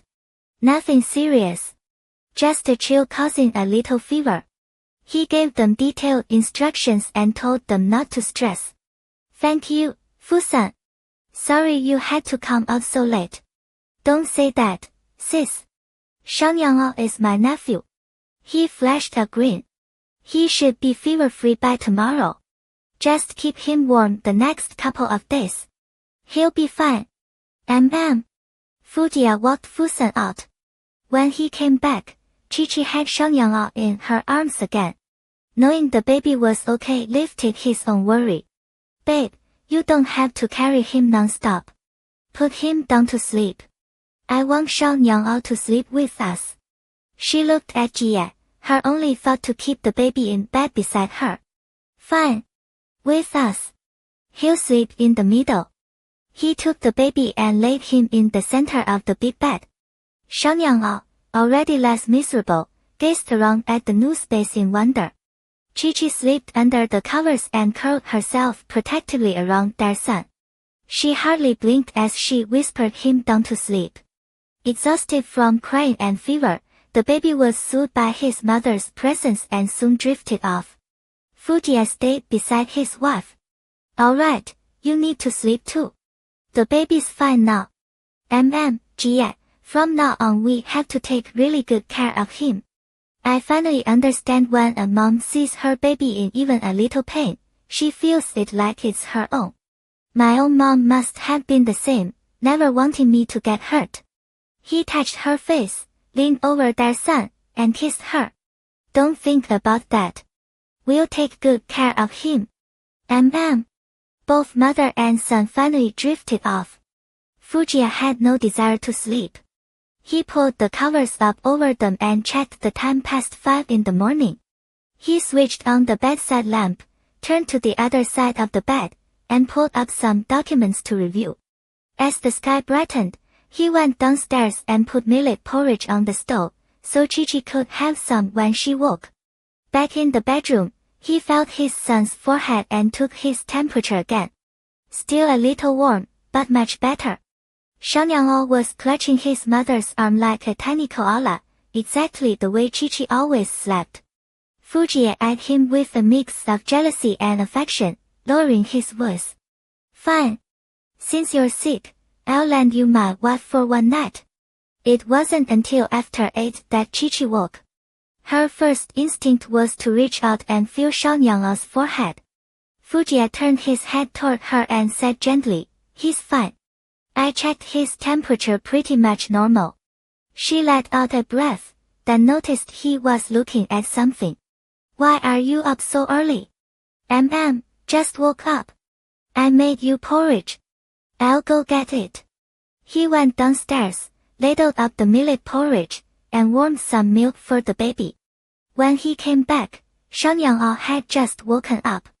After a long, lazy sleep, the little guy was full of energy again, kicking his feet and waving his hands, completely unaware of how much he put his parents through the night before. Since Shangyang was sick, Chi-Chi had to call Muyo and reschedule their appointment to look at wedding dresses. Muyo didn't mind at all. She told Chi-Chi not to come to the studio today and to just stay home with the baby. With his wife and kid both at home like this, Fujiya legitimately took the day off too, and Xiangyang never got a 1-month celebration. No 100-day banquet. Either Yi Qiqi wasn't into that kind of thing. The baby was too little for crowds. Fujiya agreed. They just do a first birthday party when he turned 1. And since they were both on the same page, Grandpa and Grandma let it go. The fever was gone, but Xiangyang was still out of it. He clung to his mom all day, even fussing when Fujiya tried to pick him up.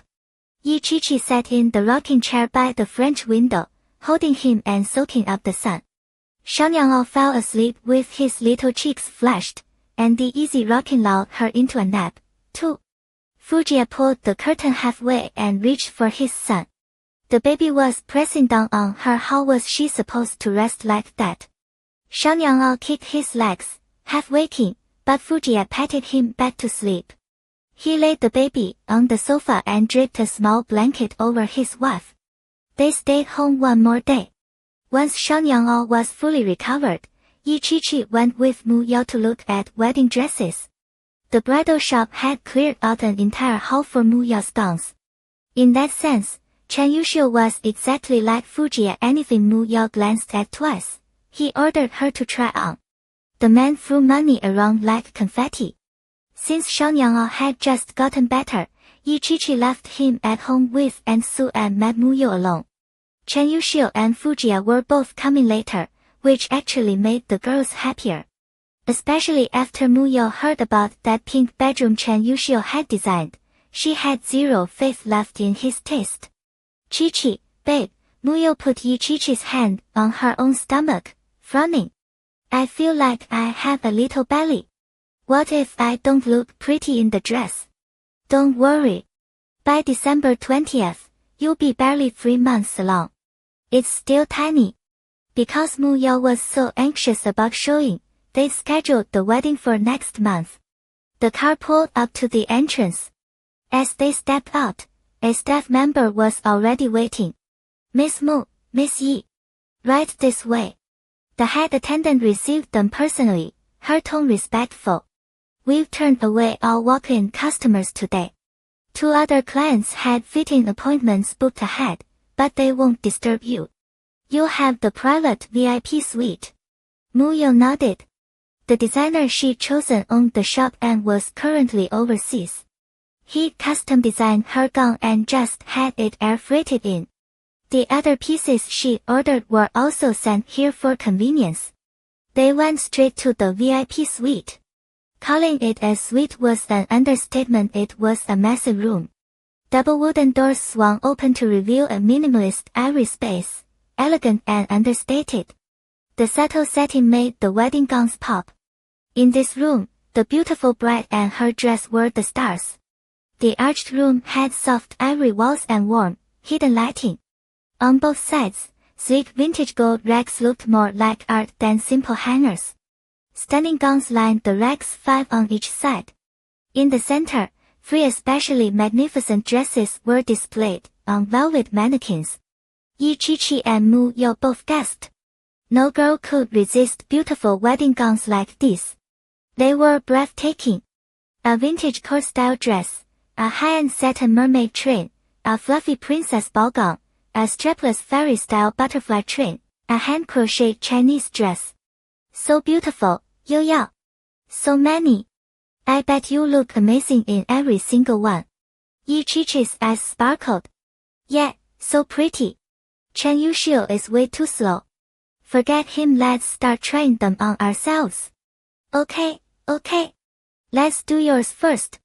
Yi Qiqi patiently walked around with Mu Yao. Both of them immediately fell for the centerpiece. Among all the pure white gowns, this one had a secret shimmer, a layer of mermaid skin gold chiffon hidden beneath the white tulle.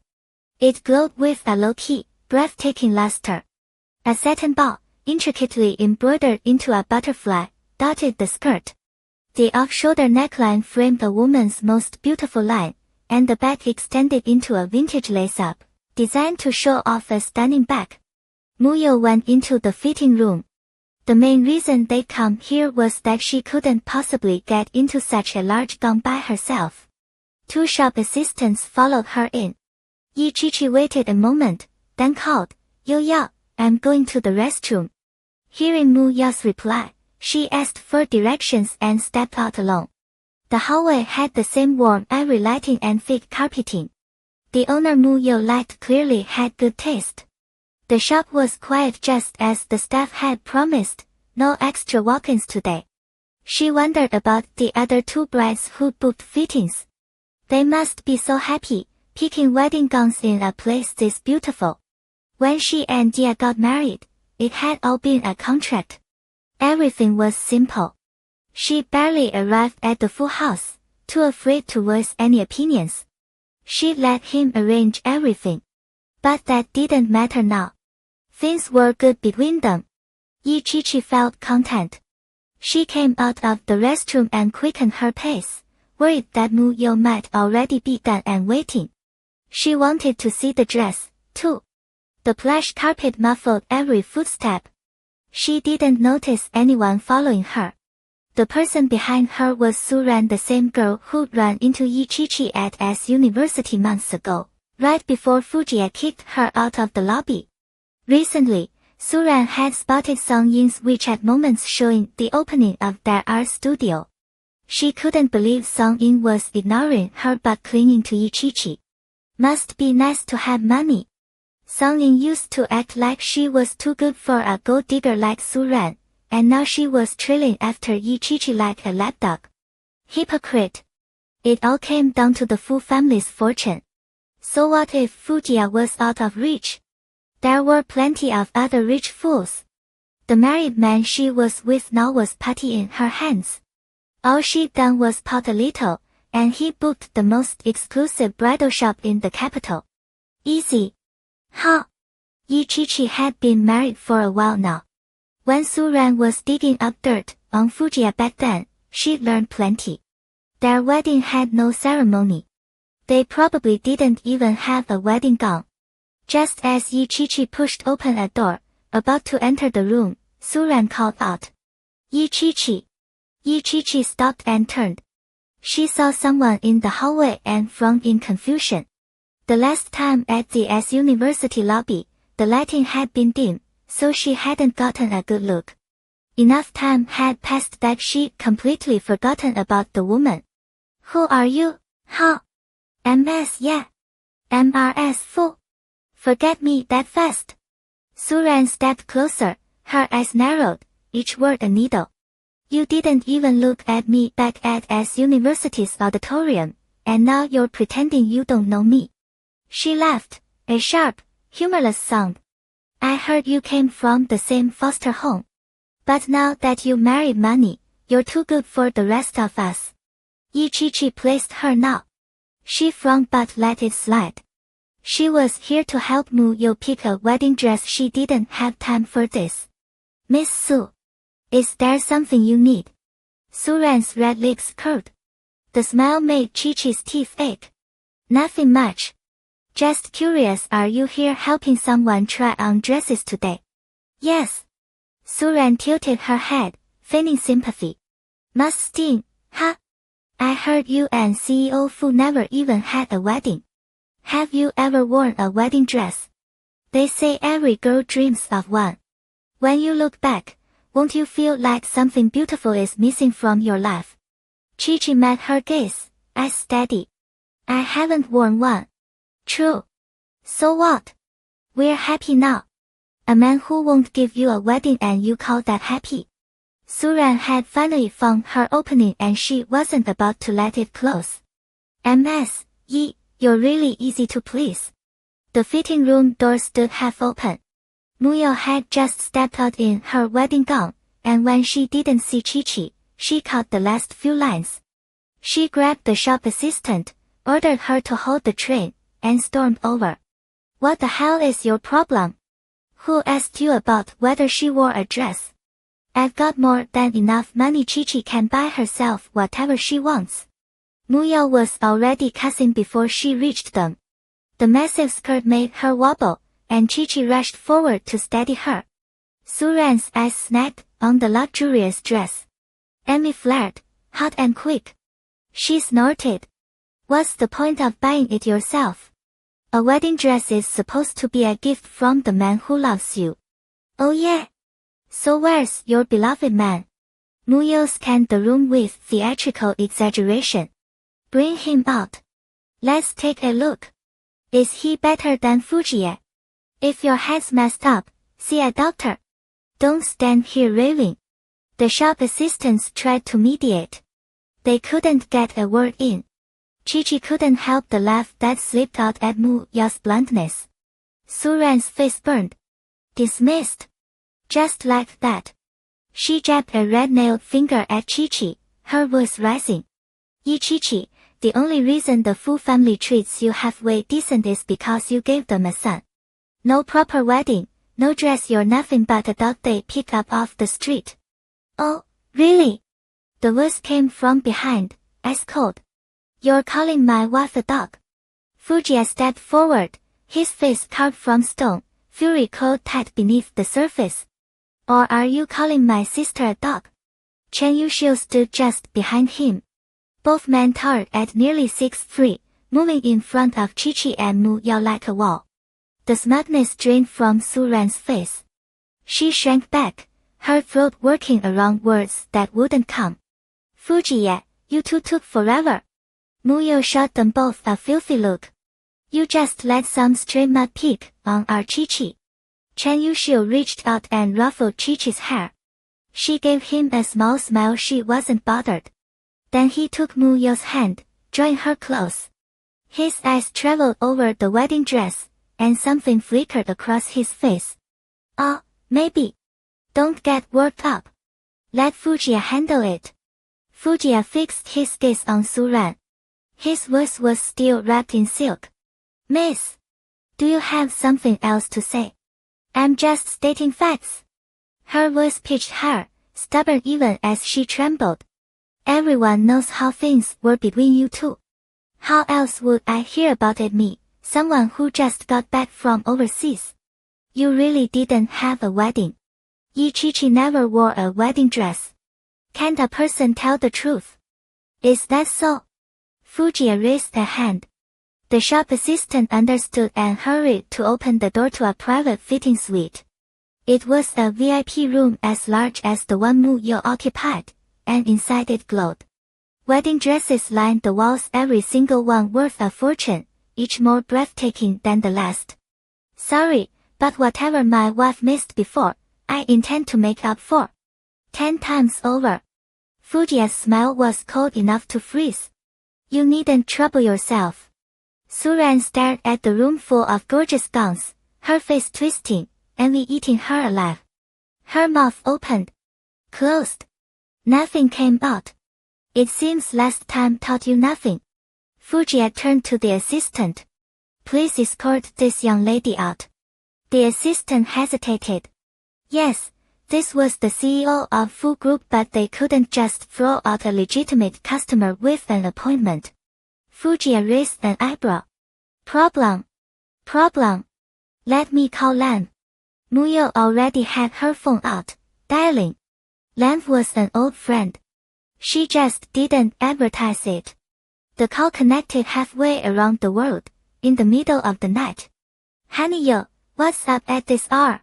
A man's voice answered, syrupy and theatrical. Muyo had put it on speaker so the assistant could hear. She'd forgotten Lan's over-the-top tone. A hand tightened on her waist. She ignored the dark look spreading across Chen Yuxiu's face and cleared her throat. Lan, there's a cycle in your bridal shop. Have your staff throw her out, okay? The hell, what kind of lunatic? The luxurious accent vanished, replaced by a gruff, earthy dialect. Yeah, she's been talking all fake sweet and then cursing me out. And she tried to hit me. Boo-hoo.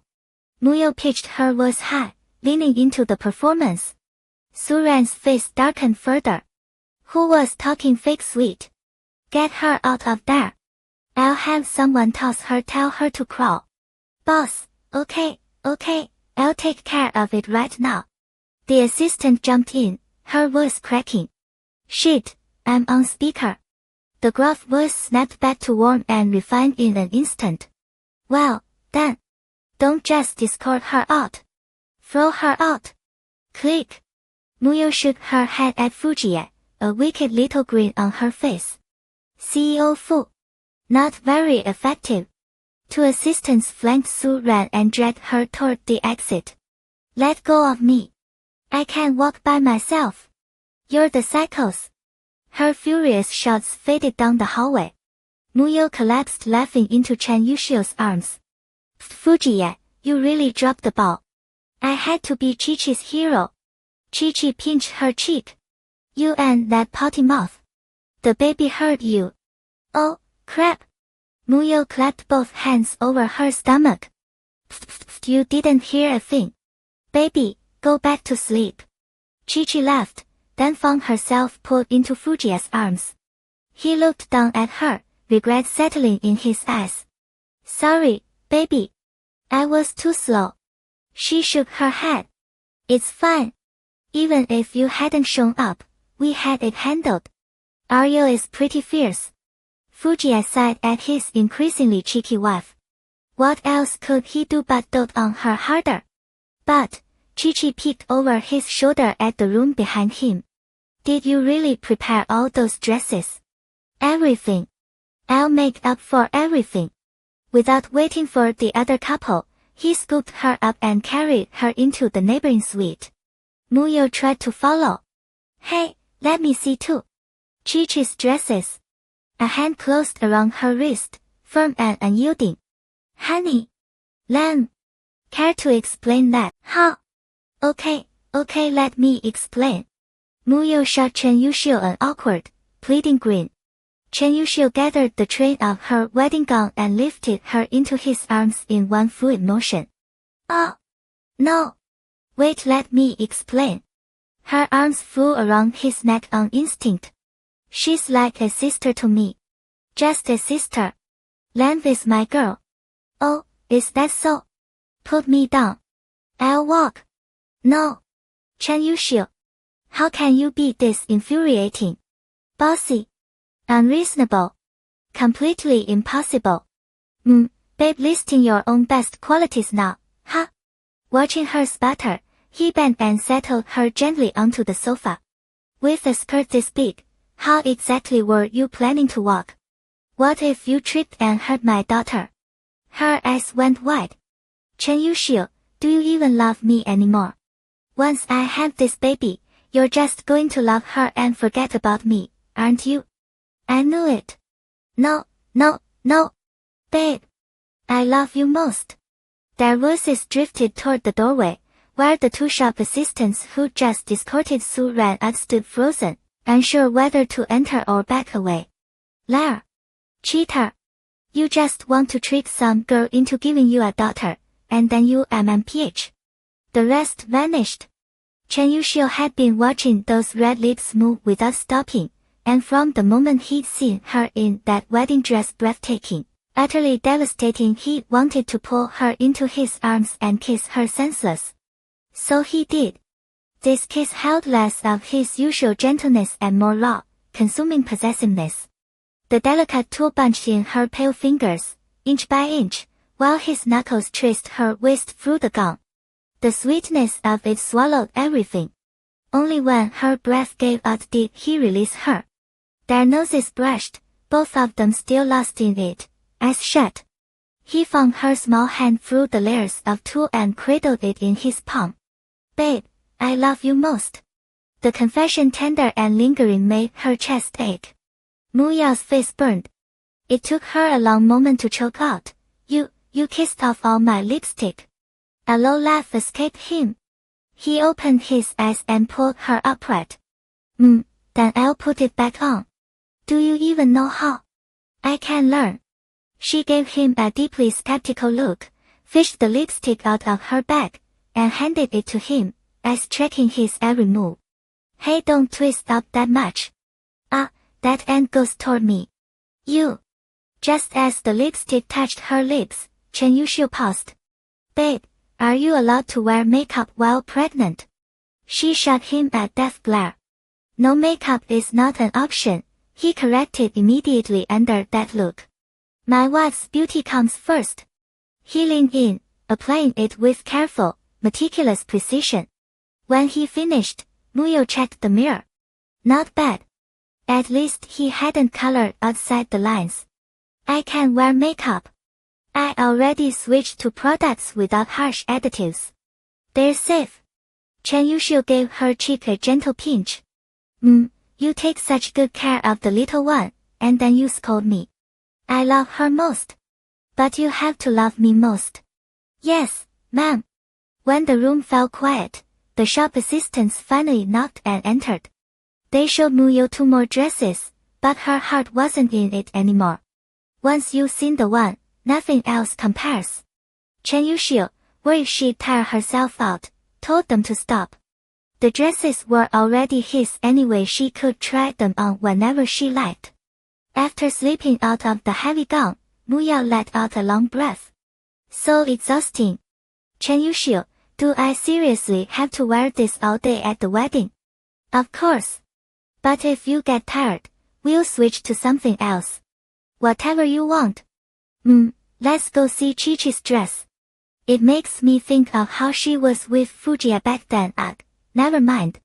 It hurts my heart just remembering. Chen Yuxiu pulled her close. Mine too. But it's okay now. From here on out, you have me, and you have her.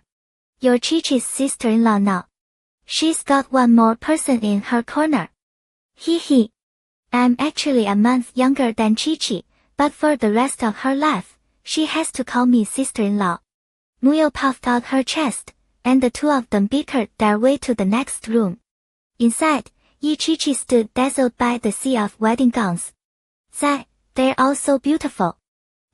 Which one do you like? Let's try it on. Fujiya watched the sparkle in her eyes and silently cursed himself for thinking of this too late. It was only because Chen Yuxiu and Muyo were getting married that he remembered he owed Chi-Chi a wedding. A dress. So much more. There was so much to make up for. I love them all. The shape on this one is gorgeous, but I love the color on that one even more. And the skirt here is so pretty. What do I do? They're all stunning. She sounded like a little girl with too many new dresses, almost reluctant to wear them because she loved them all the same. Fujiya smiled, his gaze brimming with adoration. They're all yours. Wear whichever you want. He reached out, pulled her close, and leaned into her ear, his voice dropping to a low, tempting murmur. If you can choose, then one every night. Wear them just for me. Chi-Chi twisted at his waist. Shameless. In the end, Fujiya chose for her a gown with a skirt that cascaded like hibiscus petals. When the shop assistant pulled back the curtain and she stood on the little fitting platform, Fujiya forgot how to breathe. Her hair fell in soft waves, like seaweed, the slightest hint of sexy curl grazing her bare back. Her neck arched gracefully, elegant as a swan. Her delicate collarbones begged for fingertips. His own fingers twitched. He held back the urge. Chi-Chi watched him sitting there, rigid, silent, and her heart gave a nervous flutter. Jia, does it look ugly? Fujiya drew a deep breath, his eyes blazing with undisguised awe and longing. Beautiful. Too beautiful, baby. He rose from the sofa and moved closer to his stunning little wife. The thought alone that someone this beautiful belonged to him made his heart feel like it might burst. I want to hide you away. So only I can see you. Chi-Chi's cheeks flashed. Before she could answer, a voice crashed through like a wrecking ball. Hide her where? I want to see too. Muyo smirked at Fujiya, then walked up to them. Shishi, baby. You're so beautiful. I love you. Chi-Chi ruffled her hair, laughing. Stop it. Why are you here already? I didn't even get to see you in your dress. That's perfect. You'll see it at the wedding. Alright. Let me go change back. Once Chi-Chi was back in her own clothes, the group headed out happily, some back to work, some back to the studio. The studio was open. Chi-Chi and Muyo jumped straight into planning the first exhibition. They agreed on a name fast, 星好 winter leaves, 星好 winter fades, Spring comes, bad things dissolve, new hope takes root. Simple. The show will open on Christmas Day with a dozen or so pieces. Aspiring artists, students, anyone willing to donate could submit. Every cent from sales would go to Project Hope books, clothes, art supplies for kids in poor mountain villages. Yi-Chi-Chi had Xiangyang all at home, and Muyo was pregnant. They both wanted to do something for kids with dreams, even a small push. A tiny contribution, but it mattered. Once everything was set, Yi-Chi-Chi posted the announcement on the studio's social media account. The follower count wasn't huge, but a lot of art school students followed, and they jumped at the chance to have their work shown. They put up promo posters too. Still, two people could only do so much. They needed a couple of known pieces to draw a crowd.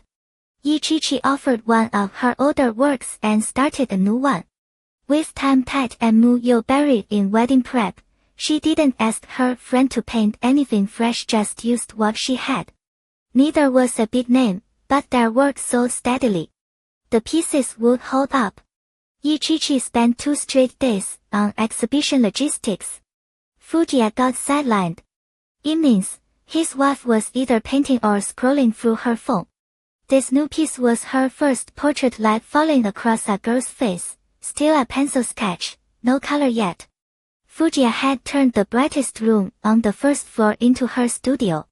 When he came home early, she'd paint a little. She kept the piece hidden, warning him over and over not to peek. Xiangyang was already done for the night. Yi-Chi-Chi leaned against the headboard, phone in hand, replying to as many comments as she could manage. Not every submission could make the cut. Enthusiasm had surprised her, but quality mattered. Fujiya stepped out of the bathroom and saw her deep in concentration, and adorable. He moved closer. Baby, still busy? Go dry your hair. His wet hair brushed cold against her cheek. She pushed his head away without a second thought. Fujiya frowned. Xinghao, seriously? His wife didn't love him anymore, Xinghao. When he came back with dry hair, he finally got close, pulling her into his arms so she could lean back against his chest. How's the exhibition going? His tone was serious, and Yi-Chi-Chi felt a sudden sting of self-doubt. Fujiya signed billion-dollar contracts. This little exhibition of hers, it felt so small. And it was her first. Could she even pull it off? She looked up at him, her beautiful eyes full of uncertainty. The plan's in place, and a lot of people want to donate work. But the studio just opened. We don't have enough reach yet, so. Fujiya took her phone, scanned the social media post, and said casually, there are plenty of paintings upstairs. Put 2 in. No. Those are gifts from you. Her face went dead serious. It's not that I'm stingy, I just think anything you give me should stay safe. And the rules say the artist has to donate the work personally. Xinghao, so now she sounded stingy, Xinghao. Fujiya chuckled. He knew what she meant. She boxed up every birthday gift he'd ever given her, tucking them away, afraid to wear or ruin even one. I know. Let me take a look for my little one. She blushed and reached for her phone. I already told Muyu you and her brother don't need to help. Fujiya caught her gaze. Why not? Can't we pitch in? We want to make a difference, we just don't know how to paint. So we help where we can. I guess that makes sense. But don't you dare just throw money at this, got it? She squirmed out of his arms, raised a slender finger, and wagged it in front of his face, dead serious. He caught her hand. Xinghao, was that all she thought he was good at? Spending money, Xinghao. No money. I'm just finding ways to optimize. He pulled out his own phone, opened the app, and shared the announcement with a single line. Xinghao, my wife's exhibition, Xinghao. Yi-Chi-Chi's temple throbbed. Now everyone's going to come because of you. He leaned over and kissed her cheek. Sometimes fame is a resource. You said you wanted personally donated original works. I don't know any painters. I'm just promoting. Fine. Within a minute of his share, the full corporation's official account reposted it, captioning it, 星号 the CEO's wife's exhibition, 星号. The PR team attached photos from the studio's opening day. Lakeside Autumn, the beautiful studio perfect. Ichichi wanted to cry. Did they have to turn this into such a huge deal? Fujiya, still holding his wife, felt deeply satisfied with the PR team's speed. He made a mental note to hand out a hefty bonus tomorrow. He put his phone away and tucked her into bed. Stop overthinking. It won't be that crazy. Maybe no one will even notice tomorrow. He comforted her, but his tone was half-hearted. Tomorrow, her social media would probably blow up. He'd had PR manage the studio account, find a bigger venue, handle the flood of submissions. Fujiya, you're impossible. She pinched his cheek, annoyed. They'd agreed to do this themselves, and he sweet-talked her into letting him help. He pulled her close and shut his eyes, pretending to sleep. I'm not helping you, I'm asking, 星号 you 星号 to help 星号 me, 星号 Chen Yushio and I are launching a project soon. Let us piggyback a little goodwill, okay? Maybe we'll get lucky. His voice went warm and steady. More reach means more impact. We can help more kids. Later, we'll set up a proper foundation, make it professional, structured. His calm words soothed her nerves. It was a good cause. She couldn't deny them the chance to be part of it. Fine. I'll let you join. Thank you, MRS Fu. You're welcome. Good night. Not good night. His hand slid to her waist, and in one smooth motion, he lifted her onto him. Fujiya's deep eyes locked on hers. Even her serious, hardworking side made his pulse race. Baby, I think I love you more every day. Her small palm pressed against his chest. A blush bloomed on her cheeks as she felt the shift in his body. You're trying to keep me from sleeping again. I am. The night stretched ahead, and Fujiya fully intended to collect on 2 days of neglect. The next morning, Shangyanglao's sleepy fussing pulled mom and dad awake right on schedule. Fujiya got up to grab the baby. Ichichi glanced at their son, then suddenly remembered last night. She reached for her phone on the nightstand. 星号 ding ding 星号. 星号 ding ding ding ding 星号. The second she unlocked it, notifications flooded the screen. Her phone, usually lightning fast, actually stuttered. She frowned and shot Fujiya a look.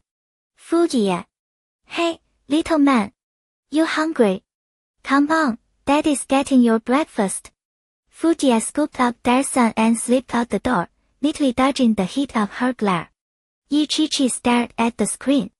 99加 private messages. Her Weibo was a frenzy of retweets. She let out a sigh and set the phone aside. 星号 there's no way I can answer all of this. I'll deal with it on the laptop when I get to the studio, 星号. She got up, washed her face, changed, and headed downstairs. By the time she reached the kitchen, Fujiya had already fed Shangyangao. Ichichi took the baby and held him for a minute before settling at the table. She fixed her gaze on the culprit. No influence, huh? My phone is exploding. Fujiya grinned, poured her a glass of soy milk, and slid into the chair right beside her. Long legs stretched out, he leaned back, a glint of amusement in his eyes. Babe. Don't be mad. Ichichi bit into a mini pork bun and turned her head away. He leaned closer, voice dropping. What if I send 2 people from the company's PR department to help you sort through everything? Sound good? She finally turned back. But I told Muyo we'd handle it ourselves. His hand came up, thumb brushing a tiny drop of meat juice from the corner of her mouth. I get it. You want to own this. The whole campaign is your design, the plan you and Muyo built together.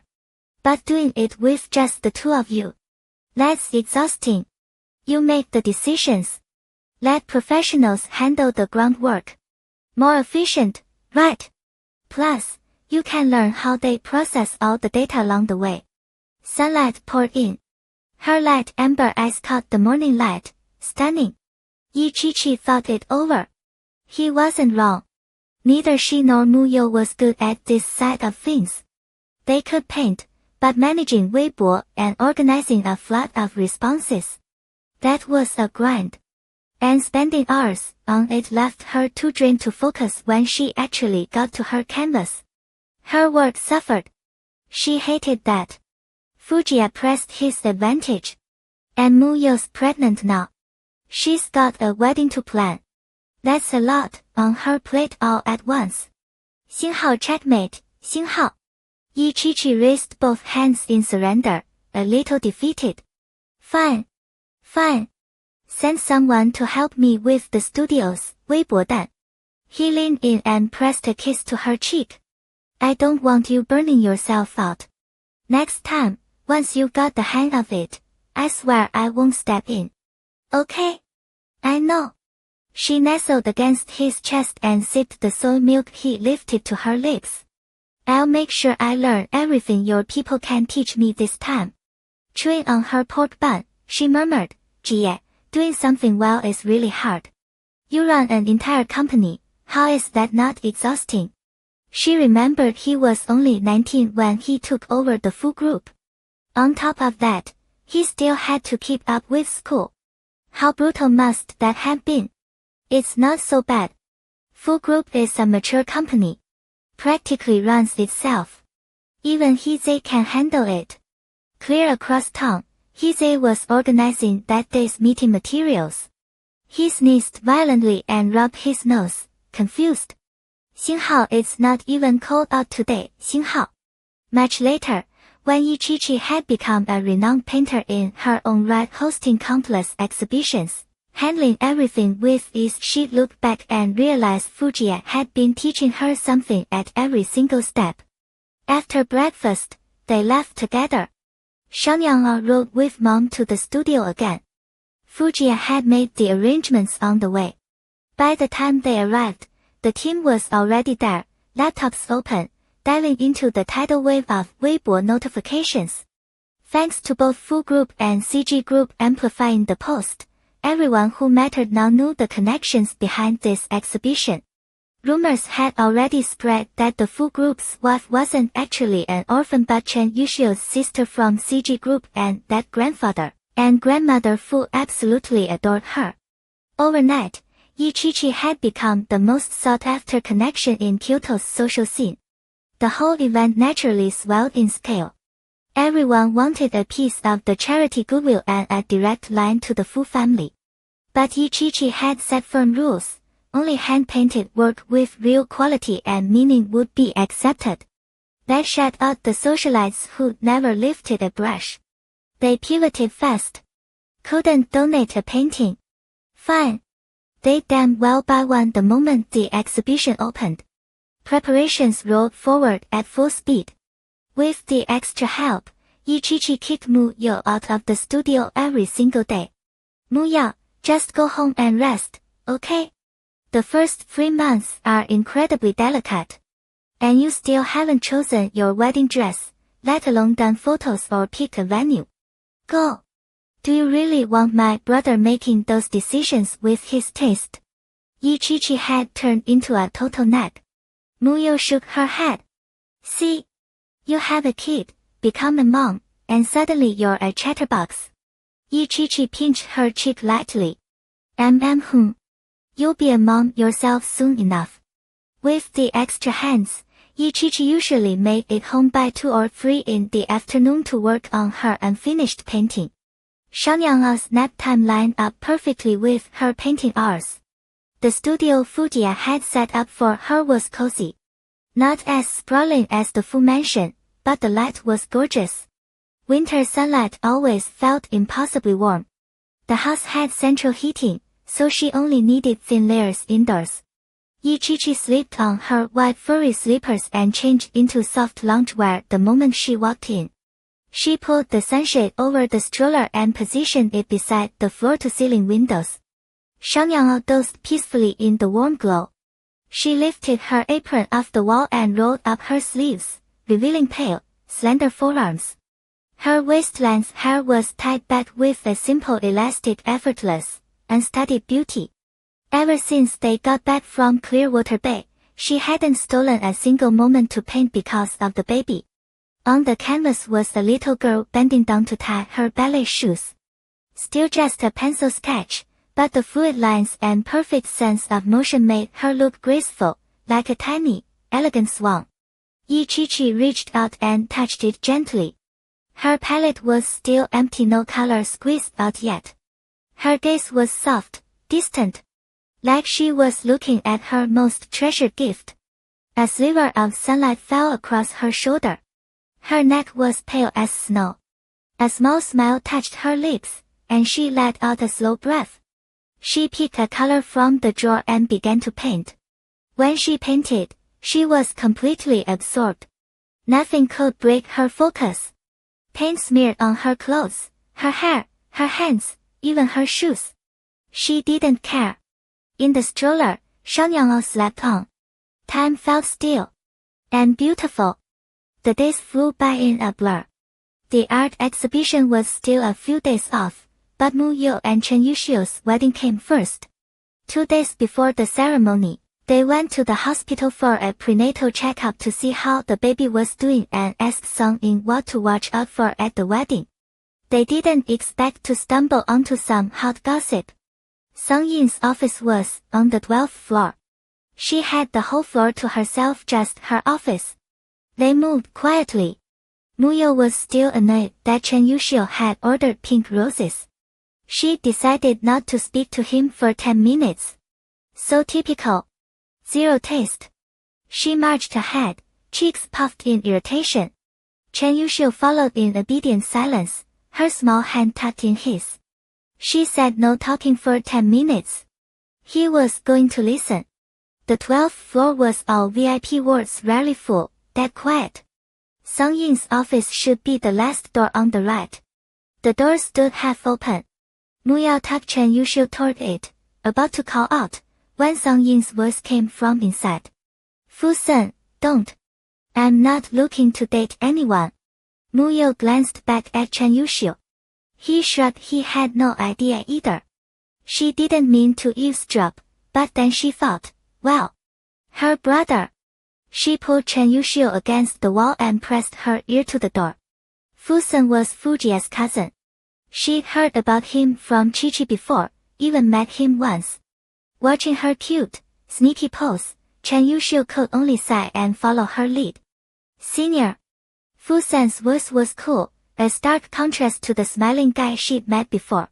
Is it that you don't want to date, or is there already someone else? You've always been like this. Bottling everything up, keeping it all inside. I don't know whether to call you brave or a coward. You're good at everything, but when it comes to feelings. Enough, Fu-sen. I don't like people discussing my love life. He let out a soft, bitter laugh. Huh? He looked at her, that stubborn ache still in his chest. Knock, knock, knock. The knock cut them off. Mu Yu couldn't take it anymore. She wasn't going to keep listening. Trying to poach someone right under her nose. But who was the person in Song Yin's heart? Oh no, Jiang Yu was about to lose his wife again. Song Yin. I'm here. Mu Yu walked in with a bright smile, looking like she'd just arrived. You're early today. Song Yin tucked a strand of hair behind her ear, a little flustered. She glanced at the clock, then composed herself. Come on, let's get your checkup done. Any discomfort lately? Nope. The checkup went smoothly. Everything was fine. Song Yin just told Mu Yao to rest and eat well. As they were leaving, Mu Yao turned back. Song Yin, you have to come to the wedding. Song Yin smiled and nodded. Of course. Outside the hospital, they got into the car. The second she was seated, Mu Yao pulled out her phone to text Jiang Yu the big news. Chen Yuxiu leaned over to buckle her seatbelt. You really think Song Yin likes your brother? She did before she went abroad. I saw it. A little note she kept in a book. She remembered those days. Sung-in would come over after school to watch her do homework, then stay until dinner. Once, she left her notebook for Mu-Yao to study from, and tucked inside was a tiny note. 幸好 I put my feelings in the wind, hoping it would blow across the river, find you, and tell you, 幸好. Mu-Yao hadn't really understood back then. But that evening after dinner, Sung-in had rushed back to grab the notebook. Then, on the day her brother left for abroad, Sung-in confessed to him under the stairs. He didn't say a word, just walked away. Mu-Yao had been hiding upstairs and heard Sung-in crying alone. Chen Yuxiu, so the person in Sung-in's heart is my brother, right? Chen Yuxiu turned the wheel, taking a corner. Maybe. But that was years ago. They were both so young. TCH, have you never had a crush?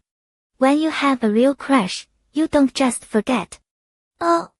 Did you have a crush, baby? No. I read it in a novel. Right. I need to go see Jiangyu. I have to tell him. Ask him. He couldn't say no to his girl. Chen Yuxiu turned the car toward Jiangyu's place. Jiangyu lived in a quiet neighborhood near Shuianjian. When they arrived, Jiangyu was on the phone work stuff, probably. Chen Yuxiu and Mu-Yao settled on the couch. Jiangyu finished the call a few minutes later, looked up, and raised an eyebrow. What's this? Pre-wedding jitters. You actually have free time to visit me. Brother. I have major news for you. Mu-Yao knelt on the sofa, leaning over the back. He grinned and pinched her cheek. Major news. You're not calling off the wedding, are you? What the heck? Stop messing around. Hey, I've raised my sister for 23 years, and now some pig's taking her away. Can't I be a little unhappy? Their parents died when Jiangyu was 8. He basically raised Mu-Yao. Even with a living nanny, they were each other's only family. Brother, I'm not disappearing just because I'm getting married. She grabbed his arm. And this really is huge. I just went to the hospital with Chen Yuxiu to Sung-Yin's office. You know what we saw? What? He brushed her hand off and went to pour them water. So, I saw Fusen Fujia's cousin confessing to Sung-Yin. A full-on confession. Jiangyu's hand paused on the kettle. Water sloshed gently inside the glass. He smiled faintly. And of course she turned him down. It sounds like there's someone else in her heart. Brother, did you talk to her last time? Do you know who she likes? Jiangyu set the kettle down and brought the glasses over. No idea. Is that why you came? Chen Yuxiu handed a glass to Mu-Yao. She'd been talking all day and hadn't drunk anything. She took a sip and shook her head. So do you like her or not? If you don't make a move, that young wolf is going to snatch her up. Jiangyu laughed. You're getting married, and now you're meddling in your brother's love life. Chen Yuxiu, can't you control her? Leaning against the sofa, Chen Yuxiu shook his head. Can't.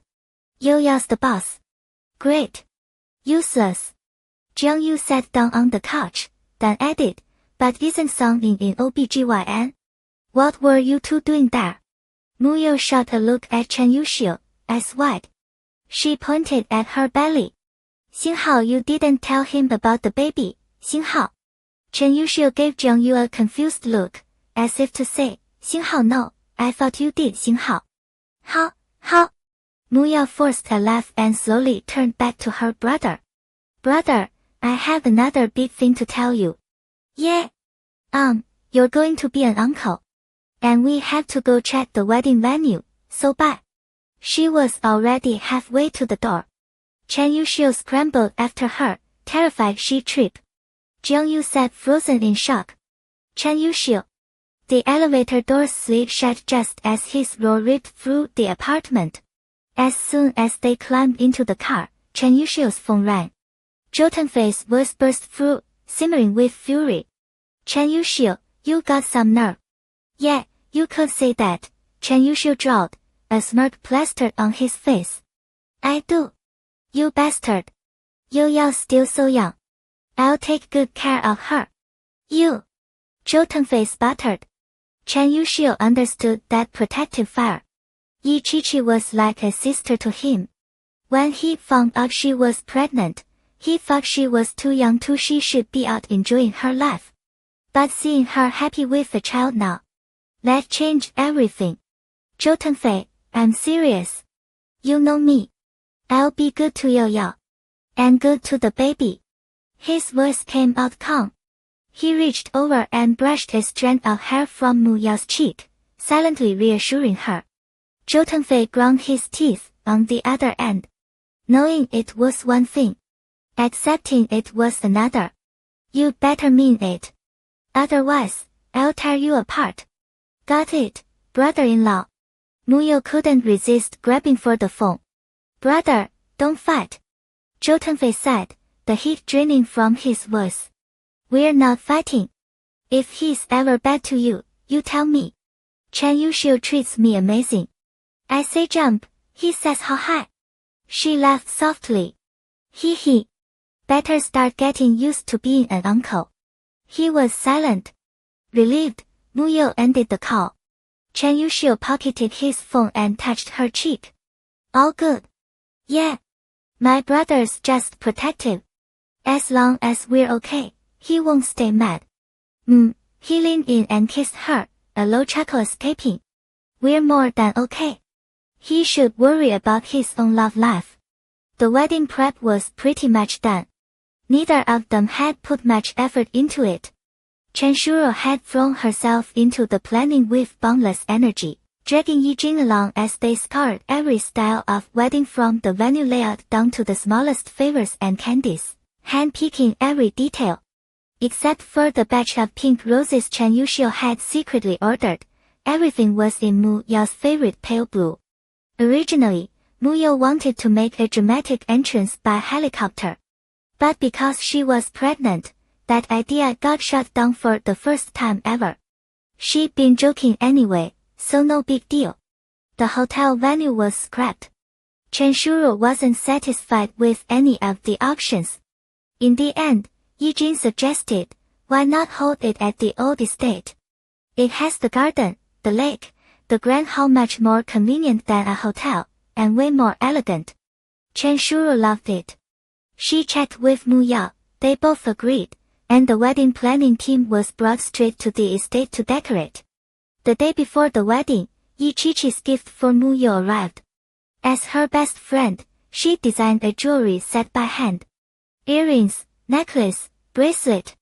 Pale blue gemstones the color of deep seawater set in platinum, with tiny scattered floral motifs dancing across the pieces. Clear, bright, dazzling. They rested in a black velvet box. Sai, what do you think? Yi Qiqi carried the jewelry over to Fujie. He was in his study, working, and looked up as she came in. He pulled her onto his lap, breathed in the sweet scent of her hair, then examined the set. It's gorgeous. The color of the ocean. The necklace is delicate too. Mu Yao will love it. He said it earnestly. He didn't know much about women's jewelry, but he was trying. Yi Qiqi rewarded him with a kiss on the lips. It turned out even prettier than I imagined. He let out a low, muffled laugh and murmured close to her ear. Baby, I'm in the middle of a meeting. Oh! She jumped off his lap and fled out the door, slamming it shut with a bang. On the computer screen, the group of old men kept their eyes fixed forward, expressions deadpan. Yeah. Third time this month. They were getting used to it. The night before the wedding, Mu Yao stayed at the Zhou family estate, waiting for Chen Yuxiu to pick her up the next day. They were on a video call. Mu Yao pressed a hand to her chest, feeling miserable. Chen Yuxiu, I'm suddenly so nervous. I feel like I'm gonna throw up. On the other end, Chen Yuxiu frowned, concern flickering across his face. Baby, what are you nervous about? I don't know, she whimpered. Tomorrow you're taking me away, and I won't be a single girl anymore. Chen Yuxiu laughed softly. Yeah, not a single girl. And soon you'll be a mom. She sat at the head of the bed, hugging her knees, sniffling. Chen Yuxiu. He stayed at his desk, patient, watching her, ready to listen. Will you always be good to me? Good to the baby? What if you marry me and stop loving me? What if you look at me every day and get tired of me? She mumbled each question, her eyes turning red. Baby, are you having pre-wedding jitters? How could I ever stop loving you, His voice was gentle, the end of his question curling with that tender, coaxing lilt. Don't be scared, okay? Go to sleep. Tomorrow, you'll be happy and you'll be my bride. Muyao nodded, trying to control her racing thoughts. Maybe it wasn't just the wedding, the pregnancy too. Without Chen Yuxiu by her side, she felt inexplicably insecure. It was already 10:30 p.m. She grabbed her phone and sent him a text, a sobbing emoji, and I can't sleep. He replied immediately with a voice message. Baby, go to sleep. Just think I'm coming to get you in the morning. Can you come a little earlier? Yeah, I'll come earlier. You sleep tight. She set the phone down. Maybe the comfort worked, because this time she finally drifted off. But the next morning, Chen Yuxiu showed up early and the bride was still asleep. Whoever heard of a bride sleeping until 9 a.m. on her wedding day? But nobody called for Muyao. In the Zhou family garden, a long procession of cars waited in neat rows. Good thing the garden was huge. Dozens of luxury cars sat in perfect formation. No tedious, tacky wedding games. Chen Yuxiu nodded to Zhou Tengfei, then headed straight to Muyao's room. She was still out cold, her fingers curled around the blanket. It was obvious she hadn't rested well alone last night. Yet, she was spoiled now. Couldn't even sleep well in her own house. He reached out, brushed the bride's cheek, and smiled. Quietly, he pulled out his phone and snapped a picture. Then he sent it to Chen Shuru, planning to tattle first. Mom, your precious daughter-in-law is still asleep. Over at the Chen family estate, Chen Shuru looked at the photo and adored it more with every glance. She showed it to Yi Jing beside her. Look, my daughter-in-law is sleeping. Oh, how wonderful. Sleeping is a blessing. Sleeping is a blessing. Yi Jing covered her mouth and laughed. Eating and sleeping well, that's the best. Chen Shuru immediately texted Chen Yuxiu back. Don't you wake my daughter-in-law up.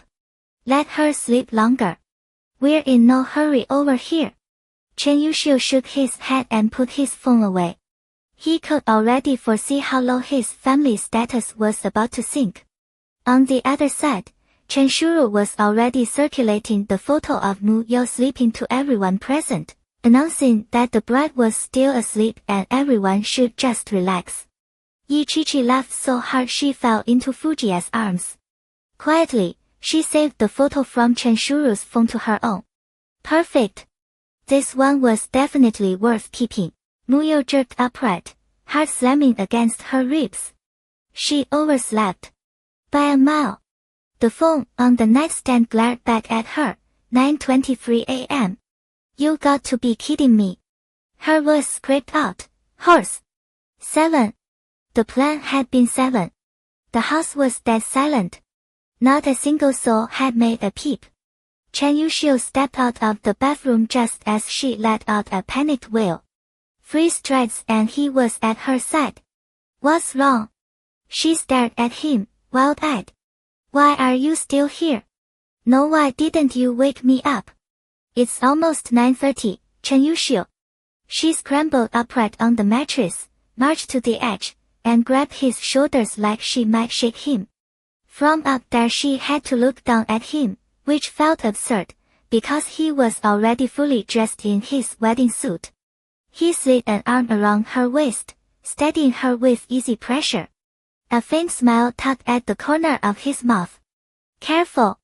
I got here at 7. You were out cold. Then why didn't you wake me? I couldn't.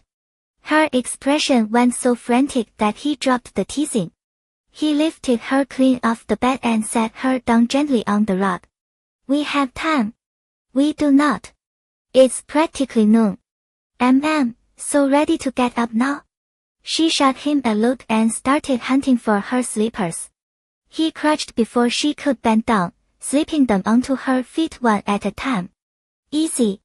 She washed up in record time, still buzzing with adrenaline, then rushed to the adjoining room.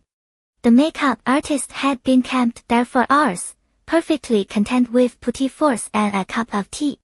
The woman looked practically serene. I'm so sorry, Muyo breathed. I overslept.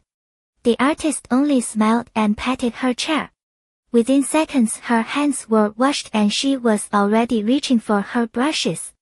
From the doorway, Jung-yu leaned against the frame, arms folded. He had the kitchen sent breakfast up. Well.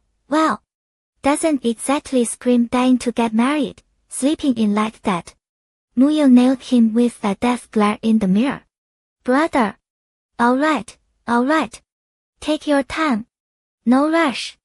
By the time her hair was pinned, her veil adjusted, and the last pearl button fastened, the clock read 10. She swept out of the Jeong family home in a rustle of tulle and lace and ducked into a waiting luxury sedan. Behind her, a neat string of cars pulled onto the main road, each front grille dressed with a spray of pale blue roses. Inside the car, Muya fussed with the massive train of her gown, folding it into careful pleats across the seat. Then she glanced toward the driver. Brother, why are you the one driving me? This doesn't even feel like a real wedding. And what's a real wedding supposed to feel like? Jung-yu's voice was dry, but his eyes flicked to the rearview mirror. I don't know. In movies, you walk me down the aisle and we sob in each other's arms. Both Jung-yu and Chen Yushio went quiet. Jung-yu gave a slight shake of his head. He'd taken the wheel for exactly that reason. If he had to walk her out and let go, with the crowd watching, he wasn't sure which of them would break first. Minutes later, the Chen family estate sprawled before them, gardens dotted with waiting guests. The air hummed with conversation and the low notes of a string quartet. Chen Shuro stood near the entrance, radiant in a water-red qipao. Yichichi and Fujiya were already in the front row. Song-in sat beside them, one empty chair conspicuously to her left. Even Yichichi's grandparents had made the trip. Everywhere Muya looked, faces turned her way, warm and smiling. Something clicked inside her chest. This was real. This was her wedding. She stepped out of the car. The officiant greeted them and guided them, step by deliberate step, toward the ceremony site. Sunlight poured down in thick, golden shafts, catching the white and pale blue blooms. A floral arch stood at the end of the aisle, impossibly romantic. On both sides, rows of white benches held their family and friends, all watching with open, unrestrained joy. Muyo caught Yichichi's eye and gave a quick wink. Yichichi beamed and waved back, wrist fluttering. Then Jung-yu placed his sister's hand into Chen Yushio's. The tears hit from nowhere, sudden and hot. So this was what it felt like. She joked that it didn't feel real. But the moment her brother's fingers slipped away, time collapsed in on itself. Before she left the country, her brother had handed her off to the butler, wiped her tears, and walked away regardless. She sobbed then, terrified he wouldn't come back. This time, before Jung-yu could even lift his hand, Chen Yushio was already there, thumb brushing the wetness from her cheek. Jung-yu let out a quiet breath and tucked his hands into his pockets. That was it. The sister he shielded for more than 20 years had someone else to dry her tears now. He swallowed the ache in his chest and kept his voice light. Go on. Don't cry and ruin your makeup. Muyo wrinkled her nose and looked at her brother one last time. Then she took Chen Yushio's arm and walked forward. In the front row, Yichichi sniffled. Fujiya pressed a tissue gently to the corner of her eye. She tilted her head toward him and whispered, Honey, I'm so happy. I know. Jung-yu settled into the seat beside Song-in. She glanced at his profile. His expression was neutral, but something in the stillness of his shoulders told her the truth. In that moment, Jiangyu was a little lonely. The officiance was carried, calm and steady, as the vows began. Chen Yuxiu, do you solemnly promise to keep the vows of marriage in poverty or in wealth, in sickness or in health, in beauty or its fading, in success or in failure, to love her, to comfort her, and to protect her, remaining faithful to her for all the days of your life? Chen Yuxiu's cool eyes held a flicker of heat as he looked down at Mu Yao. I do. The same words came to her. She smiled, lifted her chin, and said it so clearly no one could miss it. I do. They exchanged rings. He bent and kissed his bride, and the garden exploded into applause and cheers. Someone shouted for the bouquet toss. Instantly, the single guests surged forward in a laughing crash. Yi Qiqi stayed seated, shaking her head. Not my turn. Fujia's response was a low laugh and a soft bite to her earlobe. You'll pay for that tonight. Jiang Yu and Song Yin didn't move either. Neither of them cared to scramble. They sat where they were, composed and still. The white bridal bouquet left Mu Yao's hands in a perfect arc, spinning through the golden light. It wobbled as fingertips batted it upward, tipped sideways, and careened straight for the front row. It landed squarely in Song Yin's lap. A light spray of water dotted her palm, cool against her skin. She stared down at the flowers, still processing. Then the crowd's teasing hit her. Wu Songling caught it. Mu Yao clapped her hands together. Sister Songling. Looks like you're the next bride. Songling looked at the bouquet, then broke into a bright, unguarded smile. Her voice came out clear and certain. Yeah. I think so too. Beside her, Jiang Yu went very still. From the corner of his eye he watched her, discomposed, confident woman holding a fistful of white and pale blue blooms. As the ceremony wound down, guests streamed toward the main house. The ground floor had been transformed. A long buffet stretched the length of the room, crowded with desserts and platters. On one side, a chef worked a grill, the scent of seared steak drifting through the open doors. A bartender shook cocktails behind a marble island, glasses clinking in rhythm. Naturally, the guests all knew one another. Capital society had turned out in force. Grandfather and grandma said their quiet goodbyes to Yi Qiqi and slipped out early, retreating to the old mansion. If they stayed, they'd steal every bit of attention. Better to leave the scene to the younger crowd while they still had a clean exit. All around them, women in elegant gowns and men in short suits moved through the room, plates in hand, voices light. Upstairs, Mu Yao collapsed onto the bed. The wedding dress was gorgeous, sure, but it was also heavy as hell. She let out a long, exhausted breath. Chen Yuxiu followed her in. He braced one hand beside her head, thumb brushing gently over her earlobe as he leaned down to look at her. Tired, baby? She nodded, dark lashes fluttering shut. She was done. Couldn't lift a single finger. Help me out of this thing. I'm done. The toasting dress hung nearby a simple champagne gown, way lighter. He bent down, eased her upright, and started working the laces at the back of her wedding dress. The moment those laces loosened, Mu Yao felt 10 times lighter. Like finally unhooking a too-tight bra at the end of a long day. She didn't bother with the toasting dress yet. She pulled on a nightgown and flopped back onto the bed. Rubbing her stomach, she realized she was hungry. She poked Chen Yuxiu. Shouldn't you go down and toast or something? I'm hungry. Yeah. No rush. Mom's down there, plus Fujia and the others, plenty of people running interference. True. So they stayed right there, guilt-free, wrapped up in each other. Every guest downstairs could wait. The bouquet actually landed with Sister Song Ying. I have seriously good aim. Mu Yao giggled, sinking deeper into the soft covers, totally content. I'll grab you some food. But before Chen Yuxiu could move, a knock came at the door. Chen Shuru walked in carrying a loaded tray. She breezed past Chen Yuxiu and zeroed in on Mu Yo in the bed. Yo, you must be starving. Mom brought you something. Mu Yo sat up. Was sweet. Thank you, Mom.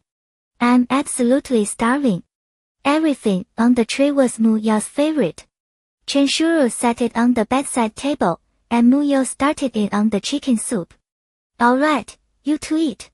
Don't worry about anything downstairs. Mom's got it. She took a few steps closer, shot Chen Yuxiu a glare, and warned, Hey! Watch yourself, son. Yo-Yo's only 3 months along. Tonight. She didn't even need to finish. Chen Yuxiu was already steering his overprotective mother toward the door. Like he didn't know what wasn't happening on his wedding night. Mu Yo, sipping her soup, felt her ears go red. Well, technically, it had been over 3 months. By a few days. The reception ran long, the energy buzzing well into the evening. An invitation to the Chen estate came with the chance to get face time with the CEO of the Fu Group. Naturally, no one was in any rush to leave. Fujie, fully aware of Yi Qiqi's alcohol tolerance, had swapped her drink for juice hours ago. People kept coming over to toast, and plenty asked about the art exhibition. Mr. Fu, your wife's exhibition is truly remarkable. It's going to help so many children. Mr. Fu, we'll absolutely be attending. We hope we can contribute in some way. Each time, Fujie gave the same nod. It's an exhibition organized by my wife and today's bride. I had nothing to do with it. Some people, predictably, approached Yi Qiqi directly. Mrs. Fu, I adore your work. Aside from the exhibition, is it possible to purchase a piece? A cluster of wealthy wives and young women had formed around her, genuinely taken with her paintings.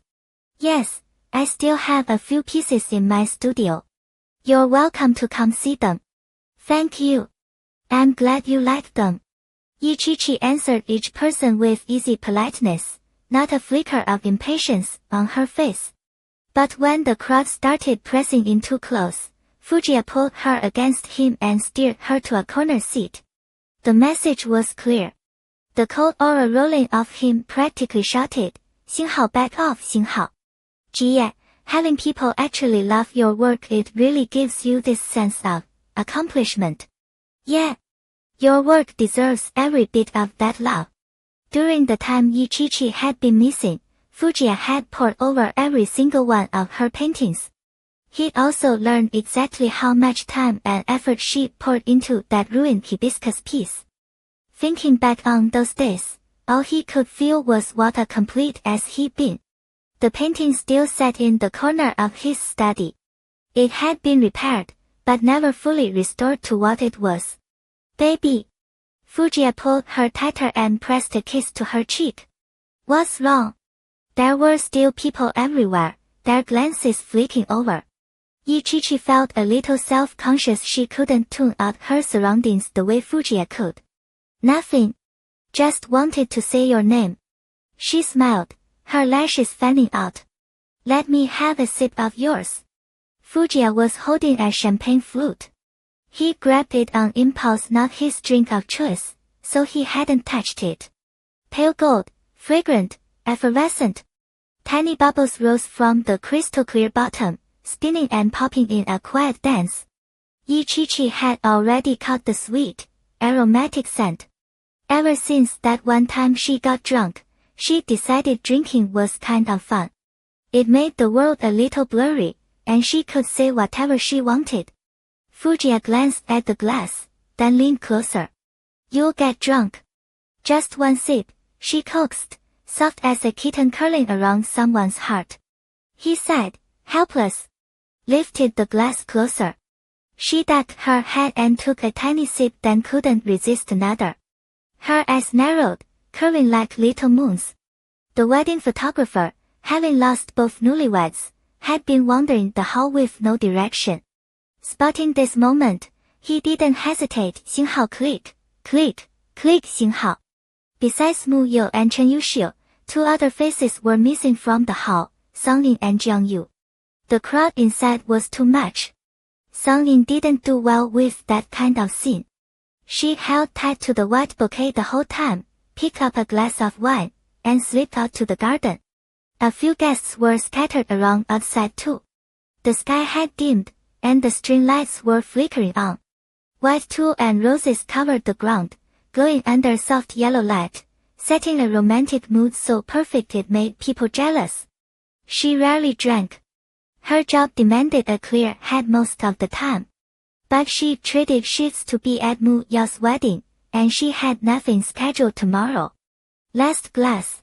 She was already a little light-headed. One more and she'd be drunk herself.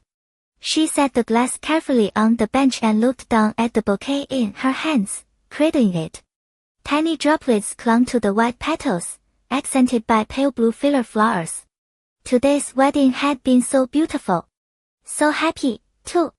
Song-in let out a small sigh. That confession she'd made back then had simply fizzled to nothing. Now she was full of restless energy with nowhere to aim it. That man was still as stubborn as ever. Ugh! She sensed someone settling onto the other end of the bench. She didn't look. She just reached out from memory to move her wine glass out of the way. Then a hand caught her wrist. Why are you drinking out here alone? The voice was familiar. Jiang-Yu's. Song-in turned her head. Jiang-Yu always smiled warmly at people, but there was always a hint of distance in it. Yeah, it's a little warm inside. Why'd you come out too?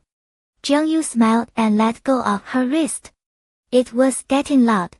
Pace yourself on the drinks. The spot where he'd held her wrist still tingled. Song-in let out a breath, smoothed down the flicker of unease, and replaced it with a smile. So, how does it feel, giving your sister away? Jiang-Yu shrugged. Like watching a pressed cabbage get dug up by a pig. She laughed softly. Don't worry so much. Chen Yuxiu really cares about Yo-Yo. Every time he visits, he's right by her side. I know. So you knew Yo-Yo was pregnant too, and nobody thought to tell me. Song-in lifted an eyebrow. You just found out. Yeah. Yesterday. The baby's healthy, and Yo-Yo's doing well. Having kids early isn't a bad thing, easier recovery. When the topic shifted to medicine, Song-in's tone turned serious. Jiang-Yu watched her. She'd always been like this. Back in school, she buried herself in her studies, did everything the teachers asked, and pulled all-nighters to finish homework if she had to. Song-in looked down, her pale fingers absently picking at the green leaves in her bouquet. His presence felt too close, and her heart was a tangled mess. She hadn't dated anyone in all these years. She wondered if the human heart had limited capacity, if it could only hold one person at a time. If no one left, no one else could move in. The breeze was cool, and the alcohol hit harder in the open air. Song-in lifted her head to look at Jiang-Yu. His profile melted into the dark, only half his face caught by the warm yellow glow of the garden lights. The high bridge of his nose was naturally perfect. His eyes crinkled when he smiled, and when he looked at you, it was dangerously easy to mistake that look for affection. Jiang-Yu. Her voice was so soft the wind nearly stole it, scattering the words as they left her lips. He turned to face her. Compared to Muyo and the others, Song-in held herself with more poise, more maturity. But right now, in her eyes, Jiang-Yu caught a flicker of something younger, an echo of a nervous girl. What's wrong? His voice was low and gentle, his eyes fixed on her. That letter I gave you back then, do you still have it? The one she pressed into his hands at the bottom of the stairs that year. Carefully folded into a heart shape, tucked inside a pink envelope. He did. It sat in a small box in his room. He thought it was precious, so he kept it all this time. He had feelings for someone else before, but these past few months abroad had taught him something. Protectiveness wasn't the same as love. Or maybe he had liked her, had cared deeply, but that chapter was closed now. I still have it. Oh. Her fingers curled around the hem of her shirt. The tiny gesture hit Jiang Yu like a time warp. She was that same girl again, nervous, anxious, carefully gathering the courage to confess. Then, do you want to date now? His breath stalled. Jiang Yu opened his mouth, but for the first time in a long while, no words came. If the answer's still no, then give it back to me. She extended her pale hand in front of him. A tipsy flush colored her cheeks, and the corners of her eyes burned red. She was done waiting. She needed an answer. If it was still a no, then maybe it was time to start fresh, fall in love, focus on something else, anything to empty out her heart. If you gave it to me, why would I give it back? Jiang Yu's voice was calm. In his mind, once something was given, it was his to keep. But you already rejected me. Song Yin tried for a casual smile. It didn't land. So give it back. Otherwise, I'll think you keeping it all these years means you actually want it. Their eyes locked. The air seemed to freeze.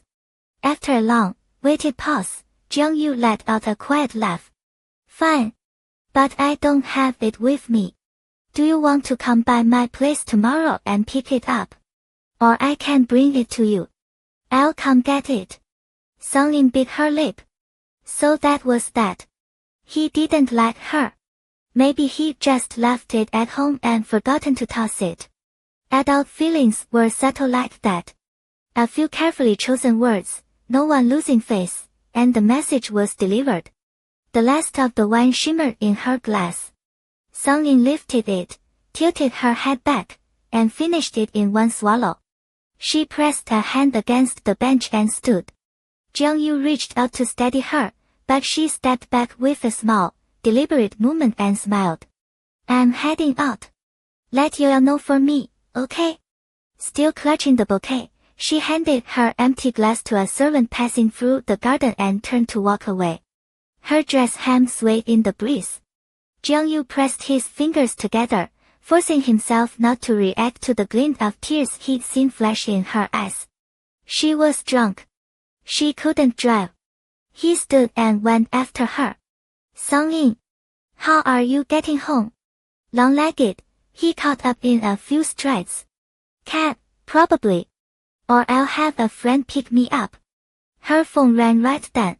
She pulled it out. Fusen. He was working today and couldn't make the wedding, but he'd said he could swing by and get her when his shift ended this afternoon. She told him no, but the kid never listened. Classic rebellious face. The name Fusen glowed bright on the screen. Jiang Yu's eyes flickered, cold. He reached over, took the phone from her hand, and hung up. Hey! What are you? He was always so polite, so considerate. The sudden move caught her completely off guard. She stared blankly at the darkened screen. Jiang Yu tossed the phone back into her bag and wrapped his fingers around her wrist. Come on. You said you wanted the letter back. Let's go get it. Now. He'd been busy hosting guests at his sister's wedding all afternoon and hadn't touched a single drop of alcohol. Now he turned and pulled her toward the underground garage. He guided her into the car and started driving toward his place. As the engine hummed to life, Song Yin sat there dazed. Wait. Wasn't she supposed to be going home? How had she ended up on the way to Jiang Yu's apartment? So he'd suddenly made up his mind and couldn't wait to hand the letter back. She let out a brittle laugh, her eyes glistening as she stared out the window. At the Chen family's old house, Muyao had rested a little and finally changed into her gown. She and Chen Yuxiu came downstairs together. The guests spotted the newlyweds and erupted into cheers and playful shouts. Chen Yuxiu smiled as he moved through the crowd, accepting every glass of wine pressed into his hands. Muyao scanned the room but didn't see Jiang Yu anywhere. She wanted to ask him to keep an eye on Song Yin, but she was pulled in 10 directions herself. And Yi Chi had Fujia glued to her side, so no worries there. She stopped a passing servant. Excuse me. The servant smiled. What can I do for you, madam? The word madam caught her off guard for a second. Muyao shook it off.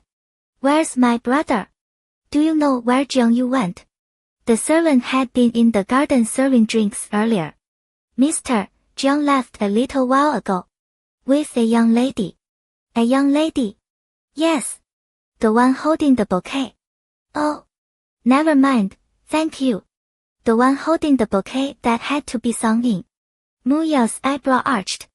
She had a sudden, sharp feeling she just caught a whiff of something very interesting. Christmas lights blinked across every storefront, the streets packed with the last-minute rush of the season. The car stopped in front of Jung-yu's building. Sung-in stepped out, and before she could steady herself, his hand wrapped around her wrist and pulled her toward the entrance. Jung-yu, let go. I can walk on my own. She was still in heels from the wedding, and matching his pace left her stumbling. The man ahead seemed to realize he was moving too fast. He slowed but didn't release her. They walked inside. Jung-yu hit a switch, and the cavernous living room lit up in cool, stark brightness. Sung-in had never been to his place before. Before the art studio opening, they barely exchanged a word, let alone met up. Minimalist. Bare. Gray and white walls, a sleek black leather sofa. She stood by the doorway, scanning the space. Her gaze dropped and landed on a pair of white furry slippers beside the shoe cabinet. Xinghao, those Xinghao, did they belong to his girlfriend? A bitter pain hit her chest. How had she never considered that Jung-yu might have a girlfriend? The thought stung. Jung-yu opened the cabinet, glanced inside. No fresh slippers. He picked up the pair she'd been staring at. They were clean, but clearly not new. Wear these for now. Sung-in looked at the man crouched in front of her and took a small step back. She won't mind. Xinghao mind what? Xinghao, the slippers were Mu Yao's. There was nothing to mind. And Sung-in wasn't exactly a germaphobe anyway. Jung-yu paused for half a second. She won't mind. Oh. She slid her feet into them, set her bouquet on the entryway cabinet, and walked farther inside. Give me a sec. Jung-yu shrugged off his coat, grabbed a glass, and filled it from the dispenser. Sung-in had always had fair skin that showed every chill. Right now her hands were pink from the cold. Back in school, when they sat together, she'd always rub her fingers while writing. The water was warm, not hot. He pressed the glass into her palm. The heat against her frozen fingers felt incredible. She took a sip, letting it spread through her body. The house was quiet. Empty. Maybe his girlfriend didn't come by often. Or she lived abroad and only visited once in a while. Her mind wandered. The red wine she'd had, combined with the cold air, hadn't cleared her head at all. If anything, it felt heavier now. Fuzzier. Do you usually stay here? Yeah. Still into all those dark colors? Jung-yu washed his hands, cranked up the thermostat, and walked toward the sofa. Didn't put much thought into it. I don't really care. Silence settled between them again. He turned on the TV for no reason, and they both faced it. He flipped through channels, filling the room with noise so it wouldn't feel so dead. Sung-in didn't want to bring up the letter. Because she knew that once she took it back today, that would be it. She and Jung-yu would have nothing left. For all these years, the only secret that felt like there's Xinghao was that little love letter. As long as that secret existed, she felt like she owned a tiny piece of him. So let this moment stretch. Just a little longer. Their eyes were on the screen, but neither of them knew what was playing. Jung-yu's mind was stuck on what Mu Yao had told him last time about Fusen confessing to Sung-in. And just now, he'd seen Fusen's name on her phone. Suddenly, it clicked. Xinghao was why she wanted the letter back so badly. So she was ready to start something new. Was that the new life she'd talked about? When she caught the bouquet, she said she felt like the next bride would be her. Were they already at the engagement stage? He didn't like that. Not one bit. Is Fusen pursuing you. His voice came out colder than usual, nothing like his gentle tone. Xinghao thought they had run into each other that day after all. Xinghao she'd suspected as much. Yeah, I guess so. Her reactions were sluggish from the wine. She nodded, then curled into the corner of the sofa, hugging herself like she was freezing. Jiangyu grabbed a thin throw blanket from the armrest and draped it over her lap. Cold. She shook her head. I'm fine. She wasn't cold. She just needed to hold herself together so she wouldn't fall apart. But then she thought maybe Jiangyu had covered his girlfriend with this same blanket and she bit her lip. So did you say yes? He hadn't moved away after giving her the blanket. He was sitting close now, his long, pale fingers resting on the black leather. No.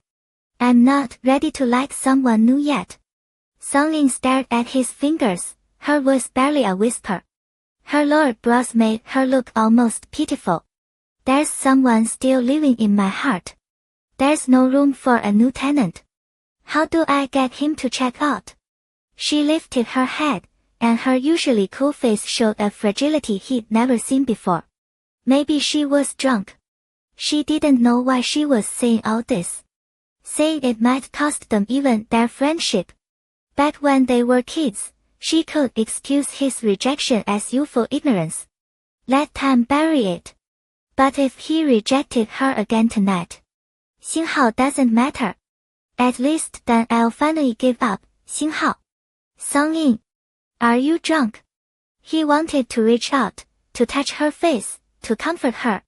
But his hand paused, curled into a fist, and stayed where it was. Yeah. I think I am. Jiangyu, where's my letter?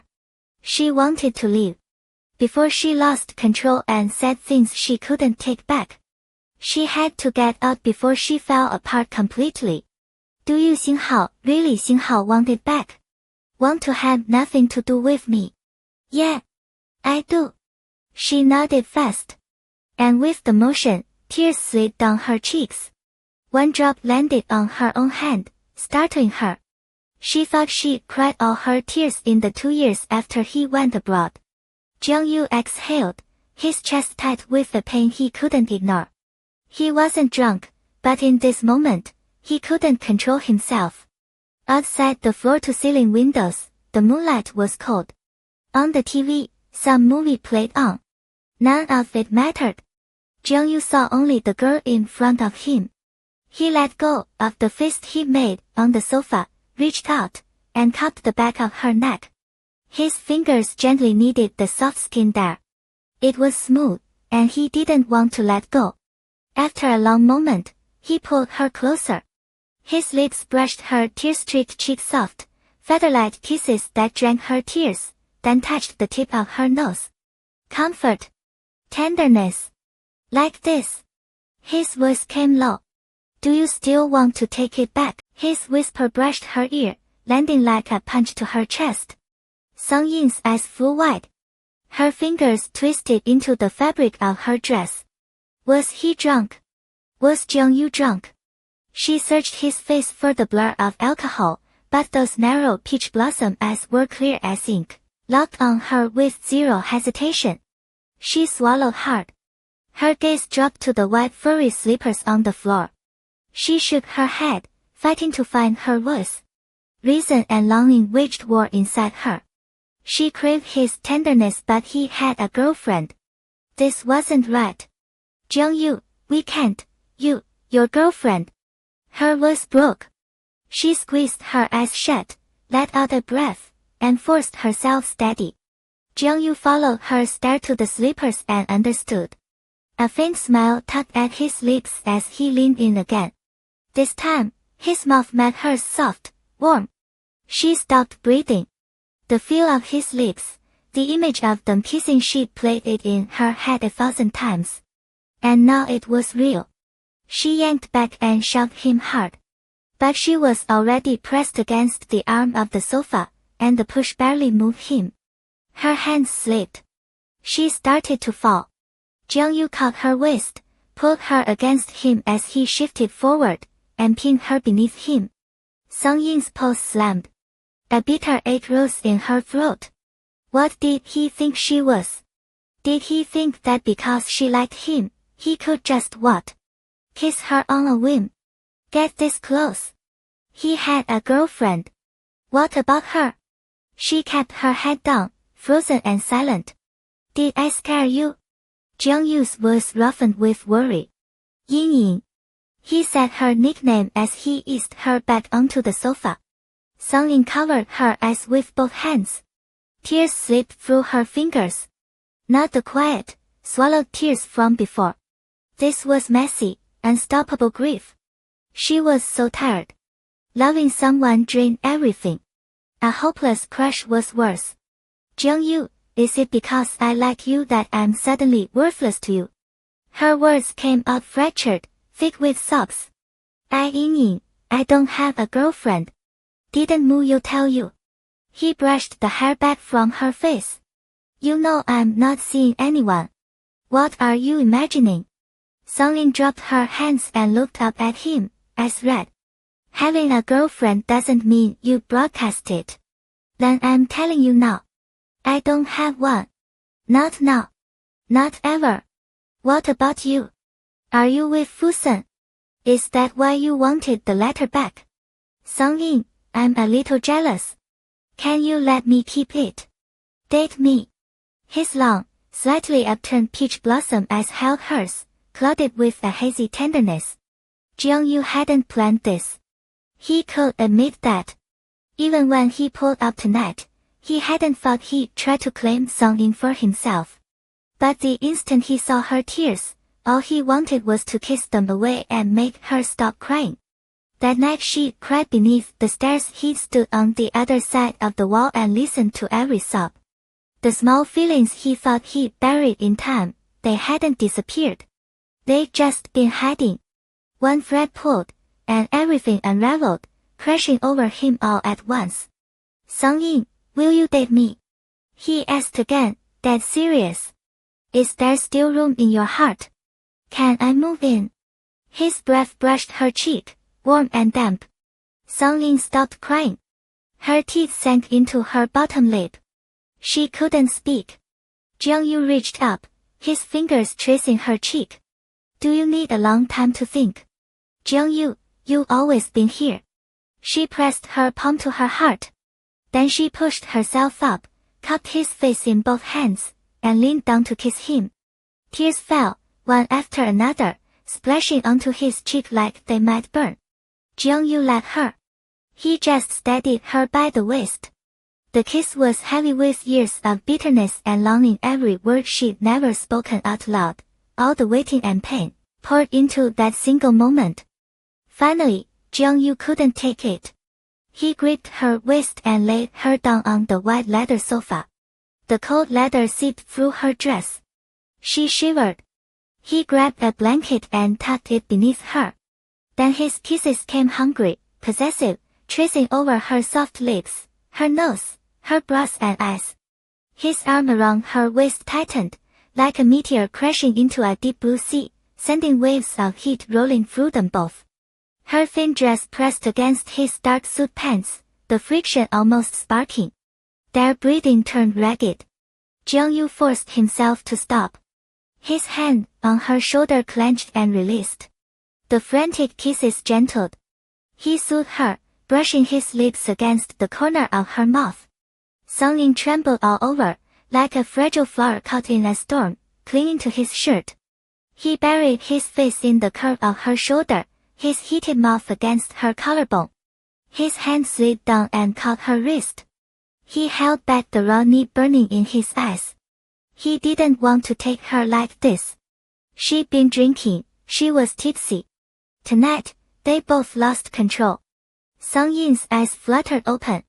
This close, she could feel everything he felt. Her lips quivered. Jiang Yu, do you want to? A low laugh vibrated against her neck. He shook his head. Yeah. But not now. Not until you're sober. Not until you're sure. He exhaled, lifted his head, and looked down at her with gentle eyes. His gaze swept over her swollen eyelids. One kiss had told him exactly how heavy her love had been all these years. And she'd never once bothered him with it. Loving someone in silence, all alone, how hard must that have been? He knew Song-in. She was proud. She had spine. Song-in. I've been selfish. She blinked and looked away, still spinning from this sudden intimacy. No, love doesn't have to go both ways. Jiang-yu turned her face back to his, pressing his forehead to hers, rubbing gently. It's okay. From now on, it's ours. Her cheeks flamed. She coughed to cover the shyness. But, we haven't been around each other in so long. Maybe I don't even like who you are now. Jiang-yu laughed out loud, his body shaking where he half lay on top of her. It was rare to see the cool, composed Dr. Song so completely unreasonable. Alright. Take your time thinking. So I won't touch you.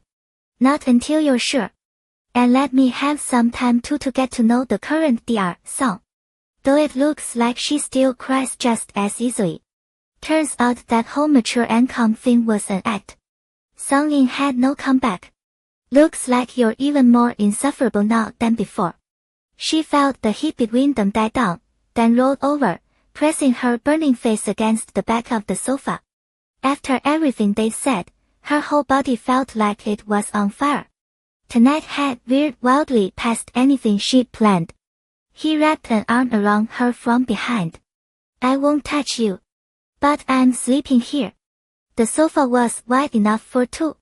But this close, they'd be pressed together. Jiang-yu. I haven't washed my face. I don't mind. I do. They were still fully dressed, still unwashed. So Jiang-yu pulled her up and led her toward the bathroom. The next morning, they definitely did not wake up on the couch. Song-in had no clothes, so she borrowed Chen Yuxiu's shirt. The white fabric fell to mid-thigh, leaving her long, slender legs bare. The room was warm, so she padded into the kitchen to make breakfast without a second thought. After a full night's sleep, she had her composure back. She seemed like a completely different person from the one who cried and kissed him the night before. Chen Yuxiu stepped out of the bathroom just in time to catch her in the kitchen, those pale legs catching the light. She was frying eggs. He held himself back all night, and now this was the first thing he saw in the morning. He let out a sigh, walked into the kitchen, and came up behind her as she poured milk. Wrapping an arm around her waist, he leaned in. Song-in, put some clothes on. She turned to face him and shrugged. It's your fault for not taking me home last night. I don't have any clothes. He stepped closer, trapping her between the marble counter and his body. Without heels, she barely reached his shoulder. She was slim, with a delicate neck and the tempting curve of her collarbone as she tilted her chin up. He lowered his head and bit down in mock punishment. She sucked in a breath and shrank away. Song-in, I'm a normal man. This is hard to control. Oh, last night I thought maybe you weren't. Her cool, elegant eyes glinted with mischief as she raised an eyebrow.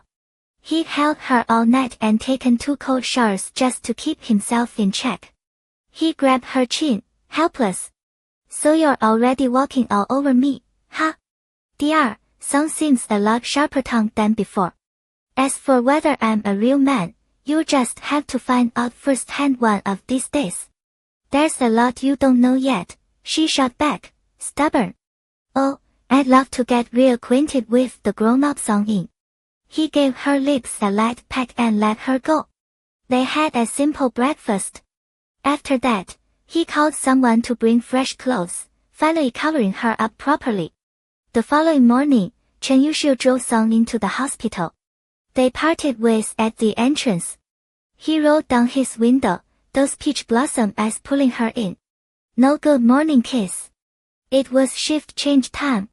Several colleagues saw Song-in step out of the luxury car and couldn't help stealing a glance. Her cheeks flushed, but she kept her cool. No thanks. Goodbye, Mr. Chen. Watching her walk off without a backward glance, Chen Yuxiu shook his head, amused.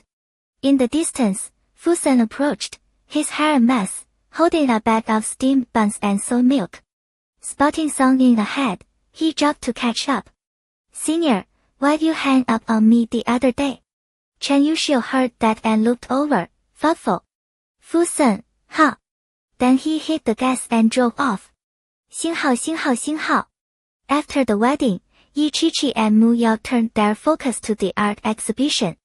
Qiqi had finished most of her pieces, just a few final touches left. The confirmed works had already been delivered and placed in the gallery Fujia had prepared. What started as an estimated dozen paintings had ballooned to over 100, even after heavy curation. The exhibition took over the first and second floors. Originally planned for a single day, it was now extended to 3. All because a certain extravagant CEO had bought the whole building, claiming it was a sound investment for future events. Bidding was blind. Buyers registered the piece number and their offer, and the highest bidder would win after the 3-day period. On the second floor, a small auction stage was set up where 10 professional artists' works would be sold via live auction. It was a charity event. After all, every extra dollar counted. What surprised Qiqi was that Su Ai had sent one of her own pieces and even asked Julia for Qiqi's WeChat to chat a few times. That made Qiqi happy for days and made someone else jealous for just as many. The night before the exhibition, Qiqi was coming home from the gallery. Fujia came to pick her up. It was already dark. He'd been delayed. When he arrived, the petite girl stood in front of the main gate, looking up at the building. This gallery was close to Shui Enjian. Like Shui Enjian, it had originally been a private showroom. Who knew how much Fujia had paid to buy it? Tomorrow, the exhibition would open. All her efforts were about to bear fruit. It felt like carefully planting a flower in a garden, watching it form a bud, waiting for it to bloom, exciting and nerve-wracking. Fujia saw her, stopped the car, jogged up the steps, and wrapped his arms around her. It's so cold out here. Why are you standing outside? Didn't I say I'd be a little late? Tomorrow was Christmas. The forecast said snow. With luck, the first snow of the season in Jingdu would fall on exhibition day. Qiqi turned around. She really was cold, but she'd been too focused on the show to notice. Now, wrapped in his warm embrace, she felt the chill. Fujia adjusted her light blue scarf and pressed her cold little hands against his body. What were you thinking about? Her small hands were far from well-behaved, sneaking under his shirt to find his abs while she answered with a straight face. I'm just really happy. The exhibition starts tomorrow. If it snows, it'll be so beautiful here. He let her mischievous hands roam. It was a habit she picked up recently, touching his abs whenever she got close. He flexed under her touch, cooperating, and guided her hand to his stomach. Baby, let's get in the car. It's warmer. Okay. She kept her hand pressed against his waist, grinning up at him. Her pretty eyes sparkled with mischief, like she was daring him to figure out how to get her into the car. Let's slide. Lively look made him bend down to kiss her before scooping her up in one smooth motion. She was just trying to tease him, but the sudden lift made her gasp. She didn't even have time to wrap her arms around his neck. The tall man held her steady, laughing at her. So this is how you wanted to be carried tonight. Zai, it's too high. The gallery had 7 or 8 steps out front, and the height made her a little dizzy. It's okay, don't be scared. He carried her to the car. She buried her face in his neck, afraid of falling. He sat her in the passenger seat, then quickly got in and turned up the heat. The car pulled away from the gallery. After a little while, Qiqi realized they weren't heading home. Zai, where are we going? There are fireworks by East Lake. I know you like watching them. We'll grab dinner too. Tonight's Christmas Eve. She liked fireworks. She'd mentioned it casually to him last year. That's why he'd arranged fireworks for New Year's. Back then, she was still saying goodbye, planning to leave. And he still remembered. Yeah, I do like them. I like watching them with you. Chi-Chi turned to look at him, her voice soft. He listened closely, not missing a single word. The car slowed to a stop at a red light. He reached out, palm up warm and dry. She placed her small hand in his. It felt warm. They smiled at each other. Let's just forget all the unhappiness. Dinner had been carefully prepared, right down to Chi-Chi's favorite coconut pumpkin puree. After the fireworks, they walked back hand in hand through the crowd. The streets were packed, so Fujiya pulled her close, shielding her from the jostling bodies. With the art exhibition taking up her time, and Su had been looking after Xiangyang all the past few days. The little guy was over 4 months old now. The moment he saw his mom, he started babbling and laughing, his giggles filling the room. They carried the baby back to the bedroom and laid him on the bed. Xiangyang reached out, trying to grab his mother's hair. Xinghao, mommy smells so good. Love mommy, Xinghao. Chi-Chi leaned down and kissed him gently. Baby, Merry Christmas Eve. I hope our little one is always safe and happy. A tall figure pressed against her back, arms wrapping around her waist. Fujiya leaned over and teased their son. When are you gonna start talking, Xiangyang? The baby thought Dad was playing and grabbed his finger, laughing happily. Songlin said it won't happen until at least 8 months, Chi-Chi said. Oh. Good. Fujiya nodded, satisfied. Go take a shower. I'll put him to bed. She handed Xiangyang over and headed for the bathroom. Across town, Songlin was still on night shift at the hospital, working until midnight. Fusan had been hounding her for 2 days, so she finally told him straight up that she was dating someone. He didn't believe her. He'd known her for years and never seen her accept anyone's pursuit. It was Christmas Eve. If she really had a boyfriend, why was she still on duty? After finishing his own work, he wandered up to the 12th floor. Songlin was in her office reviewing charts. It was past 11. She told Jiang Yu she had to work late. Christmas Eve they'd each do their own thing. They'd celebrate Christmas together. Hospital work had its perks, but the hours were irregular, and she had to be on call. She pulled out her phone and checked WeChat. No messages from Jiang Yu. He seemed a little off after they talked yesterday. A knock at the door. Songlin didn't look up. Come in. Senior, not heading home tonight. Fusan set an apple on her desk. Christmas Eve. You gotta eat an apple. Thanks. I get off at midnight. Senior, are you really dating someone? Why aren't you out on a date?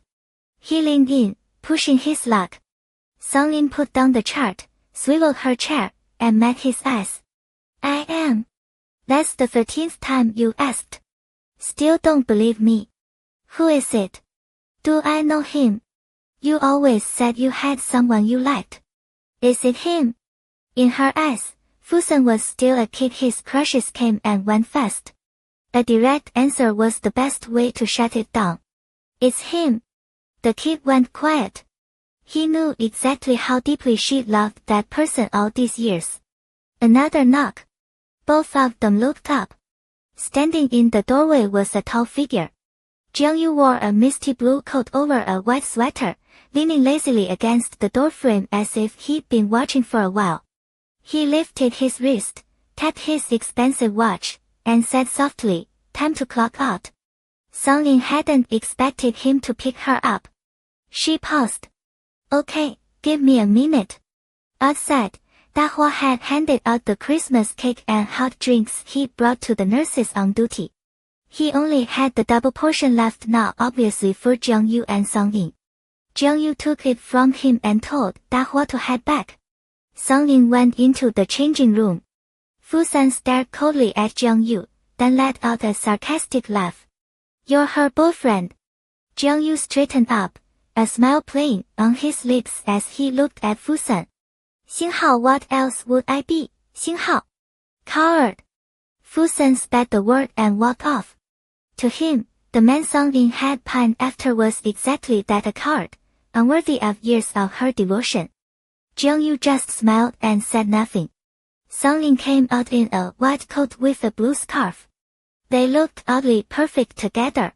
She adjusted her scarf, a hint of sweetness in her voice. You didn't tell me you were coming. It's so late. She only ever loved Jiang Yu. Never dated. Strictly speaking, this was her first relationship. She wasn't used to these little surprises yet. He handed her the cake. Let me help you. Jiang Yu leaned in. His slender fingers carried a faint cool scent as he carefully arranged her scarf. Didn't we agree to spend Christmas together? It's already past midnight, 第二 song. His voice was warm with amusement. He took the cake back, then pulled her hand into his coat pocket. It's cold outside. Yeah. They walked slowly toward the elevator, passing the nurses' station. The nurses on duty were eating the Christmas cake Jiang Yu had sent over. When they saw the couple, they broke into gossipy smiles. The bolder one called out playfully, have a great date, 第二 song. Songlin shot her a cold glare. The nurse stuck out her tongue and huddled with the others. Inside the elevator, Jiang Yu was still chuckling. Didn't know our 第二 song was so fierce at work. What? Scared? Songlin raised an eyebrow, her usually cool features softening. When she didn't smile, she came off as aloof. When she was angry, she was practically untouchable. The nurses on the 12th floor were all a little afraid of her. Jiang Yu stepped closer and wrapped an arm around her waist. Not scared. They got into the car. Near the city center's clock tower, traffic was blocked off due to the Christmas festivities. They couldn't drive through. Jiang Yu pulled over without a rush. Another half hour and the crowd would disperse. Traffic would resume. Elegant piano music played softly in the car. It was quiet. The clock tower struck 12:30 分. Then, as if someone had pressed play, snowflakes began to fall in thick, slow flurries. It's snowing, Jiang Yu, the first snow. Songlin watched the window, her eyes curved in a smile. They were stuck in the middle of the traffic jam, the car's interior lit by a single warm lamp. Jiang Yu turned to look at her. Yeah, it's snowing. Songlin. She turned at the sound of her name, and his lips met hers. Warm. Soft. Endlessly gentle. The contact sent a shiver through her.